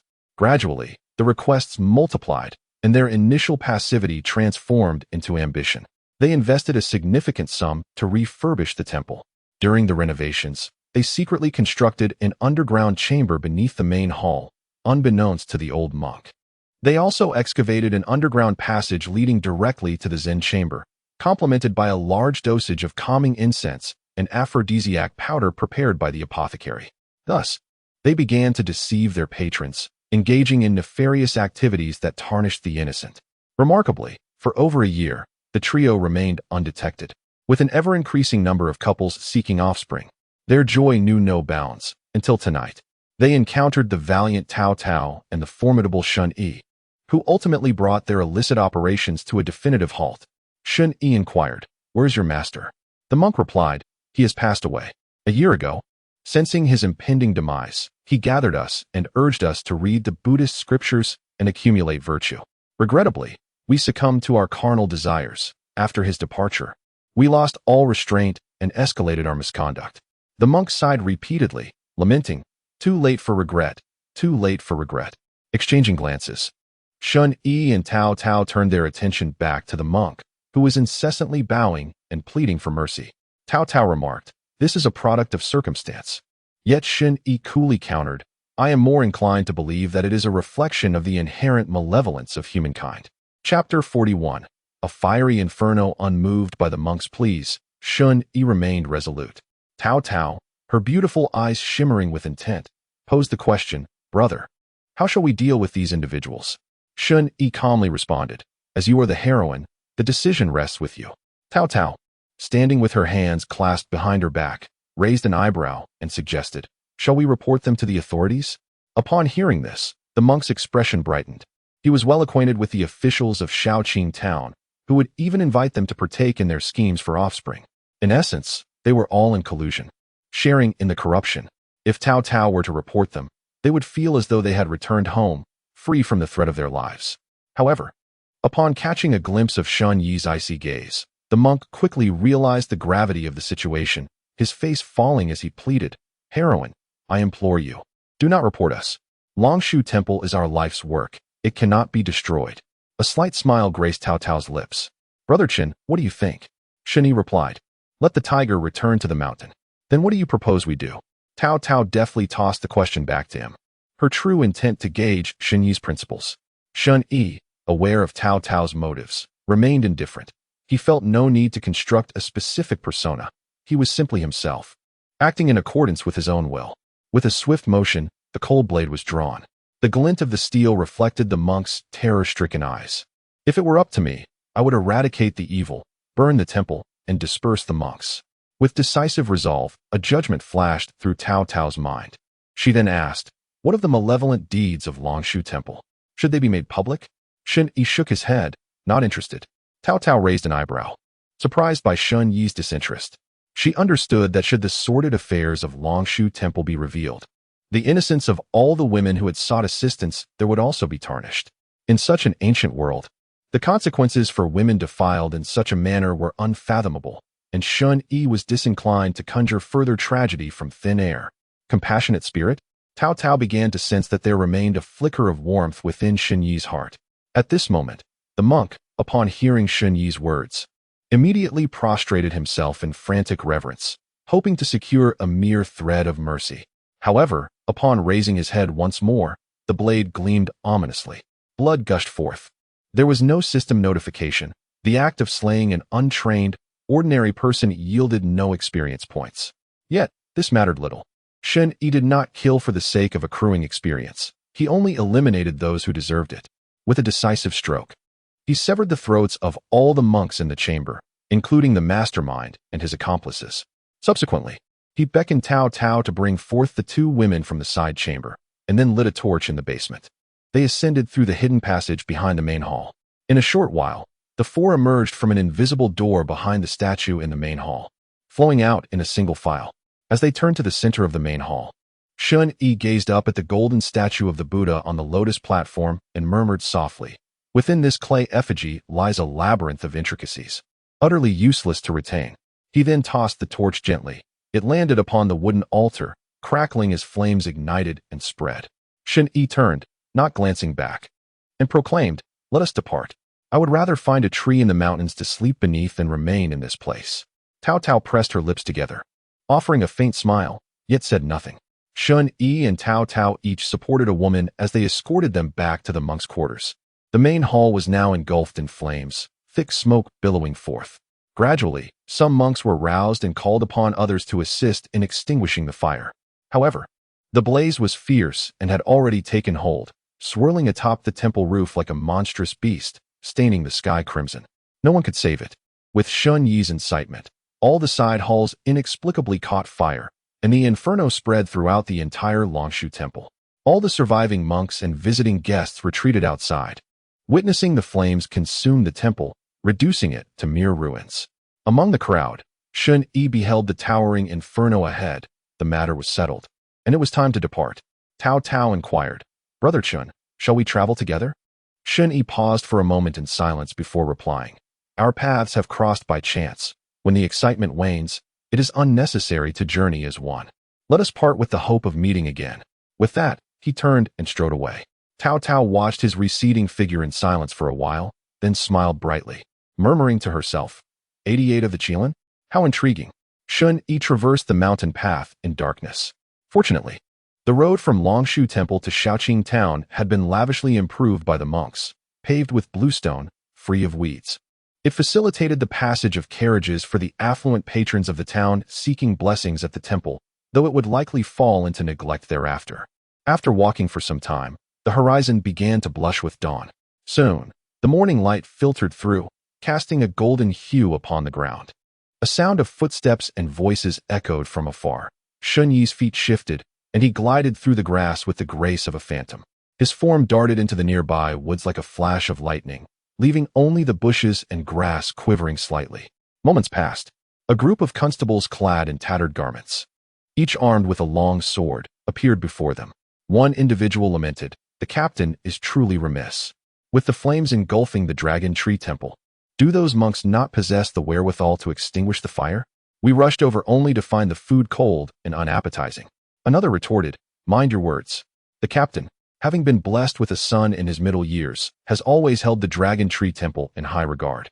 He generously donates incense money annually. How could he possibly neglect to send someone to investigate? I suggest you tread carefully with your remarks. What do I have to fear? I have no wife to plead for a child at the temple." The man maintained his obstinacy, though his voice softened considerably. As the group moved on, fading into the distance, Shen Yi emerged from the thicket by the roadside. Shen Yi detested complications, thus he steered clear of the officials. Otherwise, should they spot him descending the mountain path from the Dragon Tree Temple alone, it would inevitably lead to a barrage of inquiries. He preferred to leave the aftermath of the temple incident to the officers, wishing to disengage from it entirely. After walking for the better part of an hour, Shen Yi finally caught sight of Shaoqing Town. By now, morning had dawned, and the streets began to bustle with activity. The town lacked the stringent regulations of a larger city. There was no rigorous questioning or inspections upon entry. Therefore, by merely altering his hair adornments and adopting a more discreet demeanor, he stood a good chance of evading recognition as a wanted fugitive. He placed a hand on his stomach, feeling a pang of hunger. The past 2 days in the mountains had offered little in the way of nourishment. Thus, Shen Yi sought out a roadside breakfast stall, ordering 2 meat pies and a generous bowl of plain congee. He settled into the shadows of a corner, relishing his meal. Meanwhile, across the street at a tea house, 2 ragged wanderers sat with an air of casual defiance, sipping their tea. The leaner one rested his chin on his hand, listlessly poking at the peanuts on his plate with chopsticks. Isn't Shen Yi supposed to be at the Broken Blade Hall? Why don't we just go and apprehend him directly? The portly man smacked the lean one on the back of the head in exasperation. Fool. Once the Heavenly Secrets list was released, Shen Yi undoubtedly recognized that his whereabouts were compromised. He wouldn't be foolish enough to linger at the Broken Blade Hall. He must be hiding in the surrounding villages and towns. This place lies just a mountain away from the eastern county, yet it is already across county lines. If you were in his shoes, where would you flee? Chapter 42. Counterattack. The lean man clutched his forehead, exclaiming in pain. Then where should we lie in wait? The stout man stroked his chin, pondering as he spoke. Within a radius of several miles, Shaoqing town is the only sizable settlement. We shall use it as our focal point and inquire in the surrounding villages. The Heavenly Secrets list indicates that Shen Yi excels with a blade. This remote area rarely sees martial artists. A young swordsman should be exceedingly conspicuous. We should ask the local villagers if they have seen a young man bearing a sword. We are bound to glean some information. The stout man spoke with great confidence. Meanwhile, the lean man appeared dazed, seemingly lost in thought. Observing his companion's demeanor, the stout man felt a surge of irritation and smacked the lean man's head once more. When I speak, you ought to listen. Why are you dazed? The lean man yelped again, covering the back of his head, and pointed at the stall across the way. Hey, boss, please don't hit me again. Do you see what you just mentioned? The stout man suddenly froze, slowly turning his head to follow the direction indicated by the thin man's finger. In a corner of the opposite eatery sat a young man, voraciously consuming pancakes and gulping down porridge, clad in a fitted black outfit. He bore a thick-bladed sword sheathed at his waist, exuding an air of elegance and ferocity, undoubtedly a young swordsman. The stout man felt his breath quicken.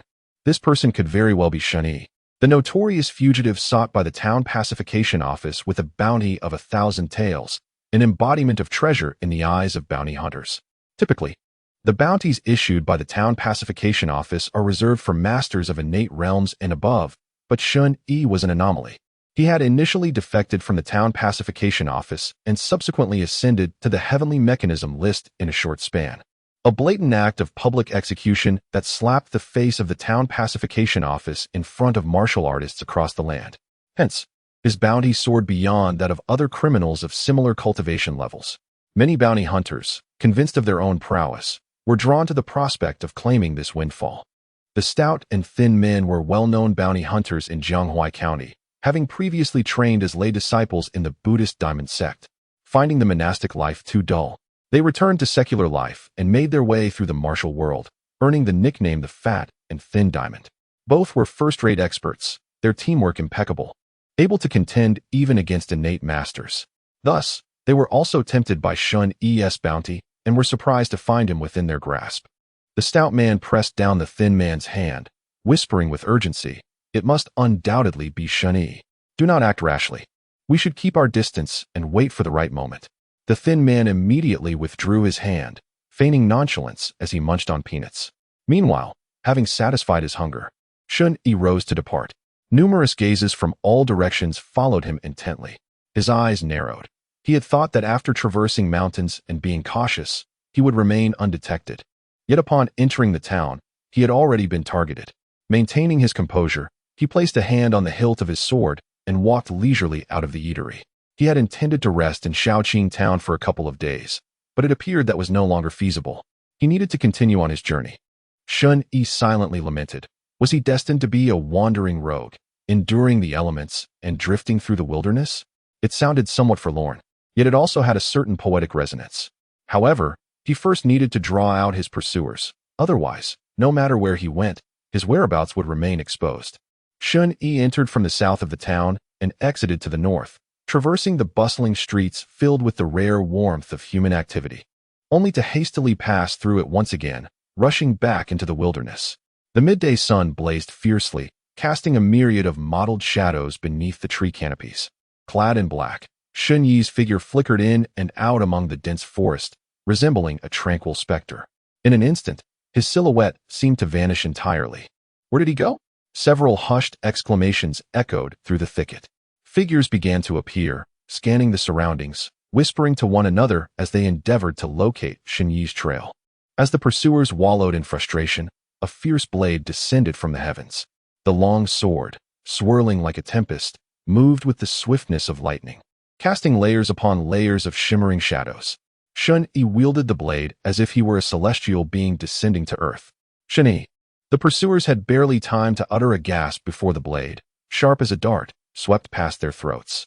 The elimination of a second-rate martial artist garnered him 2 years and 4 months of cultivation time. These individuals had hastily converged upon him, having detected his whereabouts, eager to claim the bounty, willing to risk their lives. Shen Yi, unperturbed, drew his weapon without hesitation. Life and death were merely fates to be accepted. Each individual must bear the consequences of their choices, regardless of how recklessly they made that fateful decision. Shen Yi did not even spare a glance at the visage of those who fell by his hand. He surged forward like an arrow released from its bow, racing toward the next pursuer. In the blink of an eye, a specter was added to the cold night. The remaining pursuers in the forest barely had time to react. Shouting loudly, "Strike hard! Let us join forces!" Armed with an array of peculiar weapons, they unleashed their might, sweeping through the underbrush, stirring up a flurry of fallen leaves. Though they were outnumbered, Shen Yi faced them without fear, his broad blade cleaving through the invisible waves of energy, instantly penetrating their ranks. In a heartbeat, the atmosphere surged. The blade's glimmer, akin to the darkness of night, danced amidst the foliage. The clash of steel rang out like a rapid drumbeat. Blood spilled forth, akin to petals falling from a flower. This cacophony was intertwined with screams of terror, rendering the already chaotic forest even more profound and terrifying. Yet, none of this could disturb Shen Yi. He remained focused solely on his task of annihilation, determined to vanquish all who sought his life. Clang! The tempest subsided abruptly. Shen Yi suddenly sheathed his blade, and 3 figures around him collapsed to the ground, raising a faint cloud of dust. Remaining cultivation time, 11 years and 2 months. Shen Yi inhaled deeply, his cultivation time surging from scarce to abundant. He now perceived that being a wanted man was not entirely unfavorable. His ample cultivation time would enable him to delve into and perfect more martial arts. Meanwhile, further within the forest, 2 figures, one stout and the other lean, huddled atop a towering ancient tree, peering through the gaps in the branches and leaves to observe the unfolding scene. They witnessed Shen Yi, as if possessed by a deity of slaughter, dispatching the group of pursuers with ruthless efficiency. The lean one murmured, "Damn, he's truly ruthless. Brother, this guy is merciless. He strikes without a hint of hesitation. His skills are formidable. What should we do?" The stout one felt a growing trepidation. Though both were elite martial artists capable of combining their strengths to achieve greater than the sum of their parts, Shen Yi's overwhelming prowess was suffocating, leaving them psychologically defeated before a confrontation even began. They felt uncertain of their chances. As the stout one pondered retreating, he realized they were in it for the money. However, if their quest for riches cost them their lives, it would hardly be worthwhile. Even losing an arm or a leg seemed too steep a price to pay. Moreover, those who ascend to the Qilin list are truly beyond the grasp of common reasoning. Suddenly, with a blink, Shen Yi, who stood silently amidst the woods, vanished. An indescribable sense of terror surged through his mind, sending shivers down his spine, and he shouted in anger, "Exposed! Retreat!" Chapter 43. The diamond bowing down with a thunderous roar, the stout man alerted them. A fierce gust of wind was already howling toward them. Looking down, Shen Yi had one hand resting on the hilt of his blade, his figure soaring like a startled bird, leaping into the air in the blink of an eye. Both the stout man and the lean one, seasoned in experience, simultaneously pushed off the tree trunk with force, leaping backward like divers. Clang! Almost simultaneously, the cold night blade was drawn, slashing out. In an instant, the blade's light resembled the moon sinking into the river, forming a seamless line between water and sky. akin to a flash of lightning erupting into a deafening thunderclap. The thick trunk, which required several people to embrace, split with a resounding crack as if it were mere tofu, the cut as smooth as paper. The upper portion of the treetop creaked ominously before it slowly tilted with a thunderous crash. Shen Yi raised an eyebrow. These two were not the mediocre ones from earlier. They were formidable. He landed upon the inclined trunk, pushing off with force, accelerating once more, brandishing his blade as he pursued the two. The stout man, alarmed, shouted, "Grab your weapons." Before they could touch the ground, Shen Yi's blade had already descended upon them. He hastily drew a pitch-black iron rod from his waist. Raising it to block, there was a dull clang. Shen Yi's arm swelled like rock, forcibly pressing down with his knife's might, crashing down. With a thud, the stout man, suspended in midair, was cleaved and fell heavily to the ground, creating a deep pit upon impact. Shen Yi executed a 1,000-pound drop, accelerating toward the stout man to deliver a finishing blow. However, a sudden rush of wind swept beside him. It was the lean man, who, having landed steadily, rushed over to provide support, wielding two short iron rods, swinging his arms like a flail, overwhelming Shen Yi with cascading shadows of his weapons. As Shen Yi touched the ground, he swiftly maneuvered, sliding backward while the cold night blade flowed effortlessly. The knife moved with the swiftness of a sudden storm, meeting the lean man's rapid strikes with his eyebrow-level short rods. In a heartbeat, a flurry of clashing sounds erupted like a torrential downpour, resonating through the forest. Yet, although the lean man could engage Shen Yi in a few exchanges, he soon found himself at a disadvantage. Shen Yi's swordplay was as swift as the wind and as heavy as thunder, complemented by the tidal flow of his internal energy, surging in relentless waves, seemingly ceaseless. As he continued to engage, his momentum escalated like the rising tide. Clang! One of the lean man's rods was cleaved apart by Shen Yi. The other rod was already too late to intercept.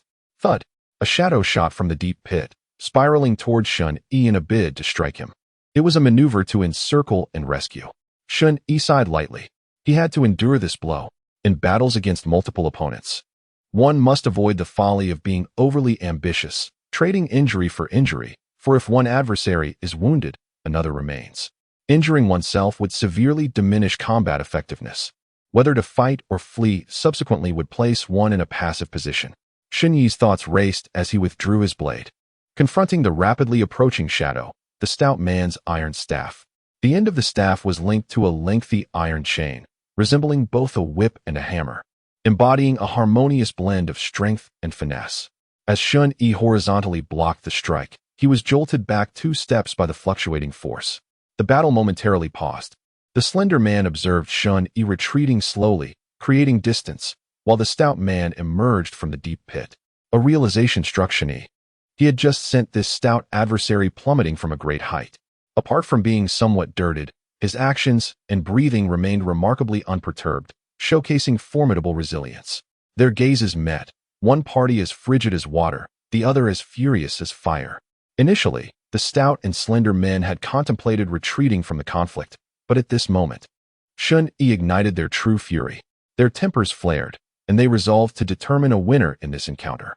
In an instant, the 3 men leaped anew, colliding with a thunderous impact. The stout man, with a fierce glare, stood as immovable as a mountain, his already robust frame surging with boundless energy. The iron staff in his hand transformed from axe to whip, directly opposing Shen Yi's prowess. Meanwhile, the slender man exhibited agility and swiftness, wielding 2 staffs that danced through the air like shadows, seeking openings in Shen Yi's defense under the stout man's cover. Their teamwork was seamless. One was forceful, the other swift, complementing each other like a devastating avalanche. Shen Yi felt the pressure intensify. Their collaboration possessed the strength to rival that of ordinary postnatal martial artists. Fortunately, Shen Yi was also seasoned in experience.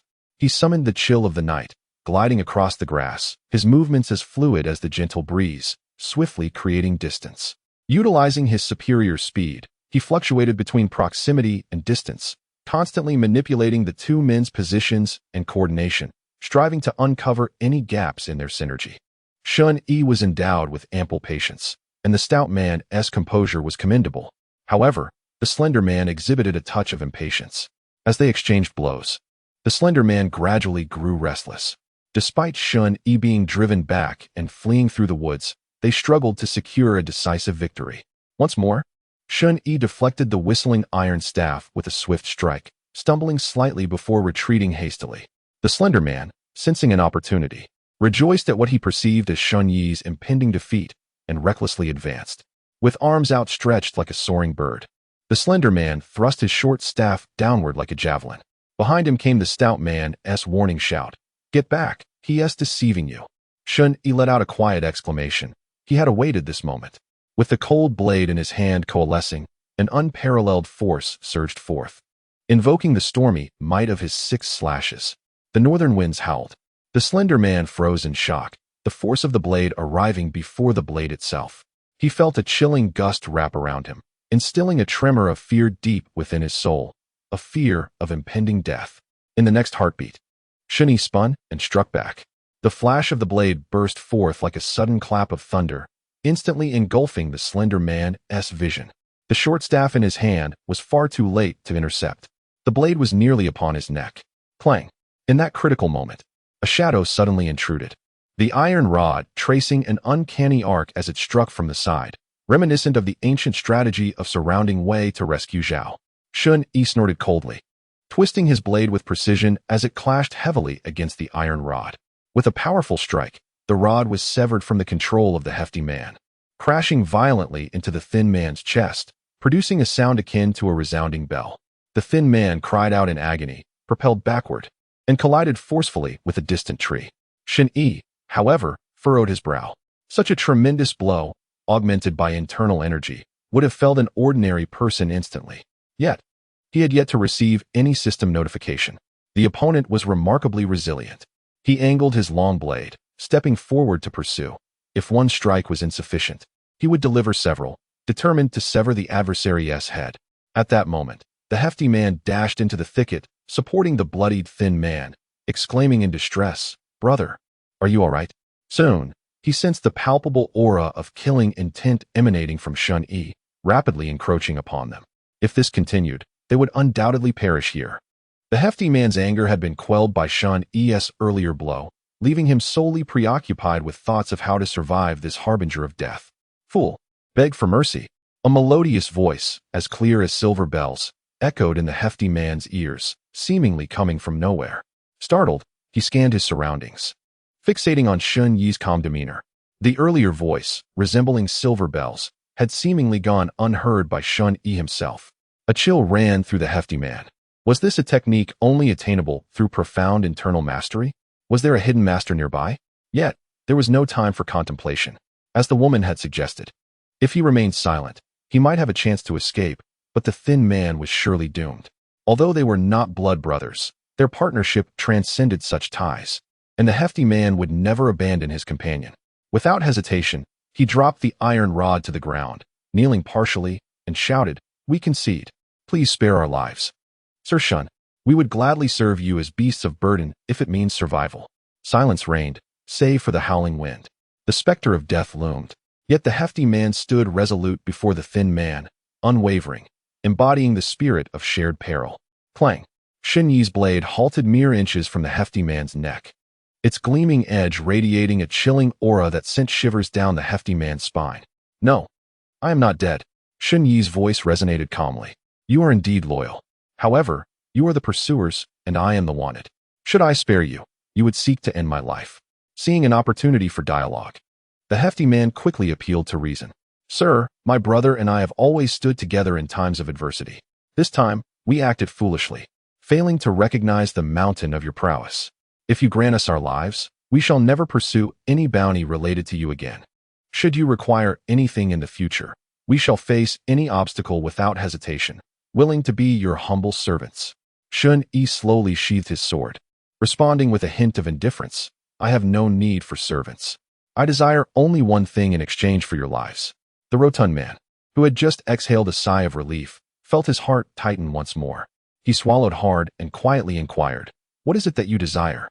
Shen Yi extended his finger toward the emaciated figure clutching his chest and spitting blood, causing the stout man to feel a surge of panic. Instinctively, he asked, "Do you want him?" The question nearly caused the already suffering thin man to spew a mouthful of blood as he struggled to utter, "Brother, please don't put me in jeopardy." Shen Yi chuckled. You have misunderstood. I have no interest in him. What intrigues me is your remarkable ability to remain unscathed after I struck you down from midair, only to rise and fight again. This man took a blade to his chest, yet still possesses the strength to speak. Surely, he must possess some unique secret technique. The stout man's expression shifted slightly. Is this what you seek? Shen Yi nodded affirmatively. Indeed, it is. The stout man's expression transformed, revealing a relieved smile as he slightly bowed to Shen Yi. Young hero, we were once lay disciples of the Diamond Sect, where we were taught the secret art of body forging. However, we ultimately did not gain entry into the inner sanctum and only obtained fragments of the teachings. Yet, as you can see, even these remnants have endowed us with the ability to strengthen our bodies and resist blades and swords. If you do not mind, we are willing to share this knowledge in exchange for our lives. The art of body forging, a secret technique of the Buddhist school, was something Shen Yi had never encountered before. Should he successfully cultivate this technique, his capacity to withstand blows and his endurance would surely reach new heights. Broadening his martial path, he nodded. This agreement can be established. I have my methods to discern the authenticity of the secret techniques. Should there be any errors or omissions, I will surely strike you as a sacrifice. The stout man hurriedly replied, I would not dare. With the life-threatening crisis averted, the stout man suddenly seemed to remember something. He lowered his voice to caution, Young hero, there are still formidable opponents nearby. It was that person who just urged me to plead for your mercy. The stout man's words changed Shen Yi's gaze. He promptly placed one hand on the hilt of his blade, invoking the heart of the formation-breaking technique, focusing his senses. Suddenly, from the treetops in the distance, an unusual wave of energy surged forth, followed by a voice as clear as silver bells. Oh, you rotund one. I kindly warned you to save your life, yet you turn around and accuse me. Shen Yi had already crouched down, leaping toward the treetops. The blade sound resonated, echoing in the cold night air as it was drawn once more. Hey, your murderous intent is rather intense. I merely came to enjoy the spectacle. I'm leaving now. The silver bell-like voice rang out again, and a white silhouette soared from the treetops, its form ethereal and reminiscent of a startled phoenix taking flight. It moved with such swiftness that Shen Yi found it unattainable, vanishing like a white rainbow in an instant. Like a divine being, Shen Yi's blade hung half-drawn in his hand, suspended as the figure had already fled, and he had yet to strike. Such lightness and movement was simply astonishing. In comparison, his own perfected technique of grass on the fly seemed as slow as an ox pulling a cart. Shen Yi gently landed on the ground, recalling the previous voice and the fleeting white figure. It must have been a woman. He pondered the women he knew. Aside from the courtesans in the brothel, only a Xiao and the recently acquainted beautiful married woman, Tao Tao, remained. Among them, only Tao Tao possessed martial skills. Yet, neither her voice nor her figure matched the earlier encounter. Tao Tao's voice resonated with a magnetic charm, while her figure was voluptuous and easily distinguishable. In contrast, the voice just heard was as crisp as a bell, reminiscent of a lively young girl, and the figure was slender and graceful, akin to a celestial crane. Shen Yi shook his head, dismissing further thoughts. With so many eyes upon him, it was possible that he was being watched by a pursuer. Nevertheless, this individual's stealth and agility were extraordinary. He would need to exercise greater caution in his future endeavors. Returning to the woods, Shen Yi found the stout man tending to the slender man's injuries. The stout man had been observing the earlier commotion, and upon seeing Shen Yi return empty-handed, he felt a pang of concern, uncertain if he had drawn the ire of the others. Do you recognize that woman? Shen Yi inquired. The stout man shook his head. The woman's agility was too swift. He had only caught a fleeting glimpse and could not possibly identify her among the skilled practitioners of the martial world. Shen Yi did not harbor any expectations. This place is no longer safe. We must relocate, he declared. The stout man and the slender man exchanged glances and nodded in agreement. A quarter of an hour later, the three had found a cave nearby to rest.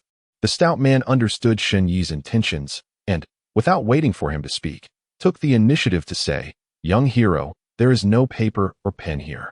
I shall verbally convey the essence of the Vajra body refinement secret technique to you. Should you have any questions, I will elucidate each part for you. Shen Yi nodded in affirmation. The stout man then began to articulate the key points of the technique with great care. As the stout man explained, Shen Yi gradually realized he had stumbled upon a treasure. This was not a rudimentary practice relying on mere physical pounding like the iron shirt technique, but rather a time-honored body refinement art passed down by the Vajra sect for over a century. It required not only an understanding of the mental techniques and critical points of body refinement, but also the incorporation of visualization methods, and even a grasp of certain Buddhist principles. Fortunately, the stout man proved to be an excellent teacher, fulfilling his promise by imparting the secrets without any dilution. Thus, one explained while the other listened, and before they knew it, the sun had set and night had fallen. Chapter 45, Sedimentation, Martial Arts. Excerpt of the Vajra Body Refinement Secret Technique. Quality, first-rate, realm. Uninitiated as the stout man concluded his final note. The system had already incorporated the excerpt of the Vajra Body Refinement Secret Technique. Young hero, this is the entirety of the technique. Now, please recite it back to me, so I can check for any omissions. Shen Yi, after reflecting within his mind, smiled and replied, "No need. I have memorized it well." The stout man, taken aback, instinctively asked, "Really?" This secret technique's essence contained intricate Buddhist concepts and numerous esoteric terminologies. Even with the stout man's detailed explanations, it would have been quite challenging to remember it all in one go. For Shen Yi to retain it at once was indeed a testament to his exceptional talent, deserving of the title of Qilin's son who could ascend the heavenly machine ranking. The stout man felt a renewed sense of admiration. As night deepened, the stout man noticed Shen Yi seated cross-legged, deep in contemplation. After a moment's hesitation, he suggested venturing into the woods to hunt for some food, leaving the slender man to recuperate in the cave. He had not considered asking Shen Yi if they could leave directly now that the techniques had been imparted. After all, the other party had just begun to grasp the methods. It would take some time to verify their authenticity. During this period, the stout man had already prepared to follow Shen Yi closely alongside the lean one. Observing Shen Yi's silence and lack of objection, he rose to exit the cave. However, unbeknownst to him, Shen Yi was entirely indifferent to whether the two left or stayed. In his perception, the transaction had been completed. He had acquired the techniques, while the stout and lean men had exchanged their lives for it. Naturally, they could come and go as they pleased. At this moment, Shen Yi was wholly absorbed in his sea of consciousness, having previously eliminated the knife-wielding assailant, which had granted him a considerable amount of time for secluded cultivation. Now was the time to solidify his gains. Remaining time for secluded cultivation, 11 years and 2 months. His current martial arts, Wine Thunder 6 slashes, was perfected. Shockwave Heart Method was at the threshold, and the fragmentary text of the Diamond Body Refinement had yet to be initiated.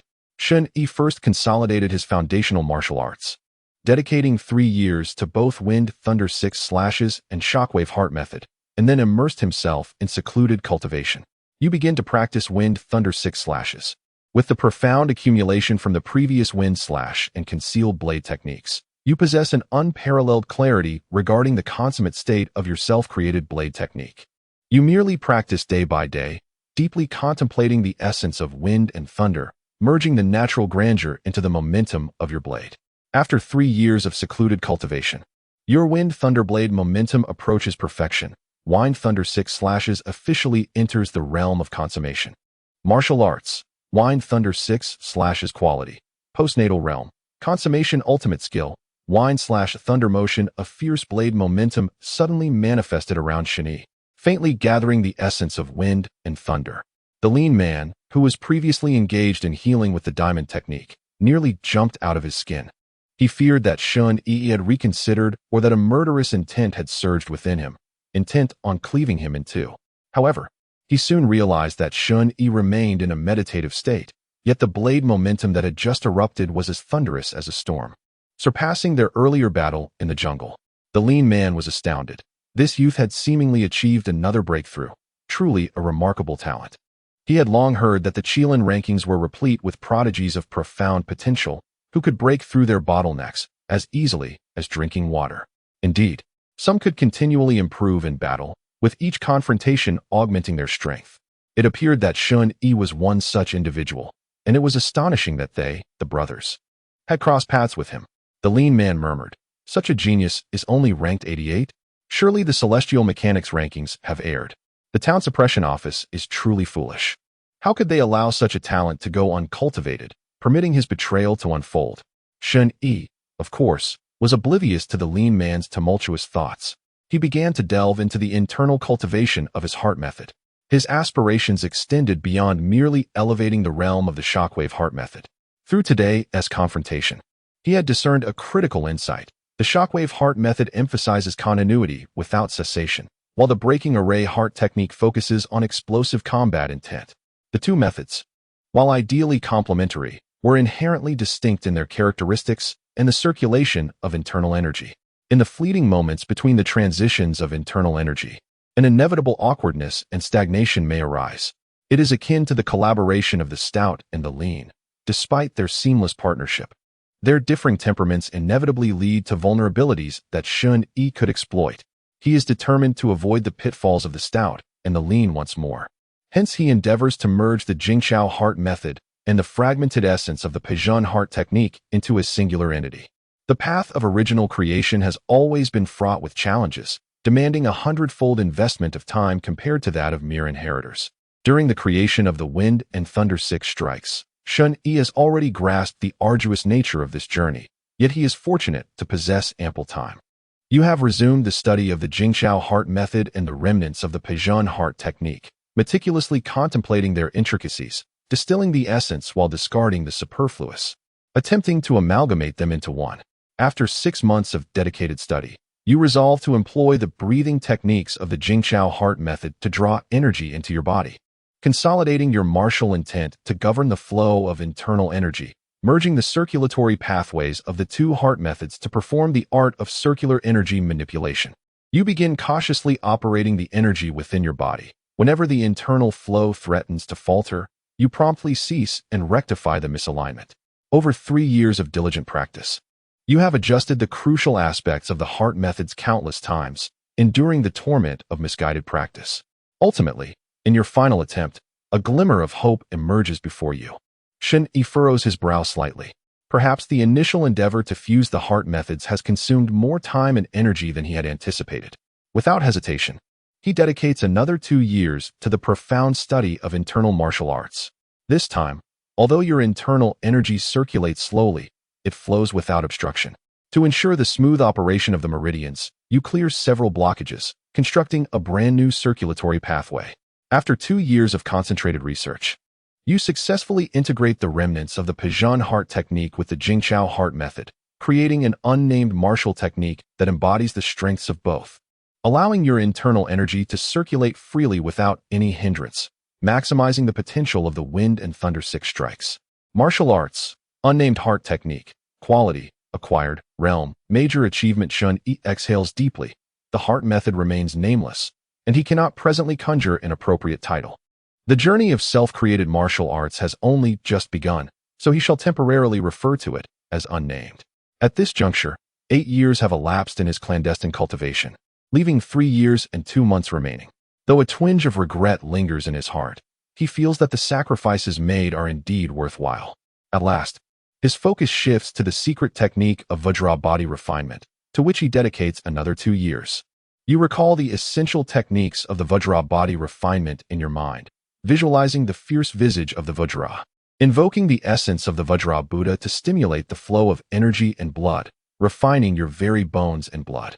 Your physique, having established a solid foundation through the internal martial arts, allows for rapid progress in the practice of the Vajra secret technique.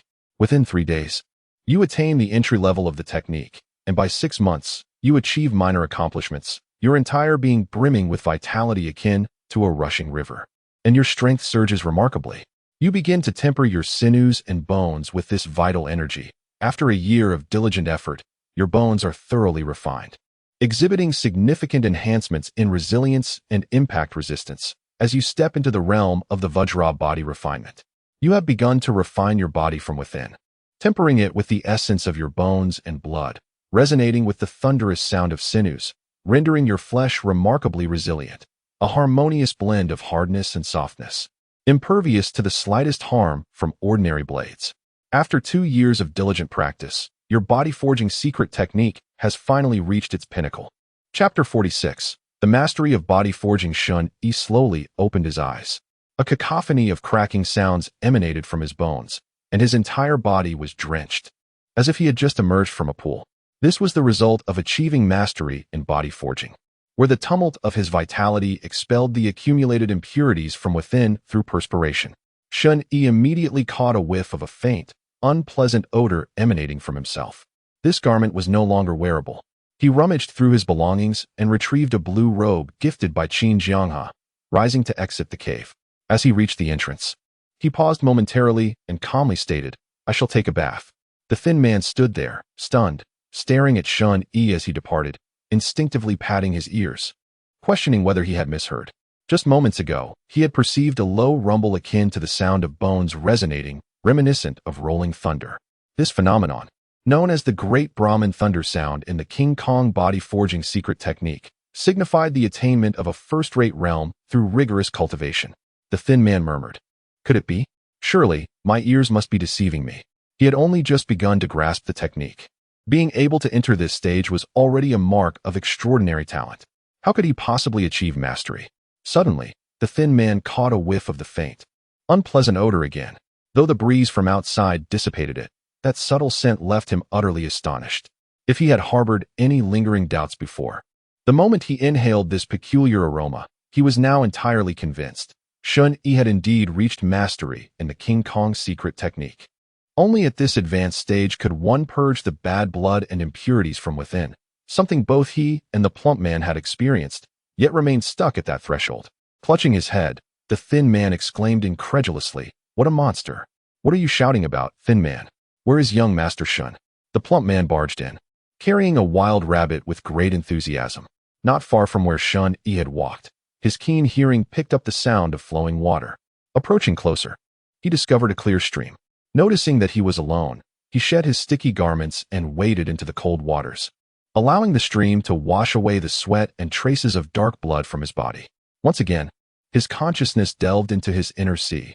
Host, Shen Yi, cultivation level, first rate, martial arts, wind and thunder 6 slashes, complete, bone dislocation hand, complete, grass on the wind, complete. Nameless heart technique, mastery. King Kong body forging secret technique, mastery. Special techniques, wind/thunder motion, treading water, and gliding. Bone dislocation division, remaining training time. 1 year and 2 months. His realm continued to solidify within the first-rate level, yet his actual combat prowess had undergone a remarkable transformation. His swordsmanship had reached perfection, seamlessly integrating his self-created techniques, now evolved to mastery. Furthermore, his body forging practice had also attained mastery. If he were to face his former self during the time of the Broken Blade Hall, Shen Yi was confident he could subdue that version of himself within 30 strikes. Indeed, even common postnatal realm experts like Fang Yu and Qin Jianghe would likely not be his match at this moment. Shen Yi grasped the hilt of his sword with one hand. Clang! The blade unsheathed in the frigid night. He did not employ his internal energy. Rather, he relied solely on the vigor of his blood and bones, wielding his physical strength to execute a powerful slash. Whoosh! The blade cleaved through the water. The stream was severed in two by Shen Yi's strike. After a brief pause, the momentum of the blade gradually waned, and the crystal-clear waters resumed their flow. Shen Yi let out a soft exhale, his spirits lifted. There was nothing more gratifying than genuinely perceiving one's own progress. He washed himself clean, channeling his internal energy to evaporate the moisture from his body before donning a fitted outfit of azure, topped with a blue robe. Suddenly, Shen Yi felt a subtle disturbance in the wind through his spiritual awareness, something that seemed unnatural. Who was it? Shen Yi barked sharply. With one foot planted firmly, he released his internal energy, sending a small stone soaring into the air. He struck it with the hilt of his sword. Whoosh! The stone shot forth like a flying dagger, piercing a nearby tree trunk before vanishing into the depths of the forest, startling several birds into flight. Were they merely birds? Shen Yi's gaze sharpened momentarily before he shook his head and proceeded toward the cave. After Shen Yi departed, amidst the startled birds, a strikingly youthful maiden clad in white concealed herself behind a tree trunk, gently patting her flat chest as she sighed with relief. Goodness, I nearly got caught. I didn't give myself away, did I? Could it be that his senses have sharpened? The girl's cheeks flushed with a rosy hue. Pondering without resolution, she sprang forth, akin to drifting clouds and flying snow, vanishing in the blink of an eye. Upon returning to the cave, as he approached the entrance, a savory aroma wafted toward him, causing his stomach to rumble in response. Shen Yi stepped inside, finding the hefty figure of a man tending a fire, roasting a rabbit to a golden crisp. The man glanced up and, lowering his gaze, said, "Young hero, you're back. Just a moment, it'll be ready shortly." Shen Yi nodded slightly and settled into a corner, sitting cross-legged to cultivate his energy. Even without relying on systematic training, he constantly circulated his internal power, a practice not only to maintain his agility, but also a habit inherited from his training, now ingrained as an instinct in his daily life. "Young hero, the meat is ready," the hefty man announced cautiously. Shen Yi opened his eyes to see the man holding a perfectly roasted rabbit leg, respectfully standing 3 paces away. Upon seeing him awake, the man stepped forward, presenting the rabbit leg to him. Meanwhile, the slender man observed Shen Yi with keen interest, seemingly attentive to whether he would accept the offering. "Thank you," Shen Yi replied as he accepted the rabbit leg, sensing an increasing reverence, even a hint of awe, emanating from the 2 men. However, he remained indifferent to their thoughts, tearing into the rabbit leg with hearty bites. Perhaps due to the success of his physical training, he felt particularly famished, devouring the leg in a matter of moments. "I wonder if there's more?" Shen Yi glanced up and saw that the hefty man, almost as if conjuring a trick, had already begun roasting another rabbit on the spit, now charred to perfection. Shen Yi licked his lips, contemplating how to express his desire for more. The portly man once again extended a forked branch, this time bearing an entire roasted rabbit. With a grin, he said, "Young hero, please partake." Observing the reverent expressions of the plump and thin men, Shen Yi felt somewhat like a tyrant. Yet, his hunger was undeniable. Without hesitation, he seized the roasted rabbit, expressed his gratitude once more, and began to indulge heartily. The portly and thin men exchanged a discreet glance, their hearts resolutely affirming that Shen Yi's secret technique of body forging had likely reached a remarkable level of mastery. After finishing the rabbit, Shen Yi patted his satisfied belly, stood up, casually picked up his bundle, and gazed towards the cave entrance. "You two should remain here to recuperate. I shall take my leave." Shen Yi's words were indeed unexpected. Although he had miraculously achieved mastery of the body forging technique in a single night, he did not require further explanations from the portly man. However, neither the plump nor the thin man anticipated that he would depart so soon after a single meal. The portly man instinctively inquired, "So soon? Will you not rest for another night?" Shen Yi chuckled, "Our agreement has been fulfilled. Rest for a night? I fear you would not sleep soundly, and neither would I. I shall find a place to sleep." With that, Shen Yi strode out of the cave, leaving the 2 men in a daze as he walked northward under the starlight. Chapter 47. An unexpected turn the following day. The plump and thin men emerged from the cave, basking in the gentle morning sunlight. A sense of relief washed over them. They could scarcely believe they had survived the hands of a lethal killer. The thin man clutched his still-paining chest and murmured, "Brother, as I see it, we should seek out those old relics who haven't made any progress in years for an easy breeze, and steer clear of the monsters on the Chilean ranking. They are not human." The portly man wholeheartedly agreed, nodding in affirmation. Indeed, Shen Yi is decisive in his actions, yet adheres to principles. Should we encounter him again, it would be wise to maintain a good relationship. As the 2 pondered their next steps, they made their way towards Shaoqing town. Upon reaching the town's entrance, they found the morning crowd sparse. Just as they contemplated finding an inn for a proper rest, they unexpectedly came face to face with 3 shadowy figures. Clad in dark robes and adorned with silver herons, they bore the insignia of the local law enforcement. The portly man's expression shifted dramatically, and he murmured, "The Shen Yi guard of the town patrol? They must be tracking Shen Yi." As expected, as the 2 parties brushed past each other, one of the guards brandished the hilt of his embroidered spring blade, blocking the path of the plump and thin men. A cold voice rang out, "Halt." The portly man furrowed his brow, then swiftly relaxed his expression into a conciliatory smile. "Esteemed officers, what brings you here?" The leader of the guards, a man named Li Wudong, smiled slightly and remarked, "I observe that you too possess the demeanor of the renowned knife-wielding brothers from the Jianghu, fat and thin golden warriors. Is it not? According to our intelligence, your cohort of knife-wielders discovered Shen Yi's whereabouts and pursued him. The constables found the bodies of those knife-wielders in the forest. Yet only you 2 have returned alive." Li Wudong paused momentarily. The previously calm tone suddenly shifted to one of sharp intensity, as a pair of eyes, keen and piercing like those of a hawk, fixed their gaze upon the stout and slender figures. Has Shen Yi released you? Why? Where is he now?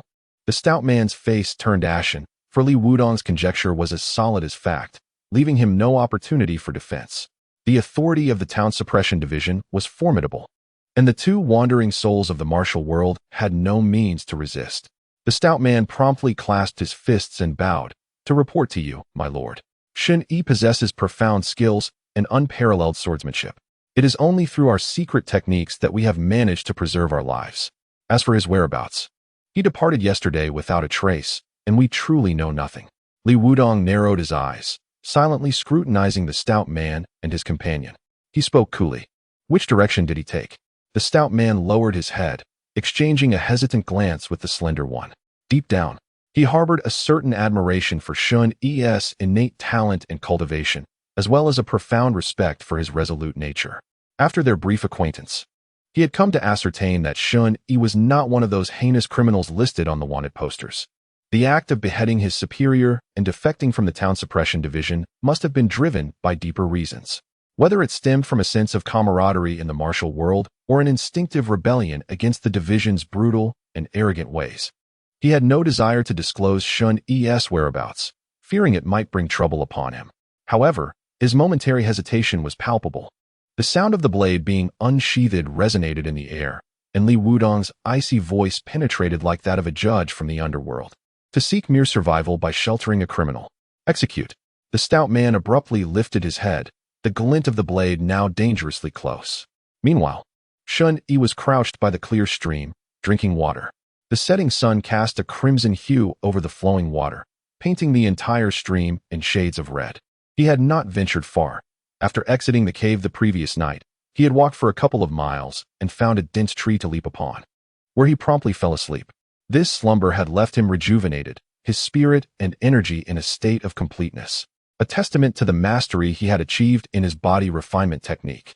Suddenly, Shen Yi picked up a stone from the stream and tossed it with a flick of his wrist. The stone struck with a resounding thud, piercing a nearby tree trunk. Come out. You've been following me for days. Do you truly believe I cannot catch you or eliminate you? Hey, we've at least met before. Calling for bloodshed right away is rather excessive. A charming young woman in white emerged gracefully from behind the tree, her delicate nose wrinkled in playful discontent. Shen Yi frowned. The girl before him was lively and charming, with bright eyes that sparkled with mischief. She was indeed beautiful, yet he had never encountered her before, unless Shen Yi regarded her skeptically. Tao Tao? The girl in white stifled a giggle. Brother Chen Lu. You truly are a man of high status, who forgets easily. Yes, it is indeed Tao Tao. However, the Tao Tao before you is utterly different from the one you encountered that night at Longshu Temple. Even her voice and demeanor have transformed completely. No wonder you could not recognize me. Disguised? Tao Tao chuckled mischievously. Didn't he expect this, did you? Shen Yi truly did not expect that Tao Tao's art of disguise could yield such remarkable transformations. After a moment of contemplation, he inquired, What is your purpose in following me? Surely, you do not intend to exchange my head for riches? Tao Tao chuckled softly. Maintaining a distance of 3 zhang from Shen Yi, this was her confident measure to evade any lethal strikes from him. How pedestrian, she replied. I am not in need of money. I merely happened upon the newly renowned prodigy of the Jianghu and could not resist the curiosity to observe. Shen Yi curled his lip dismissively. You have seen enough. If you do not intend to intervene, then let us part ways. Please do not trail me any longer. Rising to his feet, he placed a hand on the hilt of his blade and turned to depart. Yet, Tao Tao's voice called out from behind. You may have seen, but you have not seen enough. Are you aware that the town protector's office of Dongjun has sent someone after you? That is to be expected, Shen Yi replied. What of it? Tao Tao's tone turned grave. I have just received word that they have slain the fat and thin diamond in their pursuit of you. Shen Yi froze in place. What? What concern is that of theirs? It was said that the town protector's office had beheaded them under the pretense of protecting their own lives by harboring criminals. Their heads were displayed at the entrance of Shaoqing town as a warning to others. Shen Yi remained incredulous. The prowess of the two men was formidable. How could they have fallen so easily? Who had been sent by the town protector's office? With a sigh, Tao Tao continued. The pursuers are Li Wudong, a trial captain from the town protector's office of Dongjun, accompanied by 2 elite flagsmen, all of whom are top-tier fighters. Shen Yi's brow furrowed. He recognized Li Wudong. a prominent figure within the town protector's office, who had ascended to the rank of trial captain at a young age and was often cited as a model to inspire the lower ranks. It was astonishing that this individual had come to hunt him down. Cao Cao elaborated. The thin diamond, still recovering from your injuries, was unable to resist and was easily subdued by the two flagsmen. As for Li Wudong, he is a youthful prodigy of the town protector's office, also listed on the Qilin ranking. Although the fat diamond was formidable, he was unable to withstand the assault when his brother was captured, and he was swiftly defeated. Shen Yi fell silent. What happened next? Chapter 48. Swift execution. Despair. Cao Cao's expression turned solemn. Li Wudong, decisive in his actions, executed them publicly at the town's entrance after capturing them. The prowess of the fat and thin diamonds only served to prolong their suffering. Wielding a beautifully embroidered spring knife, Li Wudong struck 4 or 5 times before finally severing their heads. Their cries of agony and curses were unending, and the scene was so gruesome that many onlookers fainted. Cao Cao paused, gazing intently at Shen Yi. Now, they are coming for you. What will you do? Shen Yi remained silent, his brow tightly knit, showing no signs of relaxation. As their profession dictated, they lived with their lives hanging by a thread. A flicker of something inscrutable passed through Cao Cao's eyes as she nodded slowly. Indeed, Shen Yi continued, had you not intervened, they would have perished by my hand. Cao Cao's voice was calm. Indeed, Shen Yi's fingers grazed the hilt of his blade. A hint of melancholy in his demeanor. Perhaps the heavens are eager to claim their lives, which is why they encountered those scoundrels once more. Sensing something amiss in Shen Yi's tone, a flicker of intrigue danced in Cao Cao's eyes, prompting her to instinctively inquire, are you leaving? Shen Yi slightly turned, his gaze flashing with a cold glint, an aura as sharp as a blade erupting forth. Where are those black-clad guards? If the heavens relish in taking lives, I shall offer them a few more. Cao Cao replied swiftly, they must have entered the mountains from Shaoqing town, pursuing the trail of the knife-wielders in that direction. She pointed southeast. Shen Yi turned without a backward glance, striding determinately toward the southeast, swiftly vanishing into the thicket. The sun gradually sank behind the mountains. The autumn wind howled, and the night grew chill. Yet, Cao Cao felt invigorated, for she sensed a flame within Shen Yi. This night was destined to ignite the entire forest. In the dead of night, 3 figures dashed through the woods, clad in black, armed with embroidered spring blades. They exuded a formidable presence, akin to nocturnal beasts. No carnivorous creature in the forest dared to challenge them. It is indeed perilous to traverse the night. Surely, Shen Yi has yet to realize we are pursuing him. Should we not first find a place to rest? The voice of the black-clad figure resonated through the dark forest, loud and clear, even echoing amidst the trees. Li Wudong chided softly, fool. It is precisely because the night is treacherous that this is our best chance to catch up with Shen Yi. Otherwise, when will we ever catch him? The black-clad figure who had spoken earlier quickly acknowledged his error. Li Wudong snorted coldly, opting for silence. Suddenly, a rustling sound emanated from the distant woods, reminiscent of a bird flapping its wings or a wild beast sprinting. Li Wudong raised a hand. Halt. Be on guard. The 2 black-clad companions beside him reacted a moment too late, creating a gap of 2 or 3 paces. In that fleeting instant, a shadow darted out from the thicket, fierce as a tiger or leopard. Clang. The thick-bladed knife was unsheathed in an instant. A brilliant flash of steel illuminated the deep night, coalescing into a slender silver arc that sliced through the air.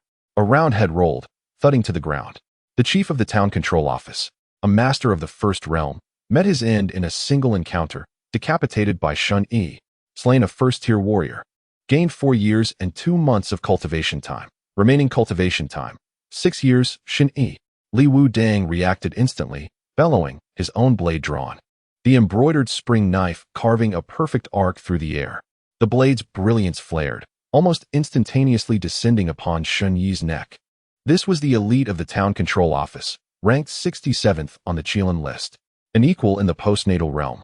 Yet Li Wudong was leagues above the likes of Qin Jiang, He and Fang Yu. With a single strike, he forced Shen Yi into a disadvantage. Clang. Shen Yi parried with his blade. Rather than exerting force, he harnessed Li Wudong's momentum to recoil, swiftly retreating, attempting to re-enter the jungle. However, Li Wudong, being no novice, let out a low snort. Those who have slain me wish to escape? How naive. His figure transformed into a shadow, legs moving as if in a dream. With a single step, he traversed several zhang, appearing as though he had teleported to Shen Yi's side. The blade of the embroidered spring knife followed closely, like a shadow. Shen Yi's gaze sharpened. Such swift movements. His agility was utterly suppressed before Li Wudong. With no possibility of retreat or evasion, they could only engage in close combat. Shen Yi's mind raced. The thick-backed knife surged forth with a howl, meeting Li Wudong's blade.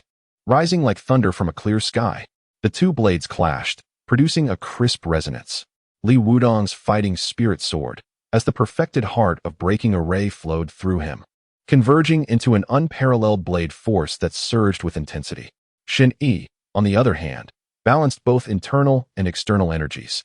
Internally, the nameless heart technique coursed through his meridians, surging like tides. Externally, his vital energy roared, as hot as molten lava.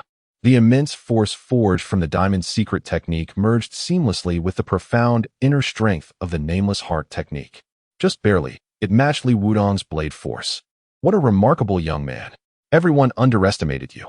Li Wudong was astonished, intensifying his internal energy, which erupted with a sharp crackle. Boom. Shen Yi, already hastily meeting the foe, was suddenly flung backward by this tremendous force. Li Wudong, stepping into a profound stance, pursued relentlessly. This was the essence of seizing victory in pursuit.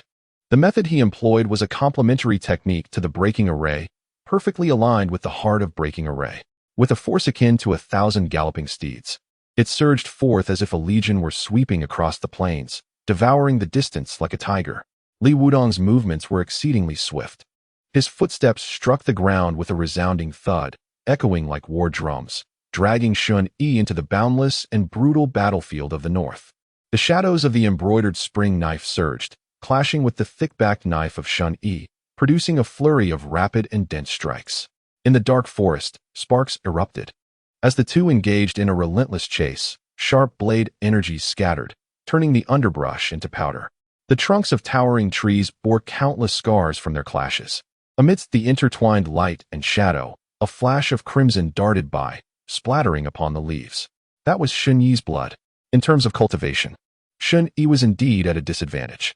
Earlier, in his eagerness to eliminate one adversary, he lost the initiative, allowing Li Wudong to seize the moment with precision, relentlessly pursuing him, making his defeat increasingly evident.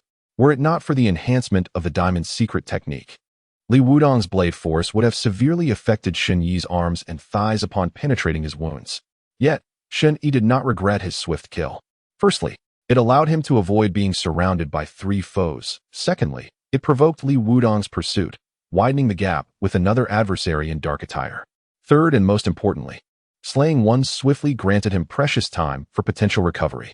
Although Shen Yi was currently retreating under pressure, he remained composed. What he needed to do now was to strive with all his might for a fleeting moment. A mere instant would suffice. Chapter 49. The postnatal Shen Yi took a deep breath, envisioning the fierce visage of the diamond. In an instant, a surge of vitality coursed through his limbs and bones, resonating like the thunderous chant of sacred mantras. Li Wudong immediately sensed a heavy and vast aura flicker across Shen Yi. It was the true essence of Buddhism, which he had also perceived in the stout Vajra. Yet, how could Shen Yi possibly possess the same level of physical refinement as the stout Vajra in such a short span of time? However, Li Wudong's astonishment was swiftly overshadowed by the sight of a dazzling lightning bolt erupting from Shen Yi's blade. A whirlwind converged, accompanied by resounding thunder. A brilliant flash of white lightning cleaved through the tempest, akin to the thundering roar of the heavens, descending with ferocious might. In that moment, Shen Yi unleashed his full potential. His muscles swelled, as if sculpted by the finest artisans, while his hair stood on end, resembling a deity of thunder and justice descending upon the mortal realm. This was the pinnacle technique of the 6 strikes of wind and thunder. Li Wudong's pupils dilated in shock, his vision overwhelmed by the blinding radiance of the lightning. He could not help but silently commend, "What a magnificent blade!" Alas, such a technique has come too soon. Li Wudong transformed his offense into defense, his embroidered spring blade sharpening, as a tidal wave of battle intent surged through the blade, resembling an indomitable iron fortress. No matter how powerful the thunder, he would remain steadfast. Clang! The clash of blades erupted with a thunderous roar that echoed through the night, sending both figures hurtling backward in unison. This marked the first time Shen Yi had managed to force Li Wudong back since their engagement, granting him a precious moment to breathe. Shen Yi silently recited within his heart, channeling 6 years of dedicated cultivation into his internal martial arts. Determined to break through to the postnatal realm, continue to diligently cultivate the Nameless Heart Sutra, following the principles of circulating internal energy, step by step, to expand the meridians, and establish a solid foundation for the postnatal stage. After 2 years of cultivation, your internal energy gradually deepened, tranquil as a serene lake, yet surging like a tidal wave, poised to reach perfection. After 4 years of cultivation, your internal energy flowed like a torrential river, shattering all obstructions in its path, successfully entering the realm of perfection with the Nameless Heart Sutra. You have ascended to the postnatal realm. After 6 years of cultivation, you have thoroughly solidified your postnatal stage and further refined the Nameless Heart Sutra, attempting to extrapolate its mysteries towards a higher level. You vaguely perceive that threshold, the convergence of the governing channels, the postnatal reverting to the prenatal, yet that threshold looms like an insurmountable chasm, leaving no path to traverse. You labor in vain, pondering in isolation, ultimately achieving nothing. Shen Yi, cultivation level, postnatal, martial arts, 6 strikes of wind and thunder, perfection, twisting bone technique, perfection, grass on the wind, perfection, Nameless Heart Sutra, perfection. Vajra body refinement secret method, great accomplishment, ultimate techniques, wind/thunder movement, treading water, twisting bones. Shen Yi exhaled in relief. Fortunately, his aptitude was not as lacking as he had feared. He had finally achieved the postnatal realm. In a fleeting moment, Shen Yi's figure, propelled backward, spun gracefully before landing steadily on the ground. A formidable aura surged forth, vast and ethereal, reminiscent of the tide advancing from afar, its might ever growing. At this juncture, Li Wudong had already touched down, once again charging forth. In his assessment, Shen Yi's recent strike undoubtedly demanded an immense expenditure of energy, rendering him at his most vulnerable, the opportune moment for him to claim his opponent's life. Yet, contrary to expectations, as his adversary remained suspended in midair, Shen Yi erupted with an even more formidable aura, seemingly surpassing his foe. How could this be possible? Had Shen Yi, in such a brief span, transcended the ranks of the elite, achieving a state of postnatal perfection? Instantly, a fleeting doubt flickered in Li Wudong's previously unshakable confidence. Shen Yi keenly sensed this shift and chuckled lightly. What? Is Li Shibai only capable of dominating through sheer force? With a single hand gliding through the frigid night air, Shen Yi brandished his blade and leapt towards Li Wudong, bellowing, "Come, let us battle once more." Clang! The blade met with a resounding crash, as 2 energies, both similar yet distinctly different, clashed with a crisp sound. This time, they were evenly matched. Shen Yi's eyes brimmed with an intensified fervor for combat, resembling a wrathful deity. As he unleashed a mighty roar, his arms swelling with the force of a mountain.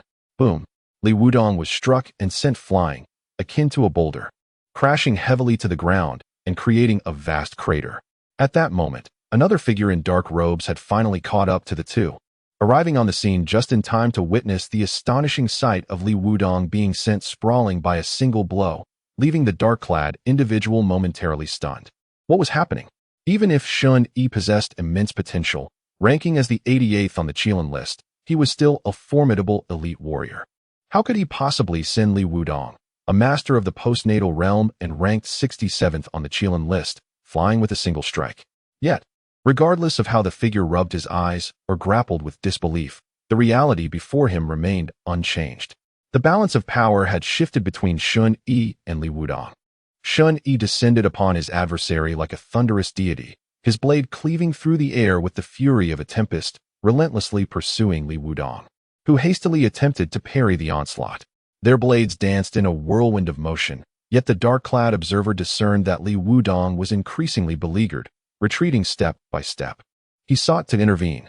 However, the clash between these two postnatal paragons was beyond the capacity of a mere elite warrior to influence. Bang! Once again, Shen Yi's internal and external prowess combined to deliver a devastating blow, sending Li Wudong crashing into a towering tree. The immense force caused the trunk to splinter with a crack, snapping under the pressure. Li Wudong let out a muffled groan, blood seeping slowly from the corner of his mouth. He found himself utterly dominated by Shen Yi's martial fervor. His confidence was shattered by Shen Yi's even more potent and unwavering resolve. In this critical moment, Li Wudong's thoughts inexplicably drifted back in time. He recalled the day he was selected to engage with the central authority in the capital. Chosen as the pinnacle representative of the Eastern County's pacification office, he had been brimming with self-assurance, believing he could contend with the elite youth of the realm. Yet, upon arriving at the capital, he encountered what true genius looked like. Despite wielding the same techniques and standing at the same level, facing these genuine prodigies, he felt his spirit deflate, succumbing to intimidation even before the battle commenced. During the 3 days of exchanges at the Central Authority, he suffered defeat in all 4 of his duels. What truly plunged him into despair was the striking figure. Adorned in a crimson cloak, wielding a silver gun with an air of majestic confidence. From that moment forth, he returned to the Eastern County, despondent and disheartened, vowing never to enter the capital again. In a daze, Shen Yi leapt forth, his spirited form seemingly transformed into a fleeting red shadow of the capital, resolute and indifferent, possessing an invincible prowess. The gleaming edge of his blade emerged like thunder descending from the heavens, cleaving downwards with ferocity. Clang! Li Wudong's hair was severed. A deep wound visible down to the bone manifested upon his chest. Shen Yi swung his blade again, intent on delivering another fatal strike. Shen Yi, the Qin Jianghe is in my grasp. Shen Yi's gaze sharpened, yet his blade's momentum did not waver. Li Wudong, his hair disheveled and resembling a madman, swiftly drew a broken blade from his waist, parrying the attack with a horizontal slash. This blade was none other than the signature weapon of the Broken Blade Hall, and it was also the dagger that Qin Jianghe never parted with. Boom! Li Wudong was sent skidding across the ground, only managing to halt his retreat after several steps. Shen Yi appeared unaffected, but Li Wudong distinctly sensed the relentless momentum of Shen Yi's blade abruptly halting. He chuckled, "Shen Yi, in the clear water alley. You drew your blade in wrath for a fair maiden. Truly, you are a man of deep affection and loyalty. But where are the others?" Shen Yi's icy words rang out like a decree from the judge of the underworld, sending chills down one's spine. Li Wudong, one hand gripping the broken blade, the other holding the embroidered spring, grinned widely. Blood trickled down, transforming his once handsome visage into that of a fearsome demon. "Yield without resistance. I will take you to see him." A flicker of hesitation crossed Shen Yi's eyes. In that fleeting moment, the previously waning aura surrounding Li Wudong surged forth. His dual blades crossed as internal energies surged along their lengths, extending several inches and coalescing into a blade aura, the hallmark of a perfected post-heaven practitioner. To advance further would require innate masters capable of condensing their true energy into external blade qi. After years of accumulation in the post-heaven realm, Li Wudong's foundation was astoundingly solid, and now he unleashed his hidden, lethal technique. This move was meant for my ascension to the capital, Shen Yi. Prepare to meet your demise. Li Wudong's foot struck the ground, stirring a cloud of dust as his figure seemed to vanish from sight. Employing the secret technique of the breaking formation heart, he unleashed a dazzling blade strike at a speed and force multiple times greater than his own. The blade's might was grand, akin to 1,000 troops marching through, its brilliance akin to the brightest star in the darkest night. Shen Yi's gaze sharpened, his form unable to shift in time, leaving him no choice but to raise his hand in haste. Clang! The cold night blade barely managed to block the swiftly descending, weighty embroidered spring blade, yet blood spattered forth, dyeing Li Wudong's eyes crimson, fueling his frenzy even further. Shen Yi gripped the broken blade, blood streaming down as the blade's tip pierced his shoulder, embedding deep into flesh and bone. Under the relentless assault of the blade's radiance, even the incomplete technique of the diamond body could only offer slight resistance, unable to prevent injury entirely. The azure robes worn by Shen Yi were instantly stained a deep red at the shoulder. Li Wudong's face twisted into a sinister grin, as if he could perceive victory beckoning him closer. Without uttering another word, he prepared to strike at his opponent's neck. However, he soon realized that the blade of his broken sword was firmly lodged in Shen Yi's shoulder. What filled him with dread was the sight of Shen Yi's blood-soaked hand suddenly gripping his forearm with an iron-like tenacity, as if to prevent his escape. Panic surged within Li Wudong. "Shen Yi, what are you planning? Qin Jianghe is still in my grasp. Do you not care for his fate?" To his astonishment, the previously hesitant Shen Yi flashed a chilling smile. In the realm of martial arts, a man's life and death are dictated by fate. If he perishes, I shall avenge him. If he survives, I will reclaim the broken sword. In either case, I am destined to end your life. What is there to hesitate about? Li Wudong's pupils dilated in shock. He sensed an aura enveloping Shen Yi, one reminiscent of a fearsome Azura, growing stronger rather than diminishing despite his injuries. No, you were merely pretending. Shen Yi's grip tightened like a vice around Li Wudong's arm. If I hadn't feigned weakness, how could you have dared to approach? Given your agility and skill, if you wished to flee, I would have been powerless to stop you. Li Wudong's expression turned to one of horror as the realization dawned upon him that the one who had been toyed with all along was, in fact, himself. Die! He bellowed, consumed by rage. With a violent shake of his right hand, he aimed the embroidered spring blade towards Shen Yi's neck. Yet, Shen Yi countered with a deft twist of his wrist. No one could rival Shen Yi's mastery of fundamental sword techniques, honed over more than a decade of rigorous training. In an instant, Shen Yi ensnared the embroidered spring blade with his own, his arm swelling with strength as he forcefully thrust it aside. Clang! Both weapons clattered to the ground, still vibrating from the impact. With his right hand poised like a claw, Shen Yi summoned a fierce gust of wind, akin to a falcon diving for its prey. As Li Wudong remained stunned by the immobilization of his blade, he soon found his arm joint brutally seized. Is this the broken bone hand? Li Wudong attempted to retaliate with punches and kicks, but his reflexes fell short. Shen Yi's strikes were like phantoms, a cascade of claw-like shadows enveloping his joints. Bone separation. In that fleeting moment, Li Wudong's joints were mercilessly twisted into oblivion. Your broken bone hand has reached perfection. The technique of bone separation, which could dislocate a person's joints in an instant, he had only witnessed once in the capital's Grand Commandery.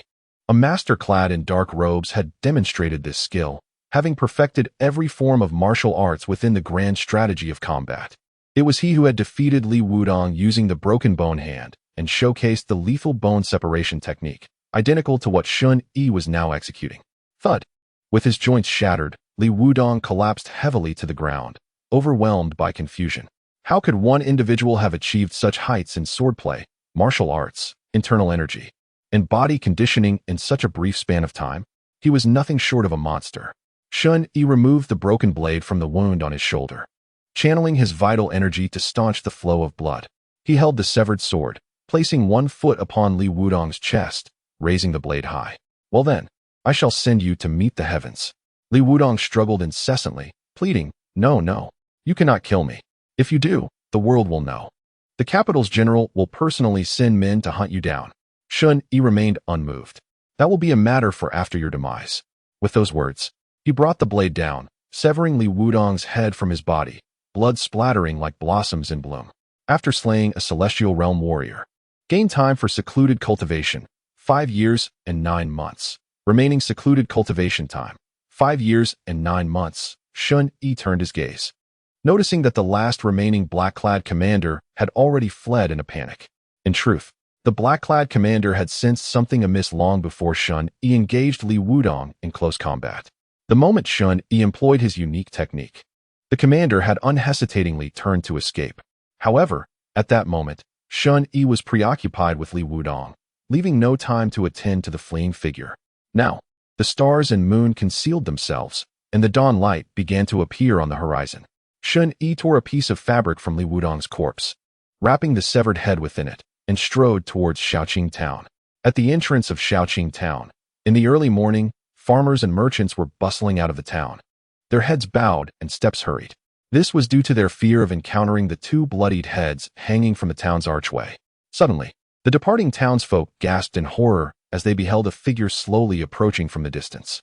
Clad in tattered blue garments, stained with blood, he bore 2 blades at his waist, one with a black hilt, the other with a deep crimson hilt, his imposing presence unforgettable. In his hand, he carried a round, bulging package.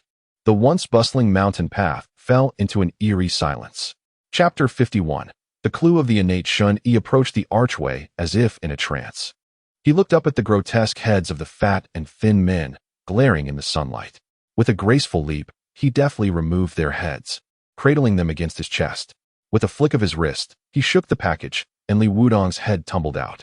Shen Yi then pivoted, delivering a kick to the rolling head, sending it soaring back to its previous position on the archway. Having accomplished this, Shen Yi surveyed the silent crowd of onlookers, then departed, heads held high, without a backward glance. Only after Shen Yi had left did the town's constables arrive, tardy to the scene. Among the gathered crowd were undoubtedly many sword-wielding wanderers and bounty hunters, who recognized Shen Yi, the rising star on the Qilin list, a focal point of interest around Shaoqing town in recent days. It was evident that in this contest of notoriety, Shen Yi had emerged victorious. Outside the town, atop a desolate hill, 2 stone tablets stood newly erected. Shen Yi, clad in tattered blue, stood silently in contemplation. After a long pause, a voice resonated from behind him. To my astonishment, you truly managed to slay Li Wudong. Shen Yi remained silent. You avenged them and retrieved their bodies from the mass grave, interring them upon this small hill, demonstrating profound compassion. Such individuals as yourself are seldom seen in the realm of martial arts. Shen Yi spoke softly. I do not aspire to alter the world. I merely wish to remain unaltered by it. The voice resumed, thus, you acted in a fit of rage for the sake of a beloved, dispatching your superior and leaving the town pacification office. Shen Yi offered no reply. Before him stood 2 nameless gravestones. He was unaware of the names of the stout man and the slender man. He had presumed he would never encounter them again. Yet here he was, so soon, to collect their remains. Regrettably, there was no wine. I have brought some. The wind rustled as Shen Yi slightly turned, extending his hand to grasp a jar of wine, which appeared steadily in his grasp. Cao Cao stood at a distance, hands clasped behind her, smiling serenely. Shen Yi uncorked the jar and poured the contents over the 2 gravestones. The clear wine cascaded down, gradually seeping into the earth, as if the 2 were indulging in fine spirits. May you traverse the road to the yellow springs with ease. Shen Yi poured out more than half the jar, then took a sip himself, turning to Cao Cao, raising the jar in a gesture. Would you care for a taste? Cao Cao pressed her lips together, visibly tempted, yet shook her head. I shared no bond with them, so I shall abstain.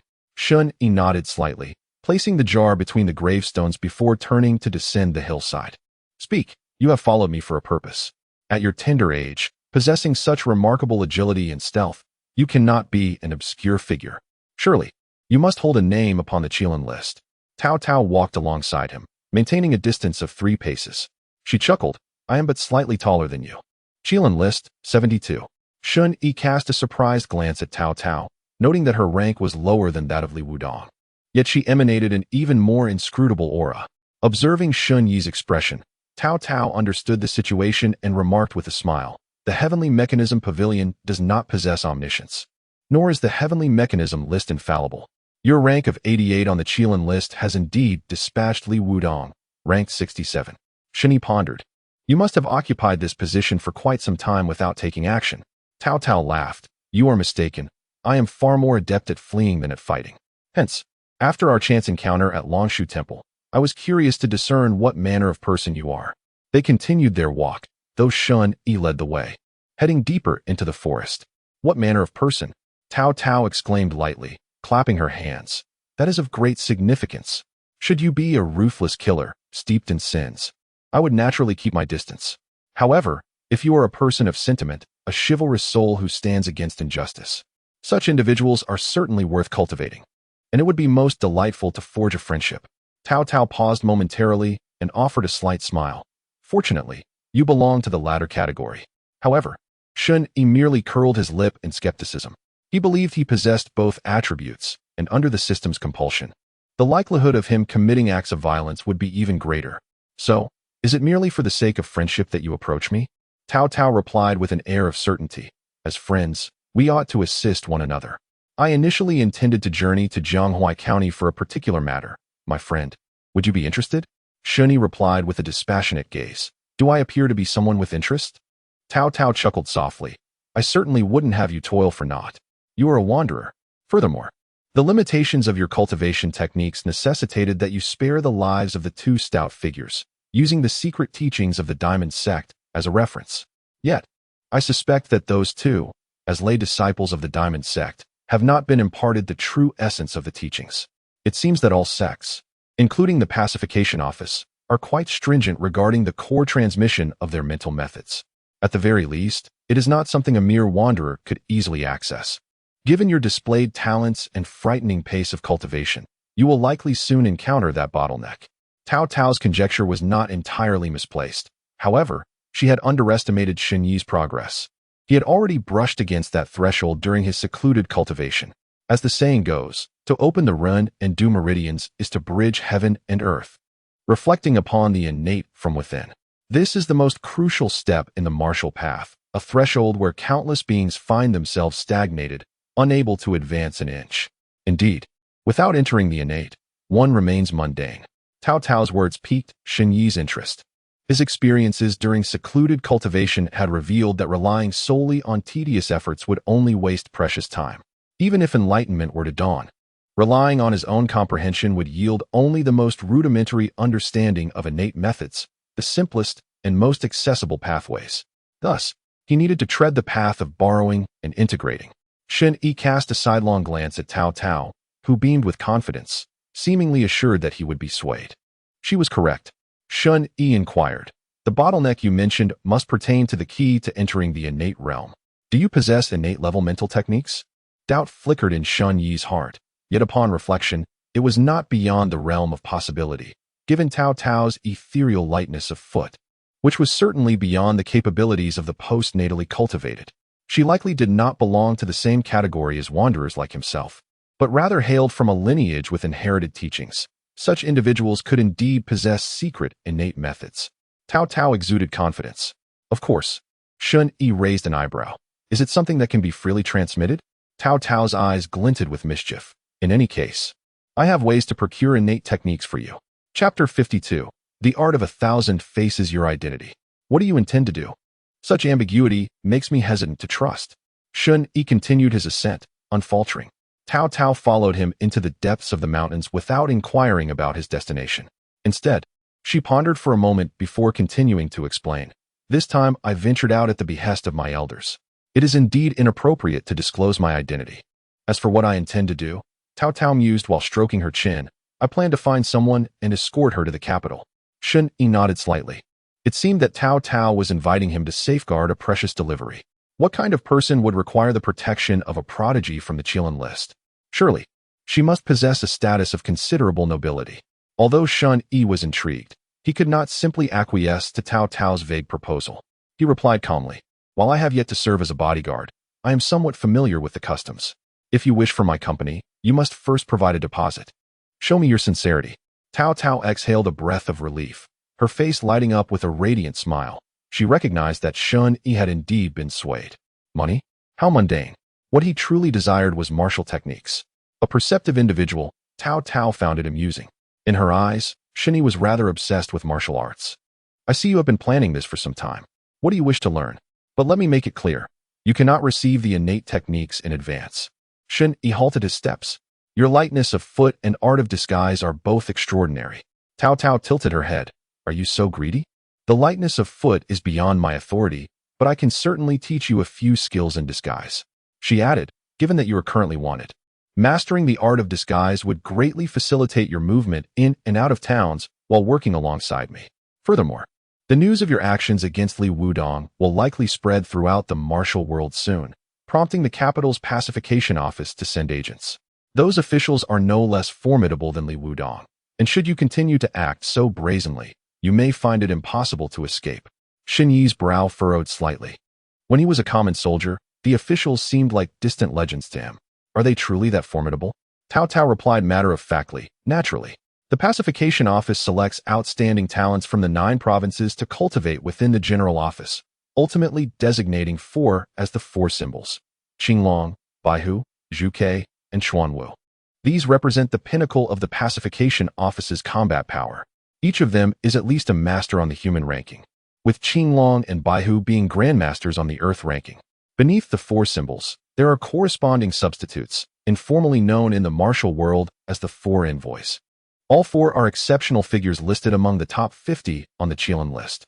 Should any one of them arrive, you would have no choice but to surrender, with no chance of victory." Shen Yi's eyes narrowed slightly. "Why emphasize the top 50? Is there something special about it?" Cao Cao smiled.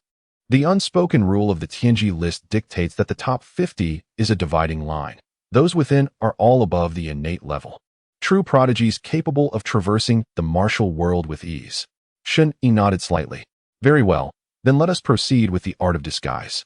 A glimmer of surprise flashed in Tao Tao's crescent-shaped eyes. So, you are in agreement? Indeed, as Tao Tao had articulated. The art of disguise was a skill he had long coveted and deemed indispensable. Although it would not temporarily enhance his combat prowess, it would significantly improve his chances of survival. In the martial world, sometimes knowing how to preserve one's life is far more crucial than sheer martial strength. Shen Yi declared, "Teach me the art of disguise, and I shall assist you in your endeavors. If I wish to withdraw, you cannot hinder me. Once the deed is accomplished, you may then impart the secrets of the innate mystical arts to me." Tao Tao let out a lament. "This is unfair.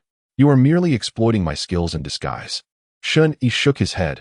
"You underestimate the allure of the innate path. My demands are simply these. Whether you succeed or fail hinges on your words alone." With that, Shen Yi stepped forward, continuing his journey into the mountains. Tao Tao hesitated for a mere second before quickly following, grumbling, Fine. Consider it a friendship." Though she feigned a sense of loss, she had already recognized the temptation the innate path posed for one ensnared in a bottleneck. The two reached a consensus. Only then did Tao Tao find the courage to inquire, "Brother Shen, I was just about to ask, what business do you have in the mountains without a backward glance? Is there something left undone?" Shen Yi rested one hand on the deep crimson hilt of his sword and replied calmly, "I must return to the Broken Blade Hall. This sword, I intend to return it to Qin Jianghe." Tao Tao was taken aback. She had secretly observed the entire confrontation between Shen Yi and Li Wudong. According to Li Wudong, Qin Jianghe was deeply imprisoned, even losing the treasured sword of the Broken Blade Hall. How could Qin Jianghe still be at the hall?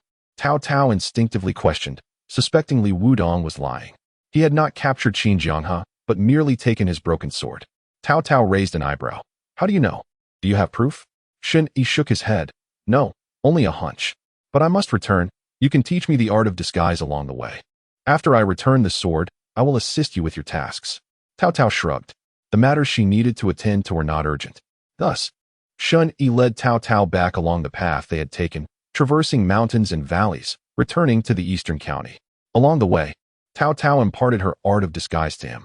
This technique differed from the face-changing masks Shen Yi had previously encountered. It employed golden needles, inner strength, and the regulation of vital energy to subtly adjust one's facial contours and details.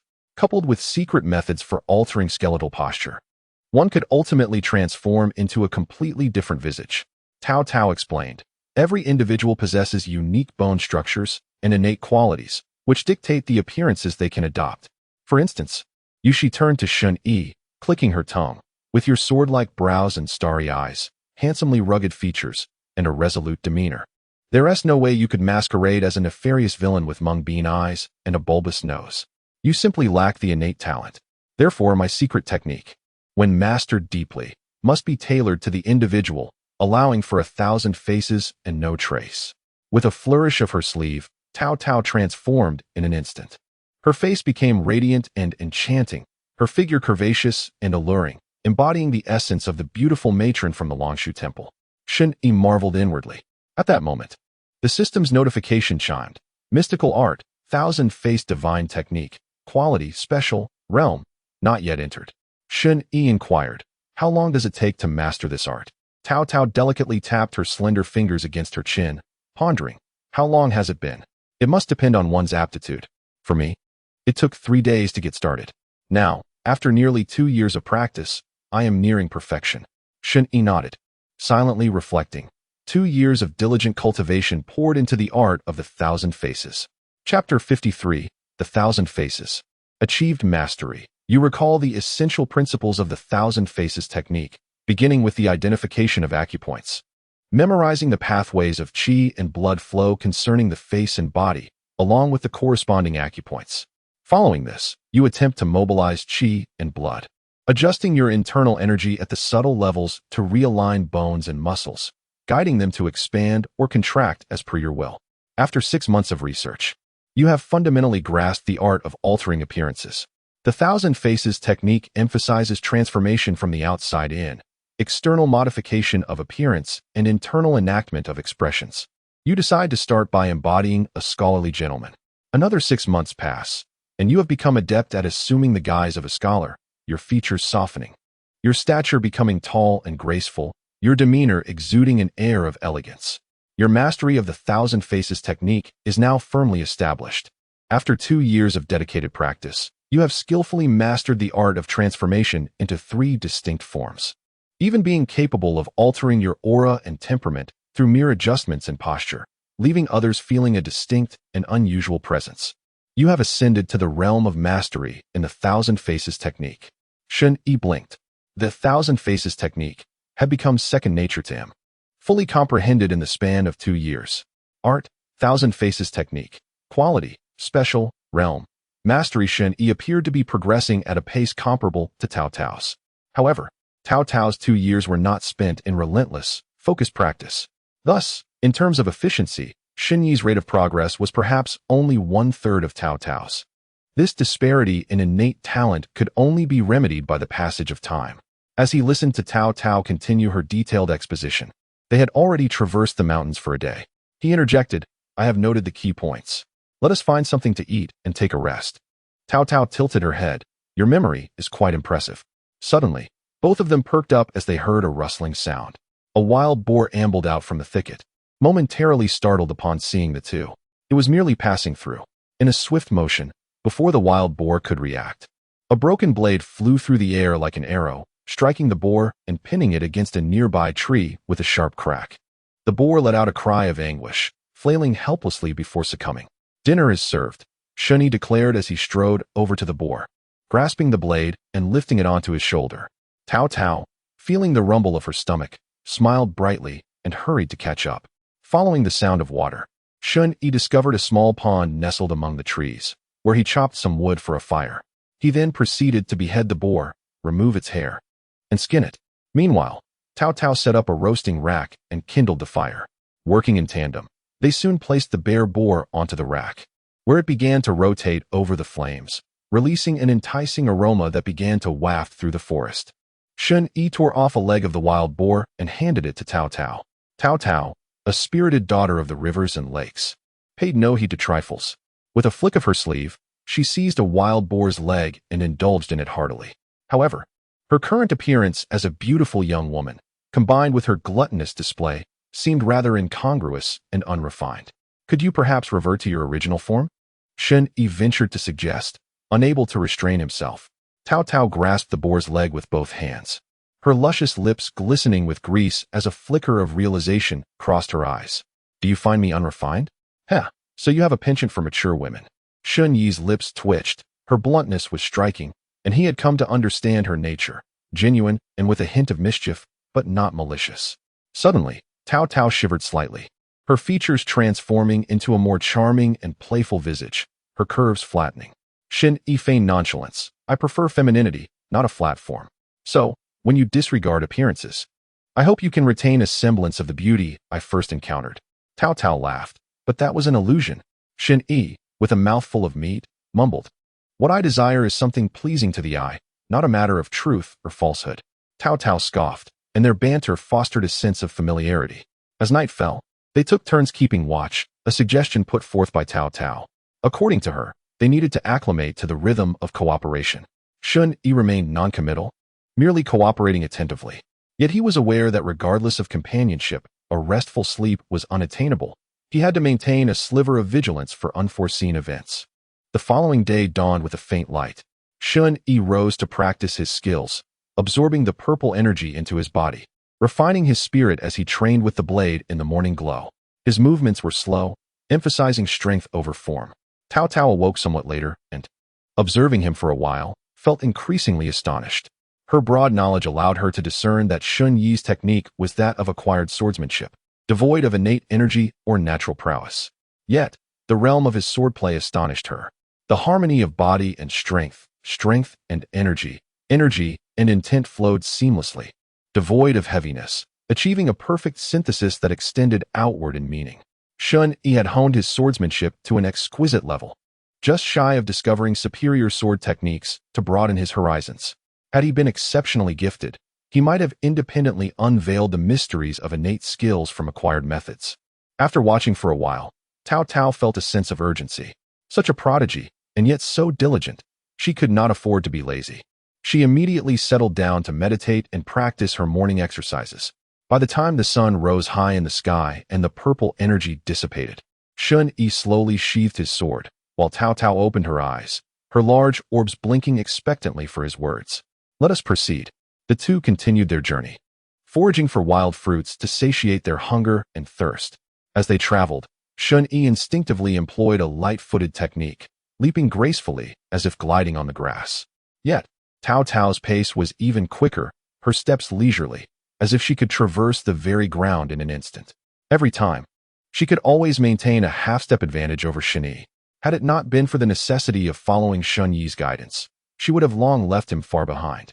Cao Cao continued to elucidate the art of disguise to Shen Yi, asserting that once he grasped the fundamentals, she could assist him in transforming his appearance using various supplementary materials, thereby expediting their entry into the city for their business. However, Shen Yi was acutely aware that there was little he could learn from Cao Cao regarding the Thousand Faces technique. Instead, he had taken an interest in the profound footwork she exhibited. After a moment of contemplation, he remarked, "Your footwork is truly remarkable." Cao Cao stifled a giggle, covering her mouth, and replied, "Do you wish to learn? I have already imparted the Thousand Faces technique to you. Are you now coveting my footwork? This is a secret transmission of my school. Unless you formally join our sect, you cannot learn it. Whether I join or not is secondary. The key is to acquire substantial skills." Shen Yi inquired, "What sect do you belong to, and are there any prerequisites for apprenticeship?" Cao Cao hesitated, a hint of suspicion crossing her face. "You aren't trying to pry into my secrets, are you? We are a reclusive sect and do not disclose our information to outsiders. As for accepting disciples, that's entirely up to my master. Ultimately, whether or not I can take you as a disciple is his sole decision. We, as disciples, have no say in the matter." Chapter 54. The Broken Blade. The blue-clad guest observing Cao Cao's serious demeanor, Shen Yi understood that the transmission of martial arts was a matter of utmost importance. "I comprehend your predicament. I do not wish to learn your lightness skill, but with your keen perception, could you assess my current lightness skill and suggest any improvements?" Cao Cao smiled. "You are not as stubborn as I thought. Very well. We can exchange insights." She then playfully stuck out her tongue and candidly stated, "Do not take offense. I must be straightforward. I noticed your footwork from the very first moment I saw you, and to put it bluntly, it is utterly lacking. Even if you practice it to perfection and achieve great speed, it cannot conceal the fact that this lightness skill is fundamentally mediocre." Shen Yi was not upset, for he recognized the truth in her words. He chuckled. "This footwork of mine is called grass on the fly. It was taught to me by Qin Zhanghe of the Broken Blade Hall." Cao Cao scoffed, "In my opinion, it is merely a technique employed by mountain bandits for traversing terrain, slow, clumsy, and noisy, betraying your presence with every leap." Intrigued, Shen Yi asked, "Then, what constitutes a truly exceptional lightness skill?" Cao Cao cleared her throat and began to explain with enthusiasm. "Speed, agility, and evasion are the most critical factors in assessing the quality of a lightness skill. A master can seamlessly integrate lightness skills with internal energy and martial techniques, enhancing each other. A more advanced practitioner can develop a unique system of their own, capable of channeling energy within, refining innate abilities, and even utilizing footwork to attack foes. At that level, lightness skills transcend mere movement. They become an entire martial art." Shen Yi nodded in sincere understanding. "I am grateful for your teachings. Alas, I am only proficient in this grass on the fly." He observed Cao Cao's graceful movements as she practiced her light-footed technique, attempting to discern some patterns and insights. Unfortunately, his efforts bore no fruit. In fact, his intense focus nearly caused him to stumble and fall. With a light chuckle, Cao Cao remarked, "You cannot be reckless. Refining your technique requires a step-by-step approach. For instance, with the grass-above-flying technique, you should start by simplifying your footwork, eliminating unnecessary movements." As she spoke, she demonstrated the technique herself. Cao Cao, a true master of lightness, moved with a speed reminiscent of the grass-above-flying, yet appeared even more agile and graceful. Shen Yi, enlightened, practiced alongside her while seeking further advice on lightness techniques. Occasionally, when he felt his understanding and absorption had reached saturation, he dedicated the next 6 months to honing his lightness skills. Combining his insights and reflections on lightness, he endeavored to refine the grass-above-flying technique. following Tao Tao's principle of simplification and returning to the essence of the practice. He streamlined his footwork and adjusted the rhythm of his internal energy. After 4 months of experimentation and study, he made preliminary improvements to the grass above flying, enhancing both speed and lightness. Following an additional 2 months of refinement, he perfected his new lightness technique. Martial arts, nameless light technique quality, second-tier realm. Perfection. Shen Yi's previously hesitant and intermittent attempts suddenly flowed with remarkable fluidity, as light as a feather, propelling him forward in the blink of an eye. Tao Tao was taken aback, swiftly catching up to him. Brother Shen, your movements are now even more fluid and light. Have you achieved sudden enlightenment? Shen Yi felt a blush creep onto his face. He certainly could not admit to having gained an unfair advantage. I've made some modest progress, but I still have much to learn from you. As they conversed, they had already traversed the small hill before them, and in the distance lay the familiar river valley plain. Gazing far ahead, the eastern horizon was shrouded in a gray mist, within which faint dark shapes clustered like sesame seeds. To the west, a small town appeared, Qinghe Town. Shen Yi pointed toward the east, saying, "It's just over there. We are almost there." Though their separation had been brief, Shen Yi introduced Tao Tao to the surroundings, evoking a sense of nostalgia akin to that of a traveler returning home.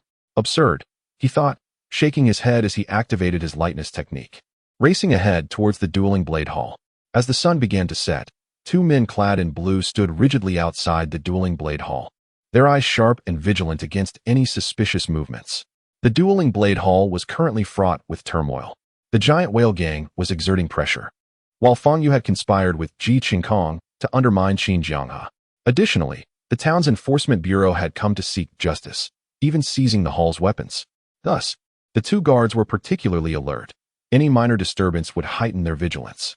Suddenly, they spotted 2 figures, one clad in blue and the other in white, swiftly approaching along the mountain path. The duo moved at an astonishing speed. From a distance of several dozen paces, they closed in within mere moments. Halt! Who approaches? Shen Yi landed gracefully on the ground. A gentle breeze stirred the fine dust, barely making a sound. I kindly request that you inform Master Qin of my visit. An old friend come to pay respects. The 2 guards immediately drew their weapons with a resonant clash, glaring fiercely as if their eyes were brass bells. Master Qin does not see guests. Depart. Otherwise, do not blame us for drawing our blades. Tao Tao, standing beside Shen Yi, whispered softly, "It seems you are not welcome." Shen Yi, unfazed, reached for his waist. With a sharp sound, his broken sword was unsheathed. The deep red hilt and uniquely shaped blades sparkled brilliantly under the setting sun. The guards clearly recognized the weapon and scrutinized the visitor's appearance. Dressed in tattered blue garments stained with blood, with hair bound by a headband yet still somewhat disheveled, he exuded a hint of wildness. The guards' expressions shifted to one of astonishment. One stammered, "Is that Shen Yi? Please wait a moment." One of them hastily retreated into the hall. Tao Tao raised an eyebrow. The news of Li Wudong's demise must have already circulated. With Qin Jianghe's fate uncertain, caution was prudent. Shen Yi nodded subtly. They did not wait long. The earlier guards soon returned, bowing slightly to Shen Yi with a tone that was neither subservient nor arrogant. "Young Sir Shen, please come in." Shen Yi paused, turned slightly to Tao Tao, and whispered, "You stay outside. If anything changes, I will signal." Tao Tao halted her motion, recognizing the wisdom in his words, thus avoiding both of them falling into a trap. The guard said nothing further and led Shen Yi into the hall. Following his guide, Shen Yi traversed the familiar pavilions and arrived at a spacious courtyard. No one else was present, save for a figure in a blue robe standing before the southern-facing hall, appearing casual yet strikingly prominent. As he approached, Shen Yi's gaze sharpened. It was a young man with a long sword sheathed in bamboo hanging loosely at his waist. Dressed in blue, his robust physique and flowing hair gave him an air of artistic nonchalance, yet his rugged appearance was unforgettable. Chapter 55, Ji Tsongyun. Ranked 64 on the Qilin list, the Mad Blade Shen Yi. Truly, meeting him in person was more impressive than mere reputation. The blue-robed guest raised his hand in greeting. 64? Shen Yi instinctively inquired. On the 10th of September, in the outskirts of Shaoqing Town, Jianghuai County, I struck down the 67th on the Qilin list. Li Wudong of the Eastern County's garrison. Consequently, I ascended to the 64th position. The Tiangong Pavilion commented, defying authority, overcoming the strong with the weak, slaying powerful foes. The Mad Blade rises in the eastern county, making a name across the 9 provinces. The blue-robed guest spoke slowly. Shen Yi felt a flicker of emotion. It had only been a day and a night since he had slain Li Wudong. The Tiangong Pavilion's response was remarkably swift, and their assessment appeared rather favorable. Yet whether he was called the Mad Blade or a killer, Shen Yi paid no heed to the external frenzy. He was merely being himself, nothing more. May I ask who you are?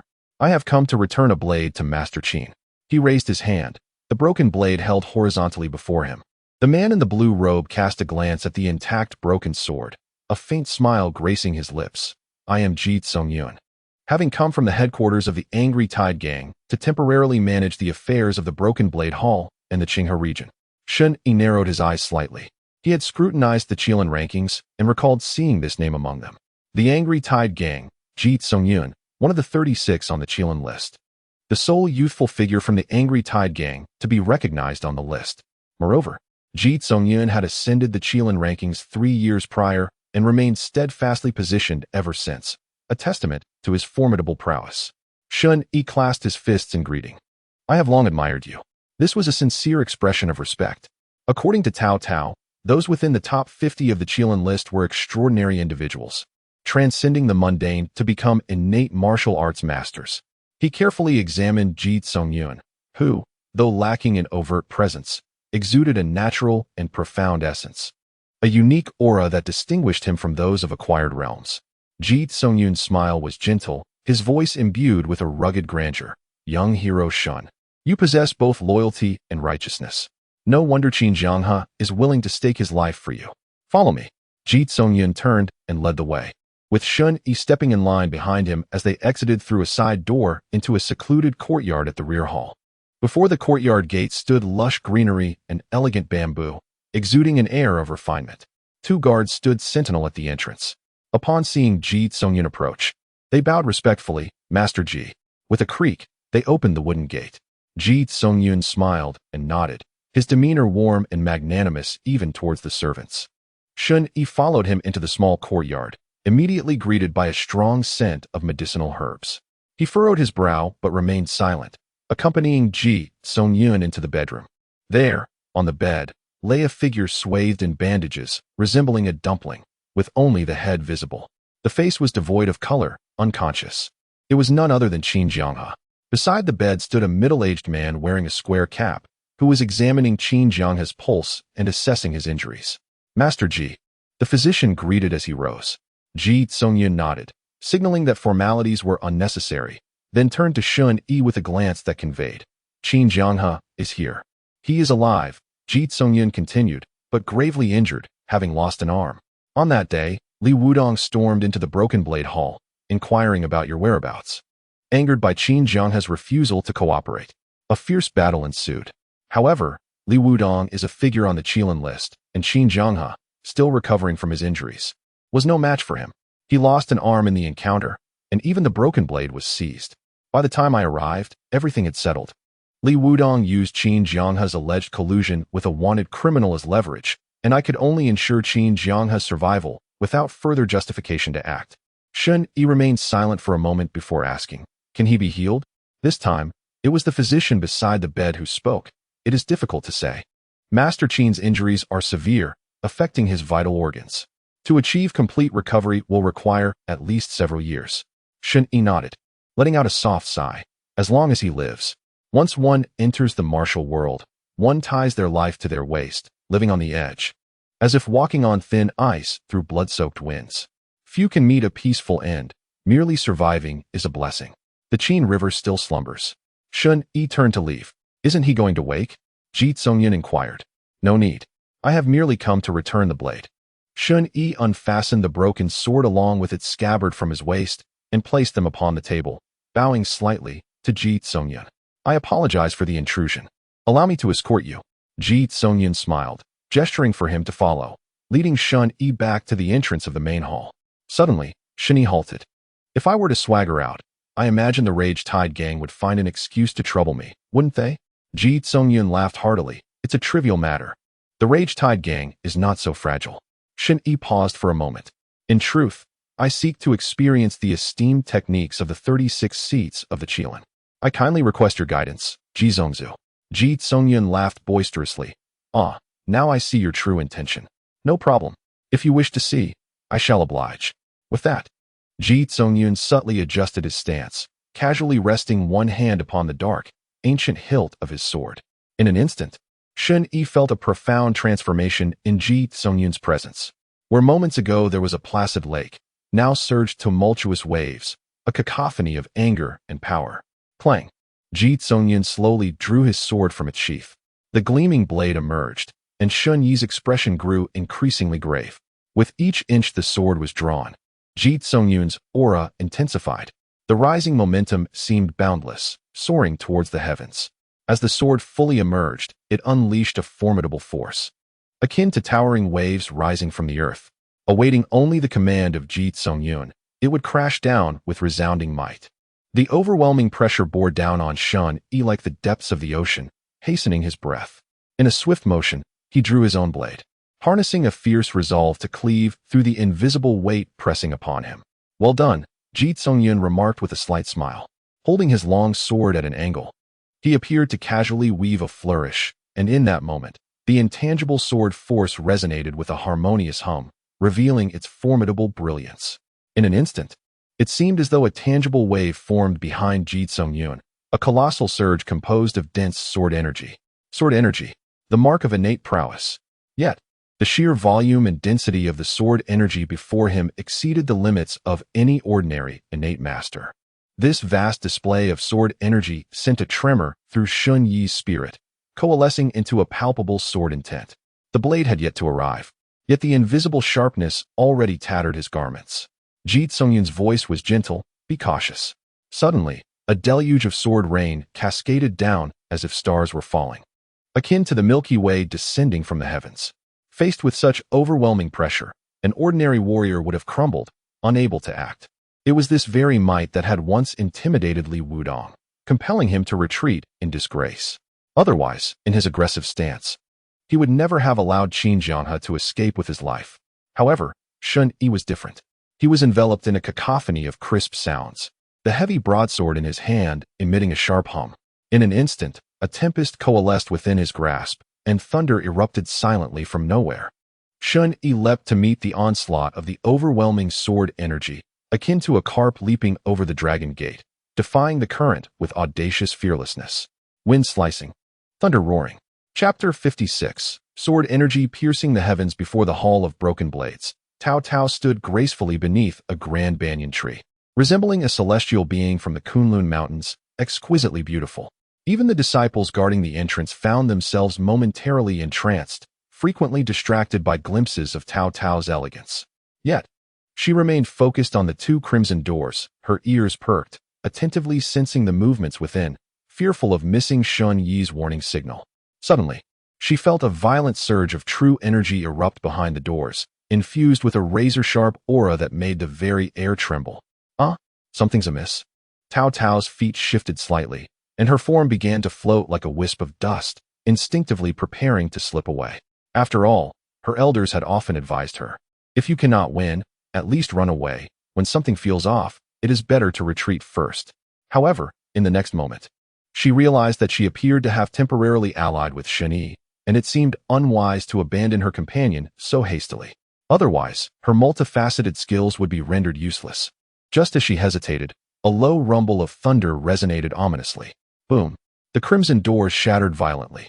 A blue silhouette shot forth like a meteor, crashing through the trees with a speed that was almost blinding, ultimately embedding itself in a towering giant tree with a resounding thud. From within the chaos, Ji Zongyun's calm and gentle voice emerged. Today, we have discovered the wanted criminal Shen Yi intruding upon the Hall of Broken Blades. I hereby order the tide of anger to remain vigilant. Any further sightings must be reported immediately to the local authorities. The two guards were taken aback. What had transpired? Moreover, Ji Zongyun's words seemed incongruous. Shen Yi was right before them. If he truly sought a reward, why not seize him now and bring him to the authorities? There was no need to wait for later. The guards quickly grasped their superior's rhetorical finesse and turned in unison to cover their ears. Out of sight, out of mind. The residual sword energy rippled through the air, extending from the hall into the forest. Cao Cao followed the trajectory of Shen Yi's flight. A figure clad in blue stood there, sword in hand, smiling serenely. Cao Cao's pupils constricted, her expression one of horror.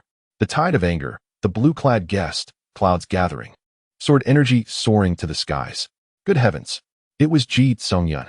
How could he be here at the Hall of Broken Blades? Furthermore, the ferocity of this sword energy rivaled that of her eldest brother from the external realms. Surely, his rank should have surpassed this by now. Cao Cao forcibly quelled her instinct to flee. She finally remembered Shen Yi, her form shifting to appear beside the figure in blue like a fleeting shadow. What was happening? Was escape an option? Shen Yi straightened himself and leapt out from behind the tree trunk. He emerged from the encounter with naught but his clothing, which had been shredded by the fierce sword energy. It was indeed the overwhelming force of Ji Tsungyun's sword aura, vast and meticulous, yet exquisitely precise. Just moments ago, Shen Yi had unleashed a strike, only to have his blade's momentum utterly shattered by the surging wave of sword energy. Subsequently, the sword aura retracted, its sharpness contained, as if transforming into a towering mountain of swords, forcefully propelling Shen Yi out through the door. As he was ejected, the voice of Ji Tsungyun resonated in his ears. Brother Shen, return the broken blade. The Angry Tide Gang owes you a favor. Should you need anything in the future, seek me at the Jiang Island of Luo Lake. I shall await your esteemed presence. Shen Yi inhaled deeply. The shock imparted by Ji Tsungyun's sword far surpassed the mere pain of his exit. He truly comprehended the meaning of there are always greater beings beyond, and what it truly meant to be extraordinary and transcendent. His yearning to step into the realm of the innate had never been so fervent. He wondered what extraordinary vistas awaited him there. Exhaling a breath of frustration, he reassured himself, it's nothing, but we must depart swiftly. With that, he cast a lingering glance at the Broken Blade Hall before turning to leave. Cao Cao, startled by his abrupt departure, called out, "Hey, wait for me." She hurried after Shen Yi, and together, they swiftly vanished into the thicket. Within the Broken Blade Hall, Ji Tsungyun sheathed his sword, gazing through the shattered doorway at the receding figures. Pursuing the moonlit path? How curious that Shen Yi would entangle himself with them. Suddenly, two disciples stationed at the gate timidly poked their heads through the opening, cautiously inquiring, "Master, what about the door?" With a gentle smile, Ji Tsungyun replied, "Apologies. Have someone replace it with two new ones. Deduct the wages from my monthly stipend." The two sighed in relief and nodded, "Yes, master." Not long after exiting the Broken Blade Hall, darkness descended. Fortunately, Shen Yi managed to catch a wild rabbit along the way, securing dinner for himself and Cao Cao. In the crisp autumn air, with biting winds swirling around them, the two warriors had no intention of braving the cold night. They sought shelter in a cave, kindled a fire, and placed the prepared rabbit on a spit, awaiting the enticing aroma of roasted meat. During this time, Cao Cao inquired attentively about Shen Yi's experiences within the Broken Blade Hall. In turn, Shen Yi sought her insights regarding Ji Tsungyun and the mysteries of the innate realm. Cao Cao particularly emphasized that not all innate masters wield their sword energy with reckless abandon like Ji Tsungyun. This varied greatly depending on one's internal power reserves, the characteristics and quality of their techniques, as well as their understanding of the world. In summary, despite all being innate, the disparities among them were vast and varied. The top 50 prodigies on the Qilin list, naturally, were exceptional, each possessing a solid foundation and ranking among their peers. Shen Yi tore the roasted rabbit in half, offering a portion to Cao Cao. As they feasted, he remarked, "I have completed my matters. It is time to attend to yours." Cao Cao responded with a thoughtful hum, meticulously handling each morsel of the roasted rabbit leg. Once satiated, she retrieved her water pouch from her waist. The sound of splashing echoed as they drank. Satiated and content, Cao Cao stretched languidly, revealing the delicate curve of her waist, and smiled, saying, "You just appeared again in the Eastern County. The local authorities and the hunters will undoubtedly converge here. Let us disguise ourselves and traverse a wide circuit, exiting from the northeast, before returning like the rivers of Jianghuai. I assure you, no one shall trace our footsteps." Shen Yi nodded in agreement. "I shall heed your arrangements." The following morning, Shen Yi rose as usual to practice his martial arts. Meanwhile, Cao Cao ventured to the nearby Qinghe town to procure clothing, provisions, and mounts. The tattered, blood-stained garments Shen Yi wore resembled those of a beggar and were no longer suitable. His cold night blade, dark-handled and sheathed, also drew attention and required concealment. Having mastered the art of the 1,000 faces, Shen Yi was fully capable of crafting a new identity. He had already devised a plan. In due course, he would stow away the cold night blade and confront adversaries with his fists and feet. Contemplating this, Shen Yi silently recited within himself, channeling 3 years of diligent practice into the remnants of the secret technique for refining the body. A craftsman must first sharpen his tools. Thus, he needed to further hone his physical form and martial prowess. You have commenced your study of the secret technique of diamond body refinement. Chapter 57. Transformation. From the very beginning of blood refining, through bone and skin, connecting the internal and external, the heart's fire sears to form the glazed body. Using the method of spiritual visualization, you concentrate the heart's fire, refining your essence, blood, bones, and skin through intent, ultimately achieving a singular glazed body. After 2 years and 9 months of diligent practice, your mastery of the diamond secret technique has reached perfection. Your physical body has attained the pinnacle of postnatal perfection, and you begin to explore the myriad acupoints throughout your being. The diamond secret technique states that the human body contains 129,600 acupoints, as numerous as the stars in the Milky Way, scattered throughout the limbs and bones.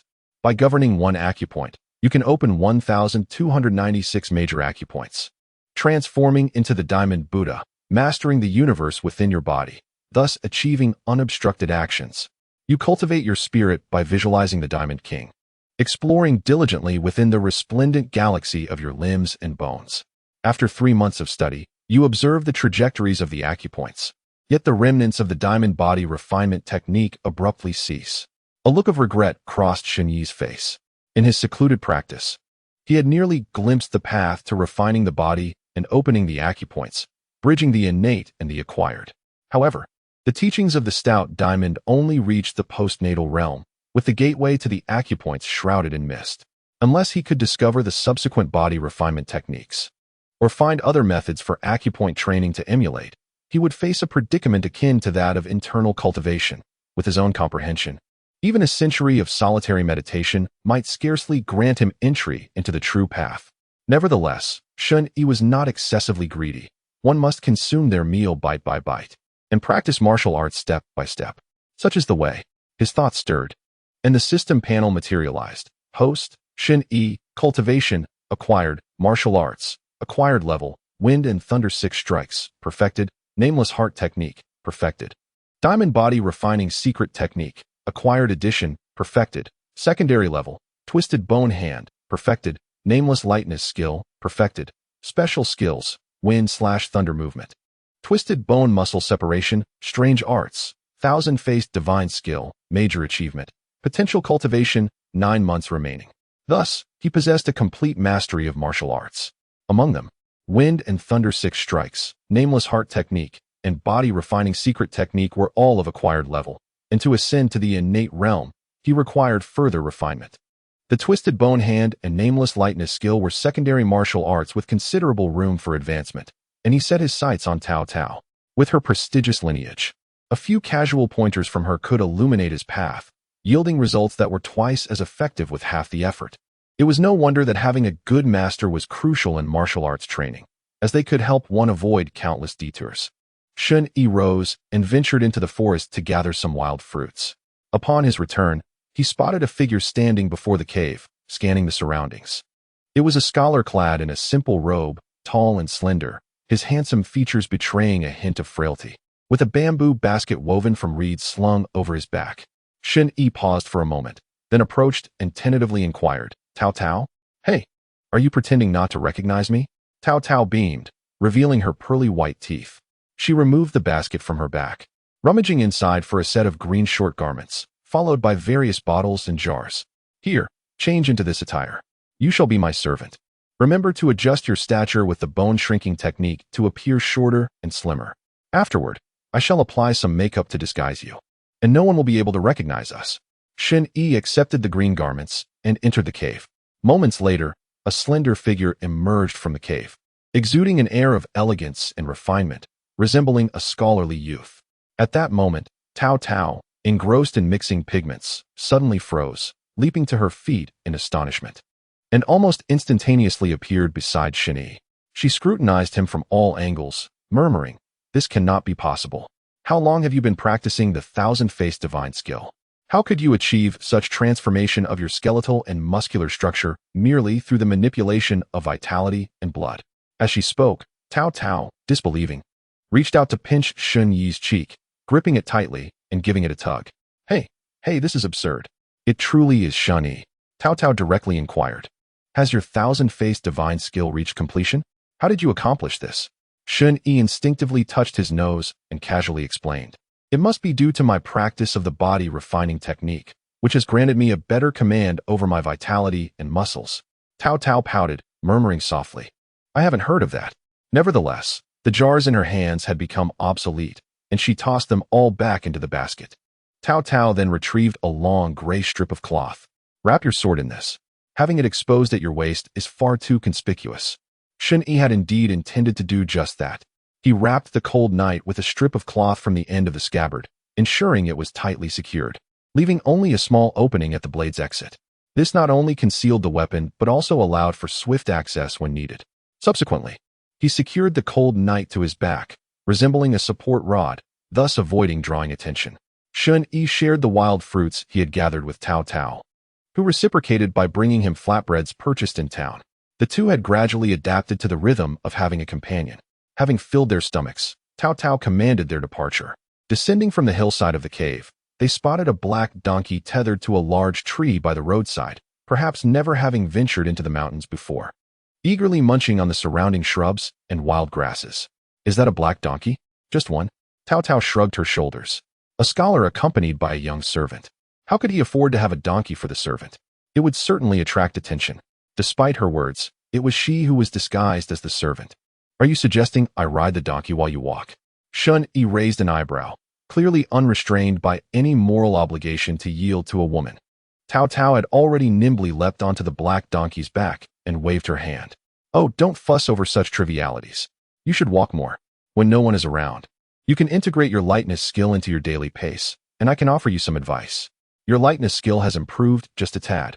She pinched her thumb and forefinger together in an irksome gesture, "But it's still just a tad.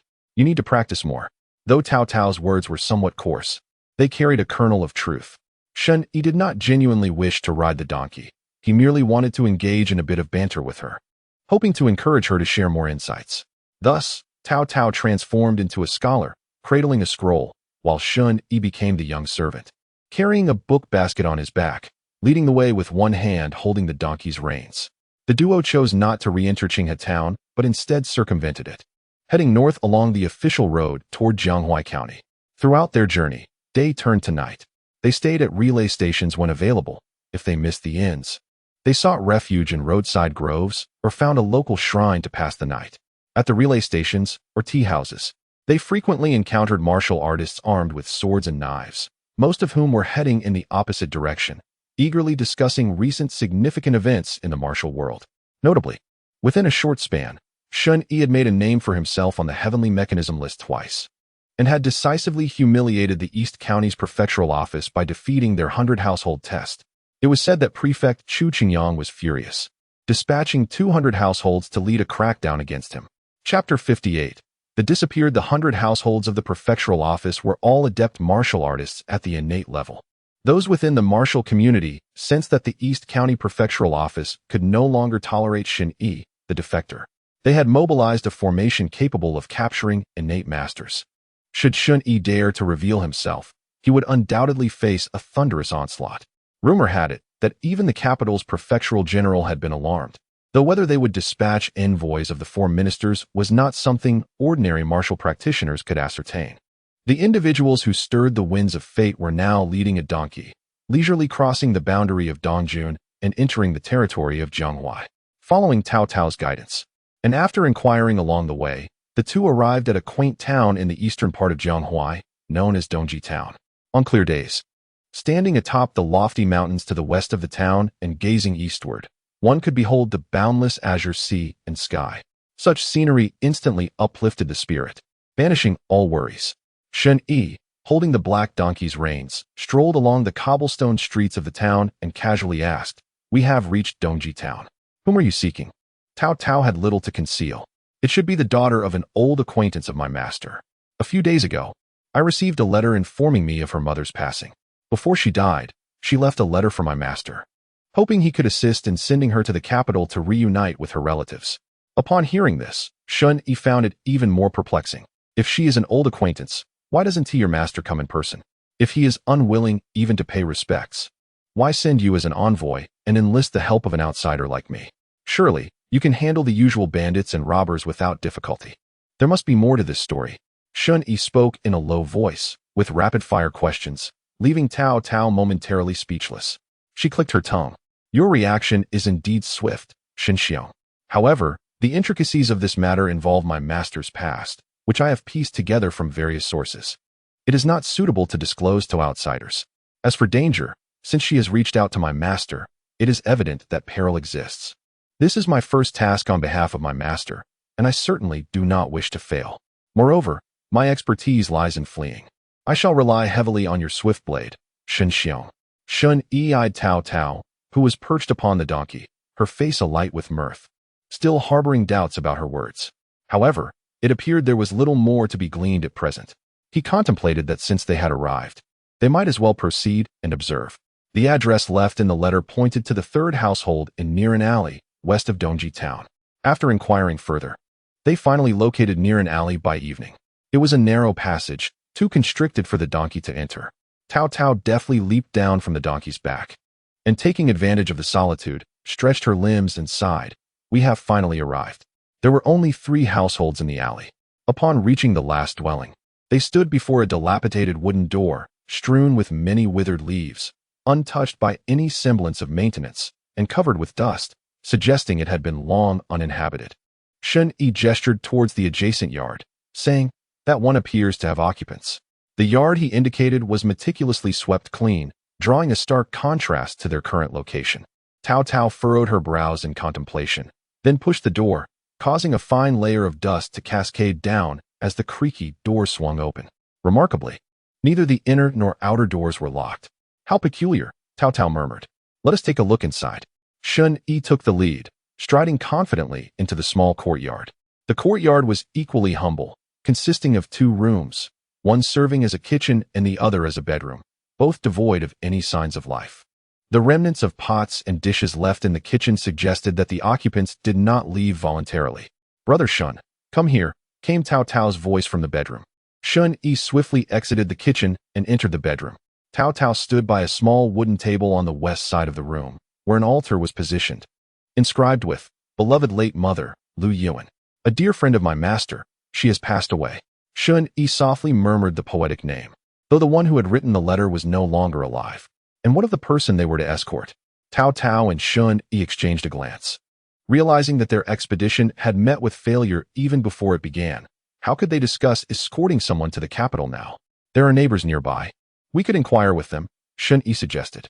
Cao Cao nodded, her expression brightening slightly. I sensed a presence lurking by the wall. It seems the neighbors heard the commotion. She glanced around but found nothing of value before stepping out of the courtyard. Adjusting her plain long robe, she knocked on the neighbor's door. Knock, knock, knock. Good sir, we have come from afar to seek refuge with relatives next door, only to find that our kin have vanished. We wish to inquire about their whereabouts. Both Shen Yi and Cao Cao heard footsteps approaching from within, yet after a prolonged wait, no one answered. This struck them as peculiar. Shen Yi broke the silence. Young master, since we cannot find anyone, we should report to the authorities and see if there is any news regarding Aunt Lu. His voice resonated clearly in the quiet alley, reaching both inside and outside the courtyard walls. With a creak, the wooden door before them opened slightly, revealing a pair of shifty eyes peering through the crack.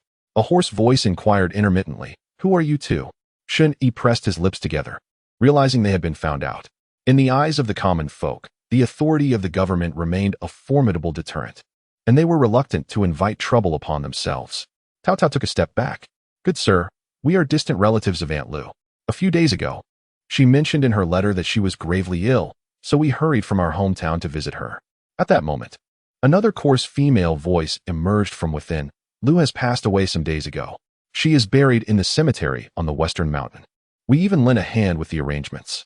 Cao Cao expressed her sorrow. We have arrived too late and could not accompany Aunt Lu on her final journey. We heard she has a daughter. Might you know where she is now? The shifty-eyed figure coughed a few times, their gaze darkening. We do not know. The girl left 2 days ago and has yet to return. Shen Yi and Tao Tao felt a sense of foreboding. It seemed their leads had once again run dry. It was dinner time, and Shen Yi decided to employ his traditional skills, calling out loudly for food in exchange for copper coins. Initially, the shifty-eyed figure regarded him with suspicion, unsure of his intentions. However, when Shen Yi produced his pouch and weighed a handful of coins in his hand, the figure's eyes widened in surprise. Almost instantly, the wooden doors swung open wide before them. A middle-aged man, with slanted eyes, a pockmarked head, and a hunchbacked gait, stood on one side of the wooden door, while a woman with a bitter expression and furrowed brow stood on the other. The woman urged, "Please, come in. It's just a matter of adding a couple of bowls and chopsticks. It's no trouble at all." Shen Yi squinted slightly, standing quietly behind Tao Tao, contemplating whether to enter, reliant entirely on her decision. After a moment of reflection, Tao Tao raised her hand in a gesture of respect, saying, "Then it would be impolite not to comply." Chapter 59. The Flying Fish Gang, Mandarin Duck Stream. This courtyard was somewhat larger than Lu Yi's, featuring an additional section. Besides the couple at the entrance, there was also a boy, appearing to be under 10, who looked on with curiosity as Shen Yi and Tao Tao entered. The family was about to have their meal, which consisted of 2 vegetarian dishes, half a sea fish, and a pot of rice. The woman went to the kitchen to fetch 2 more sets of bowls and chopsticks, arranging them on the table, urging, "Please, sit down quickly." Shen Yi and Tao Tao, adhering to their host's wishes, took their seats. The man with the pockmarked head appeared somewhat uneasy, his calloused hands rubbing his knees as he murmured, "Please eat, please eat. This is all we have. I hope you don't mind." Shen Yi, with a hearty appetite, felt a pang of hunger. After observing the couple begin to eat, he too picked up his rice and started helping himself to the dishes. Tao Tao glanced at Shen Yi, remarking, "You seem rather unconcerned." After a moment of hesitation, she continued, "Do you have any leads on the whereabouts of my Aunt Lu's daughter? I would appreciate any information you could provide." She retrieved a handful of copper coins from her pocket and placed them noisily on the somewhat tarnished wooden table. The man with the pockmarked head swallowed hard, the sound echoing in his throat. Money was always enticing, yet he replied, "Sister Lu went out to buy groceries 2 days ago and hasn't he returned. I even saw her at the alleyway that day."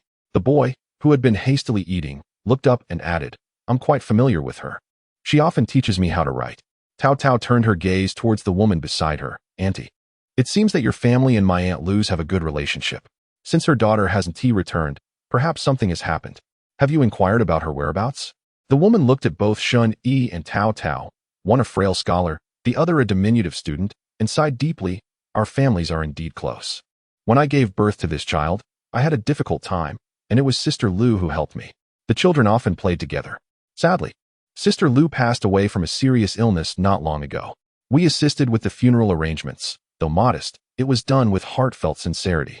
Both Tao Tao and Shen Yi listened intently, knowing that the crucial part was yet to come. The woman continued, "With Sister Lu gone, her daughter has been heartbroken. We've been taking food to her as she mourns on the mountain. It is strange that she hasn't returned. My husband even went to the market to inquire about her. However, the neighbors were rather evasive and only mentioned that some members of the Flying Fish Gang passed through, and there was a dispute. The gangs wield their power with impunity, leaving the common folk in a state of fear. An elderly man went to the authorities to report the crime, yet the officers dismissed him, claiming he lacked evidence, and beat him brutally, leaving him with a crippled leg. The beggar, chewing his lip, appeared despondent. After a prolonged silence, he finally murmured, "The Flying Fish Gang provides offerings to those lackeys. The lackeys will never investigate them." I later learned that the Flying Fish Gang was involved in human trafficking, preying specifically on orphans and vulnerable women. The beggar sighed heavily, unable to continue as he produced a pipe from his waist and began to smoke, as if trying to obscure his sorrow in a shroud of smoke. Shen Yi suddenly understood. The reason they opened the door upon hearing a report was not due to guilt, but because they were aware that reporting would yield no positive outcome. In fact, it could endanger their entire family. As commoners, they were reluctant to confront the authorities, thus choosing to endure their plight, a survival strategy in such a world. Tao Tao's eyes flashed with indignation. Having traversed the rivers and lakes, she had encountered numerous similar nefarious gangs, mostly composed of thugs and ruffians engaging in acts of oppression. Like the Dragon Tree Monastery, She had acted with righteousness, dealing with several such villains. "Old man, do you know the whereabouts of the Flying Fish Gang?" Cao Cao's tone rose, tinged with anger. The elderly man and his wife exchanged glances, hastily shaking their heads. "You two frail youngsters should not seek trouble with such ruffians. It would be best to leave." Shen Yi smiled reassuringly. "You need not worry. Just tell us what you know." As he spoke, he placed a couple more coins on the table. The beggar took a puff from his pipe and muttered, "That girl is likely already sold. If you insist on going, we cannot stop you. While we do not know where the Flying Fish Gang is located, those thugs by the Mandarin Duck Stream surely do." Shen Yi and Cao Cao clasped their hands together in gratitude. "Thank you." After finishing their meal, the two prepared to leave. Cao Cao even helped the beggar with his leg, for which the couple expressed their heartfelt thanks, insisting on returning some coins or offering them accommodation, both of which were firmly declined by Cao Cao. Looking up, she noticed the sky had just begun to darken. At this hour, the ruffians would likely still be roaming about. After inquiring about the direction to the market from the couple, they bid farewell and exited the alley. Cao Cao mounted the donkey, with Shen Yi leading the way as they ventured forth. In the heavy autumn air, the sun sank behind the western hills, and the streets were nearly deserted, with only a few hurried pedestrians returning home. The sound of the donkey's hooves echoed along the cobbled street. Ahead, the gentle murmur of a stream could be heard, as two mountain brooks flowed from the western hills, converging near Dongji town before continuing eastward to the sea. Originating from the same source, they ultimately met their end together, hence the name Mandarin Duck, symbolizing the unity and devotion of couples. However, the banks of the Yuanyang Creek have now been overtaken by gambling dens and brothels, transforming it into a den of vice. It is, without a doubt, a bitter irony. This locale is a favored haunt for ruffians and scoundrels, yet it is also intertwined with various small factions, rendering its composition quite intricate. Apart from the powerful local magnates, common folk tend to steer clear of this place. Shen Yi and his companion emerged from the alley. By the creek, beneath the drooping willows, a few figures were seated, clamoring and shaking dice in a game of chance. Cao Cao raised an eyebrow.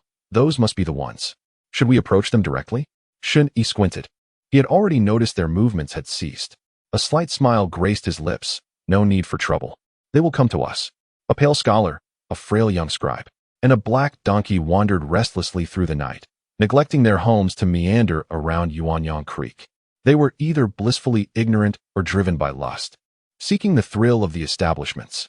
Regardless of their intentions, they were precisely the targets that ruffians delighted in preying upon.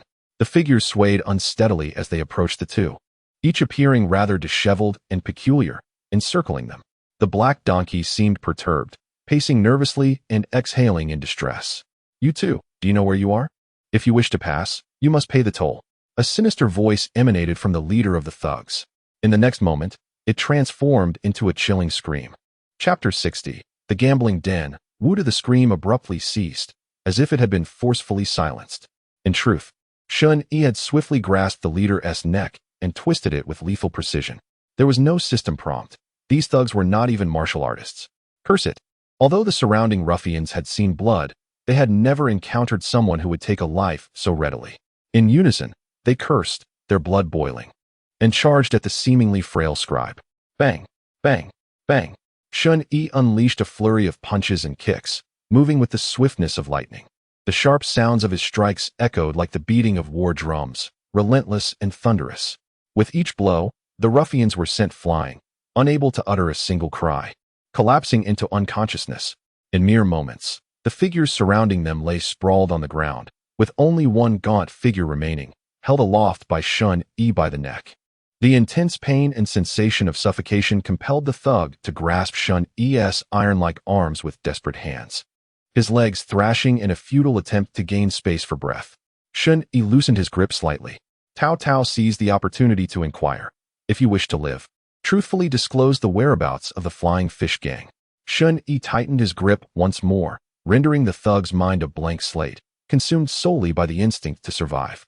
I will speak. Please, don't kill me." Upon releasing his hold, the thug collapsed to the ground, not daring to linger.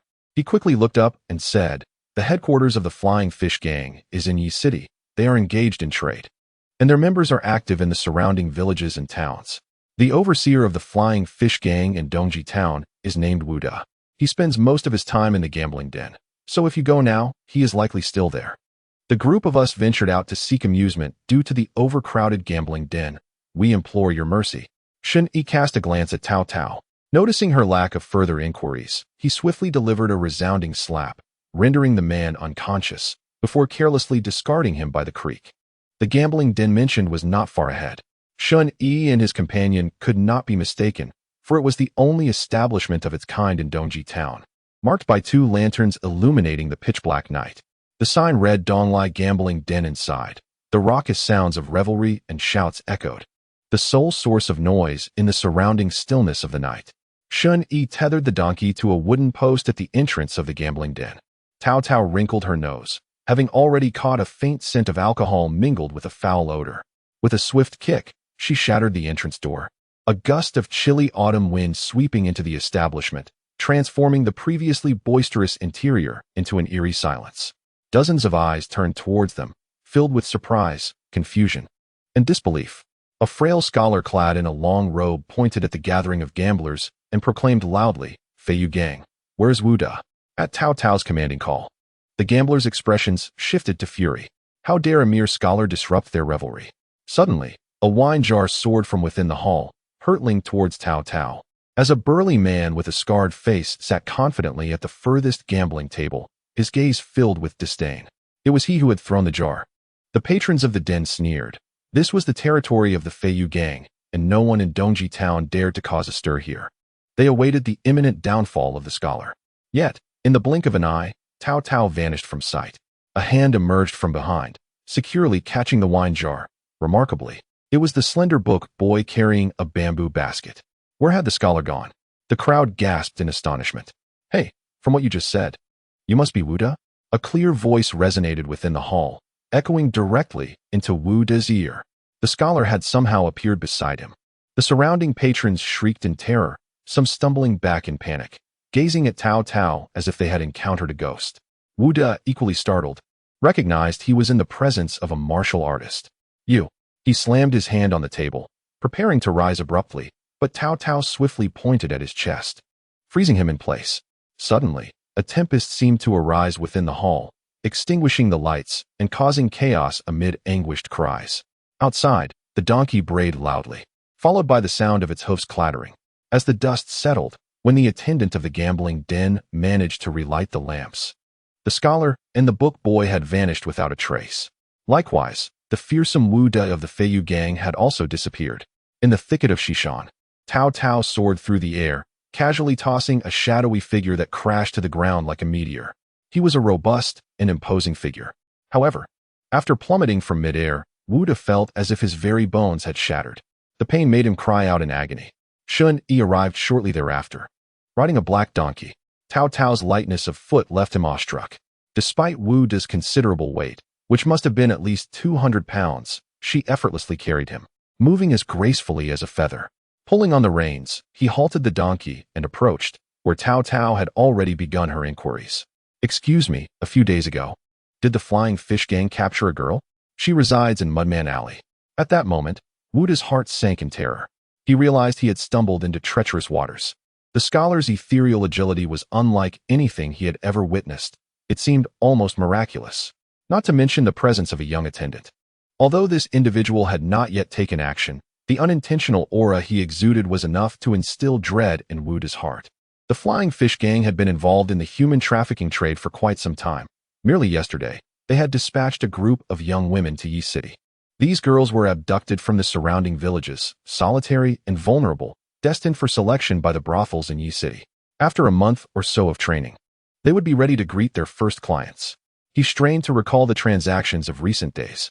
They had captured 3 or 4 girls, one of whom he distinctly remembered was from their town, recently orphaned and living alone. She was the perfect target. As this thought crossed his mind, fear gripped him, and he promptly divulged everything. His voice trembled as he pleaded, "Please, great heroes, spare my life. I will lead you to her. I will certainly help you find that girl." Shen Yi crossed his arms and leaned against a tree, observing how Wu Da revealed the information without much interrogation. It was surprisingly smooth.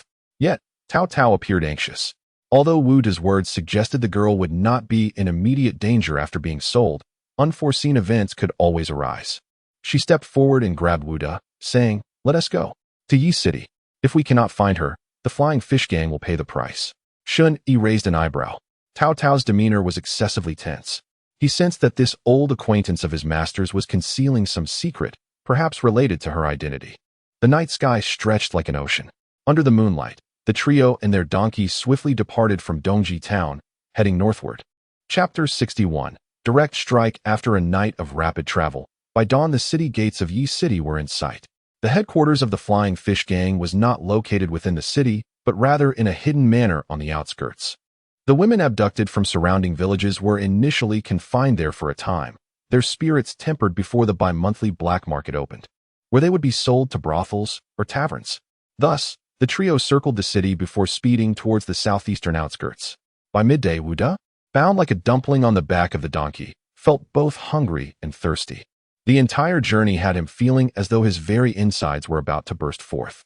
Suddenly, at the end of the shaded path ahead stood a grand manor gate, crafted from fine red wood and adorned with brass studs, towering several meters high, exuding an air of opulence that showcased the immense wealth of the Flying Fish Gang. Flanking the entrance were two guards, each equipped with a sheathed dagger. We had arrived. According to Wu De, the leader of the Flying Fish Gang was merely a second-rate martial artist. The entire organization engaged solely in human trafficking, operating with caution and refraining from seeking conflict, which allowed them to thrive and endure. Alas, those who frequently tread near the water inevitably get their shoes wet. Shen Yi stood in the forest, gazing at the imposing gate not far off. What to do? Should we approach with courtesy before resorting to violence, or simply charge in? As Wu De described, the estate likely housed nearly 100 individuals, including gang members, servants, and concubines. Cao Cao's delicate face bore a fierce expression. What was there to discuss with these scum engaged in human trafficking? We should storm in directly. Shen Yi gestured towards their attire. Should we change our outfits?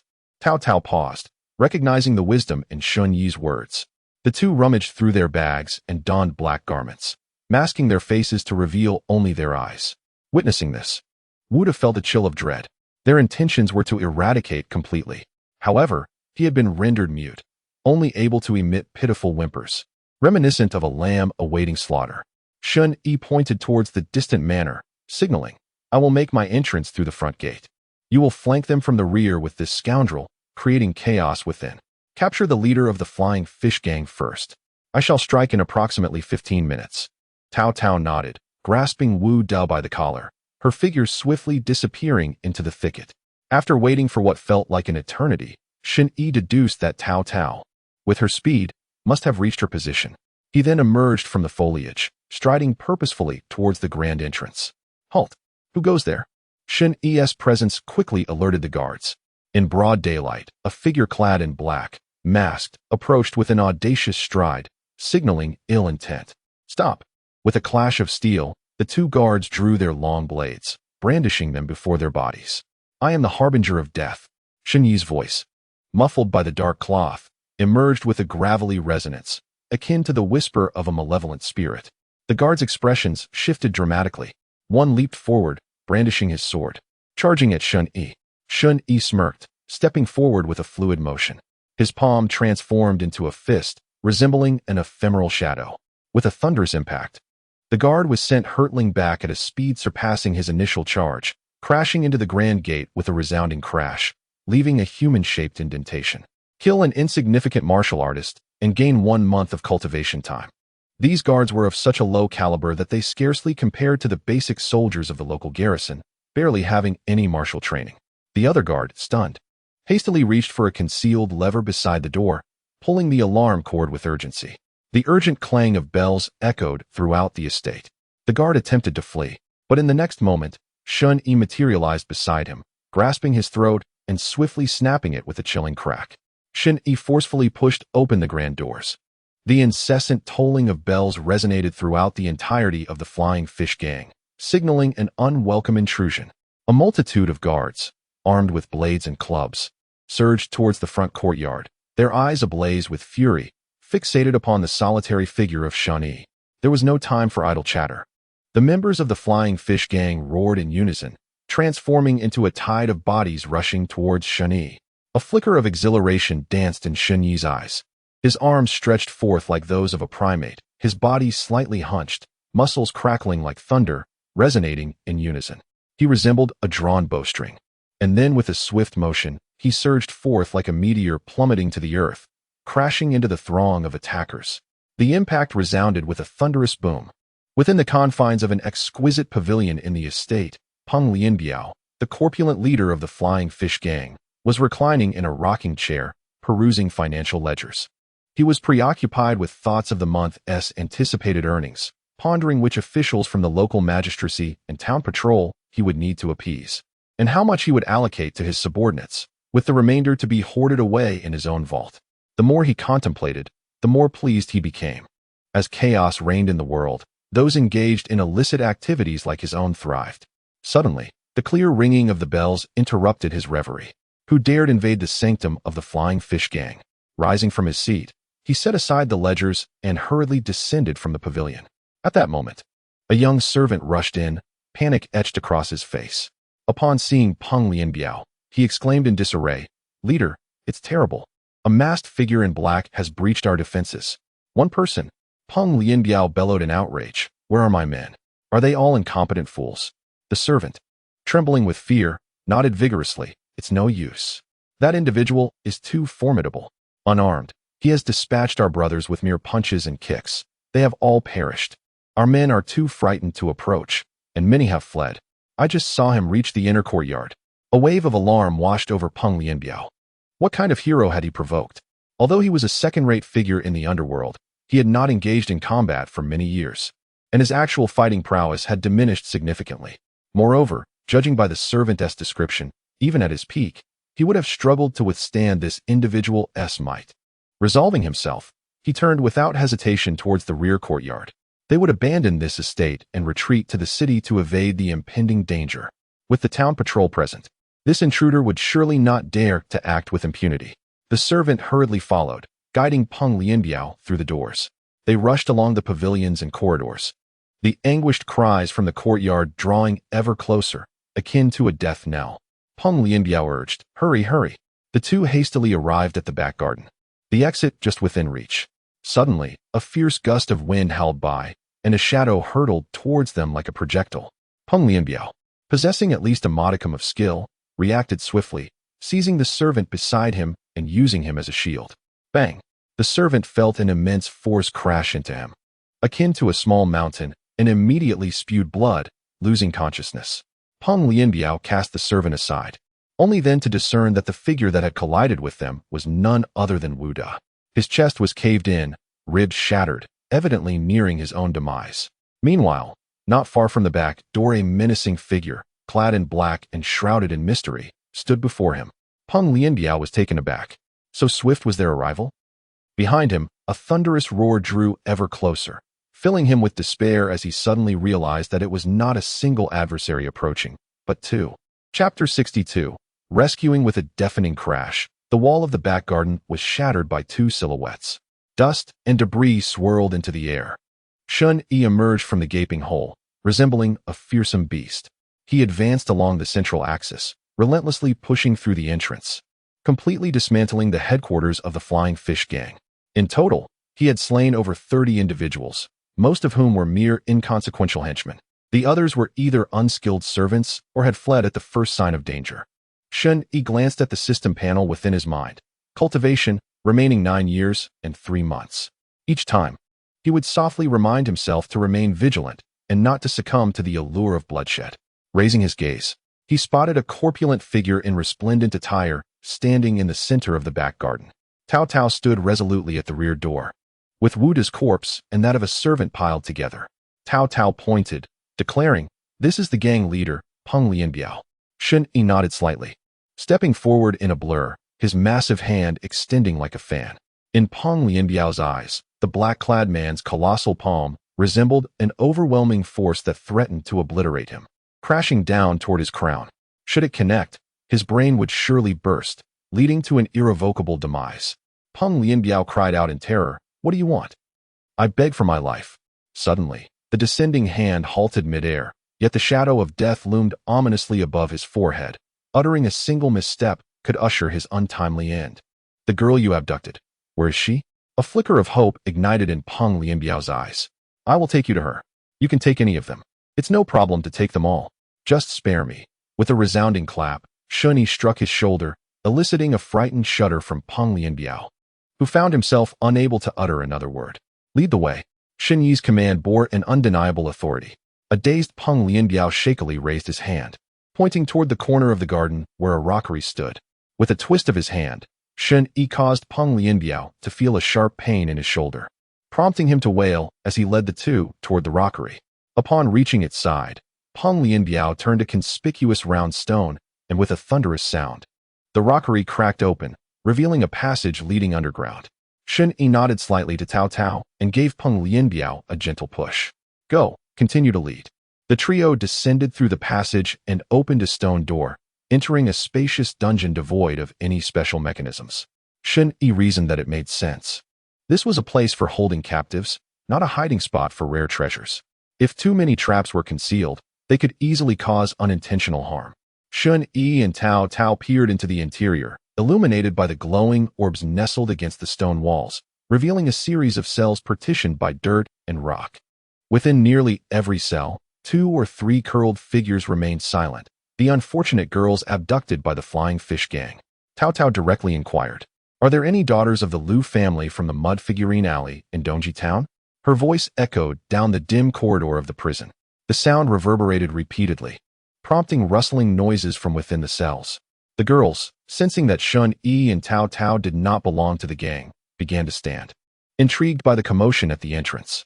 Yet, none dared to respond. The Flying Fish Gang had subjected them to beatings and scoldings over the past 2 days, instilling in them a psychological trauma that stifled their voices unless permitted to speak.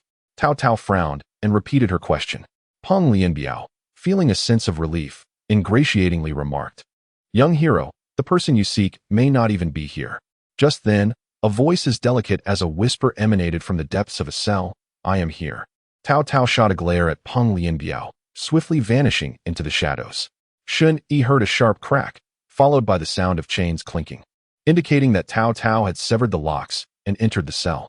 Moments later, she emerged, supporting a girl clad in tattered garments. Shen Yi observed that the girl possessed a striking visage, an oval face, willow-like eyebrows, and phoenix eyes. Her gaze resembled water, veiled in a thin mist that hinted at unshed tears, rendering her exceedingly fragile, as if she were made of brittle glass. Her form was emaciated. One might say she was little more than skin and bones, clearly malnourished, as if a gust of wind could sweep her away. Fresh whip marks marred her skin, streaks of blood suggesting she was a recent arrival, already acquainted with the gang's brutal rules. Cao Cao spoke to Shen Yi. "I found her." Her voice was low, imbued with a sense of relief. Shen Yi inquired, "What about the others?" Without hesitation, Cao Cao replied, "We shall take them back to Yi City and hand them over to the authorities. The government will send them home." Shen Yi narrowed his eyes, uncertain of the officials' goodwill, yet acknowledging they had their own matters to attend to. At most, they could only offer a helping hand to this extent.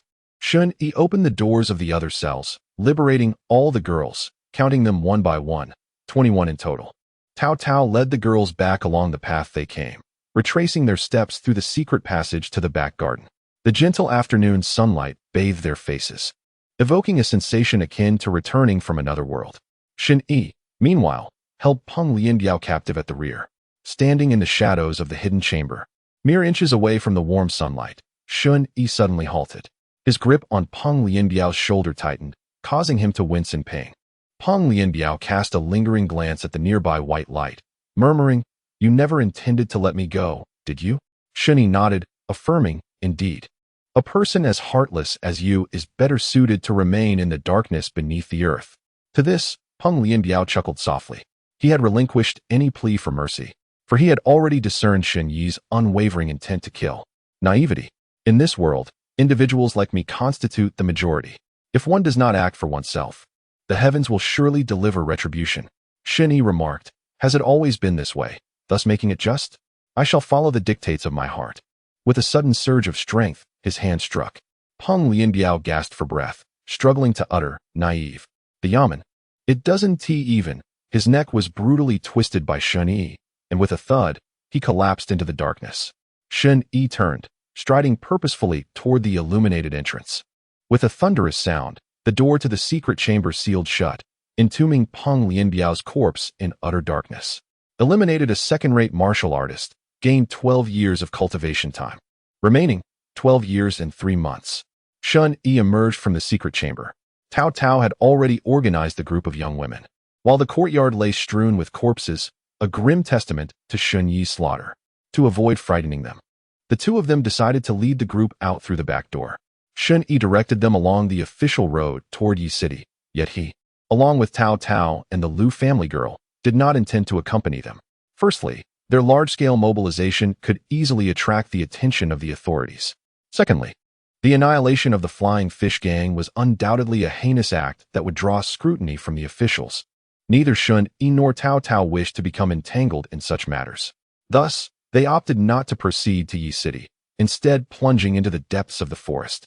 Chapter 63. Lightning-quick steps in the depths of the jungle at night. A clear stream shimmered with a silvery glow under the moonlight. Shen Yi cleansed himself of the bloodstains by the water's edge, donning his scholar's attire once more. Cao Cao, meanwhile, was on the other side of the stream with the Lu family girl, tidying their appearances amidst the concealment of the foliage. Shen Yi turned inward to examine his gains. Host, Shen Yi, cultivation level, acquired, martial arts, acquired level, wind and thunder 6 slashes, perfection, nameless heart technique, perfection. Diamond body refinement secret technique, acquired, second-rate level, twisted bone hand, perfection, nameless lightness technique, perfection, unique skills, wind/thunder movement. Twisted bone division, extraordinary skill, thousand-faced divine skill, major achievement. Remaining cultivation time, 12 years and 3 months. All of Shen Yi's martial skills had reached perfection. A feat that would be deemed astonishing by others. Typically, martial artists practice their skills, and aside from foundational internal techniques, most martial arts are mastered to a level of proficiency or completion, halting thereafter. To achieve perfection in even 1 or 2 martial arts throughout a lifetime is already a remarkable accomplishment. This includes those he had encountered in the Jianghu, such as Qin Jianghe, Fang Yu, and Li Wudong, all of whom were similarly situated. The illustrious Cao Cao, possessing profound heritage, was undoubtedly beyond comparison. Shen Yi surmised that her martial skills or lightness techniques had barely achieved minor completion before she ventured into the world. However, Shen Yi also acknowledged his own shortcomings. While his martial arts proficiency reached a high realm, the quality of his techniques left much to be desired. Adequate, yes, but when compared to prodigies like Cao Cao, who boasted innate legacies from the Qilin list, his skills appeared somewhat paltry. Shen Yi harbored thoughts. Having just eradicated the Flying Fish Gang, his time for cultivation was plentiful. In recent days, I have diligently sought the guidance of Cao Cao, acquiring a plethora of insights into the realms of lightness techniques and martial arts. Although these teachings are somewhat fragmented and lack a cohesive system, the abundance of time for introspection allows for the refinement of my martial prowess. Cao Cao excels in lightness techniques, and it is in this discipline that I have absorbed the most knowledge. I am determined to internalize these insights into my own martial arts. Thus, I have chosen to dedicate 5 years to the meticulous cultivation of my lightness techniques. Building upon the foundational skills I previously developed, I have endeavored to delve deeper into the philosophy of lightness techniques. After 6 months of thorough exploration, I have come to understand that the process of drawing inspiration and assimilating knowledge must align with one's innate capabilities. My unnamed heart technique possesses the explosive power to breach a 1,000-strong formation, while the perfected golden body secret enables me to focus on enhancing my speed and explosive force. Having charted my path for self-creation, I commenced a period of intense practice, striving to harmonize the transport of lightness, internal energy, and vitality. After 5 years of dedicated research and cultivation, my lightness technique has undergone a profound transformation, which I have named the lightning flash step. Through my mastery of this extraordinary technique, I have discovered that I can unleash a burst of speed several times greater than before by expending internal energy and vital essence, with the duration determined by my physical endurance. The lightning flash step, a name inspired by an anime from my previous life, fills me with a sense of lightness. With a subtle movement of my feet, my calves tense, and I spring forth. Dust swirls at my feet as I dart away, appearing 3 zhang distant in the blink of an eye, my speed having more than doubled compared to before. I am thoroughly satisfied with this progress. This is merely my ordinary state. When employing the lightning flash technique, my speed could reach unprecedented levels. I have yet to witness Cao Cao at full speed, and I hesitate to speculate whether I could match her. However, my lightning flash step has reached a state of great accomplishment, and according to my calculations, should I achieve its perfection, my explosive speed would undoubtedly astonish even Cao Cao. Contemplating this, I resolved to invest another 2 years into refining my lightness technique. Through continued study and meticulous honing over these 2 years, I have finally perfected the lightning flash step. Host, Shen Yi cultivation level, acquired, martial arts, acquired level, wind thunder 6 slashes, perfection, unnamed heart technique, perfection, golden body secret, acquired, perfection. Lightning flash step, perfection, secondary level, twisted bone hand, perfection, special techniques, wind/thunder move, lightning flash step, twisted bone separation, mystical arts, thousand-faced divine skill, great accomplishment. Remaining cultivation time, 5 years and 3 months in an instant. I felt invigorated and refreshed. I raised my gaze to the sky. Never had he felt the sky so close, as if he could touch it with a mere gesture. With a slight bend of his knees, he leapt into the air, soaring like the mythical rock, his figure transforming into a shadow that shot towards the heavens. In a single bound, Shen Yi ascended to the treetop of a towering giant, and with a deep breath, he floated down gently upon the branches. Instinctively, he gazed into the distance. The profound night sky, the bright moon hanging high, and the twinkling stars created a scene of breathtaking beauty. His gaze fell lower, where a figure emerged in the winding clear stream, pure as jade, seemingly reflecting the moonlight upon the water. Suddenly, a stone flew from the thicket beside the stream, hurtling straight towards Shen Yi's face. Quick as a flash, he leaned back and performed a graceful flip, descending from the tree. Cao Cao's voice echoed from the distant woods. Well, Shen Yi, I never imagined you to be such a lecherous ghost, spying on us while we bathe. Shen Yi instinctively touched his nose, recognizing the difficulty of explanation. He could only respond awkwardly. It's all a misunderstanding, a feeble defense. However, no further words emerged from the thicket. Yet, the scene from moments ago replayed in his mind. The Lu family girl, truly fair. But it was merely a fleeting thought, and he silently chanted to himself to maintain composure, sitting cross-legged on the ground to practice his internal cultivation. After a while, Cao Cao and the Lu girl returned from the woods. Cao Cao had changed back into scholar-esque attire, with little to say. Shen Yi's gaze unconsciously focused on the Lu girl, whose previously tattered and soiled clothes had been discarded by Cao Cao. Now, she wore a clean, long robe crafted from cloth, purchased earlier by Cao Cao in town, kept for emergencies. The Lu girl, already ethereal in beauty, appeared even more enchanting now, her face free of grime, with damp strands of hair cascading over her shoulders, evoking a sense of delicate charm. Upon seeing Shen Yi, Cao Cao pouted, scoffing lightly. Your lightness and movement has greatly improved, O lecherous Shen. Shen Yi scratched his head, opting not to explain. Yet, the Lu girl bore no grudge. She performed a graceful bow to Shen Yi, her tone soft yet imbued with quiet dignity. I am Lu Qingzi. It is a pleasure to meet you, young Master Shen. Shen Yi promptly returned her greeting with a respectful clasp of his fists. I am Shen Yi. Chapter 64. Yi City. Entering the city, Cao Cao let out a huff, approached the basket, and rummaged through the materials prepared for disguising. I shall assist Miss Lu in her transformation to conceal her identity. I must trouble you, Brother Shen, to venture to Yi City tomorrow and procure a carriage.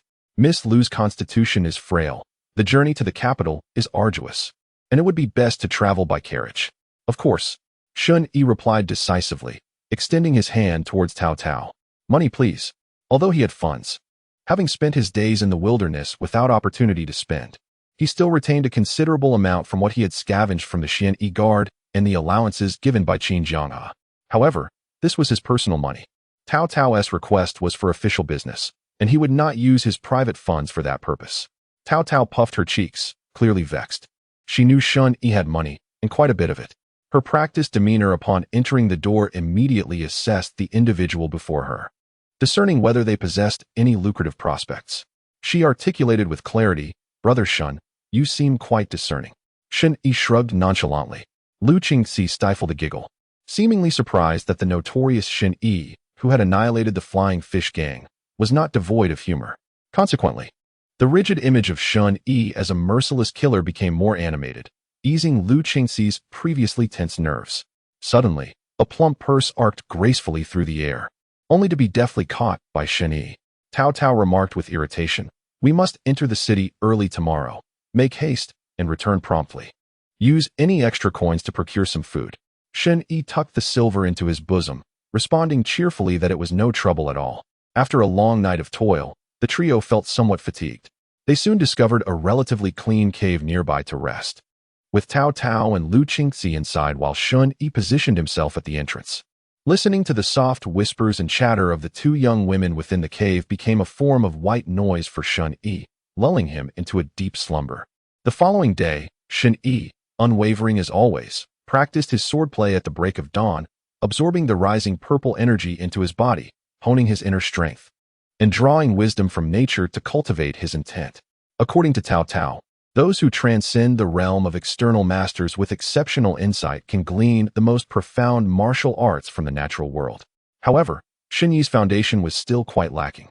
He was merely gathering resources for his future cultivation. After practicing for less than half an hour, Cao Cao awoke and emerged from the cave to perform her morning exercises. Shen Yi then sheathed his sword, wrapped it in gray cloth, and returned it to his basket before greeting Cao Cao. They set off for the city. Yeqing was not far from their location, and with Shen Yi's swift pace, he reached the city gates in half an hour, just in time for the gates to swing wide open. The streams of those entering and exiting the city formed two opposing currents, bustling toward each other. At that moment, Shen Yi, having utilized his transformation skills, adopted the guise of a robust man in plain attire. He blended seamlessly into the throng as they flowed into Yeqing. Yeqing was a small city, vastly different from the provincial capitals of the eastern region. The magistrate's office was headed by a mere captain, possessing only a moderate level of martial prowess, yet common folk in the martial world still dared not provoke them lightly. The true fear of the magistrate's office lay not in the individual strength of its warriors, but rather in the formidable backing of the imperial court, supported by the ceaseless flow of the mysterious guards from the 36 prefectures of the realm. Should any martial artist challenge the captain of Yeqing today, the next day, they would find themselves confronted by a trial officer or a 100-man commander from Jianghuai Prefecture seeking retribution. This cycle of vengeance seemed almost inexhaustible until the culprits were brought to justice. Had Shen Yi not mastered the art of disguise, he would have faced relentless pursuit, either landing in a prison cell or spending his life evading capture. Of course, there was another path: to become sufficiently powerful, strong enough to instill fear in the magistrate's office, rendering them unwilling to instigate trouble. This was exactly the path Shen Yi intended to pursue. Upon entering the city, Shen Yi did not linger. He approached a familiar-looking passerby to inquire about directions, and then hurriedly made his way to the carriage shop. The carriage shop customarily crafted vehicles according to the size, specifications, and design required by their clientele. However, Shen Yi had no time to linger. He inquired with the attendant whether there were any ready-made options available. The attendant appeared somewhat perplexed until the shopkeeper of the carriage house intervened, revealing that he had just acquired a vehicle, which had been used for only a few days and was nearly new. Shen Yi promptly made his decision, declaring, "This will do." He then produced the pouch of coins given to him by Cao Cao, readily paying the deposit and instructing the shopkeeper to fetch the carriage, while also requesting a fine horse to be harnessed to it. The shopkeeper, a portly middle-aged merchant, seemed taken aback by Shen Yi's unassuming attire and his unexpected decisiveness, likely suspecting that his master possessed considerable influence. His demeanor instantly brightened. He invited Shen Yi into his inner chamber to enjoy tea and rest while waiting. Suddenly, Shen Yi recalled something and took a sip of tea, asking, "Shopkeeper, I heard there was quite a commotion at the city gate yesterday. Have you heard anything about it?" The shopkeeper, being a loquacious individual and well-informed in his trade, chuckled and replied, "Of course, I have heard." A group of ragged women entered the city, which certainly attracted attention. It is said that the feudal gang from the outskirts was eradicated, and they fled from there. Shen Yi's eyes narrowed slightly. The shopkeeper's tone struck him as peculiar.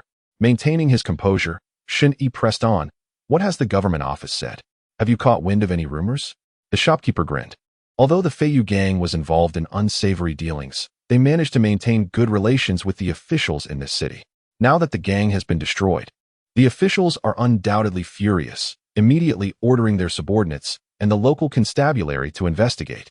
Shen Yi scoffed lightly. In this world, collusion between officials and bandits has become a common occurrence.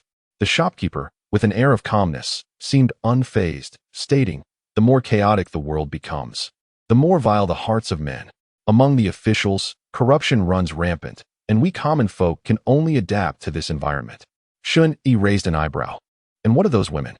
The shopkeeper, lifting the teapot, refilled Shen Yi's cup and casually remarked, "I hear they have been placed in the southern part of the city."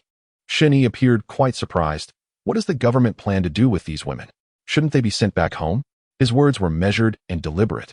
The shopkeeper assumed he was merely curious and shook his head in disapproval, continuing to relay what he had heard. "Brother, you may not know, but many of the girls taken by the Feiyu gang were orphans, without kin or support. How could they possibly contact their families? My brother works at the government office, and according to him, the Feiyu gang had previously lost some girls as well. If the government takes these girls in, there is a high chance they will end up back with the Feiyu gang. The primary motive for these girls escaping was to report to the authorities, unaware that they were merely fleeing from one den of wolves into another den of tigers." He spat disdainfully, his tone laced with sarcasm. Now that the Feiyu gang has been destroyed, it remains to be seen how the government will handle these women. Shen Yi gradually grasped the grim reality. The world was treacherous, and no singular act of chivalry could alter its course. Those girls were utterly vulnerable. In the end, one is often destined to succumb once more to the enveloping darkness. Shen Yi gently nodded, cradling a teacup in his hands, lost in contemplation, when suddenly, the voice of an attendant pierced the stillness outside the door. "Master, the carriage has arrived and is now stationed in the backyard." Chapter 65. The carriage and the horses in the grand hall of the Yeqing government office. The county magistrate Yuan Shoheng, clad in official robes, sat in a lowly position, his expression tense and somewhat obsequious. At the center, a man adorned in a brocade robe commanded attention. His pale face, reminiscent of a polished jade, exuded a certain effeminate aura. Yuan Shoheng felt an unsettling apprehension within him, recalling how this man had barged into the governmental estate earlier that day, brandishing a token and demanding to see him by name. Fortunately, he had sharp eyes and a good memory, recognizing the significance of the token. Otherwise, a conflict with such an individual could have cost him dearly. He lowered his gaze, cautiously observing the man's demeanor, and inquired, "Esteemed sir, what brings you personally to this remote town?" The effeminate man lifted his teacup, and Yuan Shoheng noted the slight elevation of his pinky finger, which further confirmed the man's identity in his mind. After sipping the tea, the man frowned, spitting it back into the cup with disdain.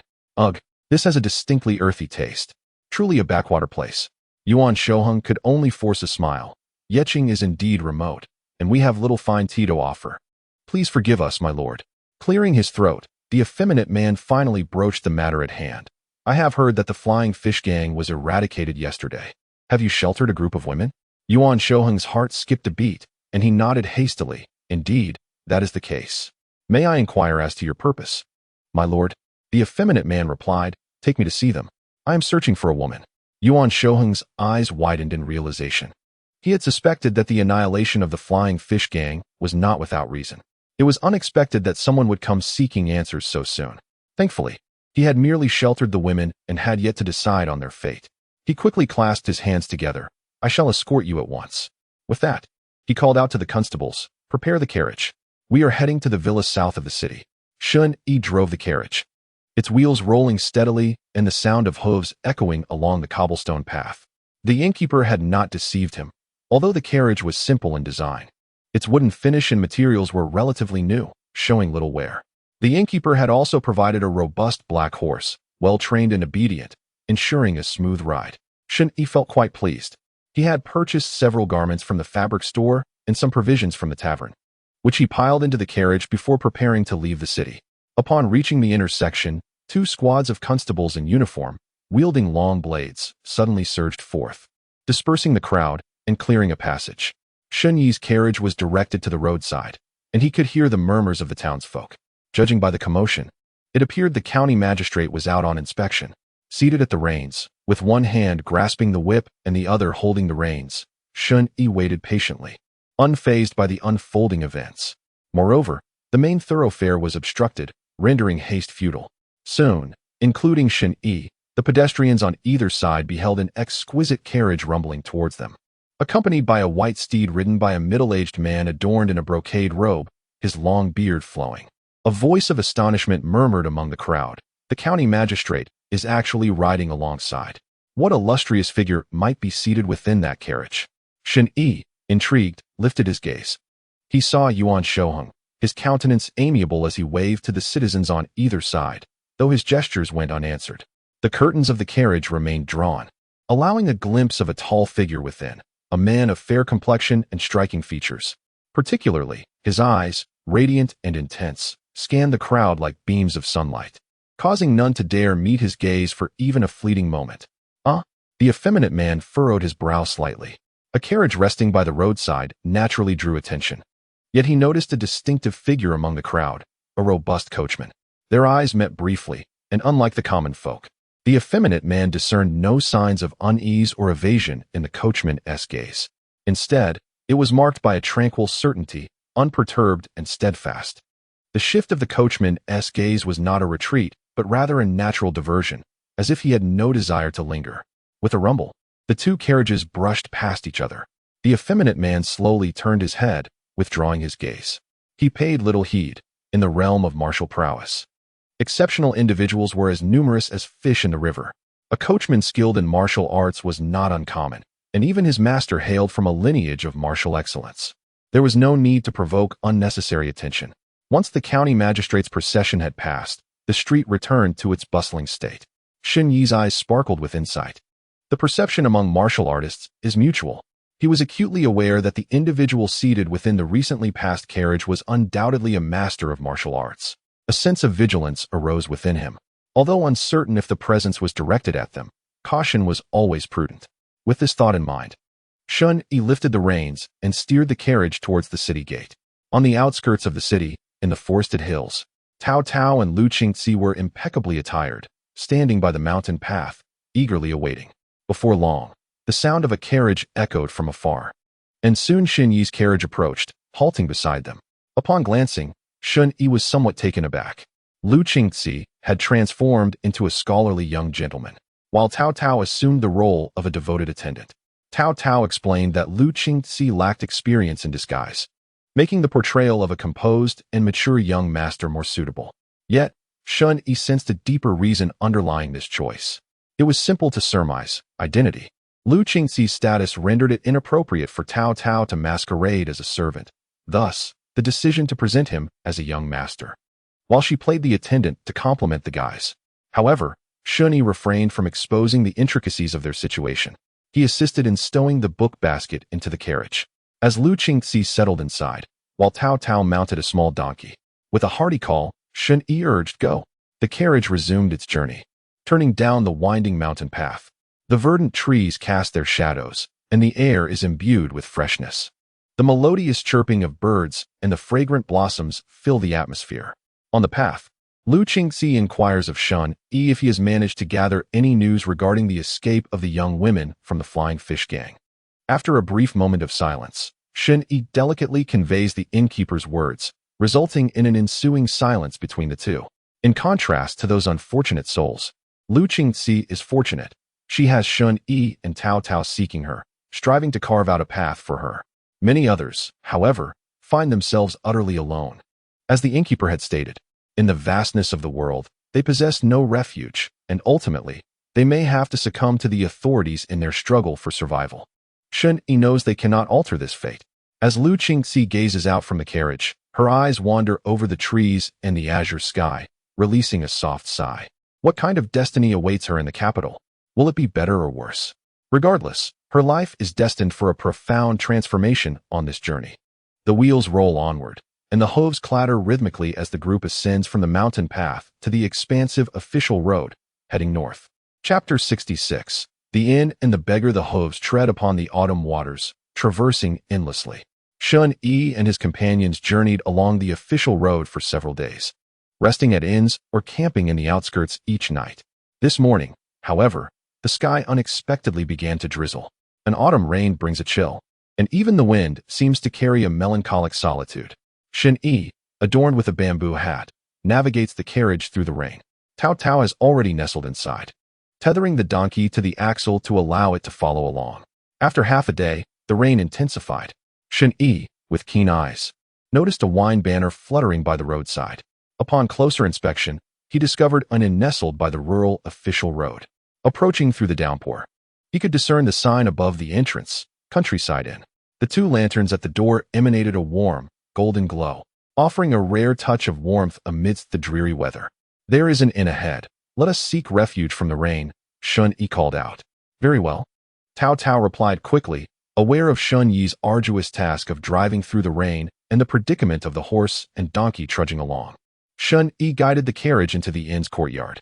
The sound of the carriage echoed into the inn, and with a creak, the tightly shut door opened. A young servant clad in blue emerged, his face lighting up upon seeing Shen Yi and the others. Esteemed guests, it is cold and the rain is relentless. Please come in and rest. He unfurled a large oiled paper umbrella and hurried to the carriage, assisting the young master and the scholar down. Good sir, there is a shed in the back. Please lead the carriage there to avoid it getting soaked, Shen Yi thought to himself, mildly exasperated. It appears I have truly become a coachman. Lu Qingzi cast an apologetic glance at Shen Yi before stepping under the servant's umbrella with Cao Cao, entering the inn.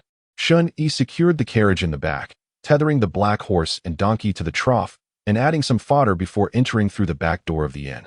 He removed his hat and raincoat, shaking off droplets of water at the entrance. The young servant in green hurriedly approached, taking the umbrella from Shen Yi and hanging it against the wall of the inn. Shen Yi raised his eyes to survey the room. Cao Cao and Lu Qingzi were seated in the northwest corner, gesturing for him to join them. The other tables were filled to capacity, predominantly with merchants and travelers seeking refuge from the rain. Even a few sword-wielding wanderers were boisterously toasting each other. Notably, on the wooden floor by the inn's entrance sat a ragged old beggar, his hair a tangle of white. The table beside him was empty, likely due to patrons' reluctance to sit too close to him. However, the old beggar seemed unperturbed, clutching a gourd of wine in one hand, with a small plate of peanuts beside him. A sip of wine and a handful of peanuts, such was his contentment. Shen Yi pulled the servant closer. What is the story with that man? The servant whispered in response. This old beggar has been begging outside these past few days. With the rain today, the innkeeper, feeling pity for him, allowed him inside to escape the downpour, under the condition that he does not disturb the other guests. I provided him with a bowl of warm wine and a plate of peanuts to keep him settled for the time being. Shen Yi nodded in understanding. Your innkeeper is quite kind-hearted. The servant patted his chest proudly. Our humble and has a reputation within a 10-mile radius. All thanks to the innkeeper's diligent efforts. His character is beyond reproach, widely recognized by friends in the martial world. Shen Yi smiled faintly, enduring the curious gazes of others as he took a seat at the table with Cao Cao and Lu Qingzi. Perhaps it was just his imagination, but he sensed a distinct gaze flicker over him, momentarily piercing the air. Startled, Shen Yi turned back, scrutinizing the area behind him, and his gaze fell upon the old beggar by the door. Was it him? The disheveled white hair obscured much of his face, making it difficult for Shen Yi to discern his features or expressions. In countless literary tales from his past life, figures such as daoists, monks, children, and beggars often concealed formidable skills. Remaining vigilant, he turned back to Cao Cao. Have you ordered yet? Cao Cao nodded slightly. I ordered 2 meat dishes, 2 vegetable dishes, and a pot of rice. See if there's anything else you wish to add. Shen Yi sniffed the air, laden with the aroma of wine, and reached out. Let us have another pot of warm wine to fend off the chill. They both nodded in agreement. In a short while, the dishes began to arrive in succession.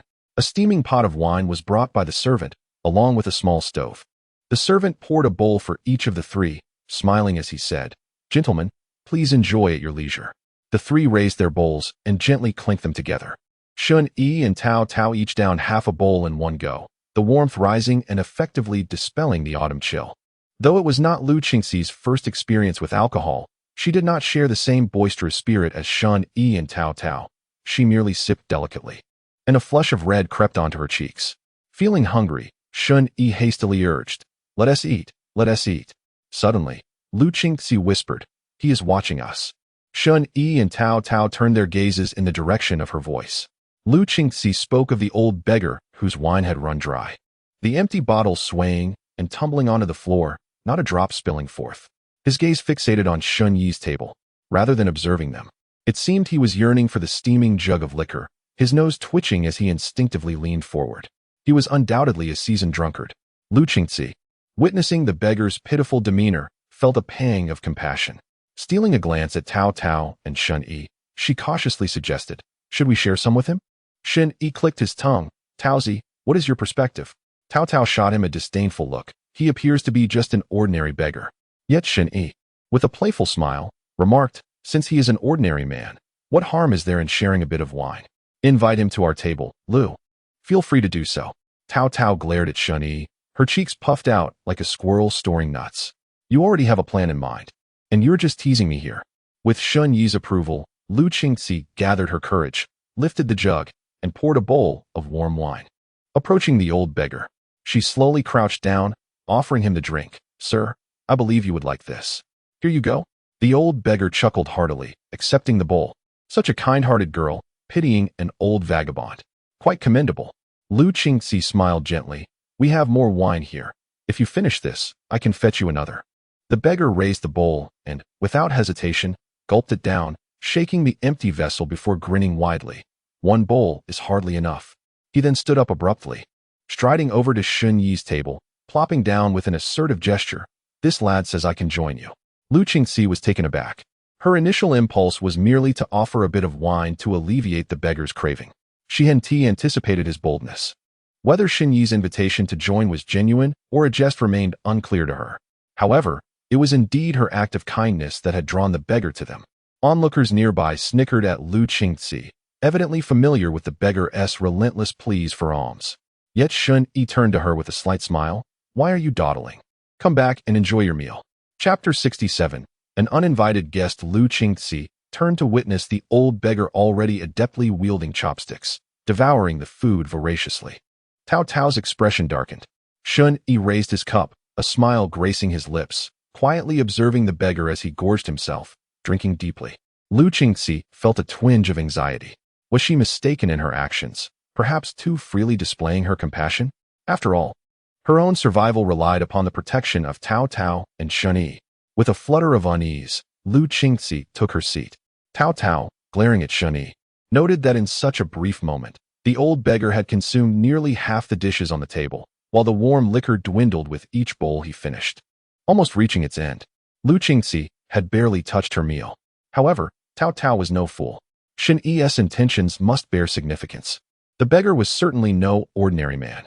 She scrutinized him once more, yet after a long pause, she gleaned nothing of substance. Regardless of the perspective, the individual before them appeared to be an ordinary, decrepit old beggar. Suddenly, Cao Cao noticed a subtle anomaly. Although the old beggar was ragged and unkempt, he lacked the typical sour odor commonly associated with beggars. In fact, he did not even possess the usual body scent of an ordinary person. Skeptical, Cao Cao leaned closer to Zhenfusi and inhaled deeply, detecting a faint yet distinct fragrance, characteristic of a woman. She then shifted her attention to Shen Yi, who emitted a subtle, heated masculine scent. Cao Cao was convinced. Her sense of smell was intact. There was indeed something peculiar about this old beggar. Narrowing her eyes slightly, she became fully alert, eager to discern what tricks the old man might have up his sleeve. In contrast, Shen Yi did not dwell on such complexities. He was inclined to believe the old beggar was no ordinary person. Seizing upon Zhenfusi's words, he sought to cultivate a favorable relationship. Drawing upon his extensive reading of stories, he surmised that this encounter might trigger a hidden quest, which would be a considerable boon. Even if it did not, the expenditure would merely amount to a few coins, an inconsequential loss. "Do not rush, my dear sir. Take your time, I assure you. Today you shall dine to your heart's content," Shen Yi proclaimed, retrieving several pieces of silver from his pouch and calling out, "Waiter, bring another jug of hot wine and serve your best dishes." The young attendant, taken aback by the unusual sight of a beggar being treated to a lavish meal, nevertheless welcomed the opportunity. With a beaming smile, he accepted the coins and replied, "Certainly, esteemed guest." The old beggar grasped a chicken leg in one hand and smiled at Shen Yi. "You are quite the amusing lad. I shall not hold back." Shen Yi raised his wine cup, clinking it lightly against the old man's, and took a sip, dismissing any notion of formality. Cao Cao and Zhenfusi, observing the exchange, joined in the meal, and the table of four soon resonated with the harmonious sound of clinking chopsticks. Half an hour later, the table lay in disarray. The old beggar, patting his belly and letting out a satisfied belch, savored the last remnants of wine. Suddenly, with a loud bang, the wooden door of the establishment was flung open, and a chilling autumn breeze swept in, infusing the air with a bone-deep cold. The patrons turned their attention to the entrance, where a group of officials clad in brown garb, swords at their sides, filed in, parting to reveal a figure stepping forward. Draped in a black brocade robe adorned with cloud patterns, the individual, though male, possessed a complexion as fair as jade, exuding an elegance that mingled unsettlingly with an air of cold malice. Shen Yi's hand, poised to raise his cup, froze mid-motion. He recognized this person. During his time in Yi City, he had halted his cart to yield to this very individual. He could scarcely believe they would meet again in such circumstances. Almost immediately, he grasped the gravity of the situation. Their arrival, in all likelihood, was intent upon them. He exchanged a furtive glance with Tao Tao and Lu Qingzi, seeking an opportunity to depart. The yamen is conducting business. All present must remain calm and composed. One of the diners, however, was unwilling to acquiesce, retorting defiantly, "The yamen? Which yamen do you speak of? The pursuit and search for criminals is the duty of the town suppression office." What a joke! The speaker was a young man, adorned with a long sword at his waist, seated at a table with two companions, all exuding an imposing aura as seasoned wanderers of the martial world, armed and resolute. Upon uttering these words, the expression of the surrounding constables shifted dramatically. Yet, what was said rang true. They found themselves at a loss for rebuttal. Were it not for the effeminate man behind them as a support, they indeed lacked the authority to conduct any arrests. However, the situation had changed. Suddenly, a fierce gust of wind tore through the air. The effeminate man among the constables moved with remarkable speed, appearing beside the young man in an instant, raising his hand to strike downwards. The youth seemed taken aback by the sudden assault, losing the advantage. Just as his hand reached for the hilt of his sword, his wrist was seized by the effeminate man. The sword was drawn with a flash of crimson. The young swordsman's weapon fell into the hands of the effeminate man, while his own hand was severed at the wrist. It fell to the ground with a thud, blood gushing forth, flesh and bone, a gruesome tableau. A piercing scream erupted, only to be abruptly silenced as the effeminate man swiftly placed the blade against the youth's throat, severing his windpipe. The commotion transpired in the blink of an eye. By the time the young man's companions realized what had occurred, he had already met his demise. They glared at the effeminate man, their rage igniting. One drew a knife, while the other approached empty-handed, flanking him from both sides. Fueled by vengeance, they unleashed their inner strength, transforming it into a torrent of blade and fist, converging upon the effeminate man. In Shen Yi's eyes, the two were no weaklings. Based on their inner power circulation, they appeared to be of second-rate skill. It seemed the deceased youth also possessed similar capabilities. However, the effeminate man was even stronger. Holding the young man's long sword, he stood unmoving, effortlessly waving his hand as if brushing away dust. In an instant, the air shimmered with the dance of the sword. Clang! Thud! Two exceptionally brief sounds resonated almost simultaneously. The man wielding the knife and the one striking with his palm froze in place. Each bore a bloodied hole at their throats, crimson seeping forth. A coin-sized puncture appeared on both their weapon and palm. With a heavy thud, their bodies collapsed to the ground. In mere moments, blood had claimed 3 lives. Someone gasped, "Those are the 3 heroes of Huainan. I never expected them to fall so easily." The effeminate man remained serene, casually discarding the long sword onto the ground, its blade vibrating softly as it landed. He surveyed the astonished crowd, his voice calm. "Do I now possess the qualification to conduct arrests?" Tao Tao furrowed her brow, whispering, "His inner strength is peculiar." Shen Yi's expression grew grave. He understood what Tao Tao meant. The effeminate man's inner power exhibited remarkable cohesion and penetrating force. Just moments ago, he had pierced through the inner strength of the two men, cutting through both their weapons and throats, not merely relying on superior cultivation, but entirely leveraging the unique properties of his power. Simultaneously, upon hearing the man's words, the patrons of the small tavern finally grasped the gravity of the situation, gasping in shock as they attempted to rise and flee. However, they were met by a throng of constables rushing in, drawing their weapons to intimidate them, forcing them back into their seats. No one is allowed to move. As long as everyone cooperates with the authorities, we can assuredly guarantee your safety. A middle-aged man clad in official attire proclaimed loudly. Chapter 68. The Onset of Conflict. We are secretly pursuing a notorious criminal from the court. We kindly ask for your cooperation. Otherwise, the fate of those three just now will be yours. The middle-aged official continued, employing both reason and the threat of force. The patrons in the room fell silent, for they had no choice. Their lives were in the hands of others. The official bowed respectfully to the effeminate man. Sir, please allow us a moment. We shall verify the identities of the patrons present.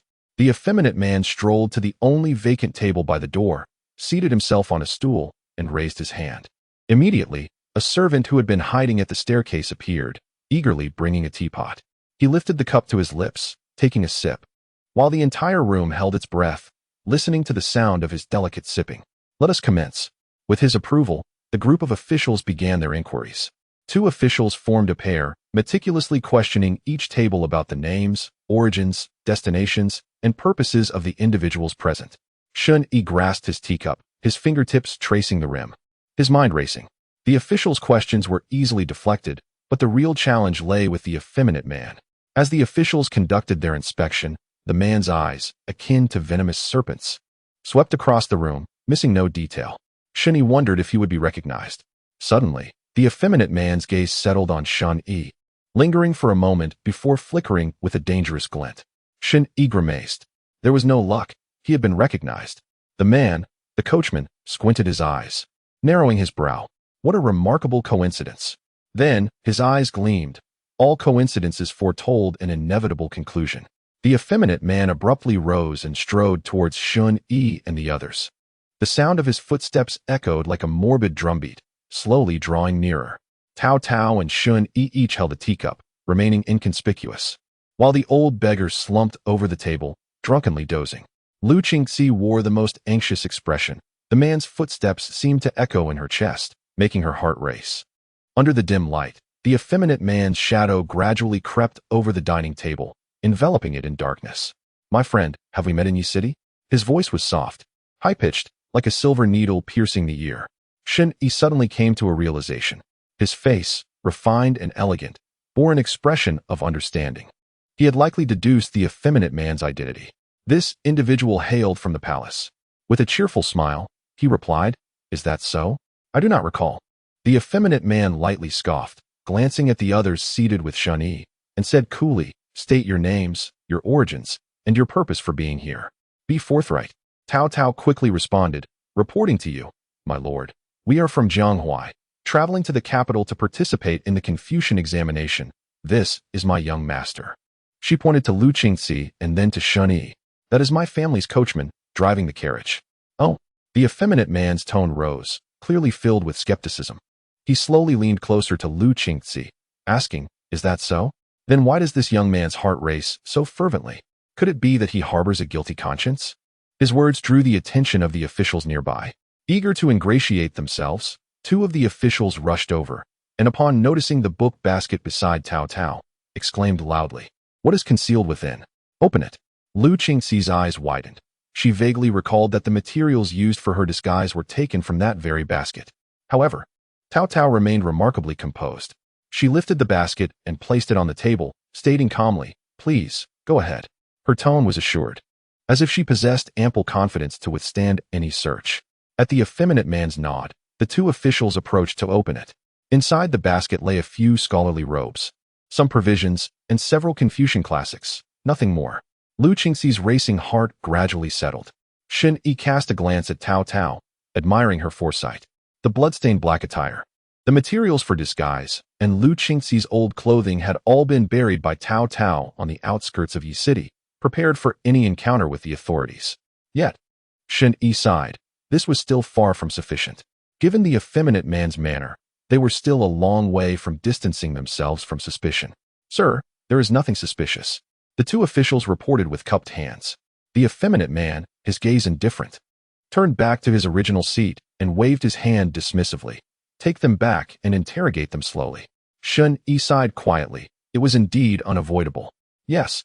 The two officials extended their arms towards Lu Qingxi, but the onlookers merely perceived a shadow darting past. With two muffled thuds, the officials shrieked, crashing backward like sandbags. shattering the small tavern's furniture. The effeminate man's lips curled slightly, his expression shifting to astonishment as he turned back. Shen Yi had suddenly leaped from his seat, his form swift as a cheetah, lunging toward him. The man's confident smile transformed into shock. Such speed. Caught off guard, Shen Yi closed the distance, and with a flick of his hands, produced a series of sharp sounds akin to firecrackers. With a crack, he seized the effeminate man's arm and executed a shoulder throw. The man felt the world spin as he was hurled away, crashing through the door with a thunderous sound, flying into the torrential rain. The downpour surged into the tavern, fierce winds accompanying the rain. Shen Yi pursued swiftly, his steps echoing, each footfall leaving a deep imprint on the ground. With a twist of his body, he darted through the shattered doorway. Shen Yi moved with the speed of lightning, catching up to the shadow within the rain with a single stride. One hand poised like a claw, the other clenched into a fist, his strikes descended like a torrential downpour. Although the effeminate man had lost the initiative, he was still a formidable practitioner on the brink of mastery, just a step away from transcending to a higher realm. As others linger in midair, they twist their forms amidst the torrential downpour. With arms flailing in rapid succession, they morph into countless claw-like shadows, racing to meet the swiftly approaching Shen Yi. A thunderous roar reverberates through the heavens, followed by the relentless crackling of rain striking the ground, akin to a symphonic crescendo. It resembles the resounding beat of war drums. The figures of the two combatants blur within the curtain of rain, yet one can faintly discern that Shen Yi moves with greater speed. Like a whirlwind enveloping the delicate man before him, fists and feet launch from all directions, compelling his opponent to focus solely on defense. However, the opponent's foundation is deeply rooted, managing to withstand the onslaught with an unyielding resolve, rendering the two evenly matched. Within the inn, onlookers, be they officials, Tao, or patrons, have ceased their quarrels. They hastily open windows or peer through shattered doorways to observe the unfolding battle outside. The officials realize that their ability to apprehend Lu Qingzi and others holds little sway. The outcome between Shen Yi and the effeminate man is the true determinant of today's fate. Chapter 69. A Guide to Fists and Feet. Lu Qingzi gazes anxiously through the torrential rain at the indistinct figures, urgently inquiring of Tao. Who do you think will prevail? Tao, keenly observing, notes the tense standoff between Shen Yi and the effeminate man. Shen Yi strikes with fervor, his techniques flowing like an unstoppable river, pressing relentlessly against his opponent. Yet, the effeminate man stands firm, a steadfast rock amidst the tumultuous tide, unyielding against the fierce onslaught. As their energies peak, neither party concedes an inch. Tao's voice is grave, poised for action at any moment. It is difficult to ascertain whose momentum may falter. A mere instant of weakness could spell disaster. Suddenly, a languid voice interjects near them. That boy possesses a solid foundation and impressive cultivation. Indeed, commendable. However, his techniques are rather simplistic, and his movements have been thoroughly deciphered by that little eunuch. The eunuch's internal force is highly concentrated and refined, rendering the boy's strikes ineffective. Unbeknownst to them, an old beggar has taken up residence by the window, his face flushed from inebriation as he offers his unsolicited commentary. Currently, it is a matter of who can withstand the other's force longer. The beggar's insights strike a chord, resonating deeply with Shen Yi, who finds himself acutely aware of his predicament. His techniques, merely second-rate, have become predictable. Each of his strikes, regardless of their speed, can be effortlessly countered. In contrast, the effeminate man's energy is peculiar, highly concentrated, and possesses a penetrating quality, akin to a needle. Shen Yi's force appears fragile before him, easily pierced. Only by relying on the cohesive strength of his blood and essence can he endure the impact. The clash of energies and fists produces a series of sharp metallic sounds. In this tumultuous battle, victory will hinge upon whether Shen Yi can outlast the effeminate man's internal power or whether the latter can shatter Shen Yi's steadfast defenses. Certainly, there exists an unforeseen method employed by the old beggar, and that is to summon Shen Yi into action. Within 10 moves, the effeminate man is destined for defeat. Shen Yi, unwilling to prolong the encounter, realizes that even without the use of swordsmanship, his mastery of the errant bone technique would inevitably reveal the origins of his martial prowess. Suddenly, Shen Yi perceives a coarse voice resonating in his ears. "Youngster, having consumed your wine and partaken of your meal, I owe you a debt of gratitude.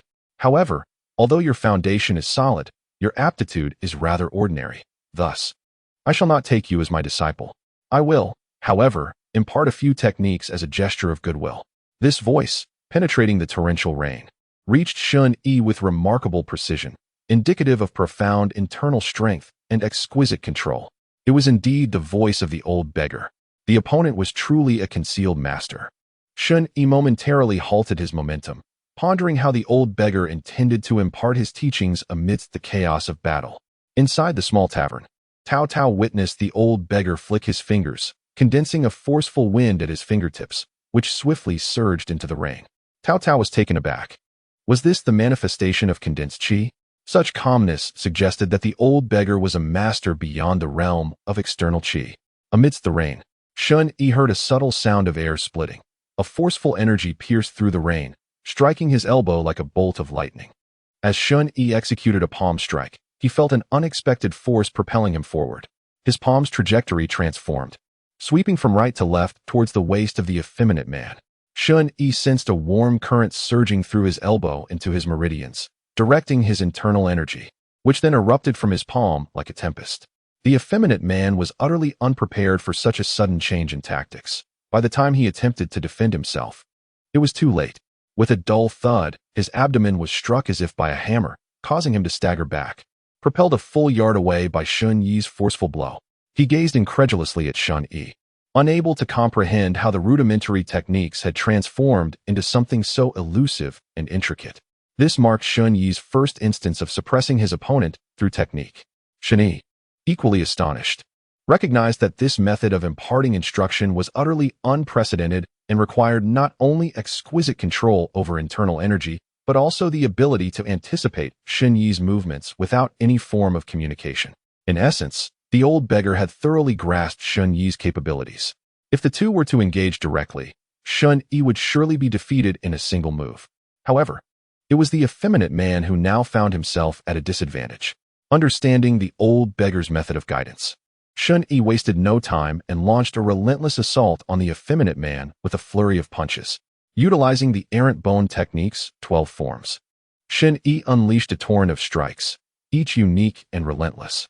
The old beggar chuckled softly. This clever boy indeed possesses quick wit. With a series of flicks, he directed dense streams of qi into the rain, impacting the joints of Shen Yi's punches and kicks. It was as if an invisible hand guided Shen Yi's movements, illuminating the pathways of his internal energy. The effeminate man opposite was in a state of profound distress. He could not fathom why Shen Yi seemed to have undergone a transformation, his techniques suddenly escalating to unprecedented heights. Every move Shen Yi executed was a remarkable evolution of his original techniques, manifesting even more astonishing variations. In truth, this was far more agonizing than merely employing an entirely new martial art. 6 styles of free combat and 6 styles of grappling, a total of 12 variations. Under the old beggar's subtle manipulation, the effeminate man endured 10 solid strikes. Moreover, he lacked the protective cultivation that Shen Yi possessed. The nameless heart technique penetrated his body, causing him to spew blood and collapse heavily amidst the torrential rain. Shen Yi seized the effeminate man's collar, dragging him along as if he were a wretched, lifeless dog, returning towards the small tavern like a demonic entity. The clattering of tables and chairs erupted as the patrons and officials in the tavern fled in a frenzy towards the back door. In the blink of an eye, the entire establishment became desolate, leaving only Cao Cao, Lu Qingzi, the old beggar, and a young attendant hiding behind the counter. With a swift motion, the drenched Shen Yi tossed the unconscious effeminate man onto the floor. He then bowed respectfully to the old beggar, expressing gratitude for his guidance. Cao Cao, having perceived the old beggar's extraordinary mastery through his recent display of profound energy, assessed that the beggar's cultivation level surpassed the external realm, possibly reaching the status of a grandmaster. The old beggar waved his hand dismissively, stating, "I merely owe you a meal. If you can truly comprehend the techniques, just demonstrate it. Your martial arts will ascend to a new level." Shen Yi inquired with a smile, "May I ask your esteemed name? I would like to pay my respects." The old beggar, reclining in his chair with one leg crossed, quickly gestured, "Ah, that is unnecessary. I am not your master." He pointed at the effeminate man on the ground. "I do not wish to meddle in your grievances. Do not inquire about my identity either. for I have no desire to be entangled with court eunuchs. In Chapter 70, Speculations and Secrets, the old beggar glanced at Cao Cao and Lu Qingzi, his gaze settling on Cao Cao. Your agility is remarkably agile and profound. Those kicks you delivered to the officials earlier were quite impressive. You must be one of those habitual thieves' disciples. He then turned to Lu Qingzi. This girl possesses an extraordinary foundation, with all meridians accessible. Remarkably, she has yet to practice martial arts. What a pity, being a girl, she is ill-suited to mingle with me among the beggars. Otherwise, I would genuinely consider taking you as my apprentice. Lu Qingzi, feeling at a loss, was currently disguised as a male. Yet the old beggar had seen through her identity with a single remark, which was utterly terrifying. Noticing Lu Qingzi's pale face, the old beggar chuckled, "Young one, your disguise is commendable, enough to deceive the untrained eye, yet this girl lacks experience. The subtle nuances of her demeanor cannot escape my keen perception." Lu Qingzi murmured an apology, while Cao Cao gently patted her hand in comfort. It was not that Lu Qingzi's performance was inadequate. It was simply that the old beggar was too inscrutable. Meanwhile, Shen Yi had captured two particularly significant pieces of information. One piece of information reveals that Lu Qingzi possesses extraordinary talent. Even the old beggar wishes to take her as a disciple. However, he dismisses her, claiming her abilities are inadequate, unwilling to accept her into his fold. Truly, the comparison between individuals can provoke envy. Another piece of information pertains to Cao Cao's legacy. The old beggar mentioned that Cao Cao's skills are associated with a group of seasoned thieves, those who can attract the attention of masters above the rank of grandmaster in the martial arts world, and who are also known as habitual thieves. Only a select few from the thieving sect are capable of such feats. The thief leader, the thief saint, and the shadowless thief, three illustrious figures, including two grandmasters of the renowned list and one grandmaster of the earth list. Cao Cao boasts remarkable lightness of foot, undoubtedly inheriting this lineage. As for the old beggar's identity, Shen Yi could only speculate that he might be a senior figure from the beggar sect, a prominent organization among the elite. With numerous skilled experts within its ranks, it is impossible to deduce his identity solely based on this. Observing Cao Cao and Shen Yi with their eyes darting about, the old beggar clicked his tongue, hastily waving his hand. "You two attend to your own matters. Do not mind this old beggar. I am weary and shall take a brief rest." With that, he rose and settled into a corner, reclining against the wall, and promptly fell into a deep slumber. Snoring away, Cao Cao and Shen Yi exchanged a glance, acknowledging the old master's unorthodox demeanor. Shen Yi requested a room from a nearby waiter, then dragged the unconscious effeminate man into the guest room. They each took their seats, and as Shen Yi cleared his throat, he observed the silence from both Cao Cao and Lu Qingzi, prompting him to speak first. "If no one else will, then I shall." He stood and kicked the unconscious man on the floor. "You ought to have noticed. This individual is after Miss Lu, and he is a eunuch. If my understanding serves me correctly, eunuchs can only originate from the imperial palace of the Great Xia." Snap! Shen Yi snapped his fingers. Now the question arises, why would a eunuch from the palace have set his sights on Miss Lu? He turned to the downcast Lu Qingzi. "Miss Lu, what is your true identity?" Shen Yi posed the pivotal question. "Or perhaps, Cao Cao, have you concealed some crucial information from me?" His voice, though not loud, carried an undertone of coldness and detachment. Cao Cao's heart raced. It seemed Shen Yi was displeased. She sensed that if she continued to withhold information, Shen Yi might take his leave.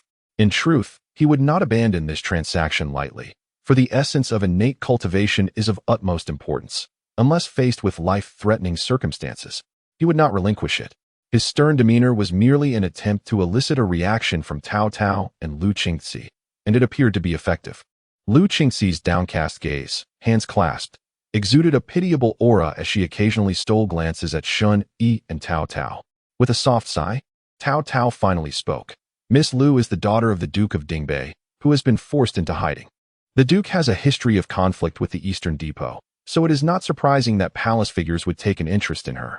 Hence, I sought your assistance. Otherwise, in situations like today, if I alone were to escort Miss Lu, I would undoubtedly struggle to ensure her safety." The Duke of Dingbei, Shen Yi murmured to himself. This individual stands as the pillar of resistance against the northern Mang savages, having once commanded an army that repelled them over 300 miles and established the formidable Jubiai Pass, earning him remarkable accolades. His loyalty to the reigning emperor is unwavering, even in the face of the emperor's grave illness and the dynasty's decay. However, as long as the Duke of Dingbei remains, everyone is convinced that no one can undermine the foundation of the Great Xia's rule. Yet, Shen Yi did not anticipate that such a prominent figure as the Duke of Dingbei harbored such disgraceful private affairs, including an illegitimate daughter. What then? Is the connection of Cao Cao's master to this matter? Shen Yi inquired with suspicion. Which of the three masters of the thieves is your master? After a brief hesitation, Cao Cao replied, the thief sage. The thief sage, Li Xikong, ranks 24th in the Earth list. He is a transcendent grandmaster of unparalleled stature, reputed for his charm and elegance, leaving a trail of fragrance wherever he goes, with countless beautiful companions, yet he has never pledged his heart to any one person. What past entanglement could such a debonair figure have with Lu Qingxi's mother? Could it be that Lu Qingxi's mother was also one of his cherished ones? Yet, if there were true feelings involved, why would he not even come to see her one last time, merely sending an insufficiently skilled disciple to fulfill his obligation? It seems more akin to a sulking response, or perhaps he has been wounded by Lu Qingxi's mother. According to the legends of the martial world, the thief sage was once a devoted romantic, only transformed into his current roguish demeanor after being hurt by a woman. Could this indeed be the case? Shen Yi felt as though he had stumbled upon a staggering revelation, gazing at Cao Cao in astonishment. Cao Cao, feeling helpless, understood that with Shen Yi's keen intellect, he would weave his own narratives and conjectures.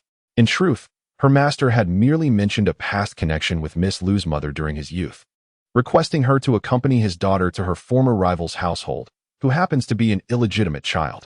This was tantamount to a heart-wrenching betrayal. Do you comprehend? Shen Yi coughed lightly. No wonder your master chose not to appear. Indeed, it is better left unseen.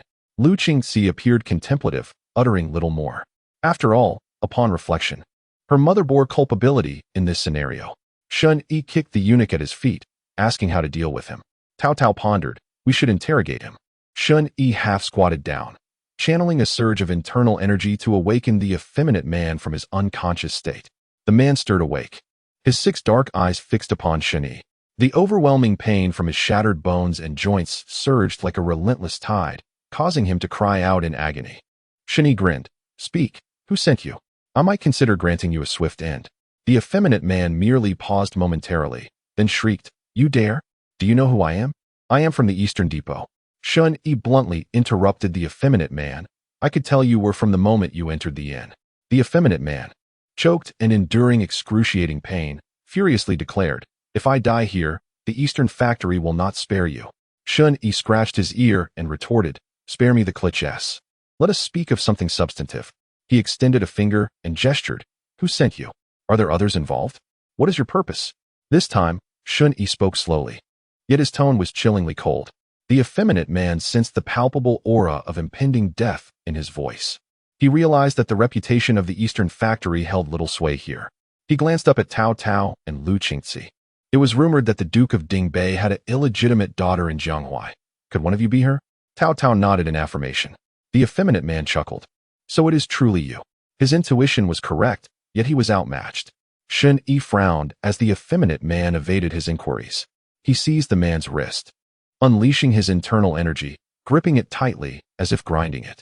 In an instant, a searing pain shot up the man's arm, and he cried out in agony, Ah, ah, ah. The wailing startled Lu Qingxi, causing her heart to leap. Instinctively, she clutched the hem of Cao Cao's garment and hid behind her, her eyes reflecting a hint of fear as she gazed at Shen Yi. Yet, she did not shy away, nor did she speak further. She understood that this was not the moment for compassion.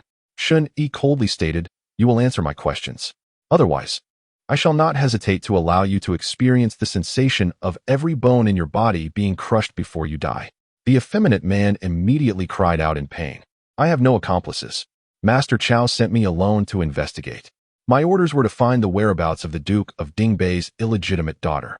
If true, I was to bring her back to the Eastern factory.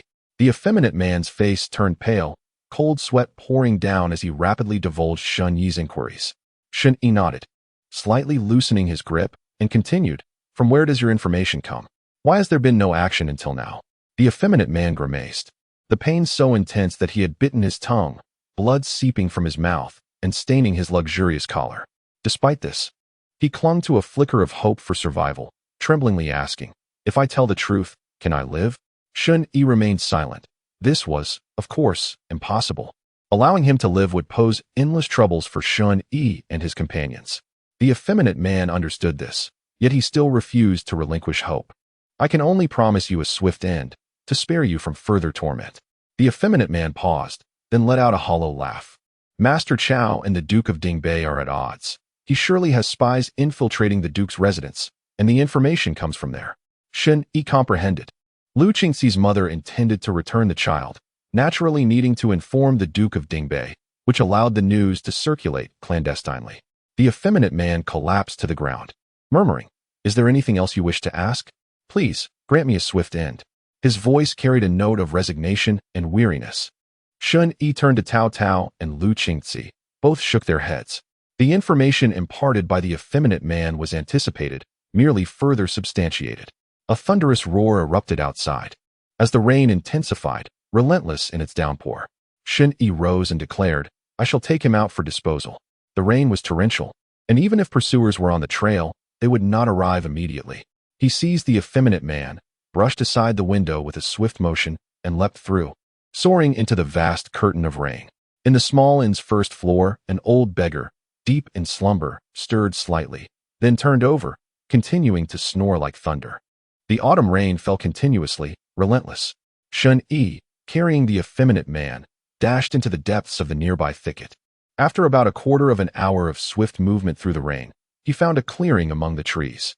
He propped the effeminate man against a tree trunk.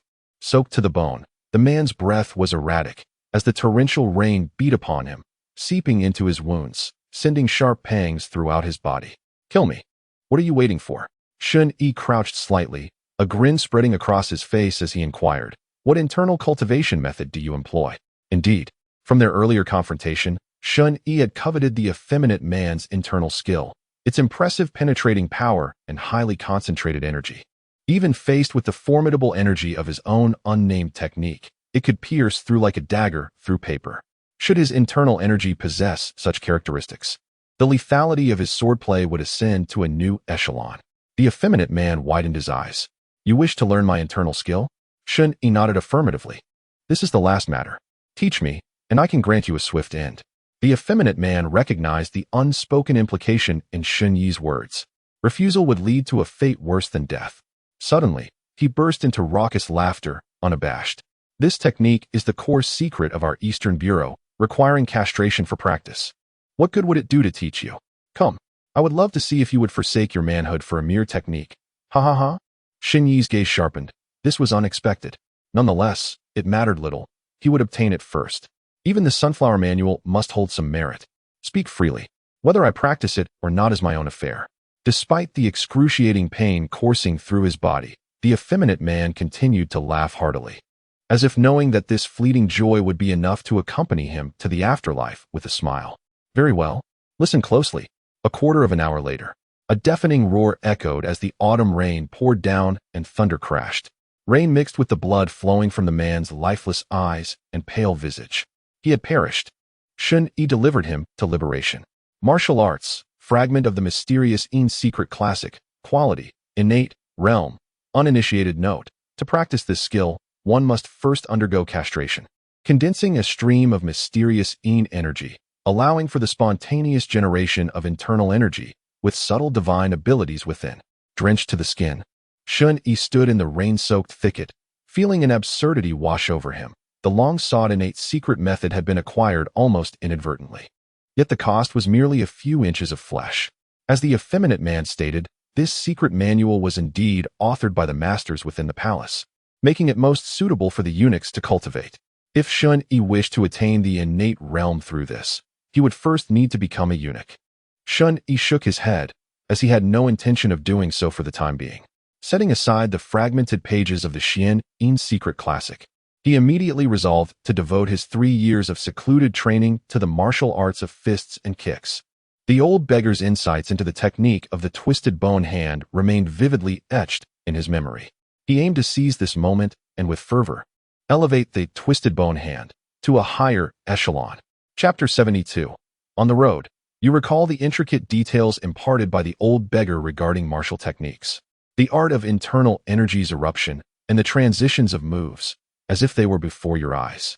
You begin to immerse yourself wholeheartedly in the synthesis and evolution of the twisted bone hand. After a year of deliberation, you have internalized all the myriad variations stemming from the 12 forms of the twisted bone hand into your own skills, significantly enhancing its power. Continuing with this line of thought, you simplify and boldly adjust the twisted bone hand. After 3 years of secluded training, you successfully integrated the twisted bone hand, creating a new style of martial arts, swift as the wind, changeable as clouds, fierce as fire, and heavy as a mountain, which you named the cloud-breaking hand. Martial arts, cloud-breaking hand, quality, postnatal, realm, great achievement. Shen Yi slowly opened his eyes, raising his arms gently, as if a mist enveloped his palms. With a sudden burst of energy, his palms moved with such swiftness that they seemed to vanish, akin to a thunderous movement. A resounding thud reverberated as the ground produced a clear, crisp sound, forming a deep pit the size of a person. Such astonishing power. Shen Yi nodded in satisfaction. If he were to face the effeminate man now, under such advantageous circumstances, he could resolve the encounter within 10 moves. He cast the man's body into the freshly created pit and buried it with earth, compacting it to ensure it would not be washed away by the rain. Only then did Shen Yi examine the system panel. Host, Shen Yi, cultivation, postnatal, martial arts, innate level, Shen Yi secret classic, not yet initiated. Postnatal level, wind thunder 6 slashes, complete. Nameless heart technique, complete. Diamond body forging secret, complete. Lightning god S movement, complete. Cloud breaking hand, great achievement. Special techniques, wind/thunder movement. Lightning god S movement, mysterious arts, thousand-faced divine skill, great achievement. Secluded training, 2 years and 3 months remaining. The cloud-breaking hand yielded modest gains. While the Shen Yi secret classic appeared to be an unexpected boon, although Shen Yi did not intend to become a eunuch, he believed that an innate-level martial art would offer valuable insights. A quarter of an hour later, he leaped back through the window, and as he landed, his internal energy surged, drying his damp body instantly. Shen Yi closed the window. Tao Tao remarked, after days of travel and rain obstructing our path, let us rest for the night and continue when the rain ceases tomorrow. Shen Yi paused for a moment and replied, very well. I shall check on the elder downstairs. He descended the stairs, finding the old beggar still sleeping in the corner, and sat alone in the empty little hall, closing his eyes to meditate. Soon, the night descended. The originally dim weather descended into an impenetrable darkness. The inky clouds obscured the bright moon entirely. The innkeeper's attendant carefully prepared food for Shen Yi and his companions. Choosing not to intrude further, the trio treated the old beggar to another meal, engaging in casual conversation about everyday matters. They learned that the beggar had once roamed the world, begging for alms while seeking a fated disciple. Unfortunately, he had yet to encounter a suitable candidate. After much effort, he had finally met the exceptionally gifted Lu Qingzi, but she proved to be unsuitable. Shen Yi and Tao Tao, piecing together rumors circulated within the martial world, had begun to surmise the beggar's true identity. Shen Yi, the esteemed elder of the beggar's sect, ranked 27th on the list of the most notorious figures, akin to the legendary thief Li Xikong. His unique martial skill, the dragon palm, was unmatched, capable of toppling cities and shattering mountains, leaving no one to stand in his way. Shen Yi was astonished to encounter such a revered master in this desolate corner of the world. Despite the staggering identity of Shen Yi, Shen Yi did not feel inclined to approach him for mentorship. He simply could not endure the life of a wandering beggar. The following day, the weather cleared. After bidding farewell to Shen Yi, Shen Yi and his companions continued their journey northward. To avoid drawing attention from the officials and patrons who had fled the inn, Tao Tao once again disguised Lu Qingzi, altering her appearance. This time, the two of them portrayed a middle-aged couple, while Shen Yi adjusted his own appearance to resemble a slightly grizzled, stooped middle-aged steward. Besides their changed appearances, their route was also modified. Instead of heading directly to the capital, they took a wide arc, circumventing the city. Since they were not pressed for time, safety was of greater concern for Lu Qingzi. After executing this plan, their journey for over 10 days unfolded without incident. The trio traversed the roads like ordinary merchants, traveling, dining, lodging at inns, and replenishing supplies. The only interruption came when Cao Cao found herself short on funds. After all, she had been responsible for all the expenses incurred along the way, and now, with half the journey still ahead, her resources were dwindling. Shen Yi remarked, "Acquiring money should pose no challenge for you, given your lineage as the successor of a legendary thief." Cao Cao patted her flat chest confidently. "Naturally, leave it to me. Shen Yi, you should inquire if there are any cruel and greedy local tyrants nearby. We shall rob the rich to aid the poor. Lu, go procure a complete set of scholars' supplies." A quarter of an hour later, the three reconvened in their inn room. "I have gathered information," Shen Yi announced. "West of this 100-mile town, there is a wealthy man named Qian Yuanwei, known for his ruthlessness and bullying. He is an excellent target." Cao Cao clapped her hands, her face lighting up with joy. Then it settled. "Lu, prepare the writing materials." Shen Yi observed the scene, feeling a sense of unease. "If you are going to steal, then just steal. What is the purpose of acquiring scholars' supplies? Pray tell, what do you intend to write?" Cao Cao paused for a moment, then replied matter-of-factly, "I shall craft a message stating that I have heard of treasures in your esteemed land, and will come to claim them tonight at the hour of the rat, departing with a fragrant return. Oh, and I shall sign it as the moonlit night shadow thief. What do you think?" Shen Yi rewarded her with a chestnut.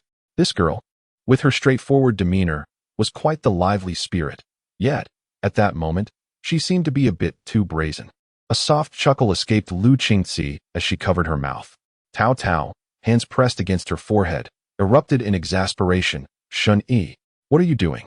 Shen Yi feigned innocence. "Who taught you this? It couldn't possibly be your master, could it?" Cao Cao replied matter-of-factly, "Even thieves have their principles. As members of the thieving world, we must uphold a certain style in our heists. This is my first job. Shouldn't it be done with flair?" Shen Yi rubbed his forehead, feeling as if everyone in the thieving community was a bit eccentric. With a sigh, he remarked, "Miss, we are operating in secrecy. If you leave a name behind, won't that reveal to others that we are in Bailey Town? This time, I will accompany you. It doesn't count as your first job." Cao Cao muttered softly, "Who would know that the moonlit shadow thief is me? Better safe than sorry." Shen Yi rolled his eyes. Deep down, Cao Cao understood his point and conceded. "All right, you make a fair argument. This time, you shall lead the theft. I will assist and guide." Shen Yi, feeling somewhat defeated, agreed. Lu Qingzi, observing their banter, couldn't help but find it amusing. Thus, under the bright moonlight, the two stealthily made their way to the residence of the wealthy Qian in the west of the town, rummaging through the vault without a trace, before promptly returning laden with spoils. The following morning, the trio set off. As they passed through the western part of the town, they suddenly heard a wailing sound, akin to ghostly cries, emanating from an opulent courtyard. The hooves of horses clopped, donkeys brayed, and the wheels of the cart rolled steadily towards the distant dawn. Chapter 73. The Unborn Sect. After a fortnight of travel, having passed through Maple Forest Town, the capital city was now within sight. "Let us take a moment to rest in the upcoming town," Shen Yi suggested in a relaxed tone. The two passengers in the carriage readily agreed. Shen Yi maneuvered the cart closer to the town, and the number of travelers on the road gradually increased. Farmers herding cattle, merchants peddling goods, wandering travelers, and wayfarers from the rivers and lakes mingled together. Elderly folk, youths, and children gathered in small groups, chatting and laughing as they headed towards the town. Shen Yi quickly deduced the reason. Maple Forest Town was bustling with a market fair, drawing locals from surrounding villages. And it was said there would be performances of grand operas for 3 or 4 days. Cao Cao and Lu Qingzi lifted the curtain of the carriage, and upon witnessing the lively atmosphere, they too felt a wave of excitement. Cao Cao smiled. "We are quite fortunate to arrive just in time for the festivities. Let us pick up a few warm garments at the market." Shen Yi nodded in agreement. As autumn deepened and they traveled further north, the weather grew increasingly chilly.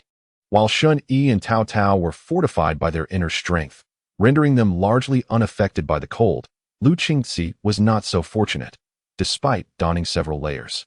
The morning chill still nipped at her. After a bustling morning filled with throngs of people, Shen Yi finally spotted the entrance to Maple Forest Town. From the town's entrance, a multitude of market stalls lined the roadsides, creating a vibrant and bustling scene. The crowd surged, pressing shoulder to shoulder, while horse-drawn carriages navigated slowly through the throngs. After searching 2 inns, Shen Yi finally discovered the last 2 vacant rooms, securing the carriage in the courtyard. Thus, The trio had finally settled in Fenglin town. By now, it was nearly noon. After partaking in lunch at the inn, Cao Cao and Lu Qingxi expressed their desire to explore. According to the innkeeper's attendant, a troupe was set to perform at the central square that very afternoon. Although Shen Yi had little interest in watching plays, adhering to the principle of making the most of their visit, he accompanied Cao Cao and Lu Qingxi to the central square after they purchased 2 thick cotton cloaks. Their timing proved fortuitous, as the troupe was in the midst of setting up for the performance. Cao Cao, like a playful fish, tugged Lu Qingxi into the crowd, and Shen Yi followed closely behind, quickly finding themselves in the front row. The empty spaces behind them were swiftly filled by the growing audience. At that moment, the area surrounding the stage, as well as the entire Bluestone Square, was packed with spectators, and the troupe was fully prepared. As the gongs and drums resounded, cheers erupted from the onlookers, lending the performance an air of grandiosity. In the next instant, a group of performers, adorned in colorful makeup and costumes, ascended the stage. As their melodious voices rang out, it was as if a celestial bird was singing, soaring into the heavens. The performance commenced. Shen Yi, lacking an understanding of the play, merely followed the crowd, listening to the sounds and observing the spectacle. However, he could discern the narrative being conveyed on stage. In ancient times, calamities and disasters plagued the earth, and humanity suffered greatly. In this dire hour, a sage or divine being emerged, bestowing blessings upon humankind, bringing forth gentle rains to alleviate the suffering and allowing people to thrive and propagate on the earth. Yet, as time passed, humanity gradually forgot their faith in the presence of the divine. Once faith was lost, turmoil and calamity would inevitably return. At this moment, the performers on stage knelt in anguish, portraying the despair and devastation faced by the people amidst disaster. The performance and their cries possessed a peculiar enchantment, evoking deep empathy among the audience. The surrounding townsfolk wore furrowed brows, faces etched with despair, and tears of anguish streamed down their cheeks. Some even murmured in sorrow alongside the performers, pleading for salvation. Even Lu Qingxi, standing beside them, was suddenly overwhelmed by a wave of sorrow. Feeling utterly alone in the vastness of the world, 2 streams of tears began to flow down her cheeks. Beside her, Cao Cao's gaze sharpened, and she placed a hand on Lu Qingxi's back, a rush of warmth surging within, dispelling the heaviness in her heart. Lu Qingxi, as if awakening from a dream, came to her senses. Cao Cao whispered, "Shen Yi, something is amiss." Shen Yi also sensed it. Within the cries, there was a subtle pulse of inner strength, imbued with an extraordinary rhythm capable of disorienting the spirits of those who listened. He murmured, "What is the origin of this?" At that moment, the weeping actors on the stage knelt upon the ground, forming a circle, raising their hands in unison and exclaiming, "Only by invoking the deities can we restore peace to the world. We beseech you, Mother of all beings, true void homeland, descend upon this realm and rescue all sentient beings." Their voices soared, resonating throughout the central square, where throngs of people clearly heard their fervent cries. Cao Cao immediately sprang to her feet, exclaiming in alarm, "This is dire. It is the cult of the Mother of all beings." However, her voice was swiftly drowned out by the tumultuous chanting that echoed around them. Except for Shen Yi and the 2 others, all present joined the actors in murmuring the sacred verses of the Mother of all beings. Gradually, the murmurs swelled into a loud chorus, and one by one, the crowd began to kneel, tears streaming down their faces, their voices rising like a tempest in the forest, repeatedly crashing against the ears of Shen Yi and his companions. "Mother of all beings, true void homeland, descend upon this realm and rescue all sentient beings." As the throng knelt, only Shen Yi and his companions remained standing. With a rapid shift of thought, Cao Cao made a decisive command, "Kneel." The 3 immediately imitated the others, bowing down to the ground. Suddenly, the assembled devotees lifted their heads in unison, and before them appeared a woman of unparalleled grace, descending slowly from the heavens. Clad in garments whiter than snow, untainted by any blemish, her face was veiled, and her eyes resembled deep autumn waters, seemingly embodying the compassion to save all beings. In that moment, to the eyes of the crowd, her ethereal presence was akin to a celestial being gracing the mortal realm, bestowing blessings upon humanity. Mother of all beings, Mother of all beings, has manifested. The crowd bowed and prostrated themselves. The 3 followed suit.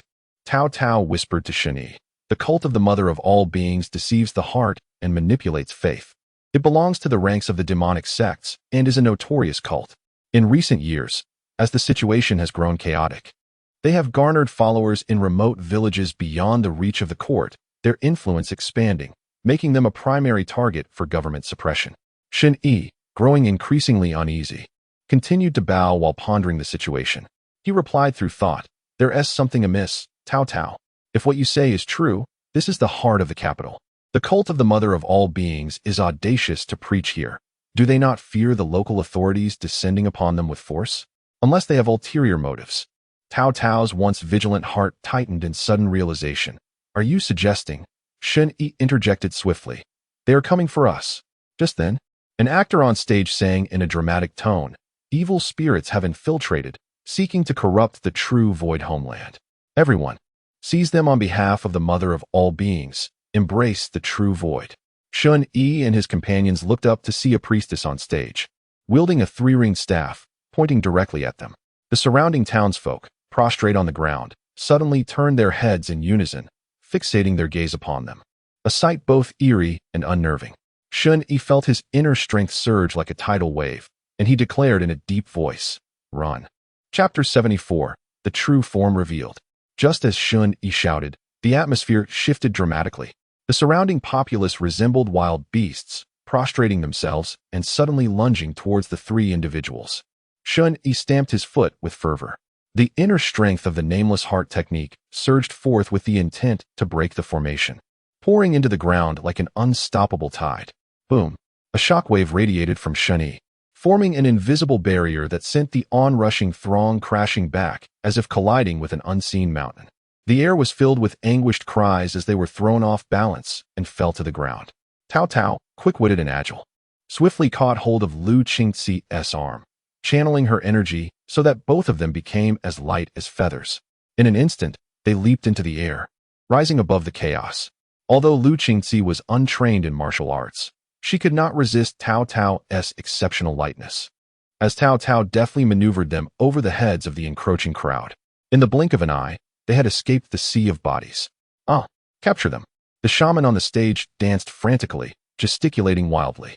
Two martial artists flanking him, upon receiving the command, grasped their swords and leaped into the air, intent on pursuing Tao Tao. However, as they ascended, darkness suddenly enveloped them. A tall, middle-aged man, having altered his appearance, appeared before them, none other than Shen Yi. With a swift motion, he unleashed a palm strike, as if stirring an invisible ocean. Bang! The force erupted like crashing waves, sending the two martial artists plummeting back to the ground as they had ascended. Thud! They fell directly onto the stage, creating a resounding impact that left a massive crater in the surface. Dust and debris filled the air. Yet, the undying sect was not so easily subdued. While Shen Yi remained suspended in midair, a performer adorned with a deep red mask and a long beard charged at him, their hands summoning a howling wind. A long, dark shadow danced in the performer's grasp like a tornado, and then, leveraging the momentum of their descent, they aimed a powerful strike at Shen Yi's head. Shen Yi looked up. What a sight! A gleaming blade hovered just above his forehead, a mere hair's breadth away. How swift was this Guandao? The performer's red visage and long beard suggested they were portraying the legendary Guan Yu. Shen Yi's mind raced, and his body followed suit, swiftly sidestepping to evade the blow. The blade sliced through the air, narrowly missing his face and descending vertically. In an instant, blood splattered forth. The stone slabs beneath them were cleaved apart, leaving a straight fissure in their wake. Shen Yi remained unscathed. However, the nearby citizens, within mere reach, were not so fortunate, as the deadly arc of the Guandao severed them in twain. Flesh and blood mingled. The crowd, previously entranced in a trance-like stupor, was jolted awake by the sight of bloody corpses and pools of gore. Suddenly, panic erupted into terrified screams. In that moment, all thoughts of the undying mother and the surreal hometown vanished from their minds. Preserving their own lives became the utmost priority. People scrambled in a frenzied panic, and the square descended into further chaos. The hypnosis had not been deeply rooted. A slight provocation was enough to rouse them. Shen Yi keenly perceived this shift and noted that the undying mother, along with the shaman and other performers from the stage, had vanished from sight. Shen Yi needed no further contemplation to understand the implications. The other party must be pursuing Cao Cao. Clang.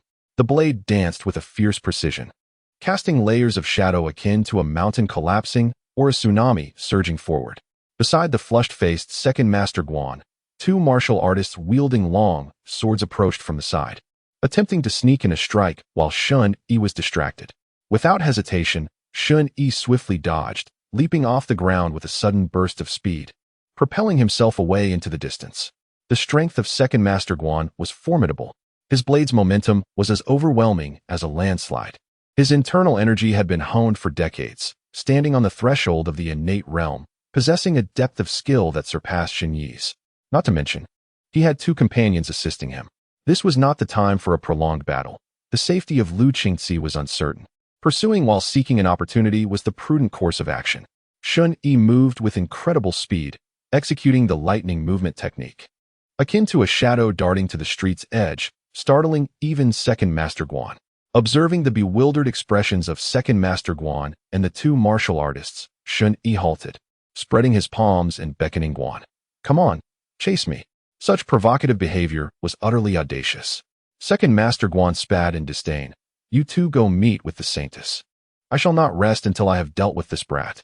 The two martial artists, taken aback, recognized Guan's higher status and promptly bowed before turning to leave. Shen Yi, seemingly amiable, awaited with a smile. After a brief moment, second Master Guan suddenly surged forward, like a gust of wind unleashed. Yet, Shen Yi was swifter. The instant his opponent launched, Shen Yi propelled himself 3 zhang away. Little brat, if you have the guts, don't run. Shen Yi taunted. If you're capable, then don't chase. Second Master Guan, enraged, shouted, his already ruddy face turning an even deeper shade. As Shen Yi taunted him to stoke his fury, he deftly controlled his speed, leading his pursuer out of Maple Forest Town. Their pace surpassed that of galloping steeds, stirring up clouds of dust as they sped towards the outskirts of the town's forest. Meanwhile, Cao Cao grasped Lu Qingci's hand, ignoring the carriage left at the inn, and leaped onto the rooftops with agility. Today was the town's bustling market day. If she returned to the inn to fetch the carriage or rode a horse, she would be ensnared in the throngs of people, unable to move. She was not so foolish. However, while Cao Cao was swift in her flight, carrying someone completely unversed in martial arts significantly increased her internal energy consumption. Nonetheless, she was confident in her expertise in lightness skills. Once she evaded her pursuers, she would find a thicket to hide Lu Qingci and then seek out Shen Yi. At this moment, with Cao Cao leading Lu Qingci, they sped away like 2 soaring swallows, escaping the town at a remarkable pace. The market-goers looked up in astonishment, pointing and murmuring at the fleeting figures, as if watching a spectacle. Soon after the 2 figures passed, several more shadows followed closely behind. At the forefront stood a figure of ethereal grace, garbed in garments as white as snow, her visage veiled delicately like a celestial maiden. Behind her trailed a group of performers adorned with painted faces. Some in the crowd, captivated by the sight, called out in excitement, "Behold, a fairy!" This cry was quickly echoed by many others. Others recognized the painted faces as belonging to the troupe that had been performing in the square over the past few days. Previously, the performances of the Wuxing sect had captivated audiences with their remarkable and thrilling plays, thus garnering a considerable following. What play are they enacting today? Why have they ventured beyond the stage? Questioned a discerning traveler, scolding loudly, "Fools! Those are martial arts masters, with such lightness of foot and agile movements. If they were to strike, none of us would escape unscathed. We would all perish." As the crowd gathered to observe, both groups swiftly darted out of the town, vanishing into the vast wilderness. Chapter 75. The Saintess in the boundless expanse of the wilderness. The sky was high and the clouds thin. Cao Cao, pulling Lu Qingci along, glided like the wind. The fallen leaves, yellow and withered, were swept up by the brisk breeze, swirling like butterflies. This chill in the air added a somber undertone to the already bleak atmosphere. Cao Cao sensed that her internal energy had dwindled to half. She had thought she had eluded the Wuxing sect. Suddenly, she felt a surge of energy rapidly approaching, pure and ethereal, akin to the silvery glow of the rising moon. Unbeknownst to her, it was now perilously near. Her heart seized with alarm. Grasping Lu Qingci's hand, she spun around, channeling a tranquil force that propelled her away. As she twisted, Cao Cao glimpsed the unfolding scene behind her. A figure in white, reminiscent of a celestial being, descended from the heavens, her garments billowing around her like flowing clouds. With a pointed gesture, her fingers, as white as jade and seemingly glowing with a ghostly light, aimed directly at Cao Cao's face. The veil was lifted by the fierce wind, revealing an exquisitely stunning countenance. Cool, radiant, pure, and enchanting. These two starkly contrasting essences were vividly embodied in her visage. Her eyes shimmered with compassion, reminiscent of a bodhisattva gazing upon the world. Yet, a fleeting glimmer of cunning within her gaze revealed the truth of a hellish Azura submerged in a sea of blood. Such a captivating presence, accompanied by a stirring aura, momentarily entranced Cao Cao, even in the face of imminent danger. When she finally regained her senses to counter the impending attack, it was already too late. The pristine fingertips landed upon her barely summoned palm strike. With a resounding burst, Cao Cao's force shattered. She felt an overwhelming power surge toward her, and with a dull thud, her form was sent careening backward like a stone, crashing heavily down the hillside. The woman in white retracted her finger, a smile gracing her lips, showing no further concern for Cao Cao. Instead, she gracefully glided to where Lu Qingxi lay nearby. Looking down upon him, she resembled a bodhisattva surveying the mortal realm. "Come with me." The woman spoke slowly, her voice ethereal and serene, instilling a sense of peace in the heart. As if guiding the spirit home, Lu Qingxi gazed up at her extraordinary beauty. With a gaze that initially reflected trepidation, she gradually transitioned into a state of bewilderment, followed by a serene tranquility. Rising to her feet, she met the white-clad woman's eyes levelly.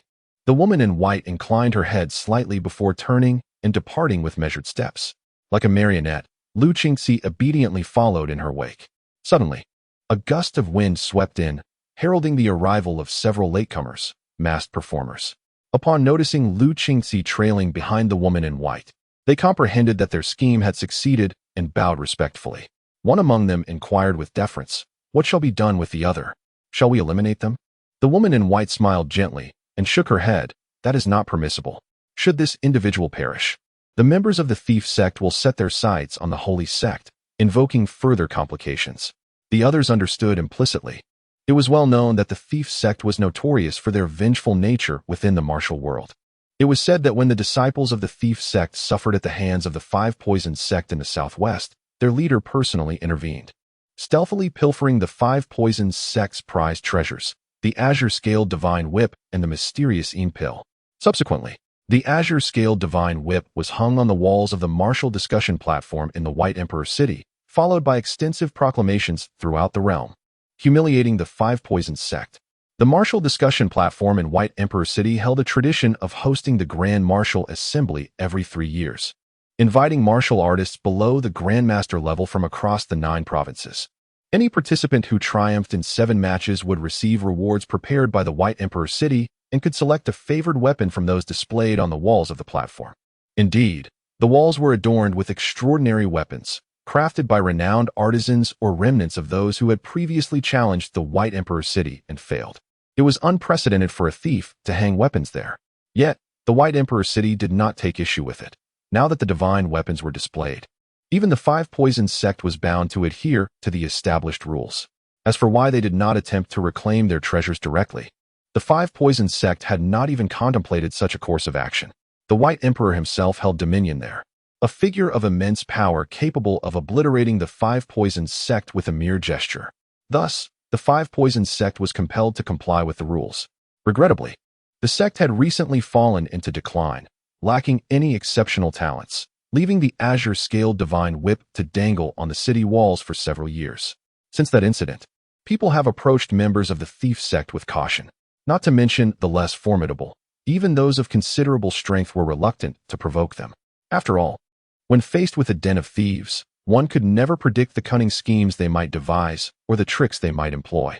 The performers recognized that while the unborn sect held no fear of the thief sect, it was prudent to avoid unnecessary entanglements. The woman in white stated coolly, "Let us depart." With that, she led her entourage away, gradually fading from view. Meanwhile, at the foot of the hill, Cao Cao abruptly regained consciousness from her faint.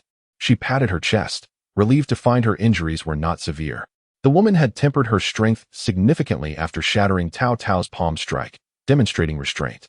A sense of trepidation lingered within Tao Tao. Li Xikong had remarked that her current lightness of foot was unparalleled beneath the heavens. Although she had slowed her pace slightly by grasping Lu Qingxi's arm, the sensation she experienced the moment they first clashed suggested that even without her intervention, the speed of the woman in white would likely surpass her own. This individual was undoubtedly a master of innate skill.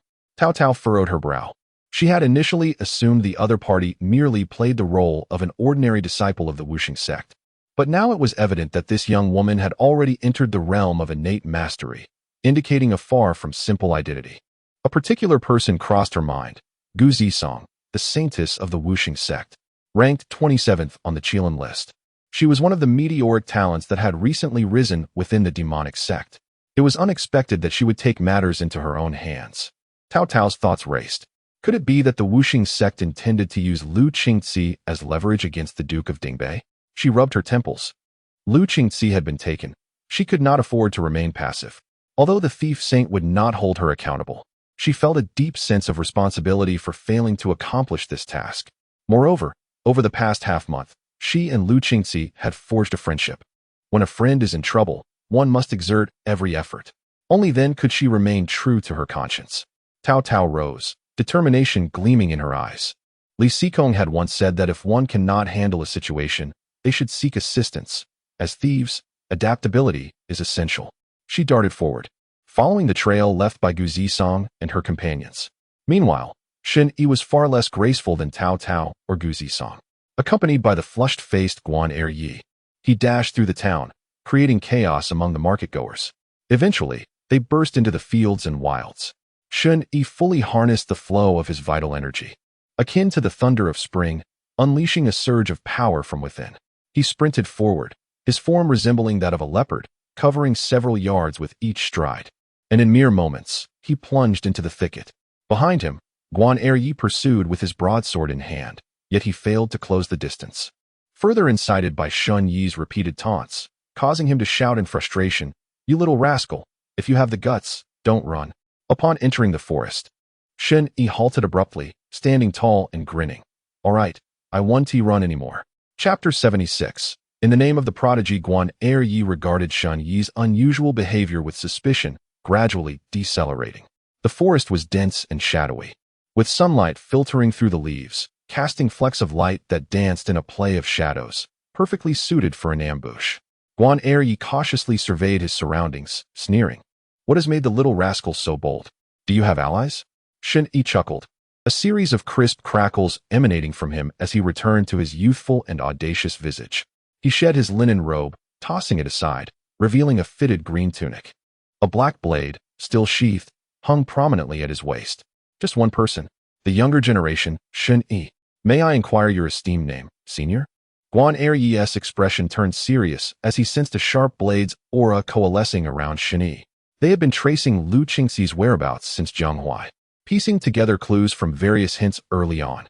Accompanying Lu Qingxi were a novice from the thief sect and the recently celebrated figure on the Qilin list, the Mad Blade.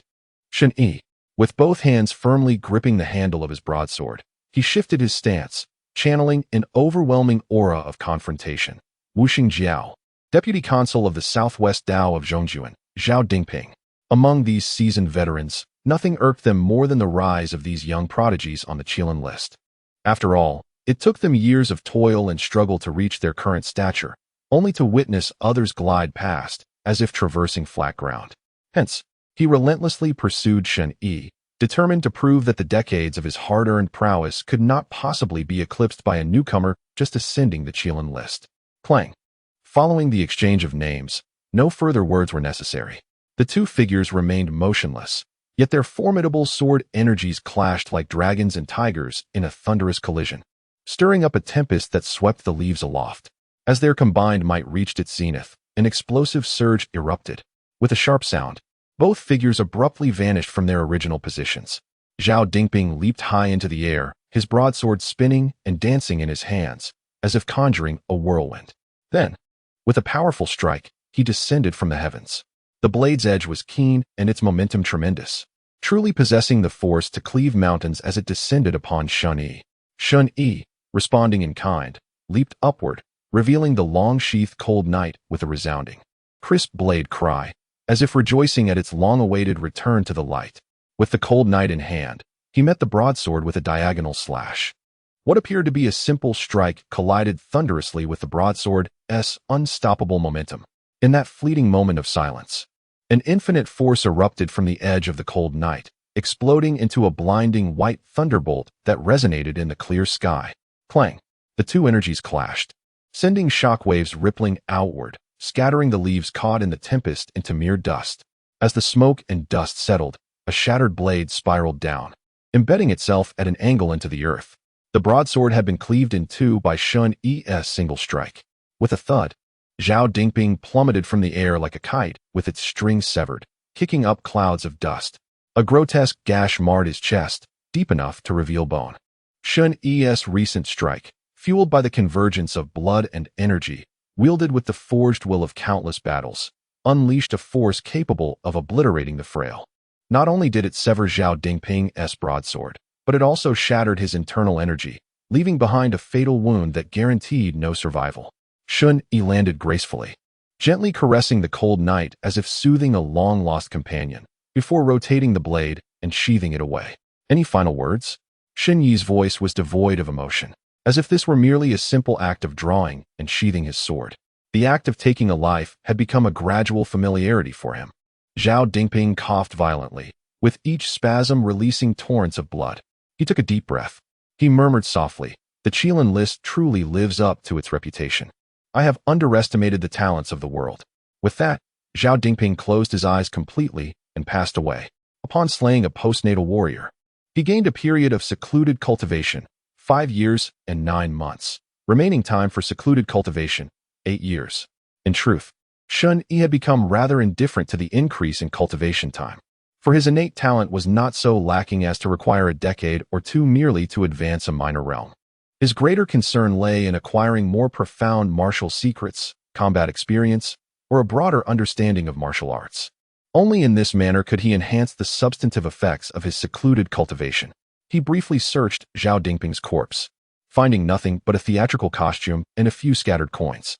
At such moments, he could not help but reflect. Indeed, those with lineage and organized power seldom carry their secrets in their pockets. Fortunately, during their encounter, Shen Yi had gleaned some insights into the wielding of the broadsword. While these experiences seemed fragmented, they would accumulate over time and gradually internalize into his martial knowledge, ultimately achieving a leap from quantitative to qualitative change. Having completed his search, Shen Yi picked up the 2 coins he had found and tucked them into his bosom. Then, he swiftly leaped forward, hurrying in the direction where Tao Tao and the others had departed. Earlier on the road, Tao Tao had made an agreement with Shen Yi that if, at any moment, they were compelled to separate, they would use a signal as a reminder.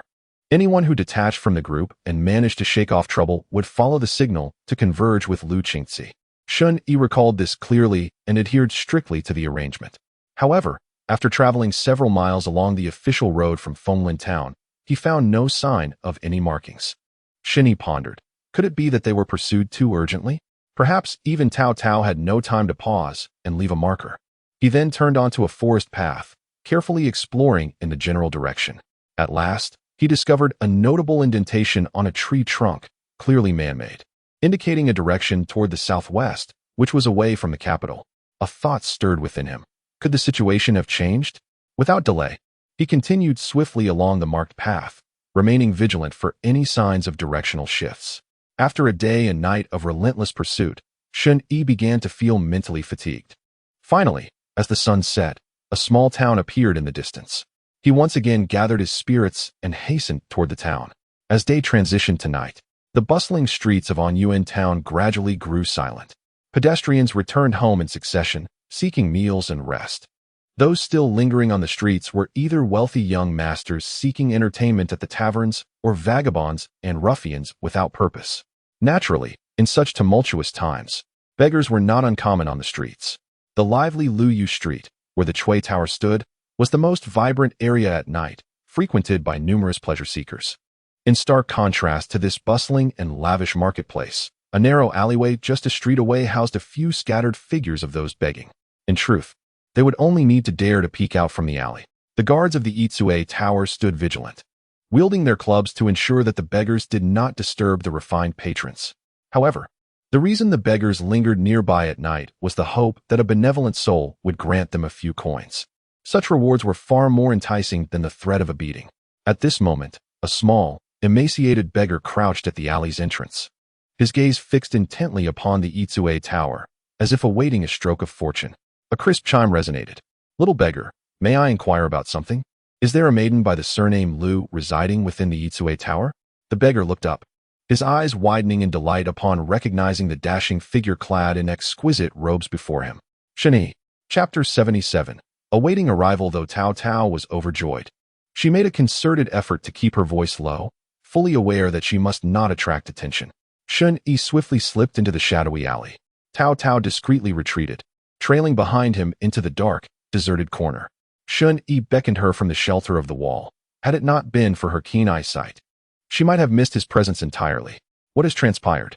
At that moment, Cao Cao was dressed in tattered garments, her appearance disheveled, and her face pale and sickly, evoking an instinctive urge to offer her a few coins. In the face of Shen Yi, Cao Cao no longer felt the need to conceal her condition. Through her outward appearance, Shen Yi discerned deeper truths. He could sense her uneven breath and the stagnation of her vital energy. "Are you injured?" Shen Yi communicated telepathically. Cao Cao nodded slightly, reciprocating with her own thoughts, recounting her ordeal. After Lu Qingzi was taken from her, she had neglected her own injuries, trailing behind Gu Zisong and others. She was acutely aware of the innate masters they faced and understood that their awareness was profound, far surpassing that of martial artists of the acquired realm. Fortunately, Cao Cao had a wise mentor. Li Xikong had once explained to her that innate masters bridge the connection between heaven and earth, forming an initial bond with the universe. A mere glance or a hint of murderous intent could alert them to one's presence. Thus, following such formidable figures necessitated an unintentional approach. To achieve this, one must maintain an extraordinarily high level of mental focus, restraining their internal energy and even moderating their gaze and perception to remain undetected by the innate masters. The exertion required for such stealthy tracking was immense. In this arduous pursuit, Cao Cao had not only failed to heal her internal injuries, but had also become increasingly fatigued, resulting in a serious deterioration of her condition. Shen Yi placed a reassuring hand on her shoulder, his warm internal energy flowing into her, circulating through her body. He aimed to dissipate the residual blockages in her chest. From Shen Yi's perspective, this residual energy was quite extraordinary. It bore no hint of malice or aggression, but rather exuded a gentle, compassionate essence, resonating with the very fabric of existence. In response to Shen Yi's internal force, the residual energy began to thaw, prompting him to intensify his flow of energy further, as if mobilizing a vast army to eliminate a martial arts master. Shen Yi continuously channeled his energy. After nearly a quarter of an hour of fierce struggle, he finally expelled the residual inner strength within Cao Cao. Shen Yi was secretly astonished. Is this the foundation of an innate master? The mere remnants of inner power required both Shen Yi and Cao Cao, who were merely acquired masters, to exert their utmost concentration. Yet, Shen Yi soon felt it was only natural. Gu Zisong, a figure on the Qilin list, ranked even above Ji Songyun, undoubtedly surpassed ordinary innate masters. It was not surprising that she could subdue Cao Cao with a single strike. However, the Wuxing sect was home to a multitude of experts. That day, besides Gu Zisong as the saintess, there must have been other innate masters present. Even though Cao Cao had tracked the opponent's movements, it was evident that the two of them alone were insufficient.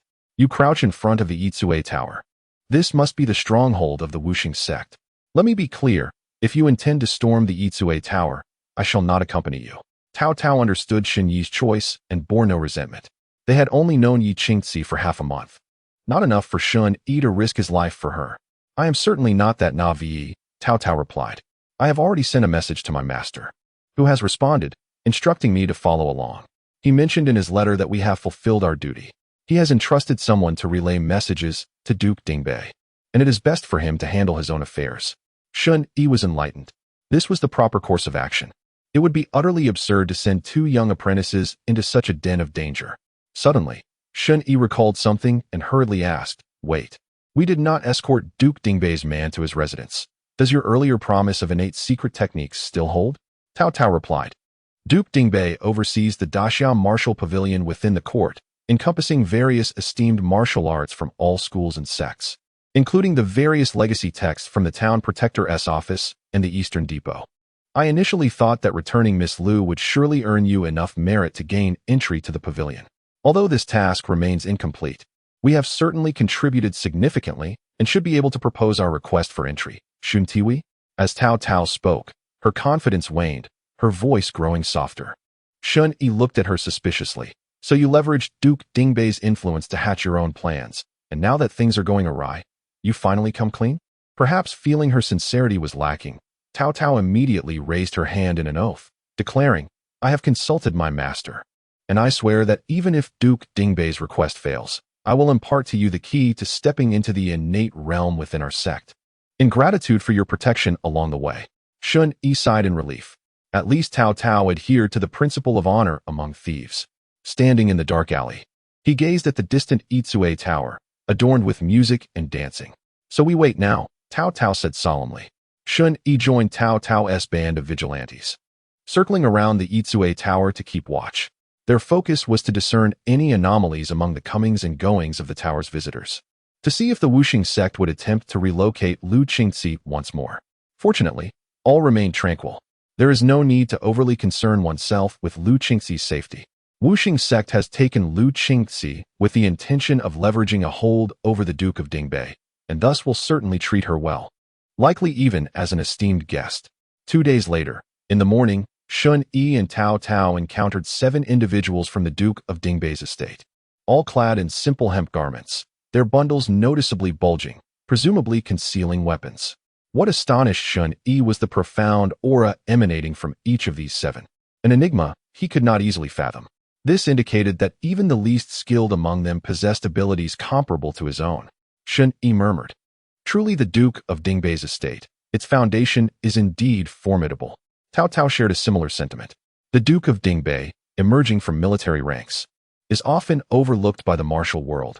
However, his capability to safeguard the northern borders and suppress the northern Mang for decades is a testament to the prowess of his subordinates. According to the message from the opposing party, the meeting was arranged at the Four Seasons Tavern opposite Itsue Tower, which Shen Yi found rather brazen. Nonetheless, the Duke's men deemed it acceptable. The leader, an unremarkable-looking middle-aged man with a stern countenance, greeted Shen Yi and Tao Tao with a cupped fist salute and spoke merely 3 sentences. We are the personal guards of the Duke of Dingbei. Are you esteemed disciples of the Thieves' Guild? Tao Tao nodded slightly. The middle-aged man gestured towards the tavern. Is the woman mentioned in the letter in Itsue Tower? Tao Tao nodded again. The man continued, We shall proceed to retrieve her. We would appreciate your assistance in identifying her. So direct. Shen Yi and Tao Tao were momentarily taken aback. However, the group did not wait for them, moving with the quietude of a mountain and the swiftness of the wind. In the blink of an eye, the 7 had exited the tavern, striding towards the yet-to-open Itsue Tower. Chapter 78. A swift and decisive action. Shen Yi and Tao Tao exchanged a glance and quickly followed. The streets of Luiyue were not bustling in the morning. The brothels and inns had yet to open their doors. The group of personal guards, led by the middle-aged man, traversed the bluestone street with an aggressive demeanor. Approaching the tightly shut doors of Itsue Tower, the leader raised his leg and kicked it open with a resounding bang. The tremendous noise roused the slumbering establishment, causing blue-clad guards, green-robed servants, flower-draped maidens, and the stumbling madam to rush down from the upper floors, panic etched across their faces as they peered down from the railings. The doors swung open, the bolts splintering in two and falling to the ground. A throng of robust men in coarse hemp garments strode confidently into the central courtyard, followed by what seemed to be 2 ragged beggars. The madam, upon seeing their attire, realized they were not there for the women but rather to stir trouble. Who are you to cause a ruckus here? Do you not value your lives? The middle-aged leader, maintaining a calm demeanor, proclaimed loudly. We are here to search for the Wuxing sect's cultists on behalf of the Duke of Dingbei. Those who dare to harbor them shall face severe consequences. His voice erupted suddenly, like thunderclaps in a clear sky. Although his tone was composed, the sound resonated throughout Itsue Tower, reaching not only its inhabitants. Even Shen Yi was taken aback. Was this not akin to alarming the snake by striking the grass? However, In the next instant, Shen Yi seemed to sense an unusual wave of spiritual energy rippling through the air, as if a pair of eyes were invisibly fixated upon him. Tao Tao whispered in astonishment, "What a magnificent aura of perception! It seems he can perceive the entirety of Itsue building with utmost clarity." Shen Yi was astonished. No wonder the middle-aged man appeared so composed. He was indeed confident and assured. In but a fleeting moment, the vast Itsue building had been rendered vividly clear in his perception. This was no mere innate realm, but rather the external realm of condensed energy. Almost as soon as the middle-aged man finished speaking and the energy began to diffuse, a series of muffled sounds emanated from within the building. Several figures shattered the windows, leaping outside in an attempt to flee. A warning cry echoed from the rear courtyard, swiftly followed by the sharp clang of metal against metal. This was the ambush set by the middle-aged man's hidden guards clashing with the fleeing members of the Wuxing sect. A splendid tactic of startling the snake by striking the grass. The middle-aged man commanded, "Stay close to me, you two. The rest, apprehend the criminals." Shen Yi could feel a pure essence of true qi emanating from the middle-aged man, subtly connecting with the surrounding world. In the next second, a sharp, brief whistle pierced the air. The middle-aged man crouched and leaped, his form soaring like a great rock, ascending straight up into the heavens. In a single bound, he reached the rooftop of the 5-story Itsue building, and in that instant, a fierce battle intent erupted forth. Boom! A circular hole was blasted through the very center of the rooftop by the middle-aged man's qi, and he swiftly darted out, pursuing the fleeing Wuxing sect members. Such overwhelming might left the onlookers of Itsue building utterly dumbfounded, devastating and awe-inspiring, transcending the realm of mere mortals. The remaining guards of the Marquis's residence also sprang into action, their bodies pouncing like tigers and leopards throughout Itsue building, purging the remnants of the Wuxing sect. Shen Yi's astonishment did not wane. The display of the external realm was indeed extraordinary, further igniting his martial aspirations. Yet, while astonished, he and Tao Tao utilized the railing for leverage. Leaping onto the rooftop through the opening created, Luyu Street was adjacent to a small river. Gazing into the distance, several Wuxing sect members were seen landing on a small boat in the river. Figures were also fleeing along the bank, pursued by the Marquis's guards lying in ambush, creating a scene of chaos. Shen Yi's keen eyes quickly spotted a white figure on the boat assisting another into the boat's canopy, vanishing in an instant. "Senior, over on that boat." The middle-aged man's airborne form hesitated momentarily. Upon hearing Shen Yi's alert, he stepped lightly in midair, producing a sharp, explosive sound. Bang! He plunged like a shooting star towards the small boat in the river. On the small boat, the oarsman, noticing the commotion, casually discarded his raincoat, revealing a fierce visage adorned with a lion-like beard. "Song Changfeng, the Duke of Dingbei has sent you personally. It seems he treasures this illegitimate daughter greatly." The middle-aged man known as Song Changfeng remained silent, yet in the blink of an eye, he had closed the distance to the small boat to less than 5 zhang.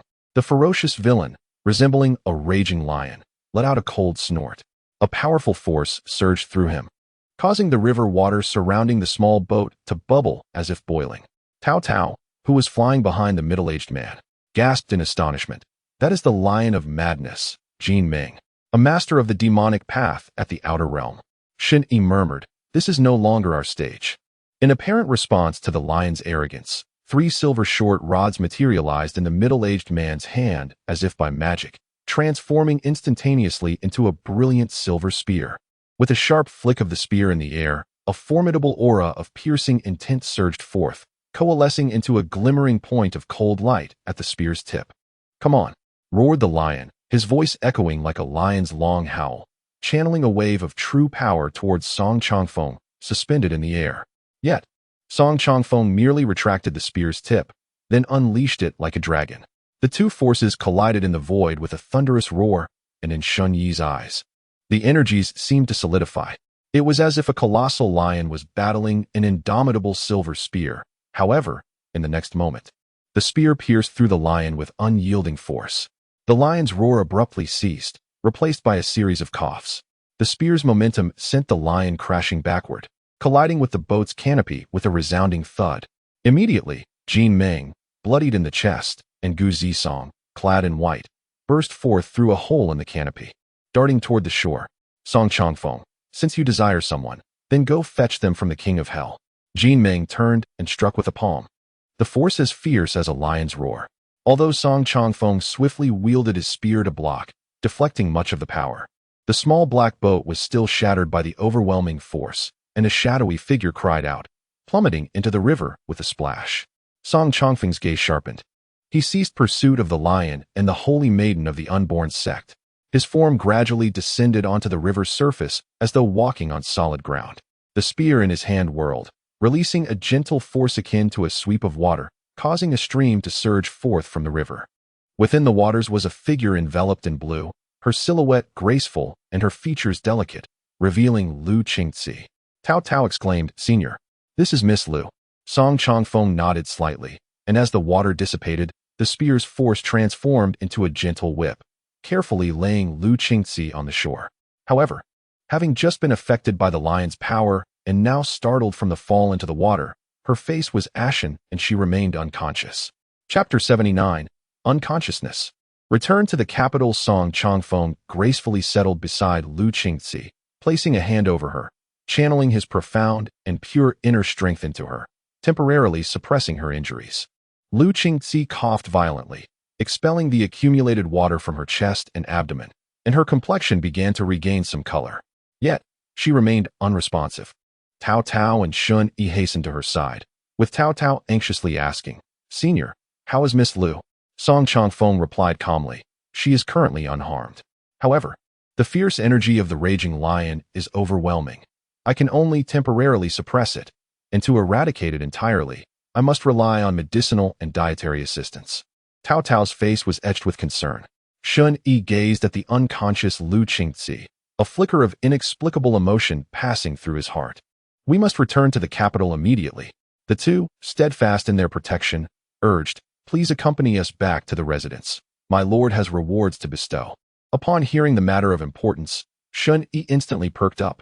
He clasped his fists and declared with conviction, "This is indeed the righteous course of action." Song Chongfeng nodded slightly, his expression remaining cold and inscrutable. The personal guards of the Marquis's residence swiftly cleared the remnants of the chaos at the Yitsue Tower, apprehending the leaders of the lifeless sect, while leaving one guard to liaise with the local pacification office. The rest of the group then set off back to the capital, having prepared 2 horse-drawn carriages, one for Lu Qingzi and one driven by Song Chongfeng. Shen Yi and Tao Tao shared a carriage, driven by another personal guard. The procession, grand and imposing, made its way northward, with the formidable personal guards of the Marquis providing escort and the presence of a master like Song Chongfeng. Renowned for his lethal prowess, the journey was uneventful. Yet, Lu Qingzi remained in a deep slumber, and upon their arrival at the Marquis's residence in the capital, neither Tao Tao nor Shen Yi had the chance to see her again. The Dingbei Marquis's estate, contrary to Shen Yi's expectations of opulence and grandeur, was rather simple and unadorned. It resembled more of a military camp than a noble residence. Song Chongfeng arranged for Shen Yi and Tao Tao to stay in a guest courtyard before hastily departing to fetch a physician for Lu Qingzi. Days passed, and Shen Yi and Tao Tao felt as though they had been forgotten. Aside from the daily meals brought by servants, no one came to inquire after them. Shen Yi remained untroubled. Having settled in the Marquis's residence, he was not overly concerned about any abrupt change in treatment. He discreetly inquired among the servants and learned that the Dingbei Marquis was in the northern borders, likely due to the uncertain status of Lu Qingzi, a daughter born out of wedlock, and the lack of clarity regarding her reception. However, after 2 days in the courtyard, Tao Tao grew weary of merely observing Shen Yi practice his swordsmanship and discussing martial arts insights with him, while Shen Yi considered it an exchange of ideas. His understanding paled in comparison to hers, leading to a one-sided dialogue where he asked, and she answered, allowing Tao Tao to experience the role of a teacher. The knowledge she carried within her had been thoroughly exhausted by Shen Yi, leaving only the core principles of her martial lineage, which she clung to with a sense of moral obligation.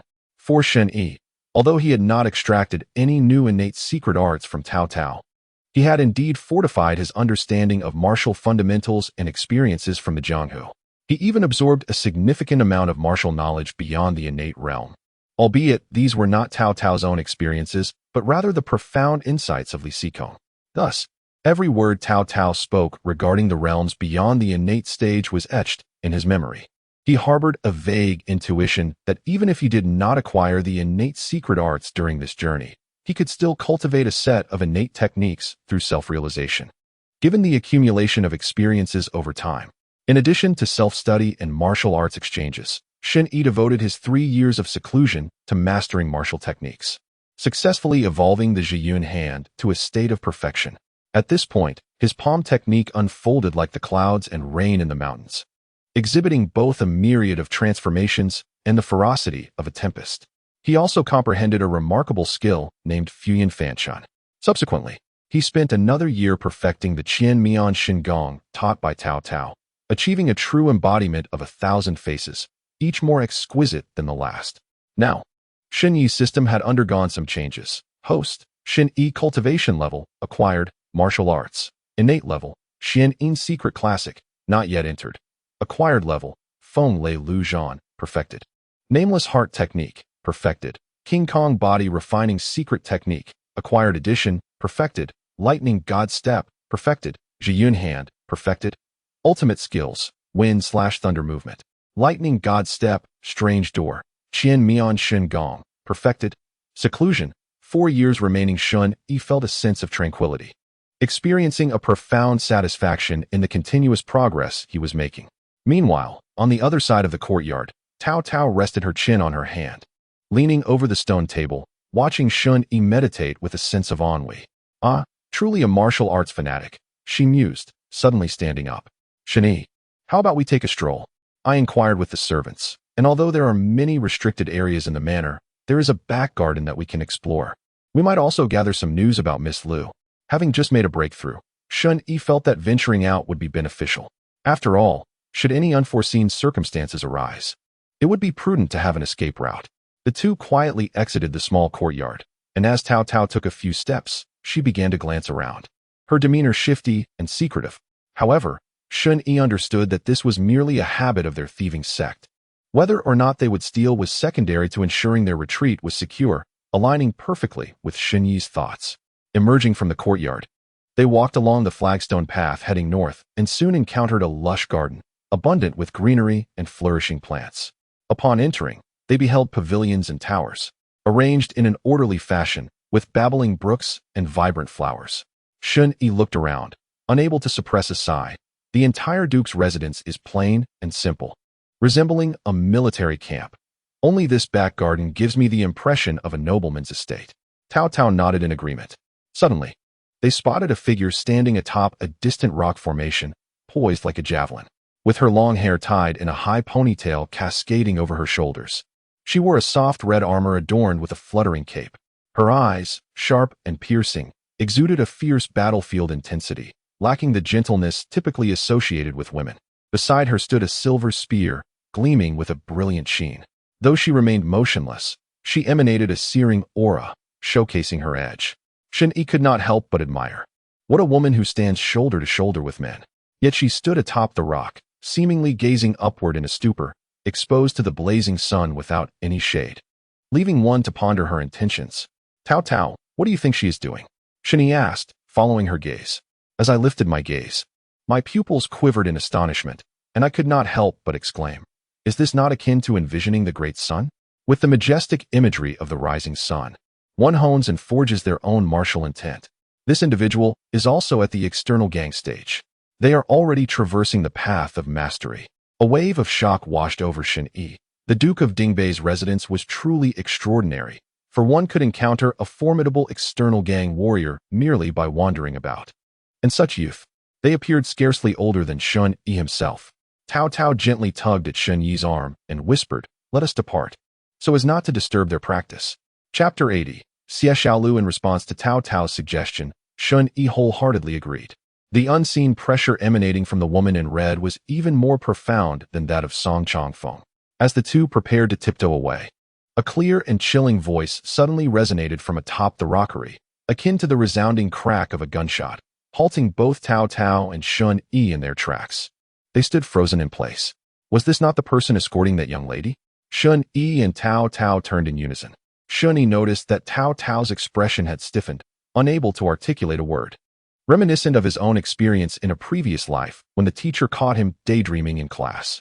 He cleared his throat and addressed the woman in red with a respectful gesture. Esteemed lady, I am Chen Lu, and this is Tao Tao. We did indeed accompany Miss Lu for a while, but unfortunately, she was intercepted by the Wuxing sect along the way. Thankfully, Lord Song intervened, ensuring her safety. We feel truly ashamed for our lack of contribution. The woman in red nodded slightly and replied with a calm demeanor. To preserve one's life in the face of the Wuxing sect is no small feat. Furthermore, the effort of two individuals journeying together is a rare act of chivalry in this world. She then shifted the subject. The Duke of Dingbei is not present at the residence. The household was preoccupied with matters concerning Miss Lu the other day, and thus, we neglected to properly host you. I hope you will forgive this oversight. After saying this, she even offered a bow, which piqued Shen Yi's curiosity. Despite her profound cultivation, she was still quite young. How could she speak with such authority, seemingly representing the Duke's household? Shen Yi nudged the dazed Tao Tao with his elbow, urging her to return the courtesy. The woman in red continued, finally articulating what Shen Yi longed to hear. I had intended to visit you both this evening, but since we have fortuitously met here in the garden, I shall speak plainly. Your noble deeds shall not go unrewarded. Miss Tao, being a disciple of the Thieves' sect, will be gifted a primordial qi condensing pill to assist you in solidifying your postnatal perfection and to open the door to the innate realm. Upon hearing this, Shen Yi gazed longingly at the woman in red, nearly voicing his desire for a similar boon. The woman turned to him. According to Miss Tao, you, young hero Chen, are a wandering practitioner of the martial arts, possessing such a solid foundation, which is indeed rare. However, you lack a technique for the innate stage to help you break through its barriers. Shen Yi stifled his excitement and nodded slightly. The Great Xia Martial Pavilion contains the teachings of esteemed masters, including rare innate techniques. However, with the Duke of Dingbei absent from the capital and lacking imperial authorization, it is difficult to introduce a stranger into the premises. What? Shen Yi's eyes widened in disbelief. So, after all this discussion, is the matter to be abandoned? Observing the astonished expression on Shen Yi's face, he couldn't shake the feeling that he discerned a flicker of amusement upon her icy visage. After taking a moment to catch her breath, the woman in red continued, However, I possess the ability to enter and exit the martial pavilion. I can assist young Master Chen in selecting a suitable innate martial art for you. Shen Yi was momentarily taken aback, an overwhelming sense of joy blossoming within him, gleaming in his eyes, yet he forcefully restrained his emotions, maintaining a demeanor of respectful composure as he clasped his hands in gratitude. Thank you, esteemed lady. May I inquire your name? I would certainly bear it in mind. He had already begun to speculate about the identity of the woman in red, yet without confirmation. The weight in his heart remained unrelieved. The woman spoke with a tranquil demeanor. I am called Xie Xiaolu. My father is the Duke of Dingbei, Xie Tiao. Shen Yi's pupils quivered slightly. Indeed, it was as he suspected. The only person capable of speaking on behalf of the Duke of Dingbei in the estate was none other than his daughter, Xie Xiaolu. However, Shen Yi recognized Xie Xiaolu not merely due to her father's esteemed rank as the foremost figure on the Earth list, the Duke of Dingbei who swept across the northern wilderness, but rather because of her own unparalleled brilliance. Second on the Qilin list, the dazzling fire phoenix, Xie Xiaolu. Her grace was striking, radiant as the sun. Shen Yi was astounded, while Tao Tao, on the other hand, seemed rather unresponsive, or perhaps, since encountering Xie Xiaolu, she had become stammering and dazed. Xie Xiaolu addressed Shen Yi calmly, Brother Chen, to assist you in selecting an appropriate martial art, I must first gauge the nature of your internal energy. This did not intimidate Shen Yi. His internal energy had undergone several significant transformations, diverging greatly from the original breaking array heart method. Even if Xie Xiaolu, hailing from a military lineage, recognized the breaking array technique, she would likely not fathom the origins of his heart method. How would you like to test me, esteemed lady? Shen Yi inquired. Xie Xiaolu replied, You may strike me with your full force. I shall discern the nature of your internal energy. Shen Yi raised an eyebrow. This was indeed an unusual request. Tao Tao quickly interjected, her voice trembling. Just one strike will suffice. Let us not disturb the harmony. Shen Yi sensed an undercurrent of unease in Tao Tao's words. Stirring his curiosity, he began to reflect meticulously on her behavior. Prior to entering the Duke's estate and encountering Xie Xiaolu, she had exhibited no unusual traits. But her demeanor shifted upon seeing Xie Xiaolu. Thus, It was the presence of Xie Xiaolu that had elicited her strange reaction. However, Xie Xiaolu was the daughter of the Duke of Dingbei, the second on the Qilin list. This was no secret, and Shen Yi was well aware, let alone Cao Cao. Therefore, it could only be Xie Xiaolu's appearance that revealed information beyond the public domain, information that was, at the very least, unfavorable for them. Shen Yi's mind raced, and within a breath, he unraveled the peculiarity of Cao Cao's behavior, turning his gaze back to Xie Xiaolu. Clad in a red robe adorned with exquisite light armor. The fabric was luxurious, subtly embroidered with cloud patterns and soaring birds, exuding an air of gallantry. Suddenly, Shen Yi noticed a ring on her alabaster hand, radiant in gold and crimson, with crimson birds swirling around it. This was the clue. The crimson bird, seemingly enveloped in flames, signifies something profound. Cao Cao is a thief, and he is a wanted criminal. In the capital, what status could invoke such trepidation in her? It can only be the town protector's office or the Shen Yi guard. That ring must be associated with the Zhu Ke, one of the 4 esteemed members of the town protector's office. Xie Xiaolu, the second of the Qilin and the daughter of the Duke of Dingbei, is undoubtedly the fabled and enigmatic candidate for the Zhu Ke, the envoy of Zhu Ke. As Shen Yi pieced together this revelation, he couldn't help but draw in a sharp breath. Xie Xiaolu, being the second of the Qilin and the daughter of the Duke of Dingbei, is indeed the quintessential choice for the Zhu Ke envoy. The predicament now lies in the fact that, although he has disguised himself as a scholar, he is still a wanted criminal, while Cao Cao is a habitual thief. And they are up against Xie Xiaolu, a legitimate prodigy of the town protector's office, as well as a formidable opponent of a higher realm.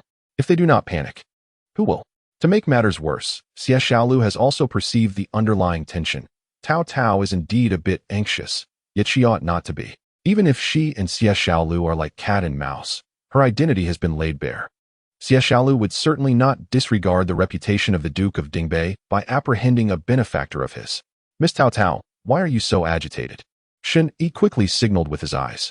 Maintaining his composure, he smiled and explained. Perhaps it is the excitement of encountering the foremost prodigy of the Central Plains on the Qilin list. Cao Cao has mentioned that she regards you as a role model. Cao Cao took a deep breath, immediately adopting a demeanor of admiration, nodding eagerly like a chick pecking at grain. Xie Xiaolu observed Cao Cao's playful and endearing behavior, fell silent for a moment, and then turned to Shen Yi, uttering a few words. Come, young hero Chun. Let us spar. Chapter 81, Sparring. The imperial daughter Shen Yi exhaled in relief. A spar it shall be, as long as he does not reveal his foundational techniques, simply responding with internal strength. Xie Xiaolu would certainly not detect any clues. He softly inquired, right here? Xie Xiaolu nodded affirmatively. Indeed, right here. Shen Yi shook his arms, thinking to himself, here goes. He shifted his stance, adopting a bow stance, his aura coiling tightly, poised for action. Xie Xiaolu stood with an air of arrogance, like a silver spear held aloft, slowly extending one hand, palm open. Come at me with all your might. Cao Cao hastily retreated a few steps, clearing the space for their encounter. Shen Yi was equally swift.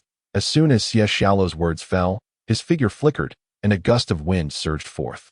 His palm, powered from his legs, twisted with his waist strength, the energy swirling between his palm and the wind, akin to a dam spanning the river. There were no elaborate follow-up maneuvers, only sheer speed and strength. Xie Xiaolu's expression remained calm, betraying no emotion. Facing Shen Yi's onslaught, she raised her hand seemingly at random, lightly meeting his strike.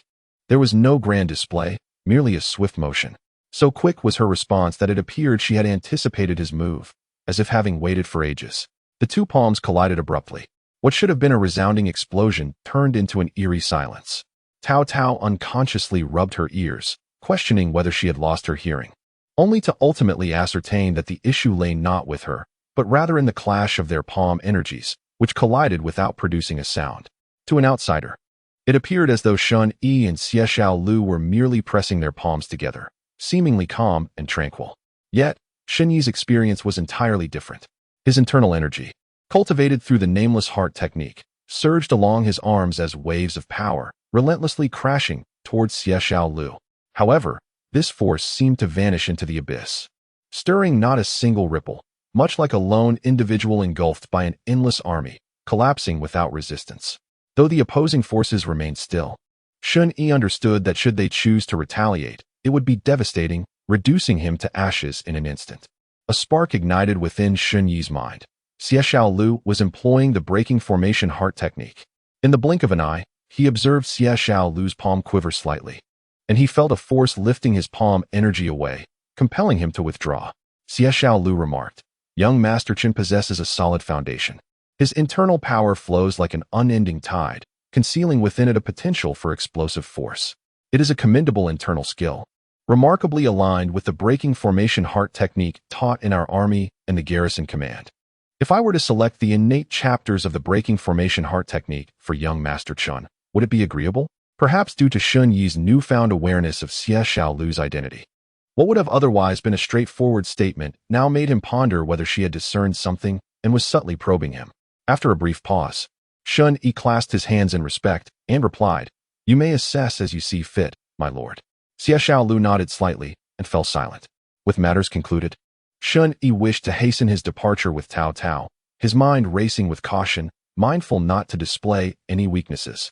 Just as he was about to take his leave, he felt a sudden impulse. Ordinarily, he should inquire about Lu Qingxi's condition. He then spoke up, "My lord Xiaolu, may I inquire about Miss Lu's injuries? Is she awake yet?" Xie Xiaolu replied coolly, "She is no longer in grave danger. She drifts between consciousness and slumber, awaiting a complete awakening. Soon, she shall enter the palace to meet the emperor." Shen Yi was taken aback. Lu Qingxi, a child born out of wedlock, was to meet the emperor? What sort of situation was this? Noticing the astonishment on Shen Yi and Cao Cao's faces, Xie Xiaolu revealed a barely perceptible smile. "I forgot to mention, my father and mother share a profound bond. Lu Qingxi is not merely the illegitimate daughter of the Marquis, but rather the emperor's." "What?"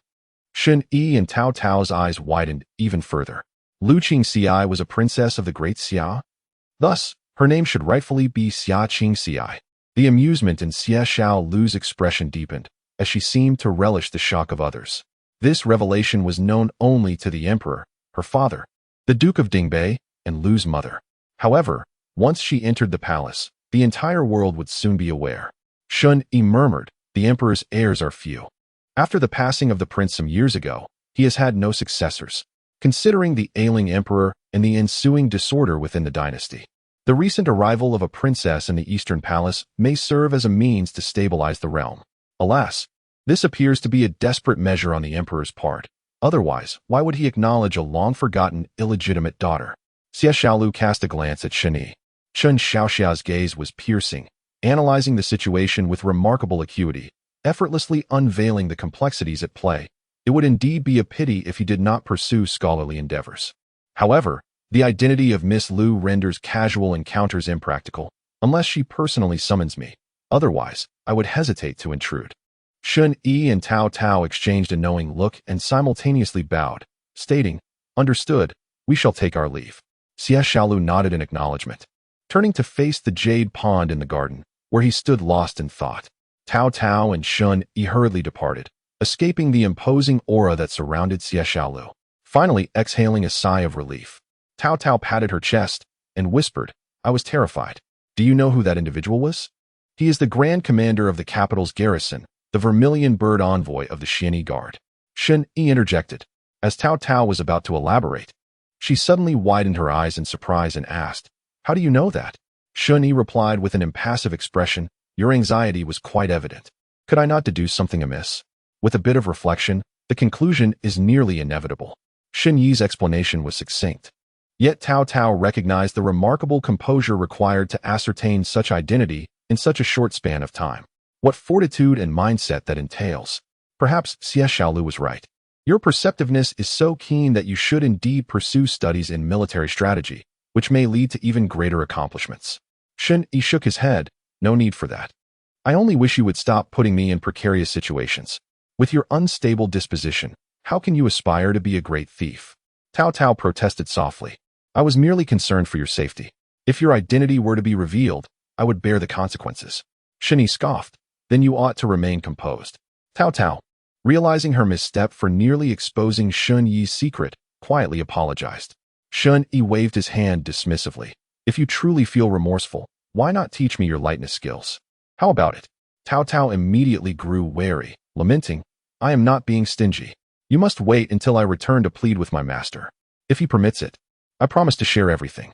Shen Yi pondered that Li Sikong was a master of exceptional renown. Should it come to light that he was being bullied by his own disciple, there would be no recourse for explanation. Thus, he waved his hand. Forget it for now. We can discuss it another time. Nonetheless, a strand of doubt lingered in Shen Yi's mind, yet he refrained from sharing it with Cao Cao, as the conjecture was too disturbing. Chapter 82. Instruction and Counsel. Cao Cao departed, having yet to witness Lu Qingxi's awakening. Xie Xiaolu presented her with a white jade porcelain vial containing a prenatal qi-nourishing pill, purportedly crafted by a master of the Pyongyang Palace, which would greatly benefit the foundational cultivation and breakthrough into the innate realm. Shen Yi gazed at it with palpable eagerness. Recently, Xie Xiaolu had been preoccupied with arranging matters for Xia Qingxi's entrance into the palace, leaving him little time to borrow from the martial pavilion for Shen Yi. Thus, Shen Yi lingered at the Dingbei Marquis's residence for several more days, while Xia Qingxi had already regained consciousness. However, she made no request to see Shen Yi. To others, this might seem unremarkable, but Shen Yi found it rather peculiar. After half a month of companionship, Lu Qingxi should not be such a resolute and unfeeling person. One day, Xie Xiaolu, clad in a flowing crimson robe, arrived at Shen Yi's modest courtyard and presented him with a scroll. This is a transcription of the Breaking Array Heart method, the innate chapter, which I have penned by hand. I will leave it here for your study over the course of 3 days. Once you have mastered it, I must reclaim it for destruction. Shen Yi nodded slightly, understanding that the secrets of such a heart method are indeed sacred and should be treated with utmost caution. Consequently, he transitioned from sharing a courtyard with He Tao Tao to residing with Xie Xiaolu. It would be disingenuous to claim he felt no anxiety. The nuances of daily life often reveal vulnerabilities. Fortunately, Shen Yi was inherently straightforward. Apart from eating and sleeping, he devoted himself entirely to his training. Upon receiving the heart method, he even ceased practicing with his sword, feigning diligence as he meticulously studied the text. Though Xie Xiaolu possessed a cool demeanor, she proved to be an excellent teacher. Standing at the pinnacle of the outer gang realm, she elucidated the heart method of the innate chapter with clarity and depth, while also overseeing Shen Yi as he practiced his breathing techniques, ensuring he did not err in his path. In this manner, within just 3 days, Shen Yi had grasped the fundamentals. The benefits of having a mentor were evident. With a mere nudge, he could avoid years of tedious practice and trial and error. 3 days of instruction equated to the fruits of half a year spent in solitary cultivation. Throughout these days, Shen Yi also witnessed Xie Xiaolu's relentless dedication to her own training. Apart from eating and sleeping while guiding him, she stood in the courtyard like a spear, eyes closed in self-cultivation, appearing as if lost in thought. Shen Yi, curious, once inquired about her methods. Xie Xiaolu, unfaltering, extended her delicate, jade-like finger and lightly touched his brow. Her fingertip was chillingly cool, and her voice, equally frosty yet melodious, resonated like silver bells. Once you step into the outer gang, you will perceive this spiritual platform. I practice my techniques within this spiritual dimension, refining the flow of true energy, and can even simulate the effects of martial arts, rendering physical practice unnecessary. Each move resides within the mind. Shen Yi was astounded. What Xie Xiaolu described bore striking resemblance to the spiritual space he had cultivated, albeit with the advantage of more extensive practice time. Perhaps the system had merely permitted him a glimpse into the profound techniques of the outer gang realm. As the two coexisted in the small courtyard, they remained awake and unyielding. Xie Xiaolu, having no need for sleep, and Shen Yi, obstinately resisting fatigue, awaited the cycles of day and night. After 3 full rotations of the sun and moon, 3 days had passed. Xie Xiaolu declared, "You have entered the threshold, and the heart method is now firmly ingrained in your memory. You need only to practice diligently to achieve mastery and step into the realm of the innate. You may return the heart method scroll to me now."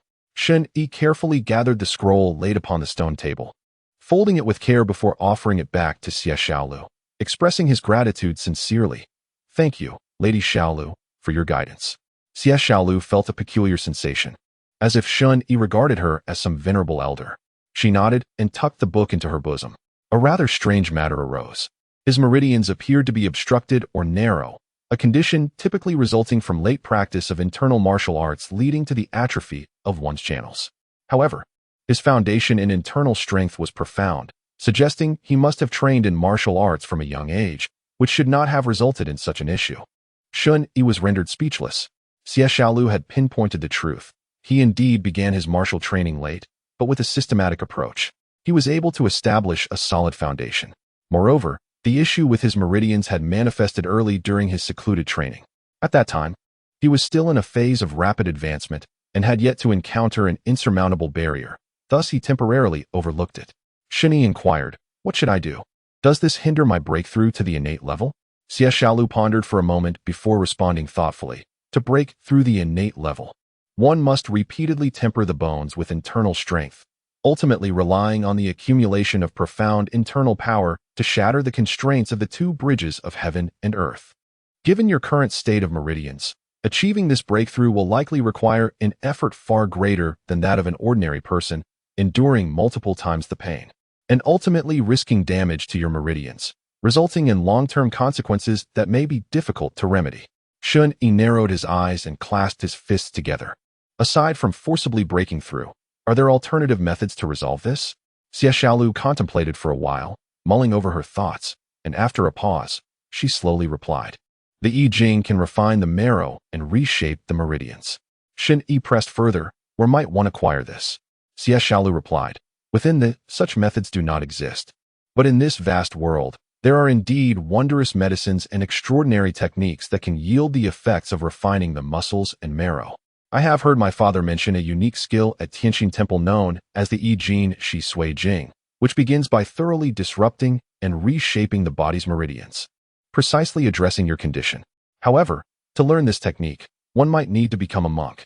It seems that various sects of the Buddhist religion in the Western regions also possess similar secret remedies, though I am currently unaware of other avenues."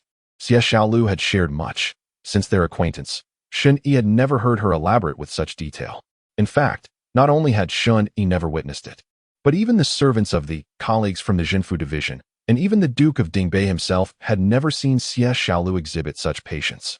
Shen Yi bowed once more in gratitude. Xie Xiaolu nodded and then turned to leave. In that moment, Shen Yi felt the tension that had gripped him for 3 days finally dissipate like a flood, as he had been continuously focused and alert. He truly felt a sense of mental fatigue. Stretching lazily, he contemplated that he had completed all his affairs, and it was time for him to depart. After all, the capital was a place where hidden dragons and crouching tigers resided.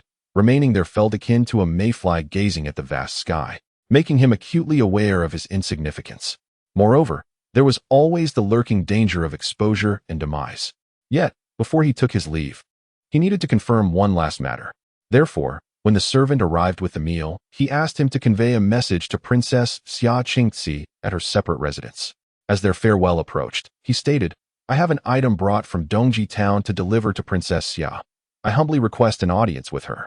Having spoken, Shen Yi collapsed onto his bed, stretching his arms wide and falling into a deep slumber. He slept soundly until the following morning. Upon opening the door, he discovered that the maid from the Xia family had been waiting at the entrance, seemingly for the entire night. "Young Master Chen, my mistress is about to enter the palace to meet the emperor. If you wish to converse, please wash up quickly and accompany me." Shen Yi's eyes narrowed. Was it time to enter the palace already? "I will be there shortly." Chapter 83. Farewell. Shen Yi followed the maid, hastening through the residence of the Duke of Dingbei. Technically, this was his second time wandering through the estate, yet this time his focus lay not on the surrounding scenery. Soon, a spacious annex came into view. The two circled to the side of the annex, where a lavishly adorned carriage awaited. With keen eyes, Shen Yi spotted Xia Qingci, clad in a flowing gown of pale yellow, stepping into the carriage accompanied by her maid. As the curtain fell, the maid leading the way hastily called out, "Princess, young Master Chen has arrived." The carriage, poised to depart, came to a halt as if waiting for Shen Yi to approach. A sense of unfamiliarity washed over Shen Yi. It felt as though a friend, who had been laughing just moments ago, had transformed into an unattainable figure. Following the maid's cue, he clasped his hands and respectfully proclaimed, "Chen Lu, I pay my respects to your highness." Inside the carriage, Xia Qingci's voice floated through the curtain, "Young Master Chen, my injuries have yet to heal. And due to the differences between men and women, I shall not alight to meet you. I am quite apprehensive about entering the palace today. Might I request you to accompany me a short distance?" Her words were courteous, yet carried a sense of ethereality and detachment that rendered her emotions inscrutable. Shen Yi smiled broadly. Of course.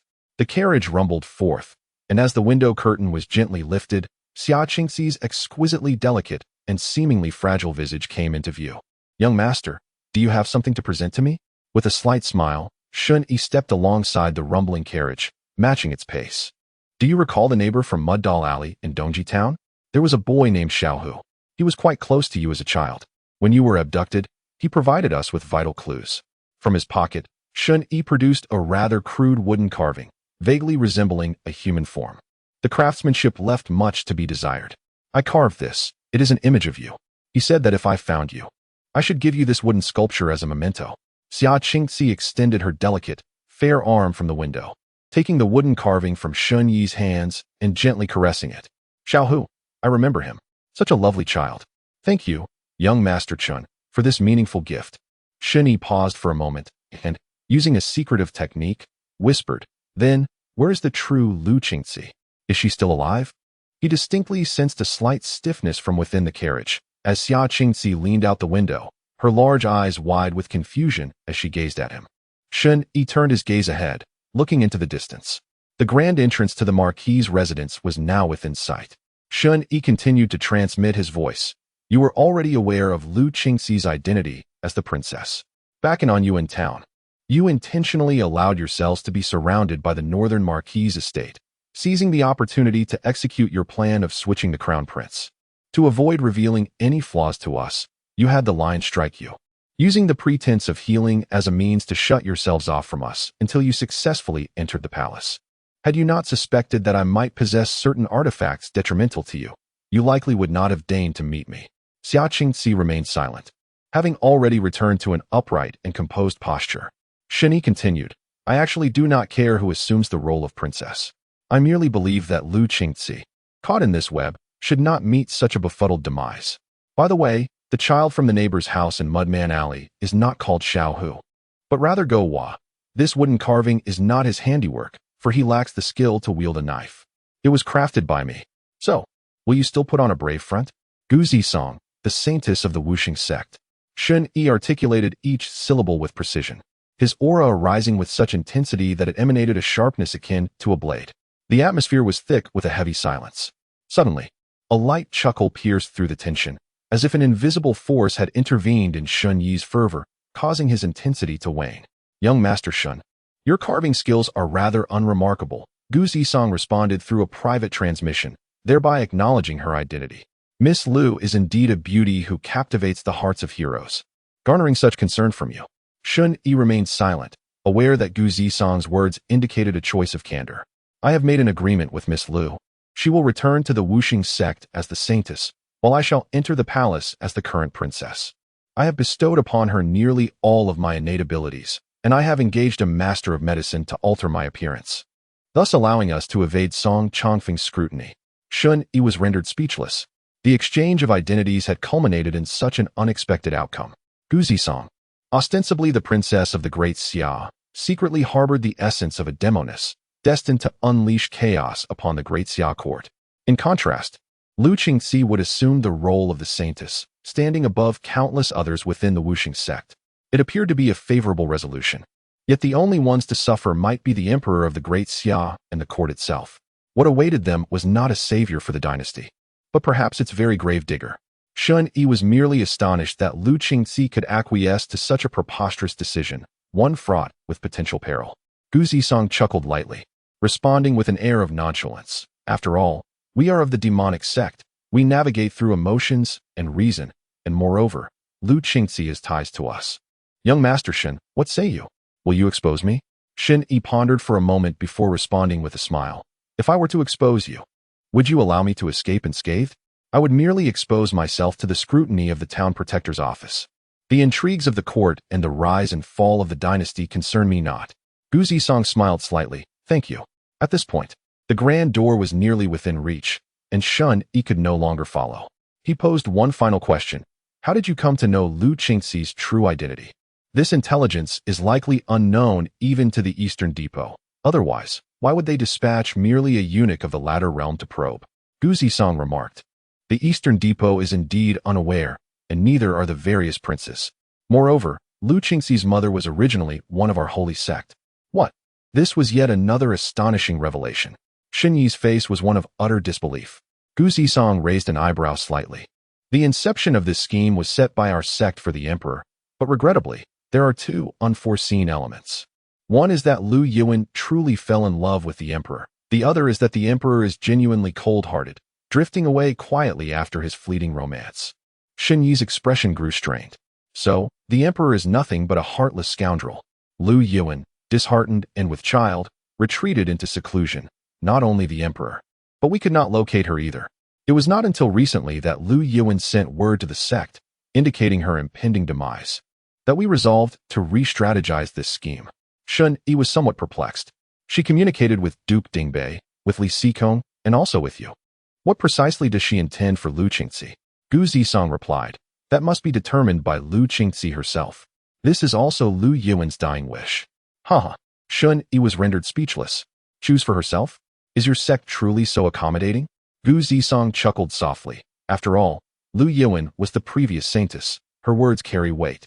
And I have developed an immediate rapport with Miss Lu. Thus, she is inclined to heed my counsel.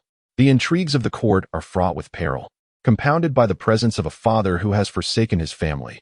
Such a court holds little allure. Shen Yi suddenly comprehended, and all truths were laid bare.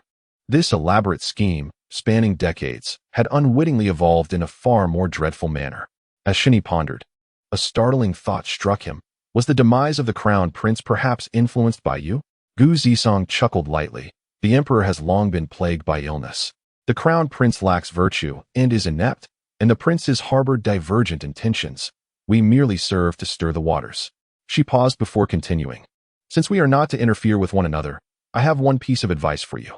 The Zhenfu division is not merely a collection of inept individuals. When we were inquiring about your whereabouts, they were also investigating your location. They might not dare to intrude upon the duke's residence. Yet it is highly probable that they have already established a net outside the manor, awaiting your departure. Shen Yi, following the carriage, had reached the gates of the duke's residence, yet he abruptly halted. Whether it was due to Gu Zisong's words, or simply arriving at his destination, he could not tell. Gu Zisong's melodious voice drifted like mist. Strive to survive. I look forward to the day you step into the top 10 of Qilin. Shen Yi gazed at the receding silhouette of the carriage, murmuring, I shall. With that, he turned and walked towards his modest courtyard. Inside the opulent carriage, Gu Zisong gently caressed a somewhat crude wooden carving in her hand, her eyes glinting with amusement. Shall you? Take care of it. Gu Zisong handed the carving to a petite maid with bright eyes and a rosy complexion. Shall you received the carving with evident disdain. Princess, why do you keep such an ugly thing? Moreover, why should we offer a reminder to Shen Yi, who has slain our holy sect members? Chapter 84. Departing the manor and the city, Gu Zisong cast a glance at the young maid, the corners of her lips curling slightly, a hint of derision mingling with her exquisite beauty. Zhao Dingping has already reached the pinnacle of postnatal martial prowess, merely a step away from the innate realm. Yet, Shen Yi was able to sever him with a single strike. His potential is boundless. Should he survive, he will undoubtedly secure a place among the top 3 lists in the future. Such a person is certainly worth cultivating a good relationship with. One Zhao Dingping, should he perish, is inconsequential. In the holy sect, the dead hold no value. Do you understand? Gu Zisong spoke with a smile, yet her tone grew increasingly icy, the final words causing the young maid to tremble. She hurriedly nodded like a chick pecking at grain.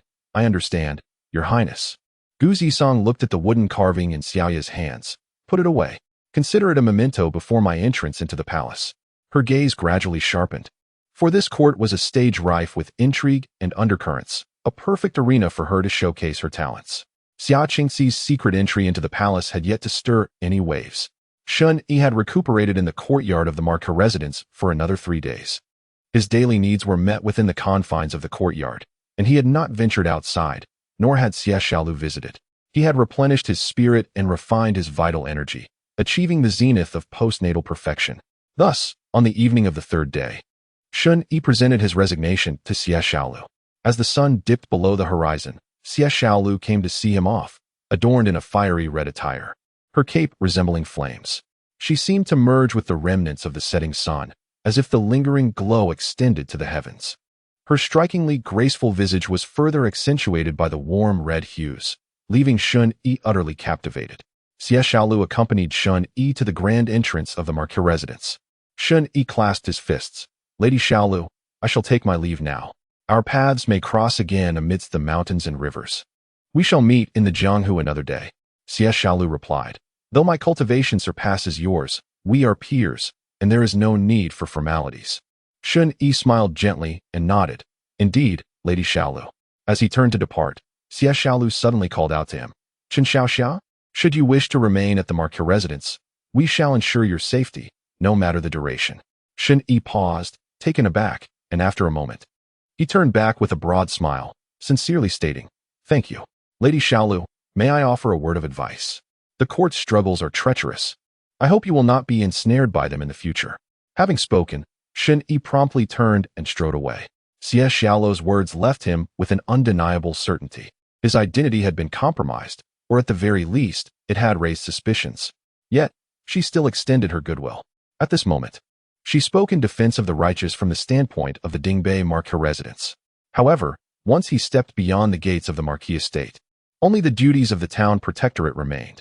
At the street corners surrounding the Dingbei Marquis residence, vendors, traveling merchants, resting carriage drivers, and beggars all instinctively paid heed to the grand entrance.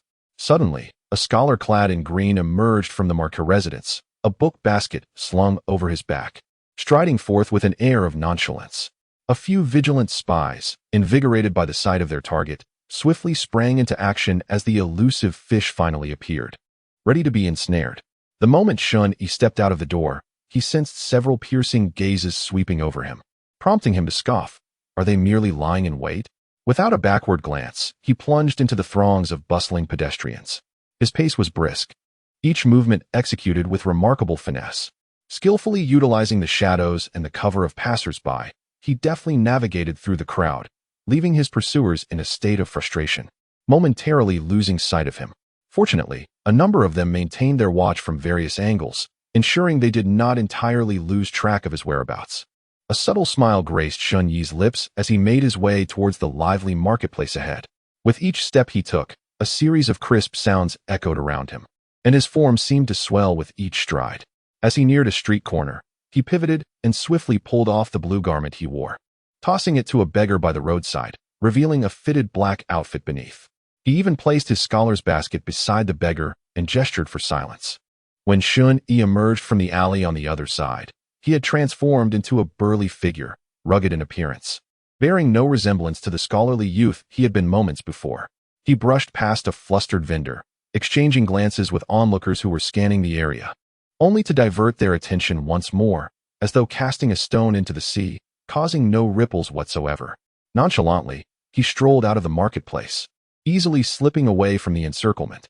Yet, unbeknownst to Shen Yi, a figure in a tea house at the corner of the marketplace was intently observing him, his eyes a striking hue of azure, seemingly radiating a mesmerizing glow. The figure watched as Shen emerged with the crowd, heading towards the distant city gates.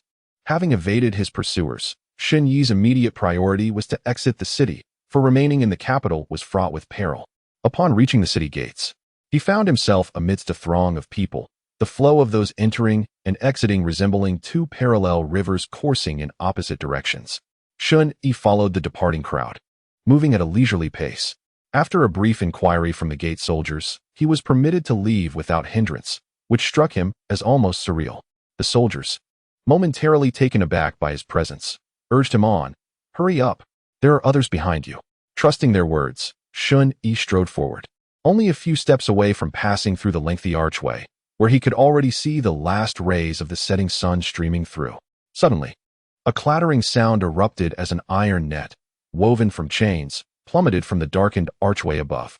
Surrounding the net were figures clad in dark robes, seemingly shrouded in shadows, poised to apprehend a notorious criminal. "All bystanders, quickly disperse," bellowed the gate soldiers, halting the crowd of departing citizens behind. Shen Yi's gaze sharpened. An ambush was indeed in place. With a swift leap, Shen Yi surged forward, a glint of steel flashing through the darkness. It was as if a hurricane had swept through the shadows. The four figures grasping the iron net felt their hold loosen. With a staggering motion, he nearly fell to the ground. The iron net, intertwined with golden threads and forged from dark iron, was effortlessly severed by Shen Yi's blade, splitting into two segments and cascading to the earth below. Taking advantage of the momentum, Shen Yi propelled himself against the inner wall, producing a resounding crack as the bricks splintered. In an instant, he transformed into a shadow, darting towards the city gate.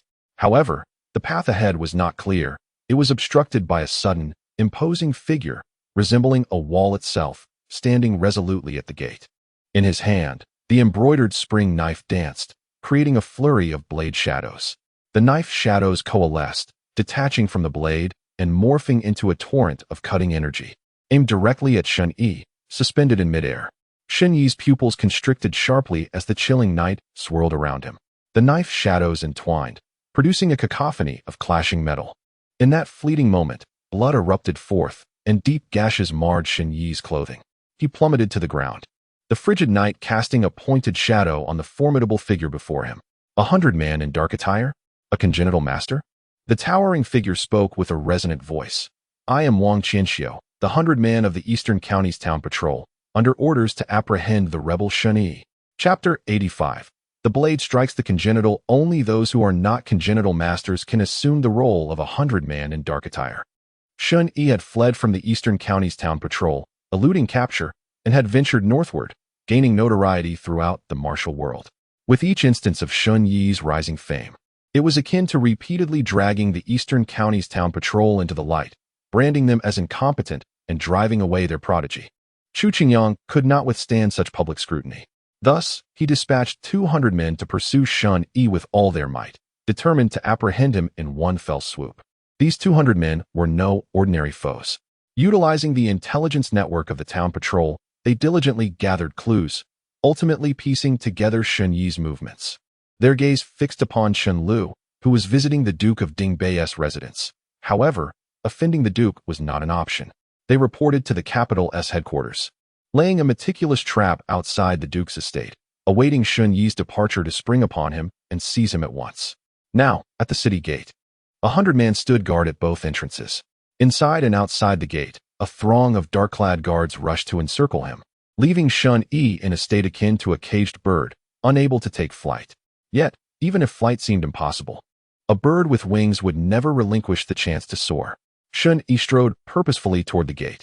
Wang Qianxiu noticed the sharp intensity of Shen Yi's aura suddenly coiling within him, not dissipating, but rather accumulating in a state of repression. With each step Shen Yi took, his presence surged, escalating from third-rate to second-rate, then to first-rate, and finally transcending to the realm of acquired mastery. With 4 strides, his aura coalesced, reaching the pinnacle of acquired perfection. Wang Qianxiu's eyes widened in disbelief. Shen Yi did not halt his advance.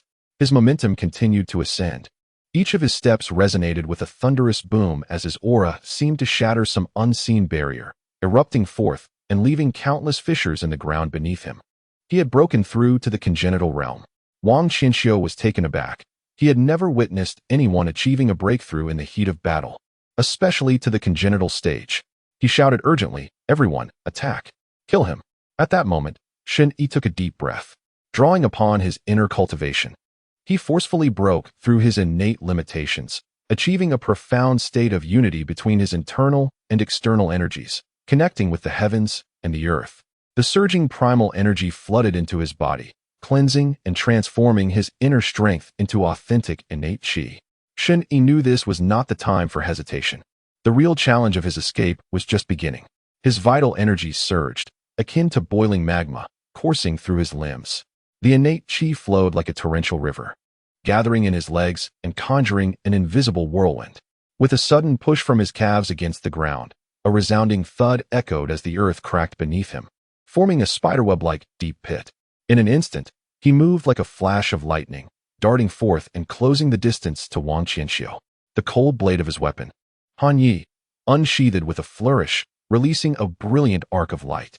The qi coursed through his arm, manifesting as a sharp blade of energy that illuminated Wang Qianxiu's terrified eyes. Yet, this transformation was far from complete. The fierce blade energy coalesced in the air into a singular line, resembling an overwhelming torrent of celestial waters, advancing toward Wang Qianxiu in the darkness. One may evade a blade or a shaft, but one cannot escape sunlight, gentle breezes, or thunder. Wang Qianxiu could not evade. With a swish, Shen Yi's figure zipped past him like a bolt of lightning, surging through the city gate. Wang Qianxiu heard the whisper of wind at his neck, and with a thud, he fell to the ground, lifeless. Having slain an innate martial artist, gained 6 years and 3 months of cultivation time. Remaining cultivation time, 6 years and 3 months.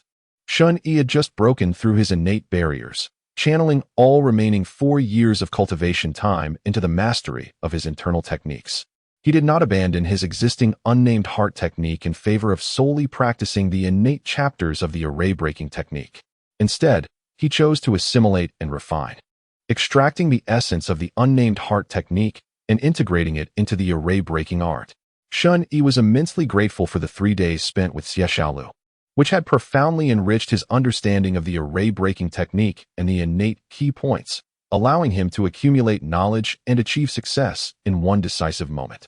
Martial arts, array-breaking, limitless, quality, innate, realm, great accomplishment. Shen Yi moved like a streak of lightning, his vitality and authentic chi surging as he executed the exquisite technique of electric movement, bursting forth from the city gates. Before his eyes lay layers of black-clad figures, encircled and impenetrable, surrounded by elite archers. As a shadow darted out swiftly, eliciting gasps of astonishment from the onlookers, they marveled at such speed, barely able to discern his visage. Yet, the tension in their bowstrings had already been released, and in that fleeting moment, over 100 arrows, shot by second-rate martial artists, rained down upon Shen Yi. The black-clad figures had issued clear orders. Anyone who dashed out of the gate, regardless of identity, was to be shot dead. Shen Yi's eyes narrowed slightly, yet he did not slow his pace. Now is the critical moment when every second counts. Should we be hindered, the support from the town guardian office will swiftly follow. With resolute determination, I wield my blade, unleashing a brilliant surge of sword energy. Akin to the foamy waves crashing against the shore, the clang of metal resonates. The sword energy disperses like splashing waves, severing countless arrows in their path. Yet, the deluge of arrows is too dense, and my speed is relentless. Many arrows still manage to breach the shimmering defense, striking me with resounding thuds. The secret art of the diamond body. Though the tremendous force of the arrows inflicts painful impacts upon me, I remain unharmed in essence. Surviving the barrage, I seize the moment when the dark-clad archers momentarily halt their onslaught, crashing into their midst like a meteor. In an instant, blades flash in every direction. My movements blur as I strike with the ferocity of thunder. The energy coalesces at the blade's edge, enhancing its lethality with remarkable sharpness. The embroidered spring blades of the dark-clad foe shatter upon contact with my blade. Had they hesitated even slightly, they would have suffered grievous wounds. Facing this horde, I am akin to a tiger unleashed among sheep. Blood splatters, and none stand as my equal. In merely a few breaths, fueled by unyielding courage, I dispatch several dark-clad foes, including both seasoned and innate masters. The injured are countless. I am like a demon incarnate, a fierce beast. Tirelessly, I weave a continuous tapestry of blade and blood until no one dares to stand before me. No one obstructs my path. The dark-clad guards are filled with fear. They tremble before this fearsome specter that seems to have risen from the depths of hell. At last, a pathway emerges before me, unimpeded by any who would dare to obstruct my passage. Bloodied and fierce, I slip through the encirclement, striding forth. Above, upon the city walls, a man clad in azure, donning a dragon mask of the same hue, gazes at the woman in red beside him. His eyes are striking, a vivid shade of blue. Xie Xiaolu, you harbor and enable the perpetrator, slaughtering your fellow dark-clad comrades. Do you seek to rebel? Chapter 86. The Freedom of Flight. Xie Xiaolu, also masked, in gold and crimson adorned with feathers, replies coolly, why does the Azure Dragon Envoy speak thus? The town guardian office of the Eastern District falls under your jurisdiction. I merely came to observe your inability to capture the criminal and your subsequent blame cast upon me. What logic is this? The Azure Dragon Envoy snorts derisively. He had presumed that such a tightly woven net would render Shen Yi unable to escape. However, to his astonishment, a mere postnatal individual had managed to slay an innate master and, with a ferocity akin to a vengeful god, carve a path through the siege. He had intended to intervene, but found himself locked in the gaze of Xie Xiaolu, whose aura bore an unmistakable hint of lethal intent, as if her very presence threatened to pierce him should he dare to strike. He knew this person had previously visited the Dingbei Marquis's residence, but Xie Xiaolu was the vermilion bird envoy of the town guardian office. How could she dare to harm a colleague for the sake of an outsider? Yet, could he afford to take that gamble? Certainly not. Xie Xiaolu is known for her reclusive nature, having never held any affection for the other members of the town suppression office, and with his father being the Duke of Dingbei, even if he were to be executed, the Duke would surely ensure her safety. His own life, however, was but a singular thread. Nevertheless, as Shen Yi now emerged from the fray, if he hesitated any longer, the adversary would surely escape. Xie Xiaolu, I shall strike now. Should you dare to impede me, in the presence of all, you shall face the consequences.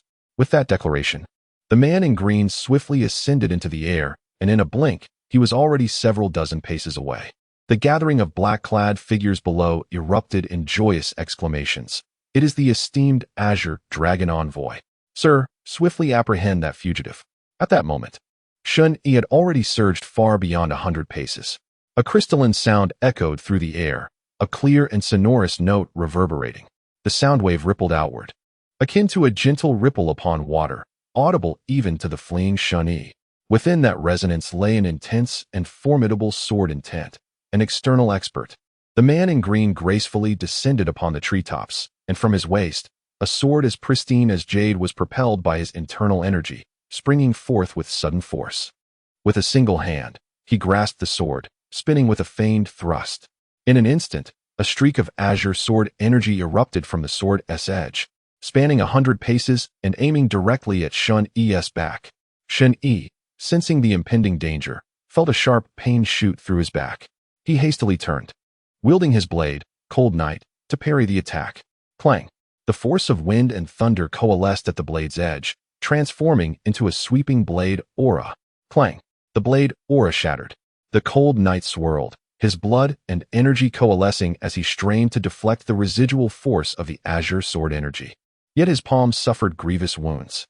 For Shen Yi, who had just entered the realm of innate mastery, to withstand a strike from the Azure Dragon Envoy, one of the four prodigies of the town suppression office alongside Xie Xiaolu, was nothing short of miraculous. However, the azure sword energy surged forth once more, arriving in an instant. Beneath him, Shen Yi activated his lightning-fast movement technique. This extraordinary ability, which could instantaneously enhance his speed, placed a tremendous burden upon both his body and meridians. Yet, Shen Yi could think of nothing else. The immediate priority was survival. He twisted his form, creating a multitude of afterimages that temporarily evaded the Azure Dragon Envoy's grasp.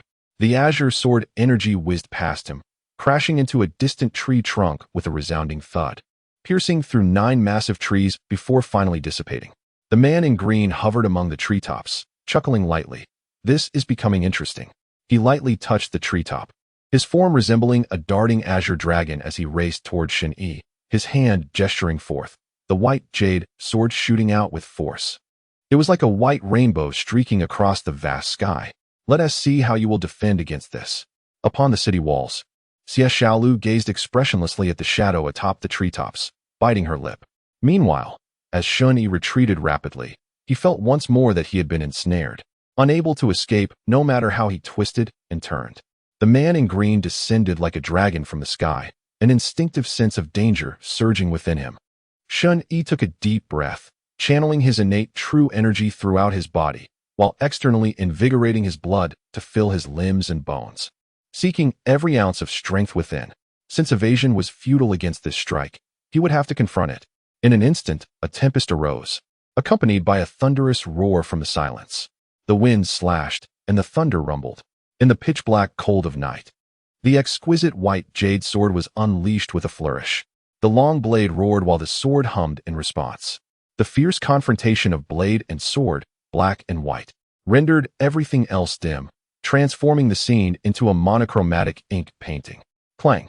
Shen Yi wielded the sword with both hands. At the instant the energies of the blade and sword collided, blood erupted from the corner of his mouth. Yet, he was already drenched in blood, entirely indifferent. His arms swelled like rocks, and the overwhelming force surged once more. With a resounding crack, the white jade sword was forcefully hurled back. However, amidst the billowing dust and the fragments of the obsidian blade scattering like snowflakes, Shen Yi's icy gaze was illuminated. The treasured blade, forged from the finest cold iron gifted by Qin Jianghe, shattered into countless pieces at the strike of the white jade sword wielded by the man in blue. Shen Yi gritted his teeth against the excruciating pain. With a flash of lightning-like speed, he continued to race forward. The pace between him and the man in blue was such that if he could seize a moment of the man's distraction, there would be a chance to escape. Yet, the man in blue shadowed him closely. He descended gracefully from the air, and with a swift gesture, he struck. Shen Yi countered with all his might. But the white jade sword, spinning in the air, seemed to be guided by an invisible force, drawing a white line before landing in the blue-clad man's hand. With the sword lost, what other means did he possess? He leapt forward once more, the long sword in his hand elegantly weaving a floral pattern, and unleashed another wave of azure sword energy. It was aimed directly at Shen Yi's back. Suddenly, a resounding cry echoed from behind the two. A melodious sound that soared to the heavens. A blazing red light surged from behind, racing towards the path of the man in blue. Upon closer inspection, it was a long spear with red tassels, seemingly ablaze with fierce flames. The blue-clad man's expression shifted to one of alarm. The calm demeanor he had maintained shattered as he roared, "Xie Xiaolu, are you rebelling?" Xie Xiaolu's voice echoed from afar. "Not at all. I am merely assisting in the capture of a traitor." Nevertheless, the silver spear thrust directly towards the back of the man in blue, forcing him to halt abruptly and dodge to the side. Consequently, the blue-clad man's speed diminished. With a whoosh, the silver spear whizzed past him, shattering the azure sword energy he had just unleashed. The residual force brushed past Shen Yi's ear, carving an arc before embedding itself into the ground ahead. A miss. Xie Xiaolu's indifferent tone resonated near the blue-clad man's ear. Shen Yi's eyes narrowed. He continued to execute his lightning-like movement, flipping his body and landing on the spear's shaft. Utilizing the spear's elasticity, he soared forth with a whoosh. This time, he transformed into a bird, unobstructed, soaring towards the sky of freedom. The chime of silver bells echoed in his ears, carried by the swift passage of the silver spear. "Fly, go to Tianxin Temple. No one can stop you now." In the blink of an eye, his figure faded into the horizon. Only the elegantly approaching red figure remained, silently watching him depart. Chapter 87. Forgotten dust. The man in blue hurried to Xie Xiaolu's side, gazing into the distance where Shen Yi's silhouette had already vanished without a trace. He remained silent for a moment before slowly speaking. "Xie Xiaolu, I shall report this matter in its entirety to the commander. As for your actions, the commander shall render his own judgment." Xie Xiaolu picked up the silver spear from the ground, effortlessly twirled it into a floral shape, and replied nonchalantly, "Do as you wish." With that, she turned to leave. In the Duke of Dingbei's residence, guests were expected to arrive in full and depart unscathed. This was Xie Xiaolu's principle. Meanwhile, Shen Yi darted through the forest with the swiftness of lightning and shadow, ceaselessly employing the technique of electric movement as he navigated through the thickets. His body was under immense strain, desperately extracting every ounce of energy in a bid to evade the relentless pursuit of the Azure Dragon envoy. He had fled for nearly 2 hours. Now, deep in the night, the moon hung high amidst scattered stars, and the forest was enveloped in darkness, interrupted only by the faint sound of flowing water. Shen Yi's body had finally reached its limit. Stumbling, he crashed to the ground with a thud, momentarily falling silent. In that instant, he truly understood the meaning of collapsing where one stands. The patch of wild grass beneath him resembled a soft bed, cradling Shen Yi's form as he sank deeply into it. He lay sprawled in a starfish position, gazing skyward. His physical condition was dire, every inch of him ached. He had disregarded the drawbacks of his meridians, forcibly breaking through his innate limitations to slay Wang Qianxiu, and had bled profusely to escape the encirclement of the Shen Yi from the town protector's office.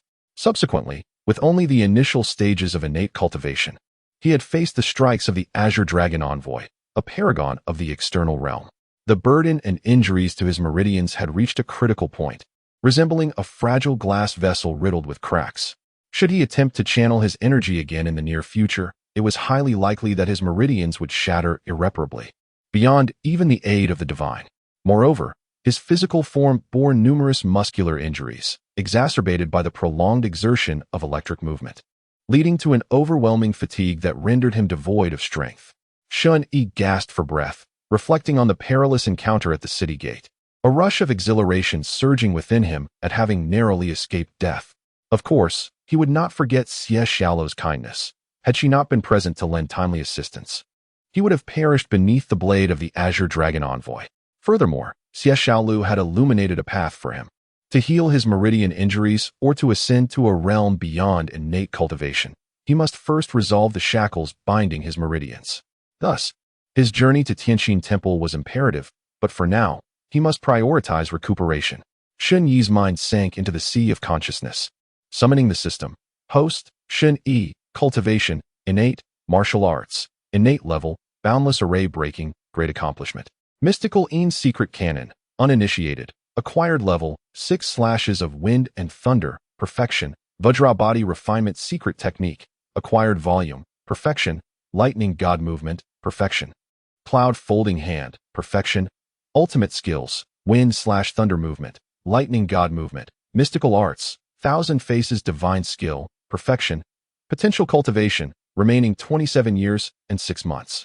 Upon seeing the number beside, potential cultivation, Shen Yi could not help but take a sharp breath. 27 years was a duration he had never encountered before. However, upon reflection, he recalled that in his efforts to break the formations, he had indeed slain numerous experts from the Shen Yi Guard, and the injuries he had inflicted were countless.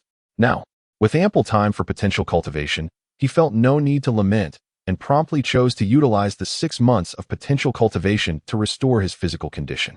After a single breath, Shen Yi immediately felt the pain throughout his body dissipate entirely.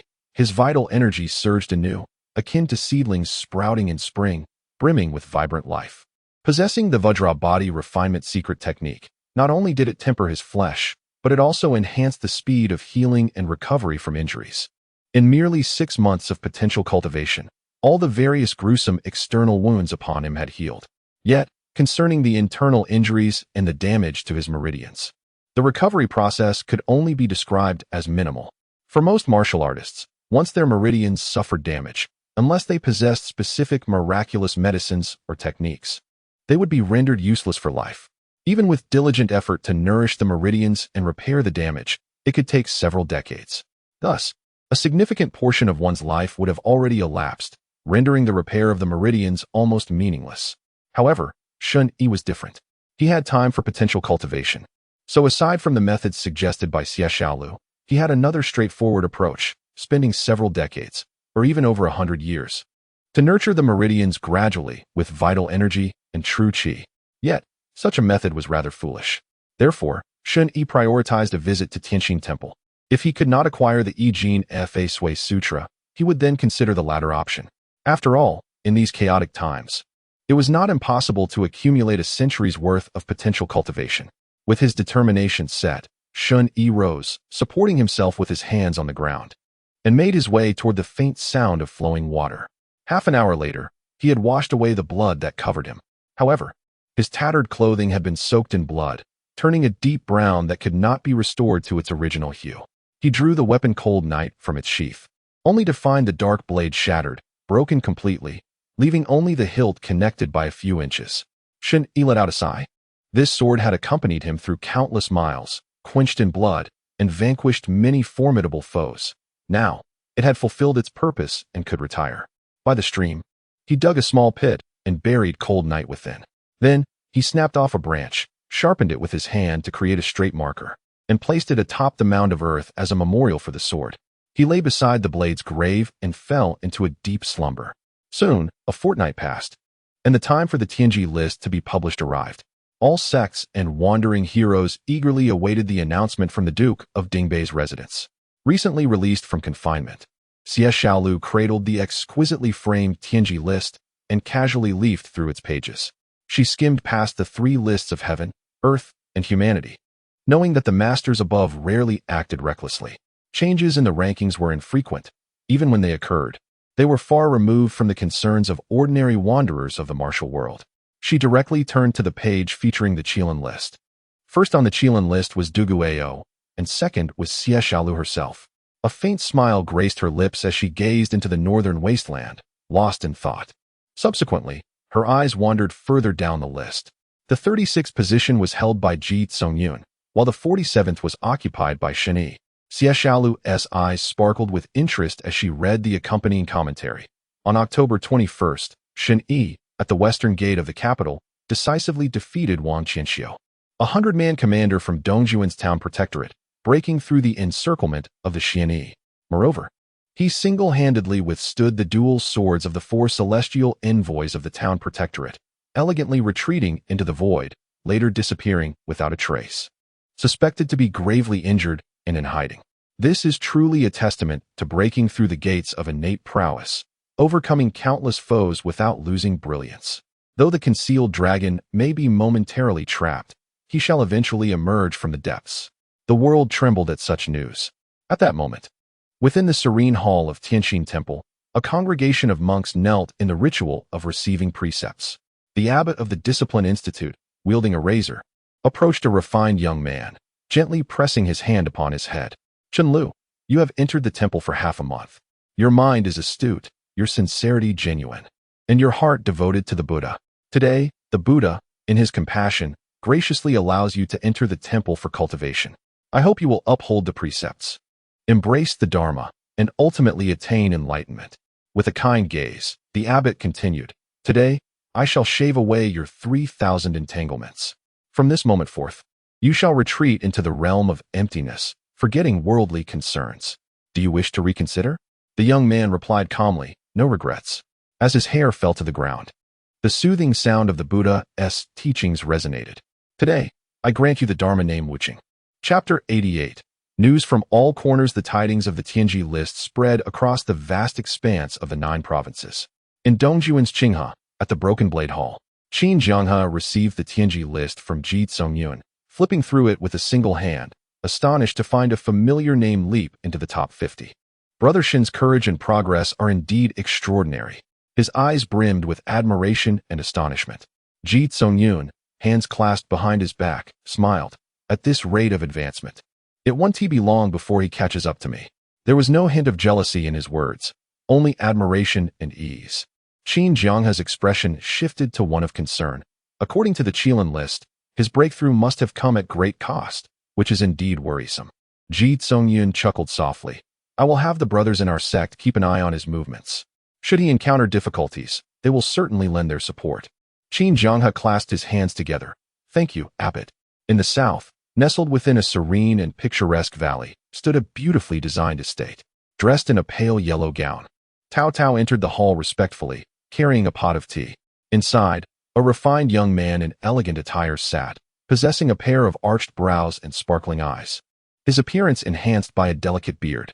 Though he seemed gentle in demeanor, a fleeting brilliance in his gaze revealed a sharper insight. Master, please enjoy the tea.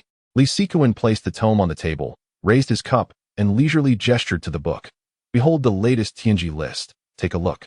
Your young acquaintance has indeed made quite a name for himself, becoming the center of attention. Tao Tao raised an eyebrow and, with a lively bounce, approached Li Sikuan. Grasping a tome, she swiftly leafed through its pages, and moments later, Tao Tao was left astonished, her mouth agape, momentarily forgetting to close it. Has he truly surpassed the innate limitations? How little time has passed. Moreover, the Qilin list indicated that he had been gravely injured and had gone missing. Could he be in danger? Li Sikuan leisurely sipped his tea. Such a prodigy, if not captured by the Qinglong envoy, would surely not meet his demise in due time. He would undoubtedly return to the martial world. In the Dongjun Zhenfu office, the announcement of the Qilin list thrust them once more into the eye of the storm. Chu Qingyang, filled with fury, slammed the inkstone to the ground, producing a resounding crack. The reputation of the Dongjun Zhenfu office had become increasingly tarnished, not solely due to Shen Yi's status as a wanted criminal who had evaded capture while making a name for himself, but also because many inquisitive souls had uncovered the nefarious deeds of Shen Yi's superior, Niu Ben, who had colluded with the wicked. The heroes of the martial world extolled Shen Yi as a champion of justice, vehemently condemning the Zhenfu office as the hounds of the court, a malignant tumor of the Great Xia. It was no wonder that the corruption of the Great Xia had reached such depths. The chief of the Zhenfu office had already notified that personnel would be dispatched for a thorough investigation, and Chu Qingyang felt his position was precarious. The news from the Tianji list also reached the palace. In a resplendent chamber adorned in gold and jade, Guzi-song, draped in a golden gown and adorned with a golden hairpin, was preening her exquisite appearance before a mirror. Today marked her momentous occasion. Outside the courtyard, Xiao Yu hurriedly entered the chamber, clutching the freshly released Tianji list, and exclaimed anxiously, "Princess, princess, the latest Tianji list has been unveiled." Guzi-song was momentarily speechless, murmuring to herself, "Has half a month truly passed? How ignorant we are of the affairs outside the palace." She gently inquired, "Is there any noteworthy news?" Without hesitation, Xiao Yu replied, "Shen Yi has slain 100 households of the Zhenfu office, breaking through the encirclement and fleeing the capital, ascending to the 47th position on the Qilin list, causing a stir throughout the realm. He truly is remarkable, just as you predicted, princess." Guzi-song's hand, previously painting her brows, halted abruptly, and then she broke into a smile, enchanting and captivating, her beauty rivaling that of a city's charm. She softly mused, "I thought today would be my day to shine, yet it seems you have stolen the spotlight." After finishing her makeup, the mirror reflected her once delicate visage now imbued with an air of dignity. She calmly stated, "Understood. The auspicious hour approaches. We should prepare to depart." Xiao Yu tucked away the Tianji list and gracefully bowed. "Yes, princess." Shen Yi, accompanied by a group of newly ordained monks, exited the quiet hall, basking in the gentle sunlight that bathed his radiant head, enveloping him in a warm embrace. The head of the monastic discipline institute and the elders had already taken their leave, and the core disciples of the Tianxin temple, after witnessing the ceremony, returned to their respective duties. What remained was the exchange of pleasantries among the new arrivals. Shen Yi, with a smile gracing his countenance, exchanged Buddhist greetings with his fellow brothers, acclimating to his new role, while his thoughts drifted back to half a month prior. Shen Yi had departed from the capital, journeying southward to the central prefecture, encountering famine and fleeing refugees along the way. Shen Yi followed the refugees southward. The refugees spoke of hearing that Tianxin Temple had a benevolent hall that dispensed kanji to alleviate the suffering of the common folk, and they wished to journey there in search of sustenance. Upon hearing this, Shen Yi felt a surge of hope. He disguised himself as a refugee and, after enduring days of hardship, arrived at the foot of Tianxin Temple. Upon surveying the surroundings, he noticed the absence of monks. Instead, makeshift shelters erected by refugees filled the landscape. As the crowd stood there in bewilderment, a monk approached with purposeful strides. He was from Tianxin Temple. His duty was to register the new arrivals and allocate them shelter. Each day, he would also distribute rice porridge and steamed buns. However, the young monk wore a troubled expression, for the influx of refugees was overwhelming, and the temple's resources were dwindling. As the number of refugees grew, so did the challenges in managing them, with some becoming unruly and causing distress to both their fellow refugees and the monks. Yet Shen Yi had arrived. He initially spent 2 days acclimatizing to the life within the refugee camp, and then actively assisted the monks in distributing porridge. He took on the laborious tasks of fetching water and chopping firewood. Before long, he had forged a camaraderie with the young monks. He then proposed a system where the refugees could work under the guidance of the monks, fetching water, chopping wood, planting vegetables, and maintaining order. Those who participated in the labor would receive an extra bowl of porridge each day, while those who caused disturbances or were idle would receive only 1 bowl. This initiative indeed improved the situation, and the monks praised Shen Yi's astuteness. However, although Tianxin Temple was a prominent establishment, it could scarcely sustain the vast number of refugees, and the crops they had planted would take time to yield. Shen Yi suggested, in times of disaster, though the poor may struggle to make ends meet, the wealthy often have surpluses. The monks shook their heads in disapproval, stating, "We are a respectable temple and do not indulge in robbing the rich to aid the poor." Shen Yi smiled gently. There is no need for the monks to take action. Tianxin Temple is the foremost Buddhist sect in the land, where the Buddha imparts wisdom and the bodhisattvas preside. Those who approach with sincere hearts will find their wishes granted. The monks, skeptical, replied, "We do not engage in deceit." Shen Yi chuckled. "This is not deception, it is merely advertising." When asked what he meant by advertising, he took a few refugees to the surrounding towns and villages to spread the word. Those who donated more with sincere hearts would have their names shine brighter in the eyes of the Buddha and bodhisattvas, making their wishes easier to fulfill. The following day, prominent gentry flocked to Tianxin Temple. From that moment on, Shen Yi's name became synonymous with Tianqing. No, he was now known as Chun Lu. Seizing the opportunity among the refugees, Shen Yi gradually endeared himself to the temple over the course of half a month. Eventually, he casually expressed his desire to enter the temple for training. This request was not uncommon. Indeed, among the refugees at the foot of Tianqing Mountain, 9 out of 10 aspired to become monks, attracted by the promise of food and sustenance. However, Tianqing Temple had become increasingly stringent in accepting disciples, meticulously guarding against impostors. Nevertheless, Shen Yi's demonstrated cleverness and sincere devotion to the Buddha touched the heart of the abbot, and after a mere half-month of observation, he was granted admission to the temple, starting as a novice in the service quarters. A journey of 1,000 miles begins beneath one's feet. Shen Yi has already taken his first step, and now he bears the monastic name of Wang Chun. Wang Chun, Wang Chun. It is said that something significant has transpired outside. Come quickly to witness the commotion.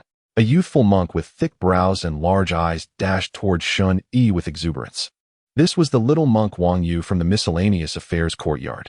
Shen Yi had grown familiar with him during their time in the refugee tents, often regaling him with tales of the martial world gleaned from the road. Wang Yu seized Shen Yi's arm and hurried toward the temple entrance. What is the matter? Why the urgency? Has old Master Zhao fainted again? Or is widow Wang about to give birth? I'm not qualified to assist with that. Oh no, not that. Wang Yu exclaimed. The Tianji list has been published. With that, they arrived at the temple entrance where the guest monks gathered, seemingly whispering among themselves. Wang Yu released Shen Yi's hand and plunged into the throng of monks, shouting, "Give me a copy! Give me a copy!" He soon returned, clutching 2 booklets, one of which he thrust into Shen Yi's arms. Take a look. I heard there is someone named Shen Yi on the Qilin list. He has become quite the celebrity in the martial world, rising swiftly from the 88th position to the 47th in just over 2 months. Shen Yi held the Tianji list and quickly flipped to the last page.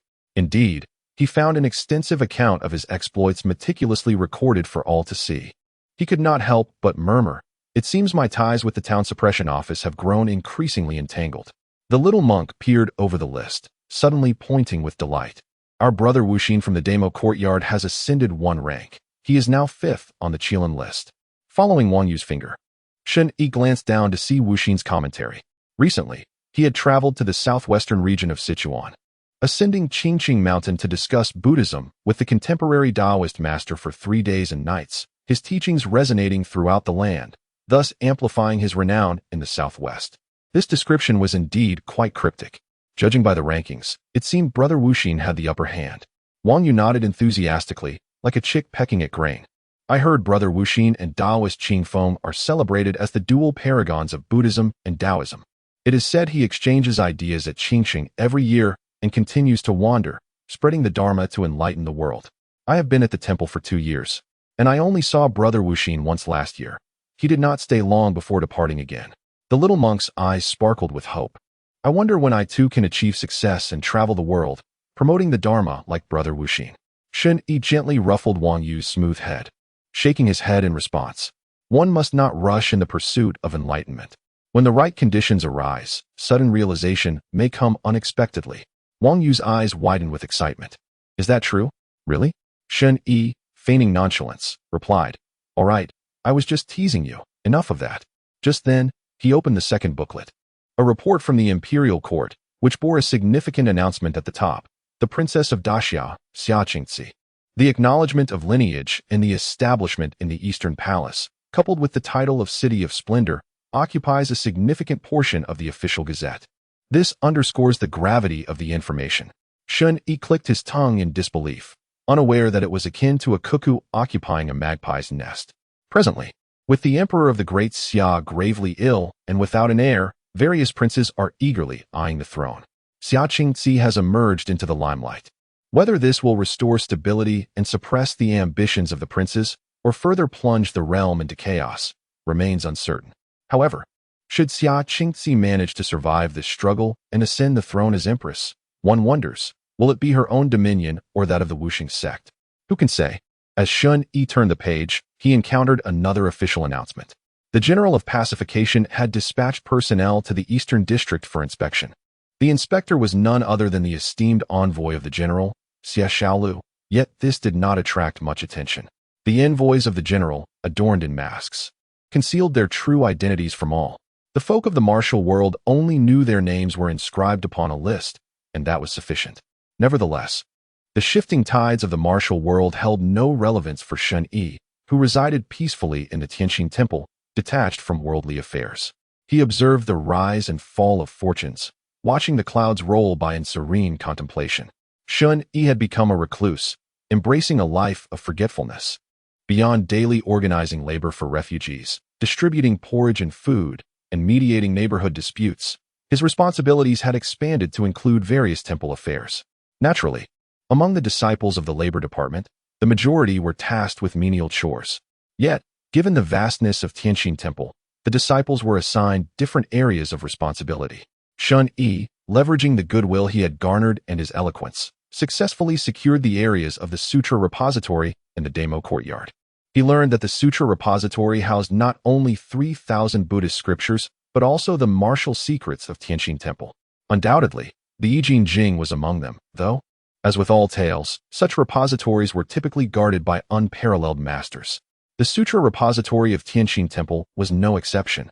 As a disciple of the labor department, Shen Yi was relegated to sweeping the first floor, the most expansive area filled with towering bookshelves containing the classics of Buddhism throughout history. The second and third floors, progressively smaller, were maintained by an elderly monk, his hair and beard white, and his form robust yet hunched. Shen Yi observed that the old monk moved slowly and was somewhat hard of hearing, shrouded in a heavy twilight, devoid of any indication of martial prowess. He exuded the palpable sense of someone who might lie down today, uncertain of rising tomorrow.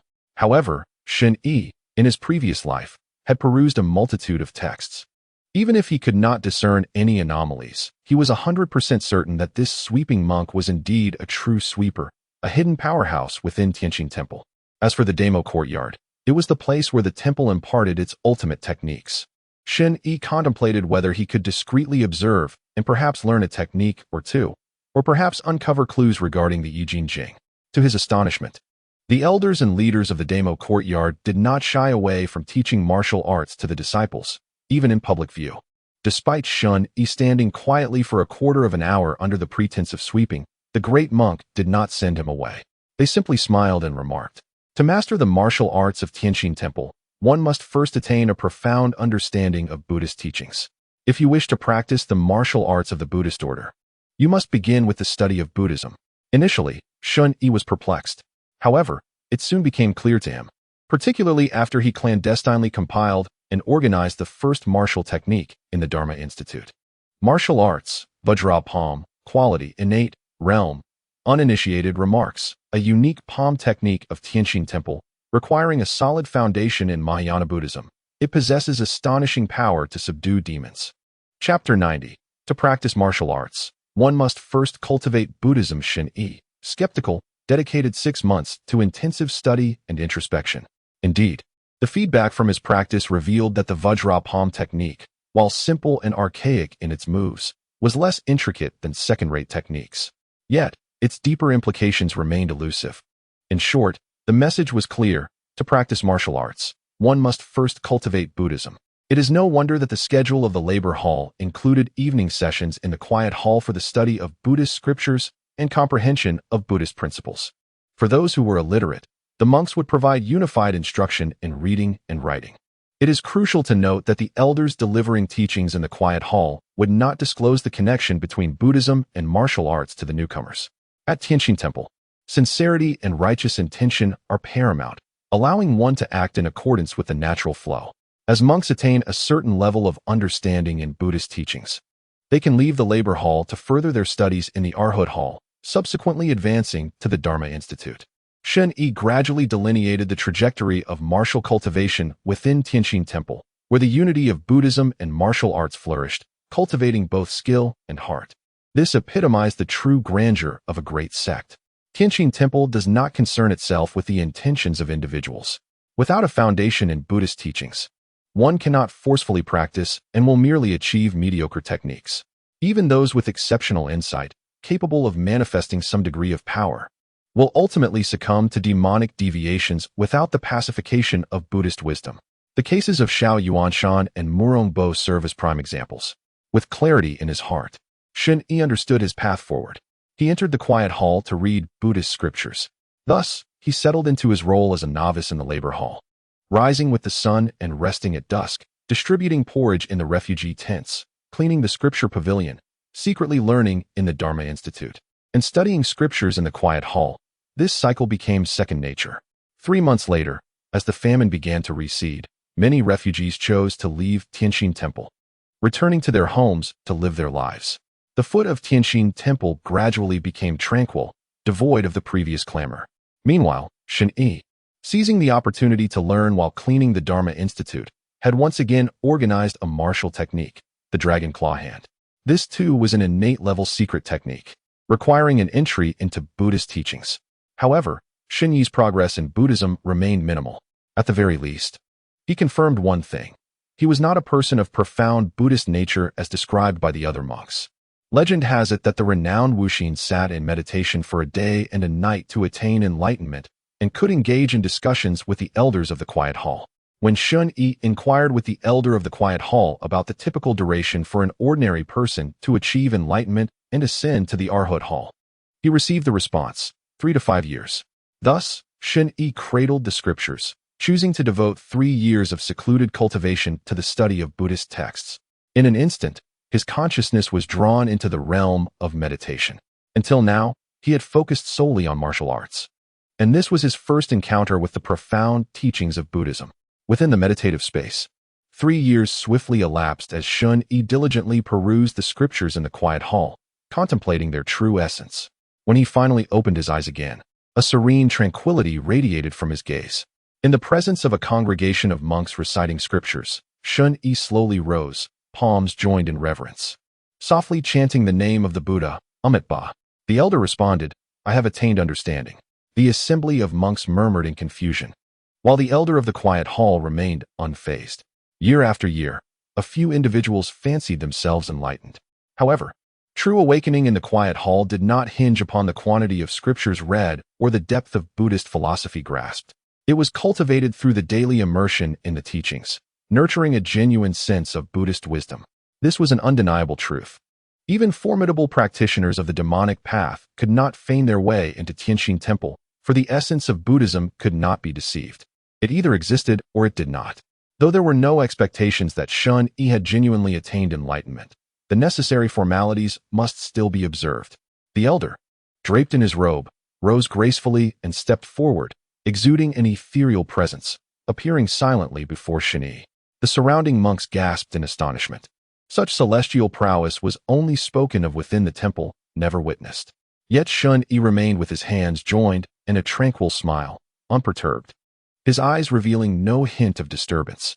The elder of the quiet hall was slightly taken aback, recognizing the remarkable composure and refined disposition Shen Yi had cultivated. "Wang Chen, what have you realized?" Shen Yi slightly bowed, extending a single palm as if to cradle something intangible.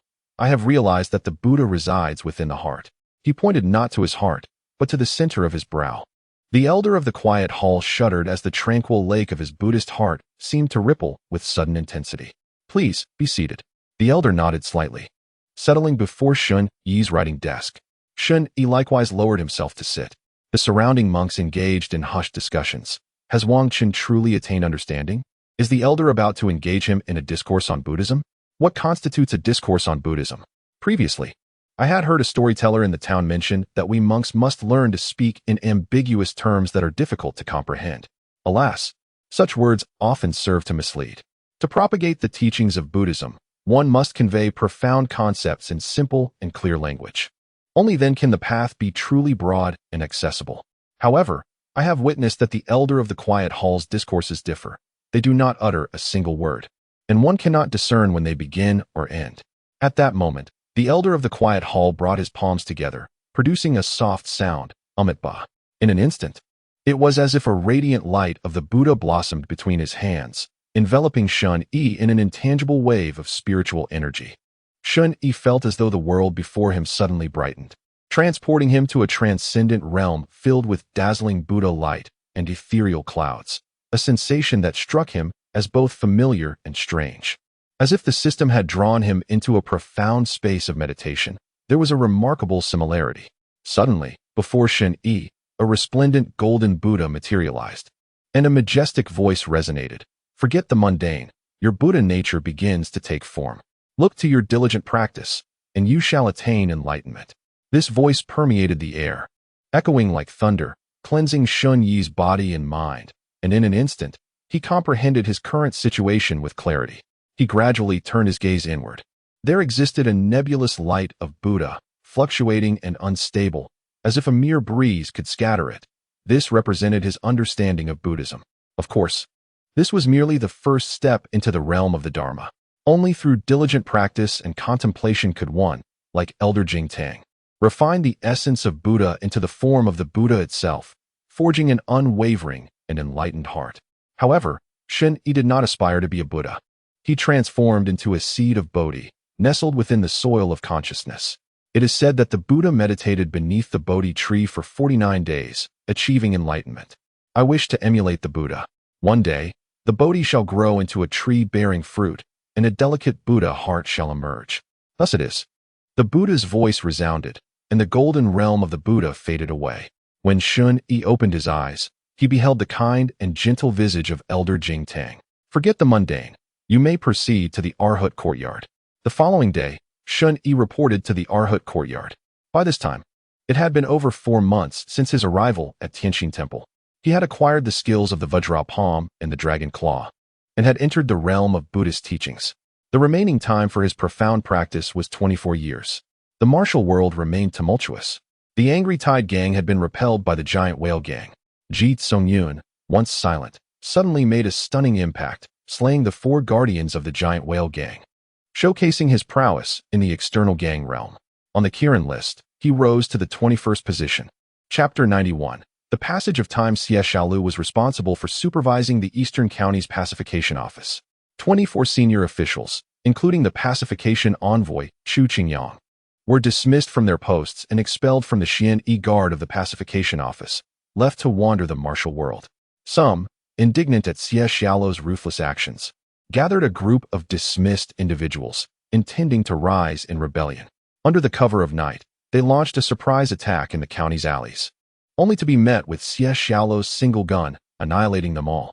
It is said that on that night, the cry of the vermilion bird was heard, flames soaring to the heavens, illuminating the night as if it were day. The new generation of the thief sect, the Moonshadow thief, Tao Qingning, gradually made a name for herself in the martial world, robbing the rich to aid the poor, earning a reputation as a chivalrous thief. Rumors suggest she once disguised herself as Tao Tao, escorting the current princess, Xia Qingxi, to the capital. Along their journey, they overcame formidable foes and broke through the blockades of the Wuxing sect, becoming the subject of legendary tales. Meanwhile,